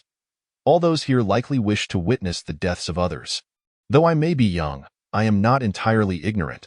The rules state that 100 individuals have arrived here, yet only 9 may return. If others perish, do we not draw closer to our own escape? By you side, why must we adhere to that rule? It states that only 9 out of 100 may go back, but why should we not strive for more to return? This is merely a game devised for someone's amusement. If we unite as one, perhaps we can uncover the mastermind behind this and compel them to return us all, rather than watching us humans slaughter one another. Niale contemplated for a moment. But what if the mastermind refuses to let us return? Then we shall eliminate that mastermind. We must believe in the agency of humanity. The reason we are the only intelligent and civilized beings on this planet is that we possess our own thoughts. Unwilling to be bullied, oppressed, or have our lives dictated by others, as long as we trust in our abilities and the possibility of success, we can unite to vanquish those who oppress us and defeat the mastermind. Niale listened calmly to his impassioned speech, observing his flushed face, momentarily at a loss for words. Could it be that at such a tender age he possessed such oratory skills, and to be so fervent about it? Niale's first thought was one of absurdity, while his second was one of admiration. Perhaps he did not fully grasp the meaning of death, nor the significance of this deadly game. Death transcends the realm of humanity. This game, existing above death, is even further removed from it. Humans respect and fear death, struggling like ants under its rules. They may indeed be someone else's playthings at present, but what of it? Their priority must be survival. They must focus on living first. Niale felt a mixture of respect and bemusement. He admired the spirit of resistance within him, his sense of justice, and his desire to foster unity among humanity. Wishing to alter the current state of affairs, to prevent mankind from tearing itself apart in the eyes of others. Niale chuckled softly, realizing he had no right to mock him.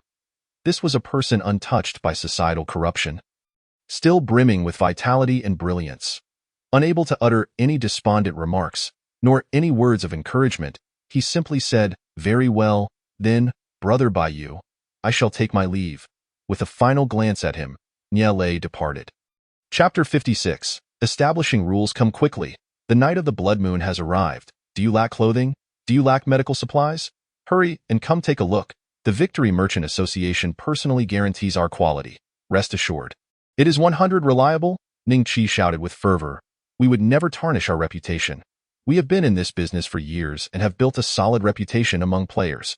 What game have you played for merely a few days? Were you not active in the game while alive? You have not heard of this? How narrow-minded you must be. We have traded numerous cards, such as recovery cards and group chat cards. Do you know their purposes?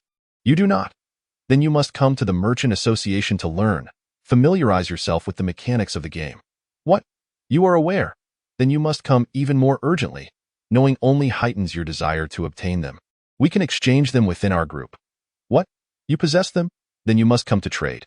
You will be able to exchange them more effectively. If they are useful, why keep them to yourself? This is our group for trading. Would you like to join? This is specifically for trading cards. What card do you need? If you require cards, you are in the right place. This group is for card exchanges. Indeed, you can purchase one item and gain free entry into our group. You do not desire to exchange functional cards. How fortuitous, as we primarily trade ordinary cards and rarely engage in functional card exchanges. Esteemed customer, you state that you only wish to exchange functional cards? We simply do not engage in exchanges of functional cards with that customer. However, for discerning customers such as yourself, we are open to functional card exchanges. Niale stood in their blind spot, quietly observing the unfolding scene. Ning Chi was indeed putting forth great effort, his voice resonating loudly enough to be heard on the second floor. As long as the incentive is sufficient, everyone becomes remarkably courageous. Even to an unimaginable degree. Niale had not anticipated that they could operate so brazenly under the banner of the Victory Merchant Association, fabricating reality with such audacity. How shall I evaluate this? It is simply very direct. Niale had initially thought that they would promote their wares while selling, but they had managed to accomplish promotion while simultaneously selling. Their prowess is impressive, indeed. Initially dismissive of Ning Chi's utility, Niale now realized his value. People, after all, cannot be inept in every aspect. Inevitably, they will excel in certain domains. The transaction framework has yet to be established. One must admit, Ning Chi's approach is indeed more effective. After all, Being the first to brandish the Merchant Association's name in the game will undoubtedly attract curious individuals. As Nyele perused the group messages, he noticed several individuals had applied to join the group chat. In the next moment, Nyele approved all membership requests. He posted all the cards available for exchange in the group announcement, instructing that should anyone wish to trade, they simply need to input the name of the Victory Merchant Association before the card they desire. Nyele understood that they wished to exchange with the Victory Merchant Association and would arrange a time for unified trading. The entire group chat is anonymous, with only Nyele privy to the identities of all members. Should they wish to trade with other members in the merchant group, that is permissible, provided they trust one another. Nyele would not intervene in their offline meetings. It is better to inform them of all operable processes and allow them to proceed as they see fit. Through this group chat, Nyele not only expands his trading network and profits from the price differences, but also analyzes the challenges faced by those in need of various cards, gradually gleaning insights into their intentions for the night, thus uncovering their identities. All transactions agreed upon within the group are under Nyele's surveillance. The establishment of this group chat serves not only to accumulate resources for the Blood Moon Night, but also to enhance ongoing revenue post-Blood Moon. Victory Merchant Association, I require a group chat card. Do you have one available? The first individual led the charge, and Nyele seized the opportunity. He promptly published his trading regulations. The current values of cards remain ambiguous. Thus, this association has devised a new valuation system for internal trading. Weapons are categorized as follows: low damage weapons, medium damage weapons, and high damage weapons. Low damage weapons are approximately equivalent to 2 victory coins. Medium damage weapons to 6 victory coins, and high damage weapons to 15 victory coins. The cards are categorized into 3 types: common items, rare items, and ultra-rare items. Common items are valued at approximately 1 victory coin. Rare items at 5, and ultra-rare items at 15. The life cards are divided into urgent necessity cards, non-urgent necessity cards, and other life cards. The market regulation typically prices life supply cards at 3 victory coins, 2 victory coins, and 1 victory coin respectively. The water source cards are classified as drinking cold water, drinking hot water, and raw water. 1 liter of drinking hot water is priced at 2 victory coins. 1 liter of drinking cold water at 1.5 victory coins, and 1 liter of raw water at 1 victory coin. Food cards are categorized into large volume food and small volume food. Large volume food is valued at 1.5 victory coins per unit, while small volume food is valued at half a victory coin per unit. Transactions within the Victory Guild are governed entirely by card exchanges. Physical items are not permitted for trade. However, external transactions between members are unrestricted by the guild. Victory coins are not tangible assets. They serve solely as a comparative anchor for value. Nyele has intentionally raised the value of rare weapon cards and rare items while deliberately diminishing the worth of life supply cards, water source cards, and food cards. This strategy yields 2 advantages. First, the more Nyele profits. Second, more individuals are inclined to engage in trade with the guild. In Nyele's perspective, all cards can realize their utmost potential. Yet to others, these cards hold significant disparities in value. Under this framework, all participants will gradually acclimate to the established rules. Those desiring superior cards but possessing inferior ones will seek to trade with the guild, as no one else is willing to trade with them.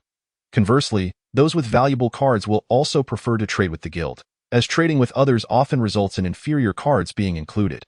In summary, unless there exists a special relationship, trading with others is unwise. Only transactions with the guild align with personal interests. Everyone is a creature of self-interest, and thus will invariably opt for the guild. The guild has a group chat card, classified as an ultra-rare item, requiring 15 victory coins. Players may calculate independently, aiming for the requisite 15 victory coins, and await the guild's response to their trade. Trading is free. One may choose whether or not to exchange. Chapter 57. The hidden information within demand. This is mutual exploitation. Those who join this group chat not only gain the right to trade cards but also acquire numerous card effects. Some may be unaware of recovery cards, others oblivious to evasion cards, and even some may not know about communication cards. Nyele's group chat significantly dismantles the cognitive barriers among players. The importance of information cannot be overstated. While luck plays a role in the competitive landscape among players, the greater factor is the disparity in information. Nyele can perceive the codename of a player. The player recently expressed a desire for the group chat card. Who typically seek such a card? Undoubtedly, individuals preparing to establish a team or those akin to Nyele. This player's code name merits special attention. Following the initial interactions, others gradually sent trade requests. I wish for a hammer. I require a recovery card. I seek an evasion card. I need 2 fusion cards. I require an enhancement card. I need an exploration card. I also need an exploration card. Upon seeing these functional cards, Niele recalled that he had only outlined the valuation rules for ordinary cards, neglecting those for functional cards. It appears they are now more eager to obtain functional cards. Functional cards are notoriously difficult to evaluate. Extensive trading on the field should be avoided. Otherwise, everyone could acquire their desired functional cards, leading to a significant reduction in mortality rates and the emergence of formidable opponents, particularly among the council members. Should they acquire the cards they desire, they would undoubtedly become exceedingly powerful, potentially considered the strongest entities in the arena. If they were to obtain an excess of the cards they covet, Niele would effectively create numerous mini-versions of himself, destabilizing the situation and making the guild a target. Ultimately, he edited a message. Each trade will only permit the exchange of 3 functional cards. Furthermore, for each functional card traded, the trader must also present a functional card of their own. The values of the 2 functional cards will be compared, with the trader supplementing the required ordinary cards to balance the exchange. As for the number of ordinary cards to complement the trade, Niele would determine that himself. The player community remains quite cautious, largely in a phase of observation. Only a few individuals have chosen to disclose the cards they wish to exchange. However, within the card exchange, a selection process must also occur, alongside a certain degree of player profiling analysis. After deliberation, Niele ultimately decided to exchange the hammer for the recovery card, exploration card, enhancement card, and fusion card.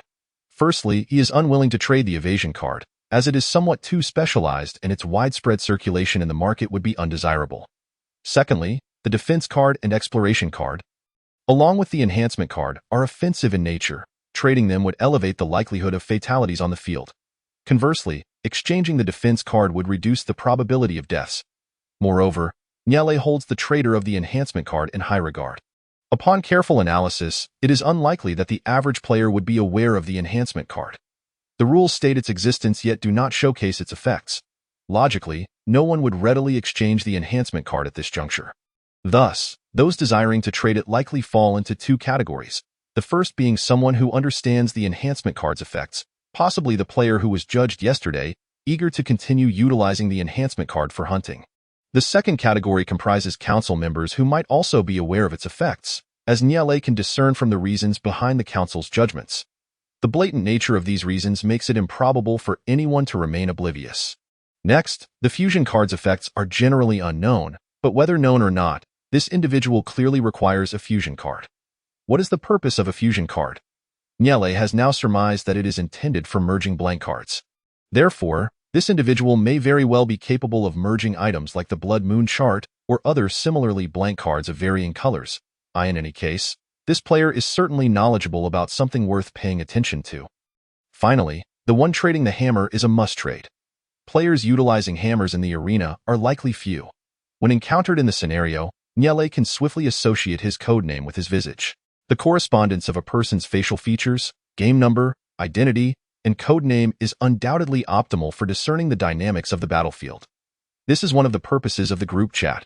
By observing card trades, one can glean insights into the intentions and identities of certain players. From a single card, so much can be inferred. Niele contemplated further, deciding against revealing the guild's intentions, opting instead to manage all processes independently. He currently possesses a handful of life supply cards. Exchanging one yields a large black robe, instantly elevating his height to 1.90 m. After a brief trial, it promptly collapsed. Height can still be augmented with platform shoes or stilts to reach the desired elevation. Seizing the opportunity when others are distracted, he can sit and appear somewhat portly, thus potentially going unnoticed. However, how does one explain their hands? They are rather short, barely reaching half the length of the sleeves. There is no choice but to rely on Ning Qi. Frankly speaking, Niele knows quite a few individuals, but the only one he can reasonably trust at present is Ning Qi. Evaluating personal relationships essentially revolves around whether there exists a motive for conflict. This includes last night's dialogue, the intertwined interests, and the mutual dependency that prohibits either party from severing ties. All of these factors inform Niele's judgment of Ning Qi. With this in mind, Niele resolves to no longer belittle Ning Qi's utility. He is, without a doubt, an exceptionally valuable asset. Many tasks that Niele's physical limitations cannot fulfill must be entrusted to him. However, one must remain vigilant. It is essential to cultivate a sense of team presence surrounding Qi, as he has consistently done. This will divert suspicion away from Niele. The game's auxiliary skills must remain undisclosed. Furthermore, his own game code must not be revealed. As long as it remains concealed, no one can leverage it against him. Thus, Niele decides to always keep ineffective cards and substitute cards on hand, ensuring that the risk of his game number being leaked is entirely mitigated. Niele reassured himself and promptly contacted Ning Qi. Our team currently has no one available. After you finish selling your items, please assist me in exchanging some cards on the 11th floor. Are those the individuals mentioned in the group? Indeed, I will certainly trade with them shortly in the group. Just match their identities when the time comes. Even if the identities do not match, it is of no consequence. What matters is that the items exchanged are genuine and I trust you, which is why I have entrusted this matter to you. Upon completing this exchange, not only will I provide you with an evasion card, but I can also offer you 2 ordinary cards of your choosing. Alright, I will certainly accomplish the task. Chapter 58. A Bountiful Harvest, 1:30 p.m. Niele and Ning Qi meet. This marks their first encounter since their collaboration began. Today, Ning Qi has made a deliberate effort to present himself more neatly, appearing far less disheveled than he did yesterday.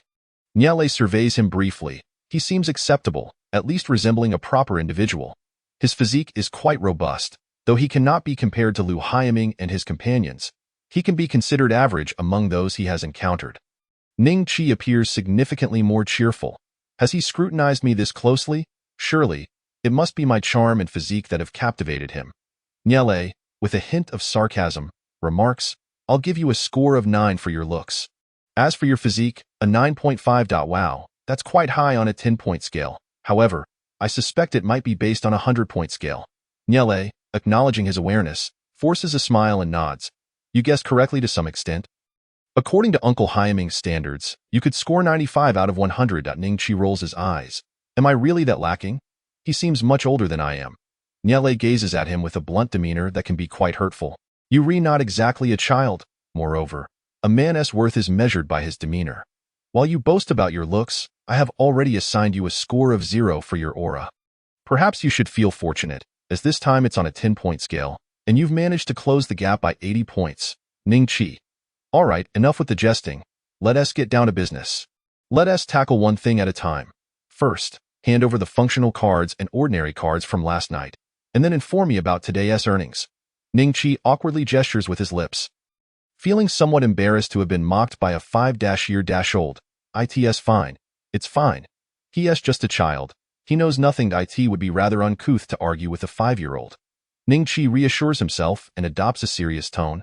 As I mentioned yesterday, we acquired 4 functional cards, plus the 3 IOU, making a total of 7. Additionally, there are 4 item cards, 1 backpack, 2 universal keys, and 1 cleaning card. Niele pays close attention. A cleaning card? Another new item card. It seems there are many types of item cards yet to be explored. 0.5 life supply cards, 8 food cards, 2 water source cards, and 1 weapon card, specifically a sickle. Niele takes the thick stack of cards he hands over. There's no need to scrutinize the rest. He primarily needs to assess the functional cards. He currently possesses only 1 functional card and needs to make a change. Otherwise, he will lack the necessary cards for the upcoming trades. In total, there are 2 attack cards, 1 defense card, 3 verification cards, and 1 exploration card. Niele looks at him in surprise, his perception of him shifting. This individual's capabilities appear to be quite commendable. He has fulfilled his promise of providing 2 verification cards and 1 exploration card, which do not even include the cards obtained from yesterday's kill. This suggests he must have had direct encounters with beasts outside. Otherwise, there would be no reason for him to have acquired so many functional cards. So, how much did you earn today? These are easy to sell. They are essential items for the Blood Moon Day, and we primarily collected food cards and water source cards, which people generally do not hesitate to trade. I'll give you a 50 cut on my end, and 50 on Zhang Lingxiao's end. We noted the value chart you shared in the group, so we converted everything into victory coins, splitting the acquired cards evenly. Niele agrees, finding this arrangement satisfactory, as it allows him to receive a greater quantity of small-sized food items. How many food cards and water source cards did you manage to gather? Food cards were relatively easier to obtain, so most opted to trade for them. In total, we have 133 food cards and 21 water source cards, primarily consisting of cold water and raw water. That many? Niale merely nods on the surface. But internally he is astonished. Even with prior preparation, he still feels a bit overwhelmed. Is this the predatory nature of capital? A direct acquisition of 133 food cards could sustain him for an entire year. At this moment, Ningqi seems a bit embarrassed. We primarily took larger-sized items and left the smaller ones for you. Although you have already established a value anchoring for large and small units, we still believe that larger food items are significantly more cost-effective. Niale is unconcerned, even pleased with their approach. In my eyes, only the unit matters, not the size. That's perfectly fine. Upon hearing this from Niale, Ningqi feels relieved. Zhang Lingxiao taking the larger items is also an unspoken agreement, and he has acted accordingly. It seems Niale is not upset and possesses a generous character. Niale accepts the cards and hands over the prepared 1m9 black robe, the evasion card he promised, and the cards designated for trading. Here you go. Among them is your evasion card. The rest are for trading. Make good use of this black robe for disguise. Do not let them discern your true appearance. As long as they inquire about the trading content that aligns with the cards in your possession, regardless of whether they are the individuals agreed upon in the group, proceed with the trade. If you have rare cards and someone approaches you for a trade, feel free to handle it yourself without sharing with us, but be mindful of distinguishing between public and private assets. I will be watching you from a distance, so do not worry. Ningqi glances at the cards he has received, indicating his understanding. But I have one question. Speak. Why do you choose to exchange cards with others in such a manner? These item and functional cards must be quite rare, right? I have never even seen enhancement cards before. This is my first encounter. Are you certain you are profiting from these exchanges? The value of rare cards cannot be measured in such a way. Can it? Trading rare cards for a few food cards and useless item cards seems rather futile. I feel like your Victory Merchant Association is operating at a loss. Niale's heart jolts. This matter cannot be delved into deeply, as it would unravel too easily. He has yet to devise a response to this question, so he can only offer a vague reply, hoping to deflect. The cards we trade include item cards, weapon cards, and a variety of others.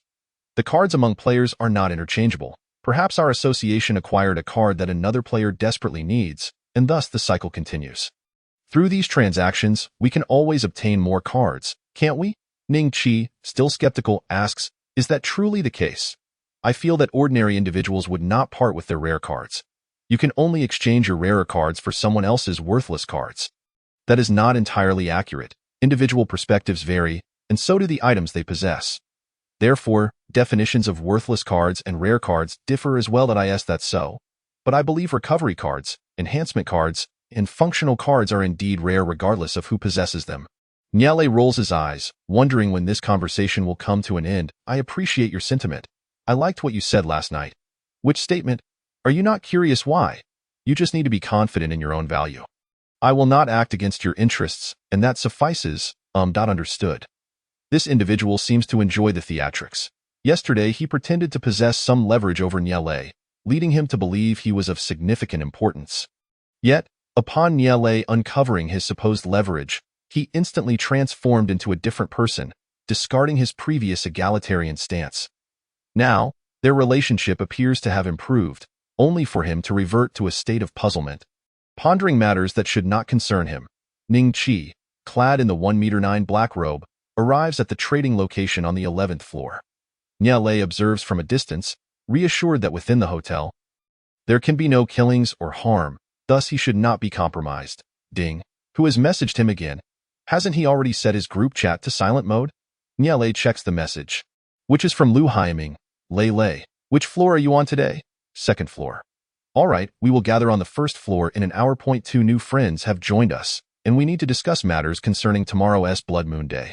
Also, Lei, you need to provide us with a reason for announcing the Blood Moon Day news this morning. Niale's brow furrows instantly. Oh no, he has forgotten about this. The game's unique player. His characteristics are too easily recognizable. The news about the Blood Moon Day has already begun circulating among the players. Lu Haiming and the others are naturally aware of it. Chapter 59. probing for information upon reading the message. Niele is somewhat taken aback, not because Lu Haiming would not inquire about him, but rather, the tone of the message feels uncharacteristic for Lu Haiming. Why is he asking a 5-year-old for a reason? What could I possibly provide? Surely, I haven't inadvertently exposed the Blood Moon Day incident and provoked him. Niele ponders briefly before immediately messaging Tianlo. What is happening? Do you know about my announcement regarding the Blood Moon Day this morning? Uncertain of what they are currently occupied with, Tianlo promptly replies, of course. A child was holding a video card this morning. Oh, so that was a video card. Is it that video card that can record things? Is this the Blood Moon Day? Monday, Tuesday, oh my.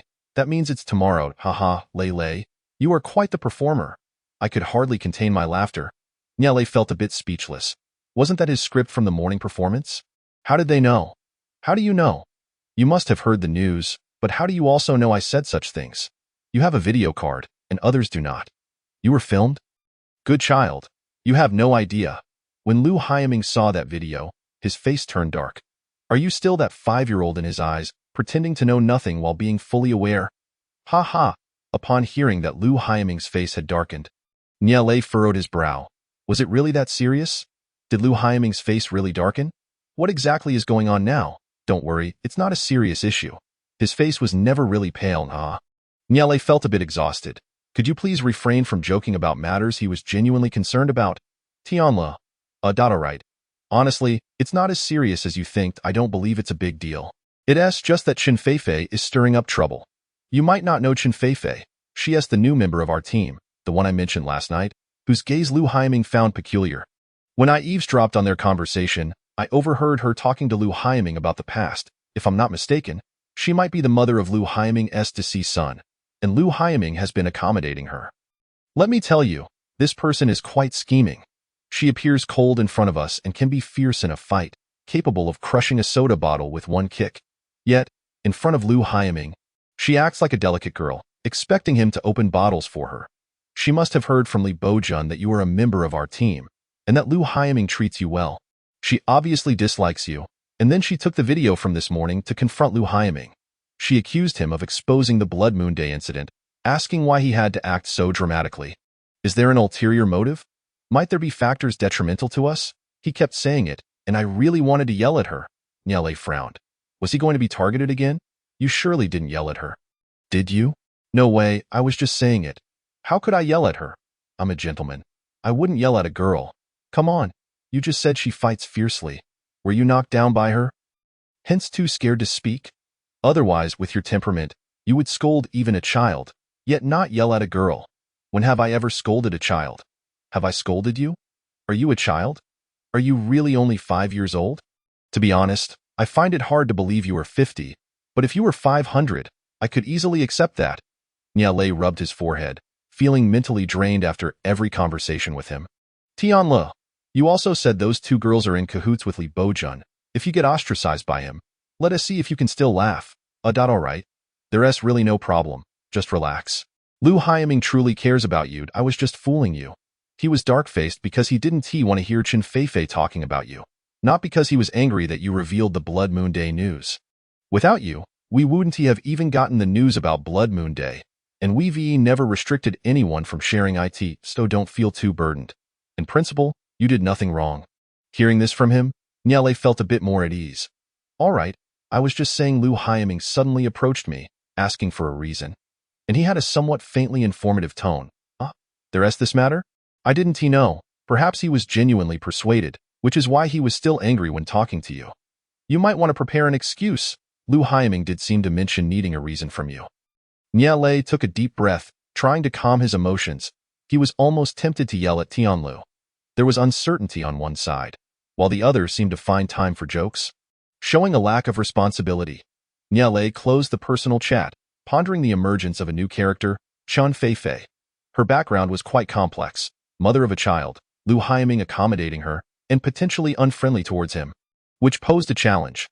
Regardless of whether Tianlu was speaking the truth, he had to be cautious. As for Lu Haiming, Niele believed he could navigate through easily, thus not overly worried. Approaching the agreed time, Niele made his way to the large grassy area outside the hotel's main entrance. By then, 5 individuals were already seated there, Having arrived early, in the center sat Lu Haiming, flanked by two women on his right. Presumably the ones Tanla mentioned yesterday. The first on the left was Li Bojun. Beside him was Tunali. As Niale spotted them, they noticed him as well, and all eyes turned to him. Lu Haiming glanced at Chen Feifei beside him, straightened up. The psychological pressure was mounting. He was unsure if Chen Feifei would take a liking to Niale, feeling quite apprehensive. After all, Chen Feifei was the mother of Lu Xinlei, and he currently viewed Niale as his son, yet had not treated Lu Xinlei well in the past. He was uncertain if she would harbor resentment. Perhaps she would blame herself, or maybe she would resent Niale, which was not what he wished to see. He wanted to explain to Chen Feifei that he had turned over a new leaf, that he was no longer that ignorant youth, but now found himself at a loss for words. Niale was merely a child. Any malice directed at him posed a significant threat. He tried to present himself well, aiming to balance the relationships. As Niale approached, he made his way toward Tianlu, who was closest to him. Upon reaching, Tianlu invited him to sit beside him. Niale discreetly glanced at the two women. The one closer to Lu Haiming had her hair in a bun, with a wheat-colored complexion, sporting a lipstick in a striking shade of death Barbie pink. The contrast was stark. The other had paler skin, a scar on her forehead, a high ponytail, and was wearing glasses. Holding a bag of chips, the contrast was significant as well. Niale felt somewhat intimidated. They didn't appear to be easy to deal with. The woman with the pink lipstick had been sizing him up since the beginning, while the one with the scar kept alternating her gaze between the pink lipstick and Niale. That must be Chen Feifei, given her proximity to Lu Haiming. Niale tried to feign fear, dramatically glancing at Lu Haiming and then at the two women. Presenting a frightened and pitiful demeanor would likely confuse them. Better to be cautious first. Chapter 60, Need to be alone? At that moment, Lu Haiming waved at Niale, beckoning him to come over. Niale timidly nodded. Okay, Uncle Haiming. He hurriedly jogged to Lu Haiming's side, intending to sit next to him. Instead, Lu Haiming grabbed Niale by the collar and lifted him into his embrace. Niale's expression stiffened. The child's mother was right there. Wasn't this creating enemies for him? He stole a glance at Chen Feifei, who was now smiling gently at him, and Lu Haiming. It seemed all right. She didn't appear to be as Tianlu had described, or perhaps it was because Lu Haiming was beside him. Lu Haiming, too, cautiously looked at Chen Feifei and introduced Niale, saying, "This charming young boy, whom everyone adores, is called Niale.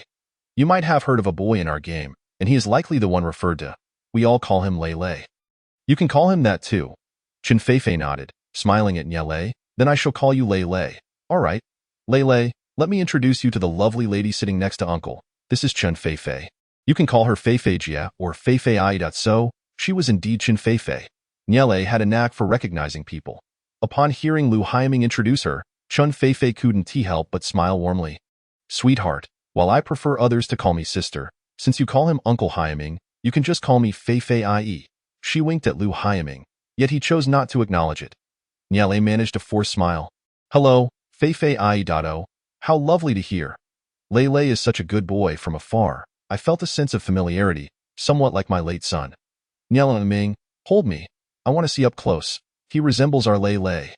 Niale's expression twisted slightly. What did she mean by that? Could she not get any closer? You're not even wearing glasses. At this distance of less than 2 meters, it felt quite intimate. Lu Haiming, however, appeared delighted. "You think he is quite endearing, don't you? I knew you would like him. Lei, why don't you go over to IE?" Niale hurriedly declined, shaking his head vigorously. He certainly didn't want to go. What if she secretly took some of his blood to obtain his game ID? Chen Feifei immediately shifted her expression, attempting to ease the tension. "Perhaps it's a bit unfamiliar. Let us get to know each other better." Lu Haiming, of course, wouldn't force Niale and continued to introduce the other woman. Sitting beside Aunt Feifei is Lu Yu, who shares a close friendship with her. "Almost." Chen Feifei interjects, "You can refer to her as Aunt Lu Yu. But you must not call her sister." Niale maintains a forced smile, responding, "All right, Aunt Lu Yu." Lu Yu, appearing rather aloof, merely nods at Niale as a greeting, refraining from uttering a word. Now that the introductions are complete, it is time to discuss serious matters. By the way, Lei, your uncle has a question for you. I heard that you were spreading news about the Blood Moon Day this morning. Why did you choose to do that? Upon hearing this, the other 4 individuals once again fixed their gazes upon Niale. Niale takes a moment to gather his thoughts. Because I made a deal with someone. It seems to be an organization called the Victory Chamber. They told me that if I shared the news of the Blood Moon Day with them, they would allow me to join their organization in exchange for many desirable card types. Then they asked me to disseminate the information and provided me with a substantial number of food and water cards in return. I believe today marks the 5th day, and the announcement regarding the Blood Moon Day will be made tomorrow.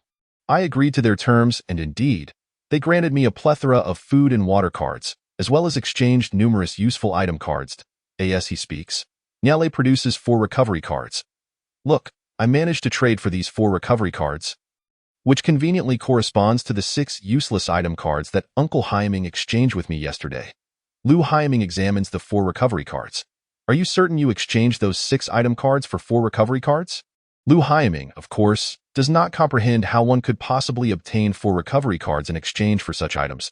IT was not permitted initially, but since I assisted them, they offered me 4 recovery cards in return. Isn't the Blood Moon Day approaching? There will be many dangers, so I thought it prudent to acquire a few recovery cards to enhance our chances of survival. To my surprise, they willingly exchanged them with me. Niale casts a furtive glance at Lu Hyaming, suppressing a few tears. Uncle, do you think I should not have revealed this? Why do you have to be harsh with me during our conversation? Lu Hyaming appears somewhat flustered. Lei, how have I been harsh with you? I was merely praising you.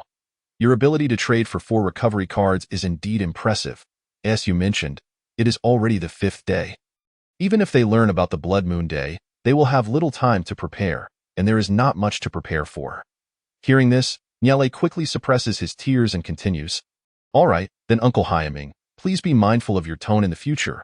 All right. Would you like to join the chat group of this Victory Chamber? I am unsure who organized it, but it seems to be a collective effort, filled with information about many cards. You can even exchange cards within the group, as they have their own system of exchange values. Would you like to take a look? The group chat is called the Victory Chamber. It seems the allure of the Victory Chamber is quite compelling, as they have opened their chat system. Niale discreetly glances at Tianlu. He has already detected a flaw. When Lu Hyaming introduced Niale, his manner of speaking and the content of his words, along with his final probing, suggested that he believed Chen Feifei was unfamiliar with Niale, perhaps even that she had never encountered him. However, according to Tianlu, it was Chen Feifei who approached Lu Hyaming with a video card. If Chen Feifei indeed recorded a video for Lu Hyaming, would Lu Hyaming speak in such a manner? But this is of little importance. What matters is analyzing the relationships between individuals, the manipulation and deception that exists among people. None of it is particularly difficult to accept. Chen Feifei and Lu Yu's attitudes toward him remain ambiguous. Yet Tianlu undoubtedly wishes to distance himself from them, employing strategies to sow discord. For now, it would be wise to remain still and observe the unfolding events. Lei, there is another matter I must discuss with you. We have located the Hidden Blade token and are preparing to head to the cave ruins tomorrow. The Hidden Blade token only permits 5 participants, and given the potential dangers of the Blood Moon Day, we do not plan to bring you along. You must stay in the hotel room and keep safe. All right? Niale is already aware of this and feels no change in his emotional state. Now, he feels even less. He pouts. All right, that place is far too dangerous. Even if you invite me, I have no desire to go. Please ensure you all prioritize your safety. I will await your return. Lu Hyaming chuckles, ruffling Niale's hair. You are so obedient. Make sure to take care of yourself. Suddenly, Niale seems to remember something and retrieves 40 food cards from his card pouch. Here are 40 food cards, which are essentially what you entrusted to me. I am returning them all to you now, as you may need them in many situations. When the time comes, you cannot start a fire to cook meat. You will need to rely solely on the food cards. At that time, the Blood Moon Day will bring about an extreme night phenomenon, shrouding everything in darkness. If you dare to start a fire, it would not only attract crowds but also provoke monsters and beasts. Considering this, Lu Hyaming hesitates for a moment before ultimately accepting the cards. Lei, you are giving these to us, but what will you do? Niale smiles gently. Do not worry about me. When I made the trade with the Victory Chamber, they provided me with some supplies, and I do not consume much myself, so I will be fine. You should focus on your own well-being. I have no need for those few dozen food cards. I have outgrown them. It is just right to settle my debts and differentiate between the food cards on each side to prevent any confusion. While confusion may not be a serious concern, I fear that when Lu Haiming next gives me food cards, he might remember the types and units of the food. If there is a mix-up, and the food cards I provide differ significantly, it could potentially leave a flaw. It is best to settle these matters early and be done with them. I also want to make it clear that when the food crisis arises during the Blood Moon Day, I will have no food cards on me, so do not place your expectations on me. Lu Haiming glances at Nielei, then at Chen Feifei, contemplating the recent interactions. Chen Feifei remains friendly, sporting a warm smile, and appears eager to befriend Nielei, indicating she likely harbors no ulterior motives. During ordinary daylight hours, killing is not permitted, and Chen Feifei cannot engage in any excessive behavior. Let them acclimate and observe the situation. Conveniently, he intentionally withheld information about tomorrow's events, allowing for a chance for them to be alone together, which he considers a clever maneuver. Lu Haiming internally nods and addresses the others. We still need to discuss matters regarding tomorrow morning. Let us converse elsewhere. Chen Feifei, you stay here and keep an eye on Lei Lei. Is there something you wish to say? Are you afraid I might overhear something inappropriate and secretly follow you tomorrow? Lei Lei, they are off to discuss adult matters. Will you allow me to keep you company? Nielei's gaze shifts to Chen Feifei, who is currently looking at him with a beaming smile. He furrows his brow, sensing an ominous premonition. Chapter 61. Malicious intent. Chen Feifei pulls Nielei close. Lei Lei, you are truly adorable. Auntie has a favor to ask of you. Could you assist me? Nielei's furrowed brow remains tense. What could this person possibly want? Auntie, what is it? Chen Feifei's expression is one of deep remorse. You know I have a child with Haiming, named Lu Xinlei, right? Nielei shakes his head, indicating that he is unaware. You certainly know. If you did not, your expression would not betray you. Observing Chen Feifei's incredulous and certain demeanor, Nielei concedes with a nod. All right, let us assume I am aware. What of it?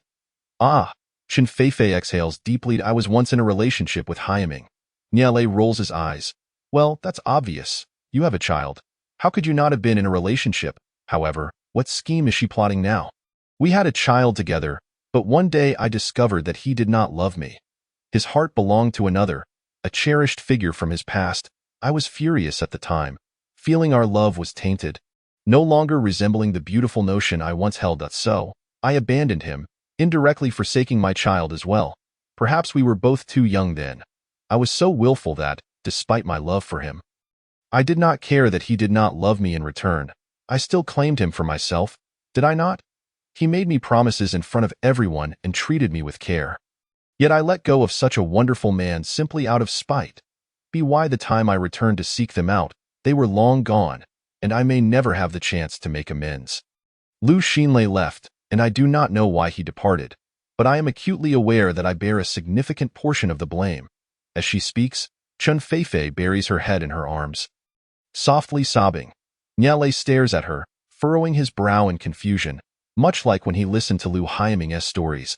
They simply made mistakes in their youth.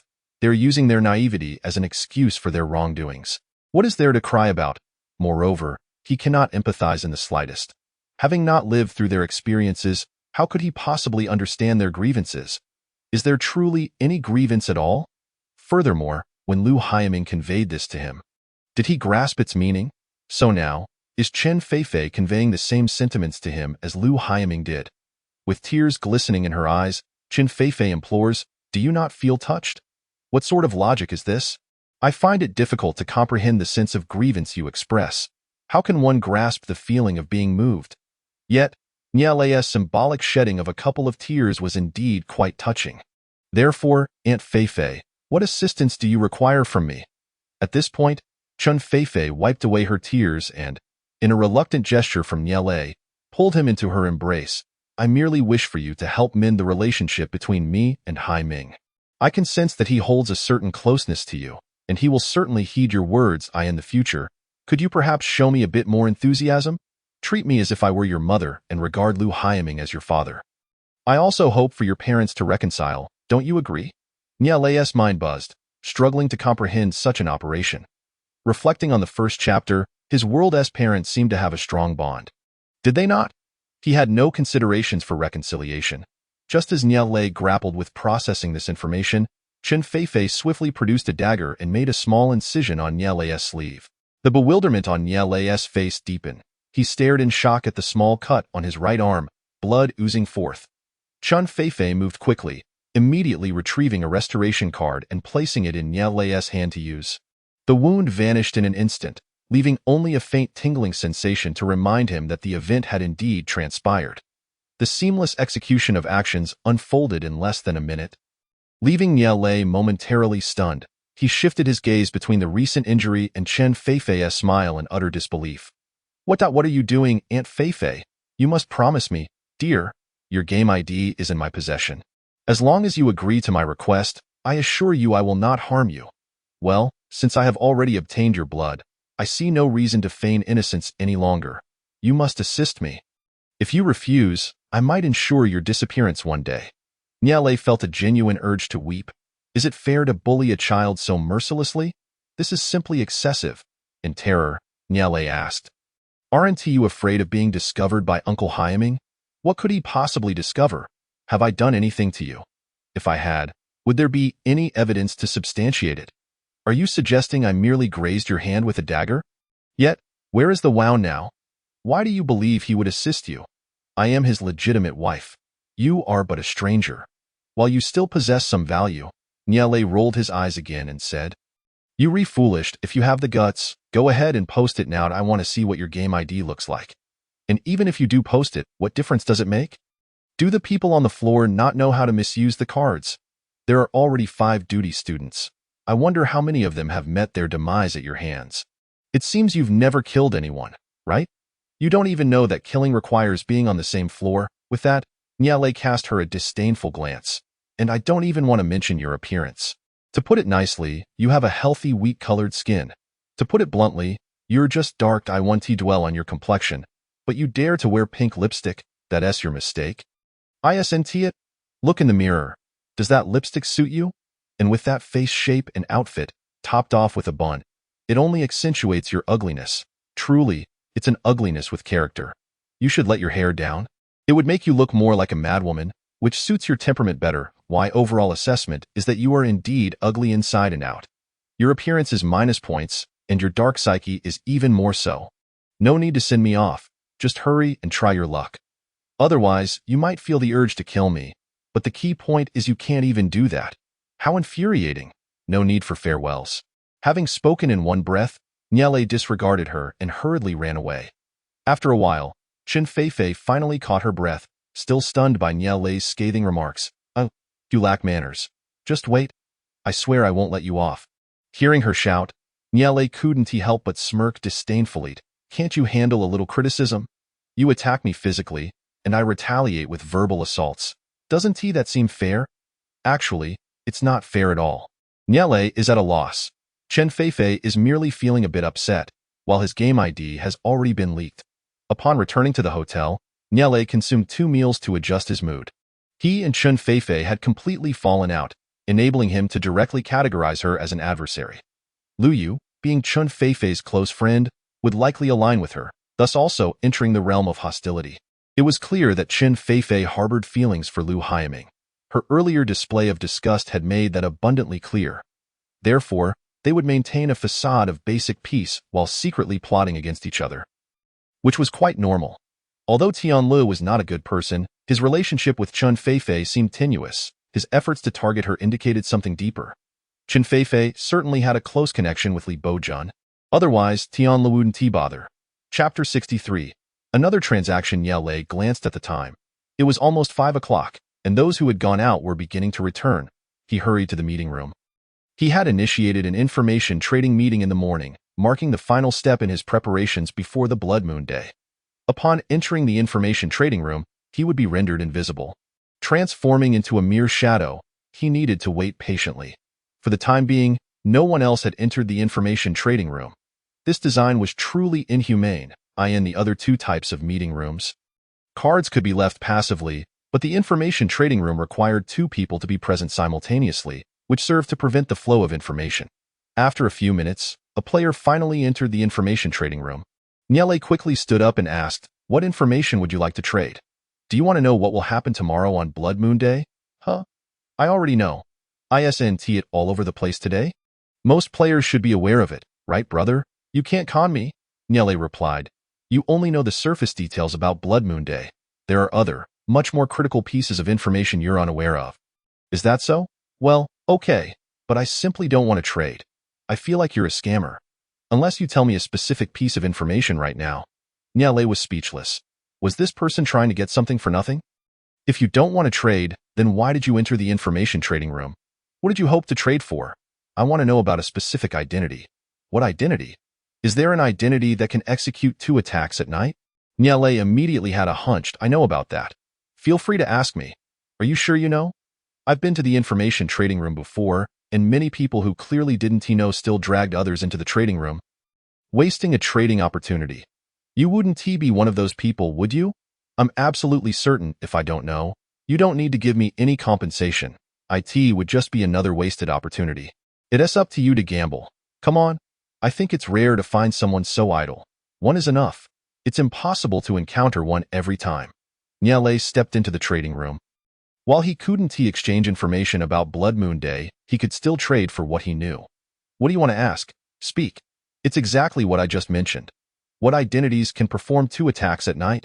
Upon hearing this, Niale fell into contemplation. There were indeed quite a number of identities capable of 2 attacks at night. The warrior can use 2 attack cards, the fated one has 2 attack effects, and the thug has 1 assassination and 1 attack, which also counts as 2. There's also the counselor, who can use enhancement cards to achieve 2 attacks. With this in mind, Niale responded, there are many. I don't know if you can provide me with all the identities and their corresponding chips. How many do you know? 1 functional card. Okay, point forward, are any of them capable of cross-floor attacks? Niale's eyes widened in surprise. This person was serious and even asked about cross-floor capabilities. Yes. What identity? 1 functional card. Okay. Thug. What is its specific skill? 1 functional card. At this point, the other person hesitated but gritted their teeth and confirmed. Okay. The thug's skill allows for 1 assassination at night, which can cross floors, but only to the one above or below. It cannot cross more than 2 floors. This assassination does not count as an attack card attack, but you can consider it a cross-floor attack card. All right, my trade is complete. I have nothing more I wish to know. Niale frowned. I know of other identities. Don't you want to know? I want to know, but I can't put forth another functional card for now. Can I add you as a friend and contact you later? Niale nodded with a smile, of course. My codename is Pitiful1. My codename is Feng Xiaoxi. Please accept it. Niale clicked to accept, and the other party took 3 functional cards and exited the trading room. Niale glanced at the 3 functional cards, 1 attack card, 1 verification card, and 1 invalid card. A smile crept upon his lips as he regarded the code name Feng Xiaoxi. Perhaps he had already guessed what identity this person possessed. Moreover, this individual had provided him with a new line of thought. By asking about those who could execute 2 attacks, Niale realized that this person might have experienced 2 attacks or witnessed them. Thus, their current identity could likely be a warrior or a member of the Judgment Council. However, when they inquired about identities capable of cross-floor attacks, their identity could be a member of the Judgment Council or an imitator. How could an ordinary person possibly know they were attacked across floors? They must have witnessed it rather than experienced it. Since they were a witness, their probable identity would be a member of the Judgment Council, as members could witness events during the judgment meetings. Wasn't there a cross-floor murder on the first night? Yet, there was still something odd. Why were they so eager to ascertain this player's identity? As an ordinary member of the Judgment Council, could they afford to expend 3 functional cards to inquire about 1 identity? Moreover, from their earlier conversation outside, it seemed they were not new to the information trading room. They had likely traded before. Was the identity they traded for? Niale strongly suspected so. Given the urgency to acquire an identity skill, they were undoubtedly an imitator. Furthermore, those expelled from the judgment meeting would have their game IDs disclosed. If they obtained the identity and the game ID, wouldn't they be able to imitate? This again provided Niale with a fresh perspective. Ning Qi now had another identity to imitate. This Feng Xiaoxi presented 3 possibilities. The first was that they were indeed an imitator, having acquired the reason for the expulsion of that thug through previous trading channels. The second possibility was that they were an imitator with a teammate who was a member of the Judgment Council. The third possibility was that they were a member of the Judgment Council, assisting a close friend in obtaining the conditions required for the imitator's imitation. Regardless of the outcome, they were either an imitator or acquainted with one. This exemplifies the value of information. one could deduce identities through subtle clues in this game. The value of information is immensely significant, and just like that, he obtained 3 functional cards. Nyele pondered for a moment before shaking his head. An imitator is certainly a powerful identity, but are there so many imitators in play? There's Ning Chi, one from the meeting team, and perhaps one here as well. There are several types of identities in this game. How many of each type exist is completely unknown. Perhaps there are still identities hidden in the corners. Nyele had no way of knowing. Chapter 64. The transaction of Blood Moon Day information. Nyele exited the trading space and re-entered conference room No. 3. Awaiting the arrival of the next individual, he had begun to savor the sweetness of trading information. Was there an easier way to acquire cards than this? Are you merely waiting for others to engage in information transactions within the information trading room? As Nyele sipped his drink, a person entered and inquired, Yes. Nyele replied. What information do you wish to know? I want to learn about Blood Moon Day. Nyele's gaze sharpened, as he finally encountered someone interested in the news of Blood Moon Day. Ah, Blood Moon Day. Just ask me, and I assure you, you'll receive the answers you seek. The individual paused. Do you know what was released this morning? If you only know about this morning's announcements, then there's no need for us to converse. What do you mean? Does this person know something? Nyele couldn't help but boast about his knowledge. I know a great deal. Players now refer to me as the information merchant. What specifically do you wish to know? If you trust me, we can discuss it directly in the trading room. The other party, feeling somewhat resigned, had initially come with a trial and error mindset. All right then, let us proceed to the meeting space. Nyele took the initiative to ask, what aspect of Blood Moon Day are you interested in? Do you know about the Hidden Edge offering talisman? Nyele's previously relaxed demeanor instantly sharpened. This person was aware of the Hidden Edge offering talisman. I know a little. Oh, you do? Then tell me, what is it used for? It is used to activate something. Oh, you truly know. It seems I may have found the right person. But what does it activate? Nyele gazed at the figure, sensing they were testing his knowledge.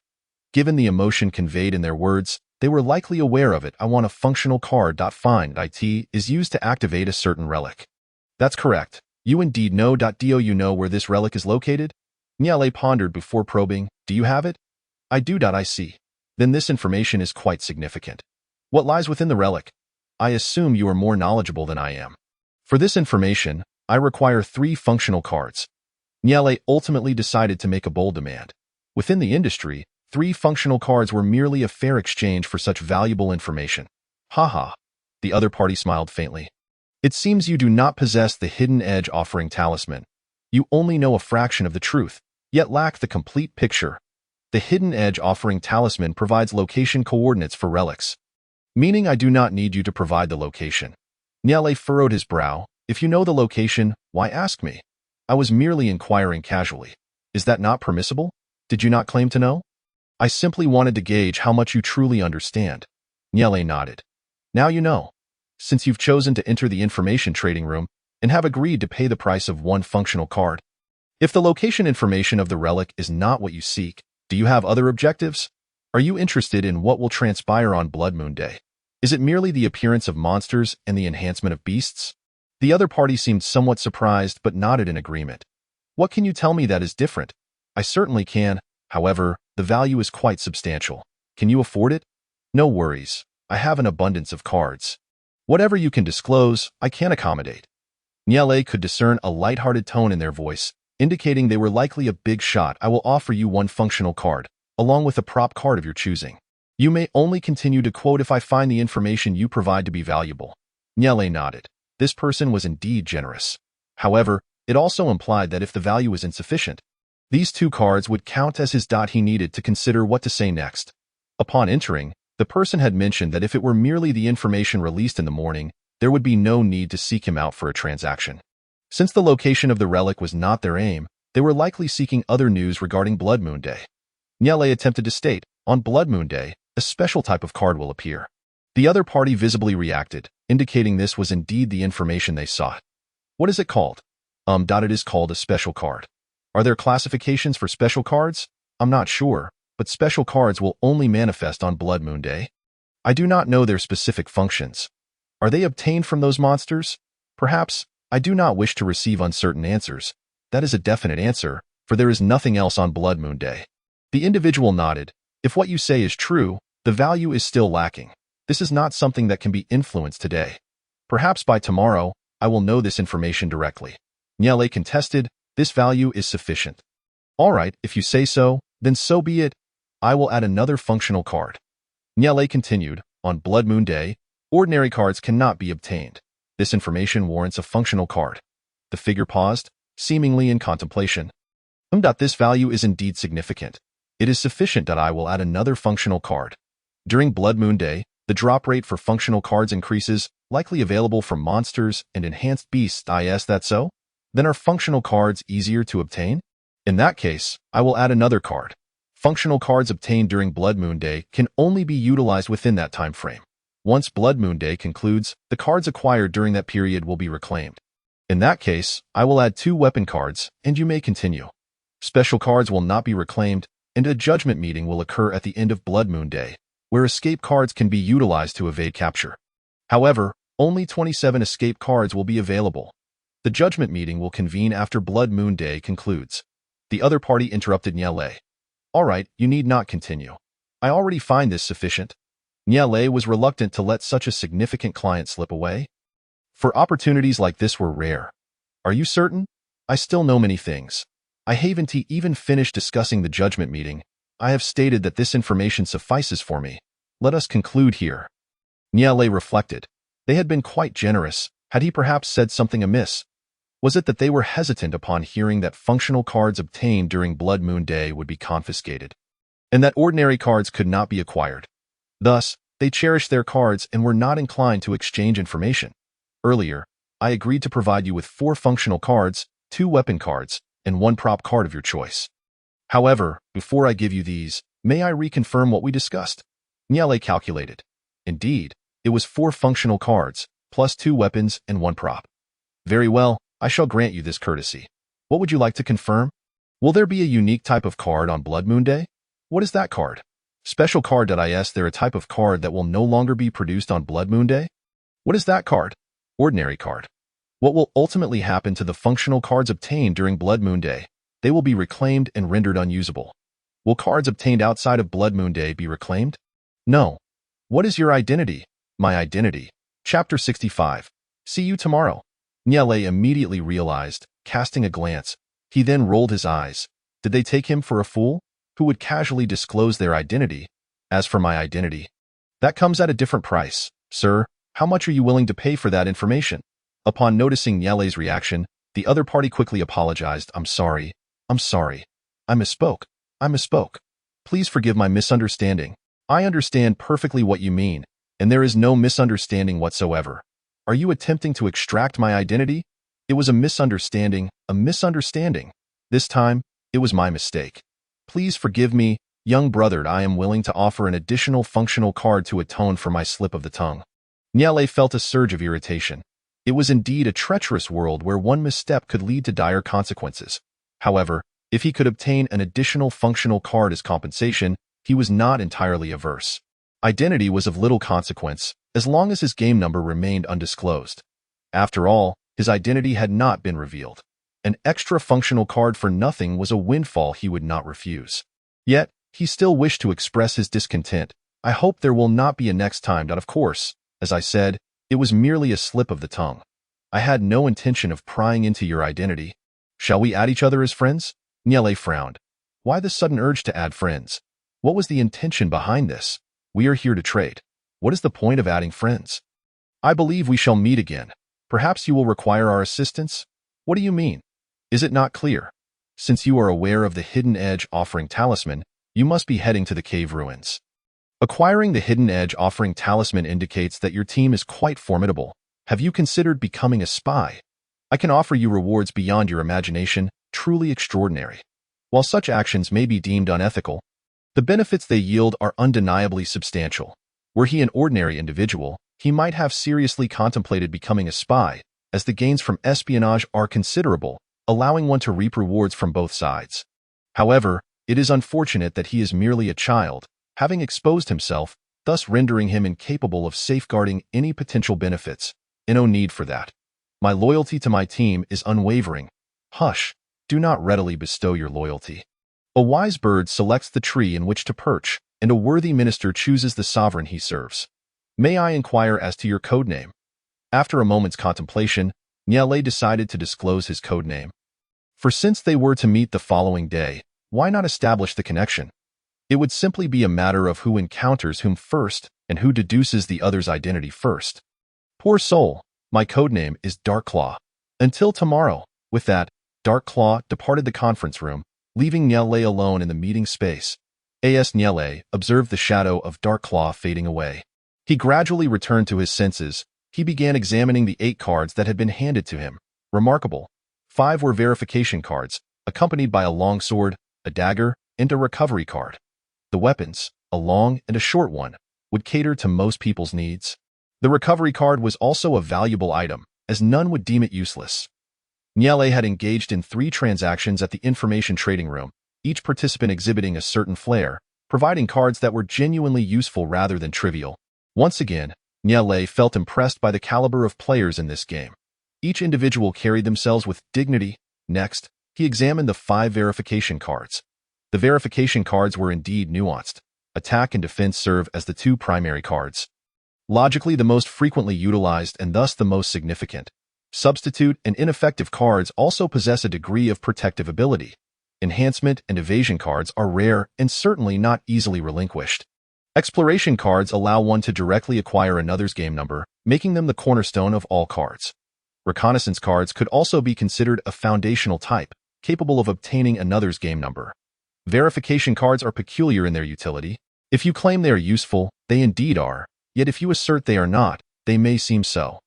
Their stringent usage conditions render them less favorable, and utilizing a verification card at night often precludes most identities from playing their cards.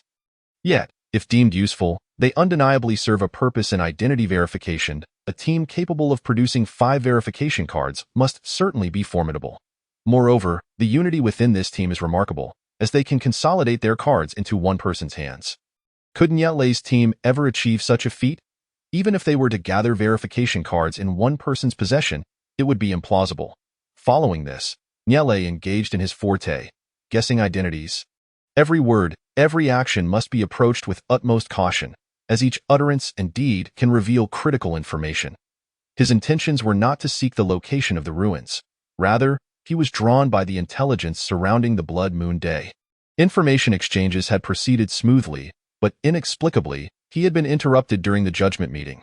It was when Niele mentioned that a judgment meeting would convene after the Blood Moon Day that he had been interrupted, which raised suspicions. It seemed he had little concern for the judgment meeting. 2 scenarios emerged. The first being that he possessed knowledge of the Blood Moon Day's information, thus exhibiting indifference. However, if he truly held such knowledge, would he require 5 functional cards, 2 weapon cards, and 1 item card to undertake such an endeavor? What had he gained? Aside from the information divulged, he had acquired nothing. Could it be an attempt to infiltrate? Such a cost seems excessive. Therefore, the second scenario must apply. They lack regard for the judgment meeting. This suggests they are aware of the meeting and its proceedings, leading him to believe it unnecessary to listen. Or perhaps they deemed it a waste of cards. It is also possible that they completely disregard the judgment meeting, confident in their means to escape it. Considering both points, it is evident that those unafraid of the judgment meeting are either the chosen one or high-ranking members of the Judgment Council. They are indeed unfortunate, for this judgment meeting is unlike any before. This time, 3 cards are required, and the use of veto votes is prohibited. Having just speculated that their team's strength might be considerable, it stands to reason that their capacity for violence will not be trifling. When the time for the judgment meeting arrives, they shall face the consequences. Niele retrieved his notebook and meticulously recorded these conjectures. After 2 rounds of information exchange, the clock approached 6. He returned to his room via the trading room. While awaiting the judgment meeting, he took stock of his cards once more. Functional cards. 1 remained from tonight. 3 were compensated from Ning Chi, 4 acquired for murder, and 8 from the recent transactions, totaling 16. After yielding 1 to Ning Chi, he had 15 remaining. Item cards. He originally had 11, returned 4 to Liu Haiming, acquired 4 for murder, and gained 1 just now, totaling 12. Water source cards numbered over 30, while food cards reached a staggering 140. He possessed 8 weapon cards, along with a manifested dagger and 5 bullets from a handgun. Initially, he had 8 life supply cards, But after a change into a large black robe, 7 remained. This constituted his entire arsenal, which felt exceptionally well-stocked. It should offer him some psychological comfort for the morrow's Blood Moon Day. Chapter 66. Tie votes at 7:30 p.m. Ding. The speaker has initiated the judgment meeting. Your identity is that of a council member. Please enter the judgment meeting. Will you enter the judgment meeting? Entering grants you a recognition vote. Declining signifies a waiver of recognition. Entering the judgment meeting. Player 1 is judged. Uses an attack card, resulting in the death of one player. Player 2 is judged. Results in the death of one player. Player 3 is judged. Nyele, council member, uses a verification card to ascertain the identities of 2 players. Uses an exploration card to obtain a player's game number. Uses an attack card, resulting in the death of one player. Player 4 is judged. Uses an exploration card to acquire a player's game number. Player 5 is judged. Uses an enhancement card to enhance the next card utilized. Player 6 is judged. Uses an attack card, causing no player death. Player 7 is judged. Uses an exploration card to obtain a player's game number. Player 8 is judged. Uses a verification card, failing to ascertain a player's identity.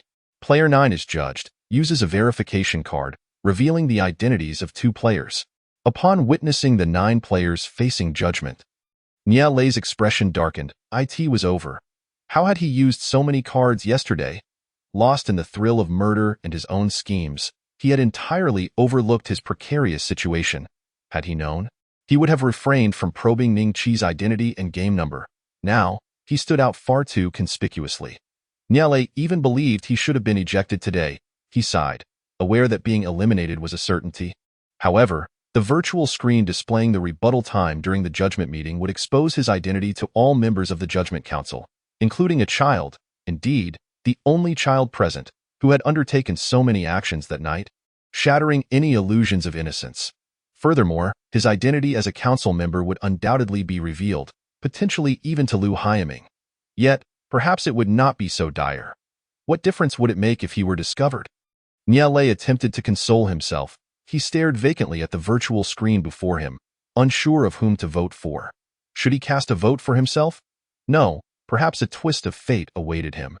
Suddenly, Nyele recalled the existence of a team controlling the votes during the judgment meeting. If they voted for someone, he would do the same. Perhaps a fortunate turn of events could arise. Who might they vote for? Surely, it would be Ning Qi. If they aimed to vote for Ning Qi, he would undoubtedly have been brought into the judgment meeting. His mimicry of the gravedigger's identity meant he could not reveal multiple cards.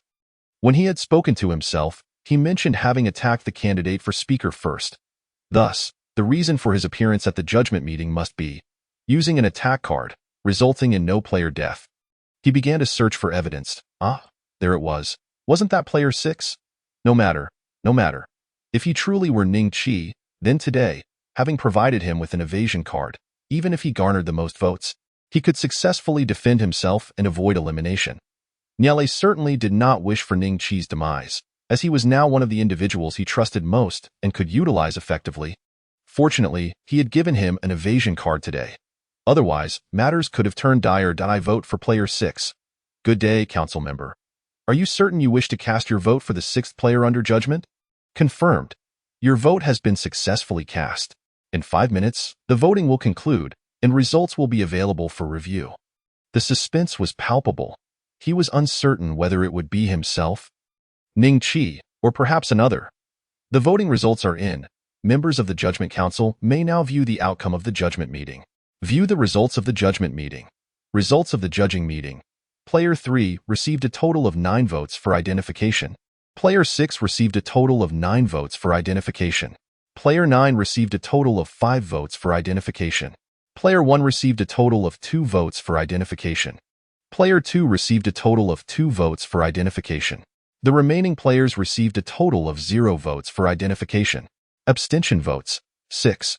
What on earth, is there a tie? What will happen in the case of a tie? Due to the fact that this judging meeting is in the elimination identification phase, 2 players have received 9 votes, thus proceeding to the tie-breaking stage. Upon hearing this announcement, Nyele could not help but break into a sweat.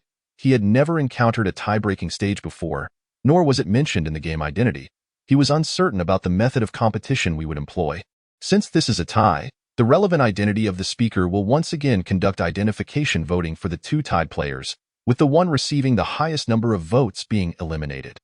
If there is still a tie this time, then no player will be eliminated from this judging meeting. Niale first lamented that player 6 was undoubtedly Ning Chi. Otherwise, they would not have received such targeted attention. Fortunately, he had accurately cast his vote for 6. Otherwise, he would not even have had the opportunity to participate in the voting. This leads us to the tie identification stage, the relevant identity of the speaker. That can only refer to the speaker and the speaker candidates, as both can be considered related identities to the speaker. Upon seeing this news, Niale began to ponder. He took stock of the number of votes cast, which, along with the abstentions, totaled 33 votes. It was highly probable that yesterday's impersonator of the speaker candidate had taken on the role of the speaker today. Today, there were indeed 2 speaker votes? One speaker has 3 votes, and 2 speakers would yield 6 votes. Of course, this is just Niale's speculative probability. It is also possible that it could be other impersonators, which remains uncertain. Niale could only pray that it would indeed be a tie. And at the very least, he hoped his vote would not be the highest. Voting for the tie identification has been completed. Player 3 received a total of 4 votes for identification. Player 6 received a total of 6 votes for identification. Niale was taken aback. My goodness, he had indeed guessed correctly. Today there were truly 2 speakers. One received 4 votes, while the other received 6 votes. Without a moment's thought, the one who garnered 6 votes could only be the 2 speakers, as the speaker and the speaker candidate voted simultaneously, resulting in an odd number total. The speaker has 3 votes. The speaker candidate has 2 votes, thus the one with 6 votes must be the 2 speakers, while the one with 4 votes must be the 2 speaker candidates. There are no other conclusions to be drawn. All other alternatives are invalid. Hence, the identities on the field are now clear. There is a single speaker, 3 speaker candidates, and 1 speaker candidate was eliminated last night. The number of abstentions today is 6 votes. 3 more than yesterday. The 2 fewer votes belong to the speaker candidates, which implies that another counselor was also eliminated last night. The remaining 3 votes belong to 3 counselors. Therefore, we now have 1 speaker.